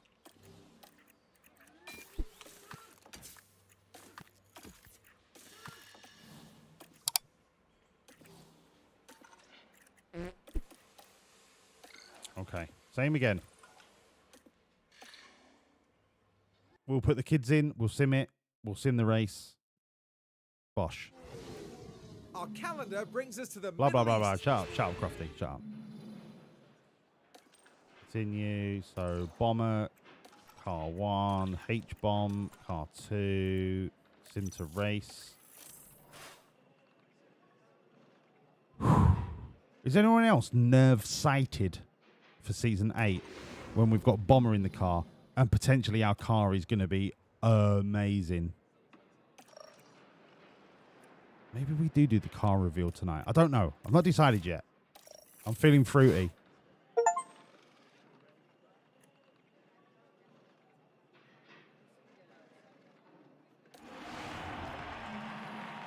Now, wasn't it an excellent showing from us? I just got an achievement and pole position, the fastest lap, and win the race. Am I the weakest link here? Am I the reason that we're not dominating like we should? No, that can't be true. We're 800 points. We were so close to a fucking 1,000 points. Shut up, Marcus. Jen, don't say anything.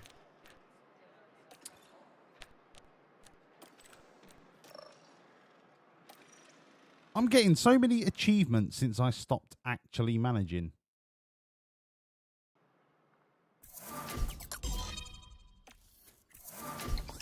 No, I don't want to use more engineers, Dex, because I don't want to lose expertise. Bomber Olatunji is 82 rated. 82 at the age of 21. I tell you what, Bomber's going to absolutely fly next season. I can't wait to use him. Like, he's going to be so good. Yeah, position secured. Secured. Oh. You didn't remind me. Staff. I need to renew Adami's contract. 5 years. Next season. Immediately. 1 point, and you can get a pay rise to like 4.2.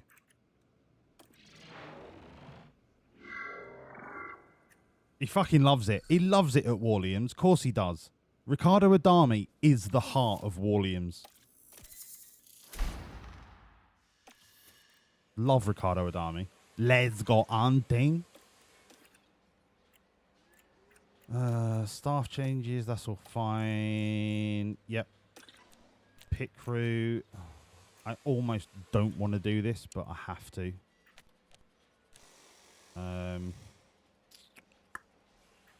This is all going to be... Do you know what? This is all going to be car building. I'm going to go a different route. I'm going to go car building because I think that... The session after this, I can then start to bring pit time down. I think I've still got a full calendar month of pit crew that I can bring the pit stop time down in.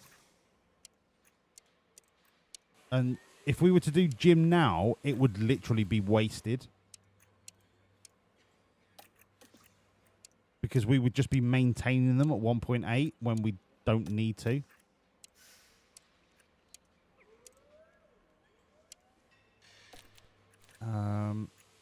Cumulative is tired. That's fine. 28%. Do you know what? More car building. 28. More car building.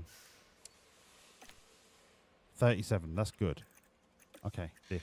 More car building. Yes. Yeah, this is when we do our car building. Yes. Yes, we are going to have the fastest practice session turnarounds of all time. Yes. Give me more. Give me more. Yeah. So good. So nice. You build that car. Okay, rest. Tired. Tired. Rest. Boom. Done. Yes. People say all key shop is a scam. Well, look, I'm telling you that I use it all the time and it's not. Who do you trust? Random people on the internet or me that is telling you I've used it a bajillion times? It's up to you, Pickle. You are the grown-up in this decision flowchart. Use it, don't use it. I'm not on commission. I just use it. If you don't want to use it, don't use it.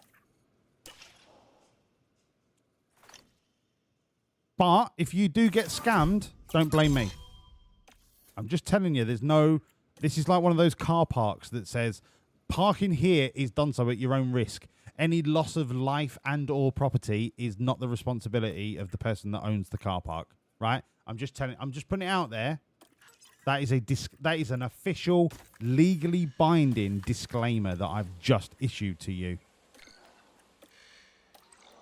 Everything is done at your own risk. You are a growed up.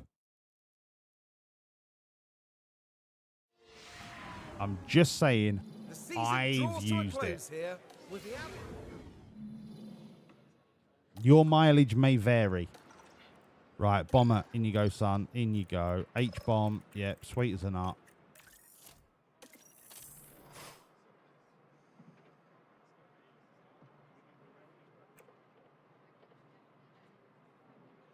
Don't buy FIFA 25. Jesus Christ. Don't buy any FIFA ever again. Don't buy an EA Sports product ever again. Okay, that's that done. Simulate, bosh. And this will officially be the end of the season. And we can say goodbye to Oscar Piastri. Karoo, what a brilliant drive. Has he just won another race? No, it was Doodog. I am definitely the weakest link in this team. I must be, because I would... We have done so much better since I stopped taking charge. Like, maybe I should just sim the entire next season and watch Bomber Olatunji get 1,000 points on his own. We've secured the DHL. It's the clean sweep for Wawlliamz Racing, F1 Limited, PLC, GmbH. Of course it is. Round of applause. Round of applause. Thundercunt Barnacles is up to 80. Okay. Hello, Thundercunt. DHL. Smashed it. 12 million. Get it in my fucking skyrocket. Continue. Continue. Listen, for those of you that have stuck around till 3 o'clock in the morning, should I give you the sneak peek at the new chassis, right?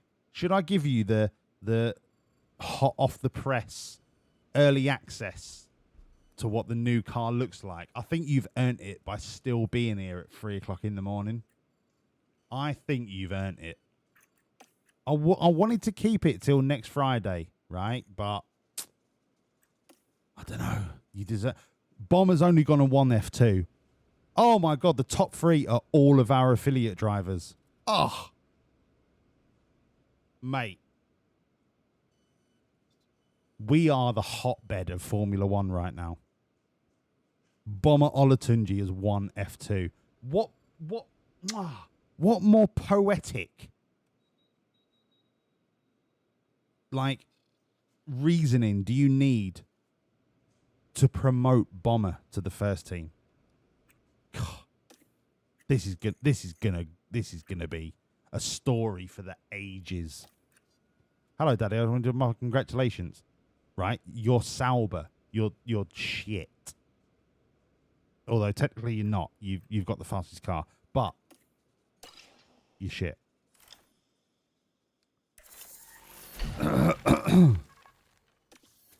Okay, more research done. If we haven't got first in every category, I am going to piss needles.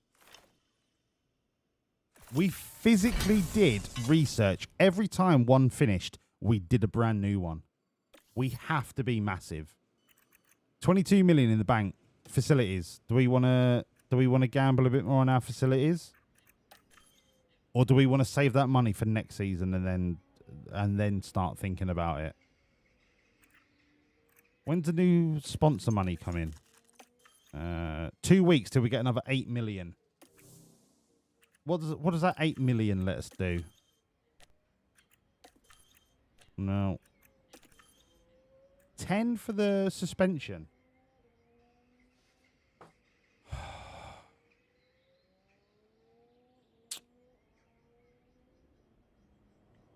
Yeah, we've got the Riz. We've got the Skibbity Riz, whatever the kids say. Suspension simulator. Go on. I'm feeling fruity. Up you go, son.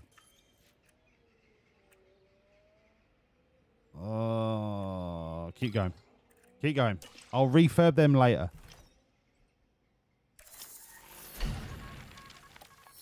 Right now, I just want to see the car. If I'm honest, I just want to see the car. And if it's horrendous, I'm going to cry.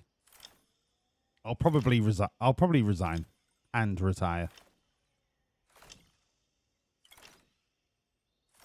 And then I'll just become a full-time Schedule 1 streamer. Randy Daniel, that's cute, but I don't care. Fabian Nishan, that's cute, but I don't care. You're purely here for car part testing. 8 million.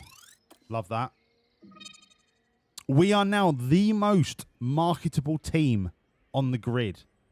And do you know who we're bringing in? Because you never rest on your laurels, right? We are the most marketable team, and I'm bringing in George Russell, Lando Norris, and Alexander Albon. And those three are going to head up our marketing department. What the fuck? No, I want to keep the calendar the same. Continue.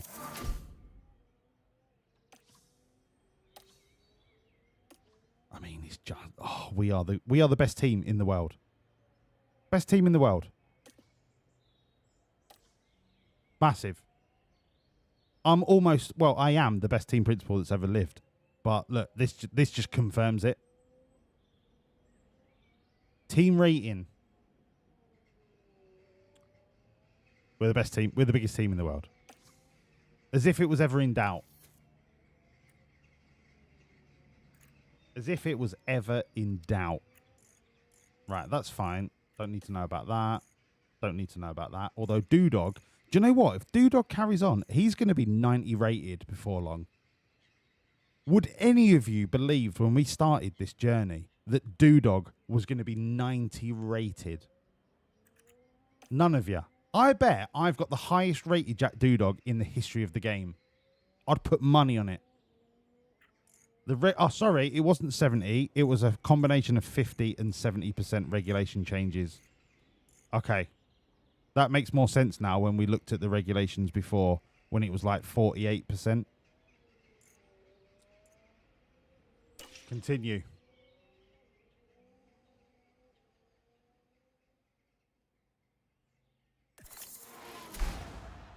I almost don't want to look at the car. I almost don't want to look at the car. Right, the board love me. Yeah, that's great. Yeah, loads of money. I mean, I don't know how we're in the negative, but yeah, we've got loads of money, apparently, supposedly. This is the final amount of research, and we maximized this as much as we could.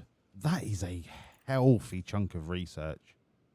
We was never, ever going to reach the overall expertise loss. Never. But we made a real good stab at it. A really good stab at it. Oh, this research looks amazing on paper.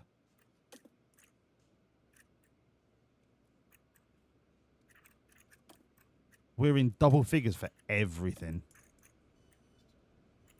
that matters. Like airflow sensitivity on the underfloor doesn't really matter.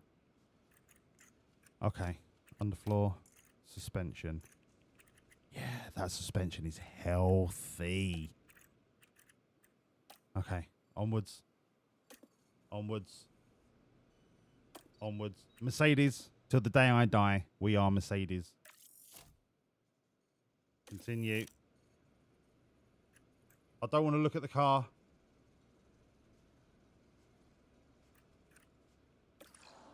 I don't want to look at the car. I'm only looking at the inbox side of it. Like, I'm not looking at the email. Pit crew, ATR, blah, blah, blah, blah, blah. If I go here, I'm going to look I'm just going to look at the chat.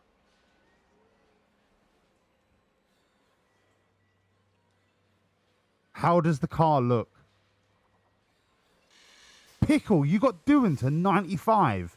That's outrageous. Why is Jen laughing? Mahahahaha. Sheeny, oh shit. No, come on. I can't tell. Wow on the car.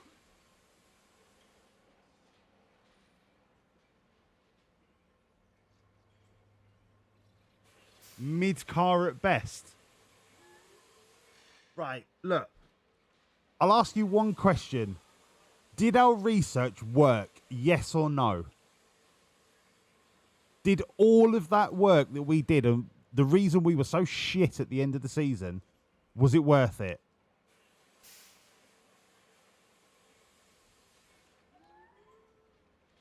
Definitely not. Hell yes. Right. Some of you are being right cunts about this. It's 3 o'clock in the morning. I just want you to be honest with me. You'd say yes. Right, I'm going to look. 3, 2, 1.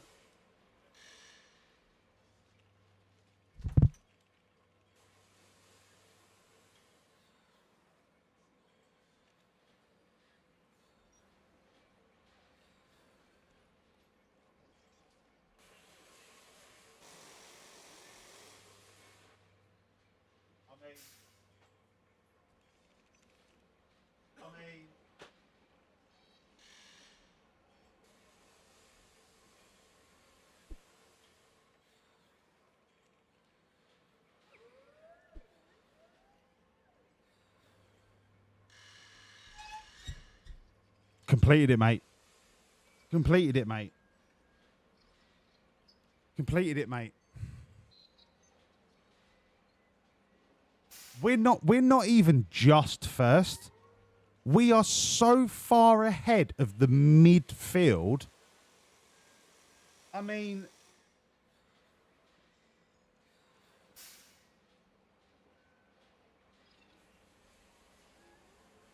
I'm just so happy that the research actually worked. We concentrated so hard on research, and this is our reward. Oh, God, I'm so glad. I'm so glad.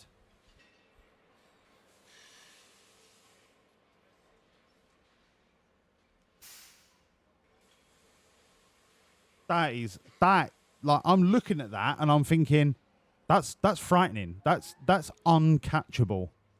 If we can maintain that, it's uncatchable. And I'm talking free pit stop kind of uncatchable.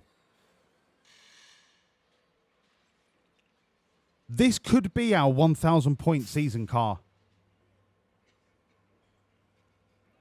Oh. Yeah, Oscar's at Ferrari. Yeah. We know. We got the email because he got poached. Well, I say poached. We let him go. This is our 1,000 point season. Now, there is one caveat I need to add to this. Because it's a new regulation cycle, any one upgrade by another team could blow everything out of the water. So at the minute, it looks amazing. But because the cars are now so wide apart, any one upgrade could have a massive impact. So it's not set in stone. But starting the season like this just tells me that all of our research was totally worth it. Totally worth it. Wow. I'm just going to see if any of our parts are actually a weak link. So if we go to chassis, our chassis is not actually the best at DRS. So we could improve the chassis in the DRS region, or we could actually put a little bit into engine cooling. Front wing, low speed, perfect. Dirty air tolerance, perfect. We could add a little bit of tyre preservation, but it's not a priority. Rear wing, drag reduction, DRS delta, medium speed, airflow sensitivity. Could improve our dirty air tolerance. Not essential. What I kind of want all of my parts to do, because this is a brand new regulation cycle, I want to have the best in drag reduction, because I want to have the top speed as well as the best cornering, right? We concentrated so much on cornering speed in the first couple of years that we just fell behind when it came to top speed. I don't want to do that again. Side pods could do with a little bit better drag reduction, a little bit better airflow middle. But these are all things that I can design in the first round. Oh my God, we've got the best underfloor on the fucking grid. Our underfloor has always been a weakness for us because it didn't have the low and medium speed, but it was great at high speed cornering. Now, that underfloor is frighteningly well balanced. Suspension. So, suspension is traditionally shit at cornering, but you want it to be the best at cooling and drag reduction. Airflow front is optional, but also optional is low speed cornering just to help the front wing a little bit. Oh, mate. Blech. I've never seen a car this good. I feel sick. I feel sick because if I throw this away, I'm going to be made to look like a fool. Let me save it.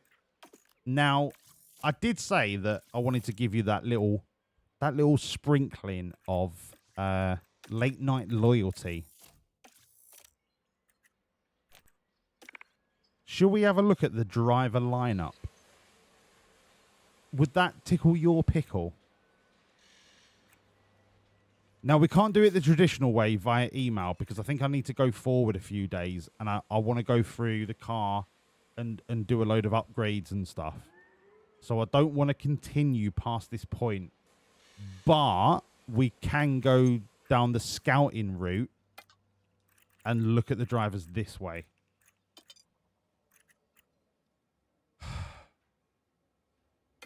Actually, are there any new Wonder Kids that have come through?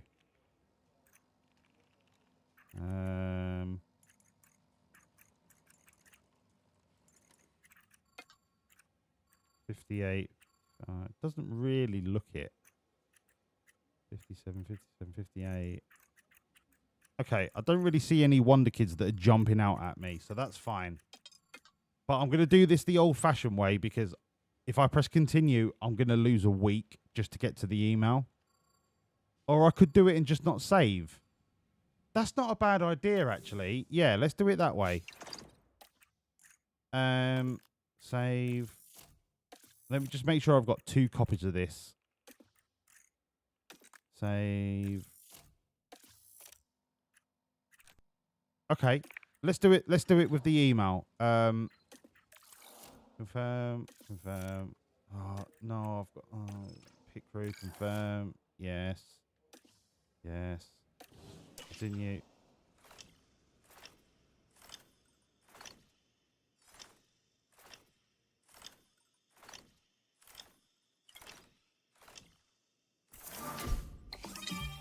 Yes, yes, yes. Continue.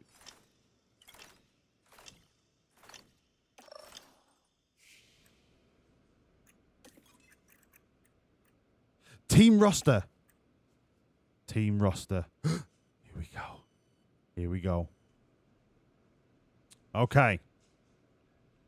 This is the final reveal of the evening, and next Friday we start the new season. And you, all of you, you get the heads up, right? Because I'll be going through this again on Friday.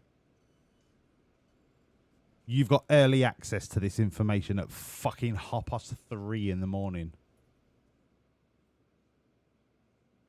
Jack Doodog and Bobber Olatunji. Kick Sauber have Maloney and Hajar. No change. Mate, Bomber Olatunji is going to fucking set fire to this. I promise you. He's going to be amazing. Next. Red Bull and Ferrari. Pierre Gasly stays at Red Bull. Max Verstappen stays at Ferrari.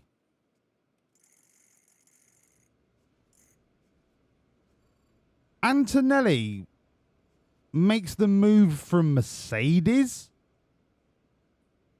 Oscar Piastri, boo. Boo, Oscar Piastri moves to Ferrari. I'm not being funny, but if you was to compare Ferrari against us, that Ferrari team is frightening. Yeah, sorry. Yeah, not Mercedes. He moved from McLaren. I knew he moved. Yeah. From McLaren. Yeah. I mean, that Red Bull team's not bad. That Ferrari team is frightening. If the car is dog shit compared to ours, it doesn't matter. McLaren and Aston Martin. Theo got a seat at McLaren. Oh, for fuck's sake. Esteban stays at Aston Martin. Behrman stays at... Oh, my God. McLaren have done it again. Jack Crawford's just going to be at the back of the grid crashing all the time. Ollie Behrman stays at Aston Martin. Jack, out of all of the drivers, I mean, I've got most of them as my affiliates, but of all the drivers, you go for Jack Crawford. Sure. Okay. Onwards. Williams and Haas. Yuki Tsunoda and Oliver Goethe, no change. Logan Sargent and Carlos Sainz, no change. Carlos Sainz at 87 is still a really good driver. Really good. Mercedes and RB. Mercedes have got Zhou Guan Yu, no change. RB, Josh Dirksen, no change.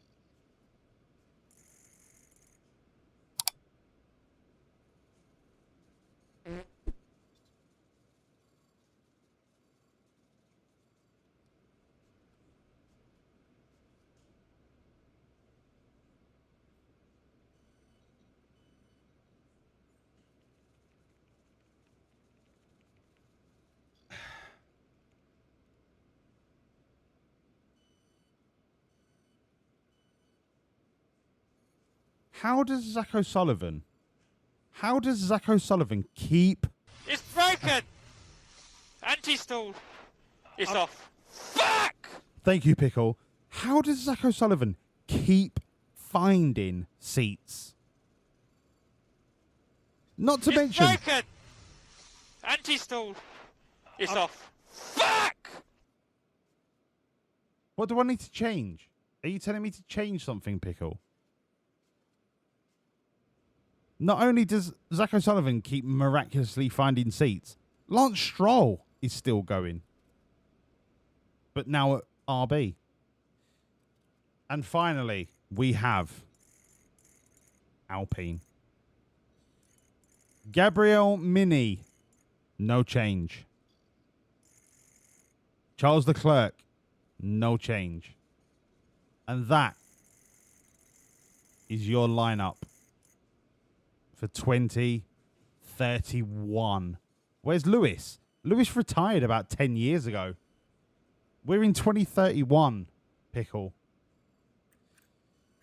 Let's see if any of our drivers got F3 or F2 places. No. No. No. No. F2.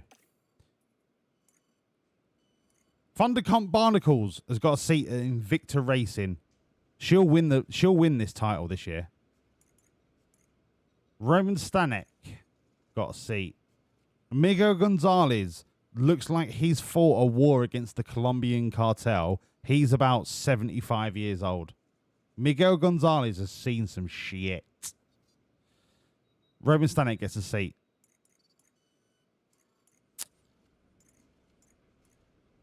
Fabian Nishan gets a seat. Love that. And Harry Wilson gets a seat. Oh, Solov gets a seat. There is no seat for Iron Fist. Iron Fist does not get an F2 seat. Is he too old for F2? Fuck knows. Pepe Marti doesn't get a seat. Wow. Okay. I'm not going to start setting my affiliates onto like marketing and stuff. I'll do that before next stream because I'm going to reload it anyway. Before we did all the reveal and stuff. Let me just make sure that I went back far enough. Sponsor negotiation. Yeah. Okay. Listen, everyone. It has been one hell of a roller coaster tonight, from the highs of Jack Doodog winning his title to the lows of spending 2 hours talking about politics. Thank you all so much for just sticking with me on this Saturday night ramble. Shut up, Pickle. Anti-stall. It's off. Fuck! Shut up, Pickle. Thank you all so much for just sticking with me and understanding that this is not a stream about F1 Manager. This is a stream about me pretending to be a Formula 1 team principal, and then whatever happens, happens. Like, whatever happens in chat,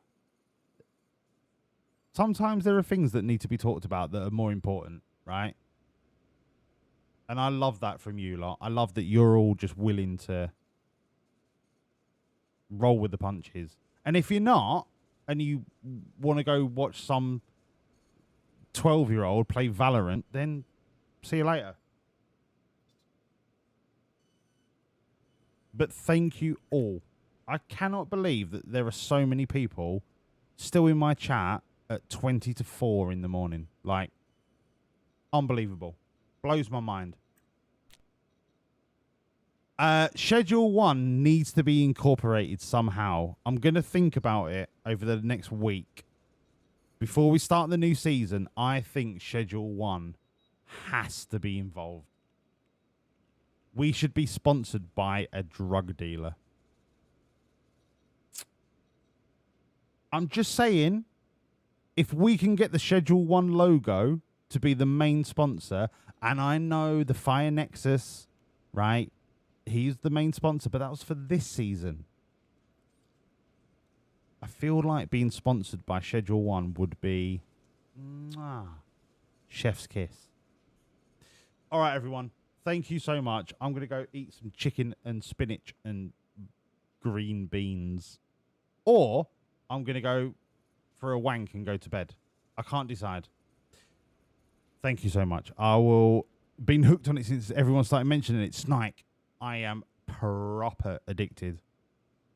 Such a good game. Such a simple yet engaging game. It's just one of them games that comes out and is just good. It's just, you pay 15 quid. There's no microtransactions. It's just a good game. Good night, everybody. Thank you so much for your support. I love you all. I love you all. I love you all. I love doing this. I cannot wait for next Friday. I love you all. Thank you so much. See you on Friday. Come on, new season. Bomber a la turn G.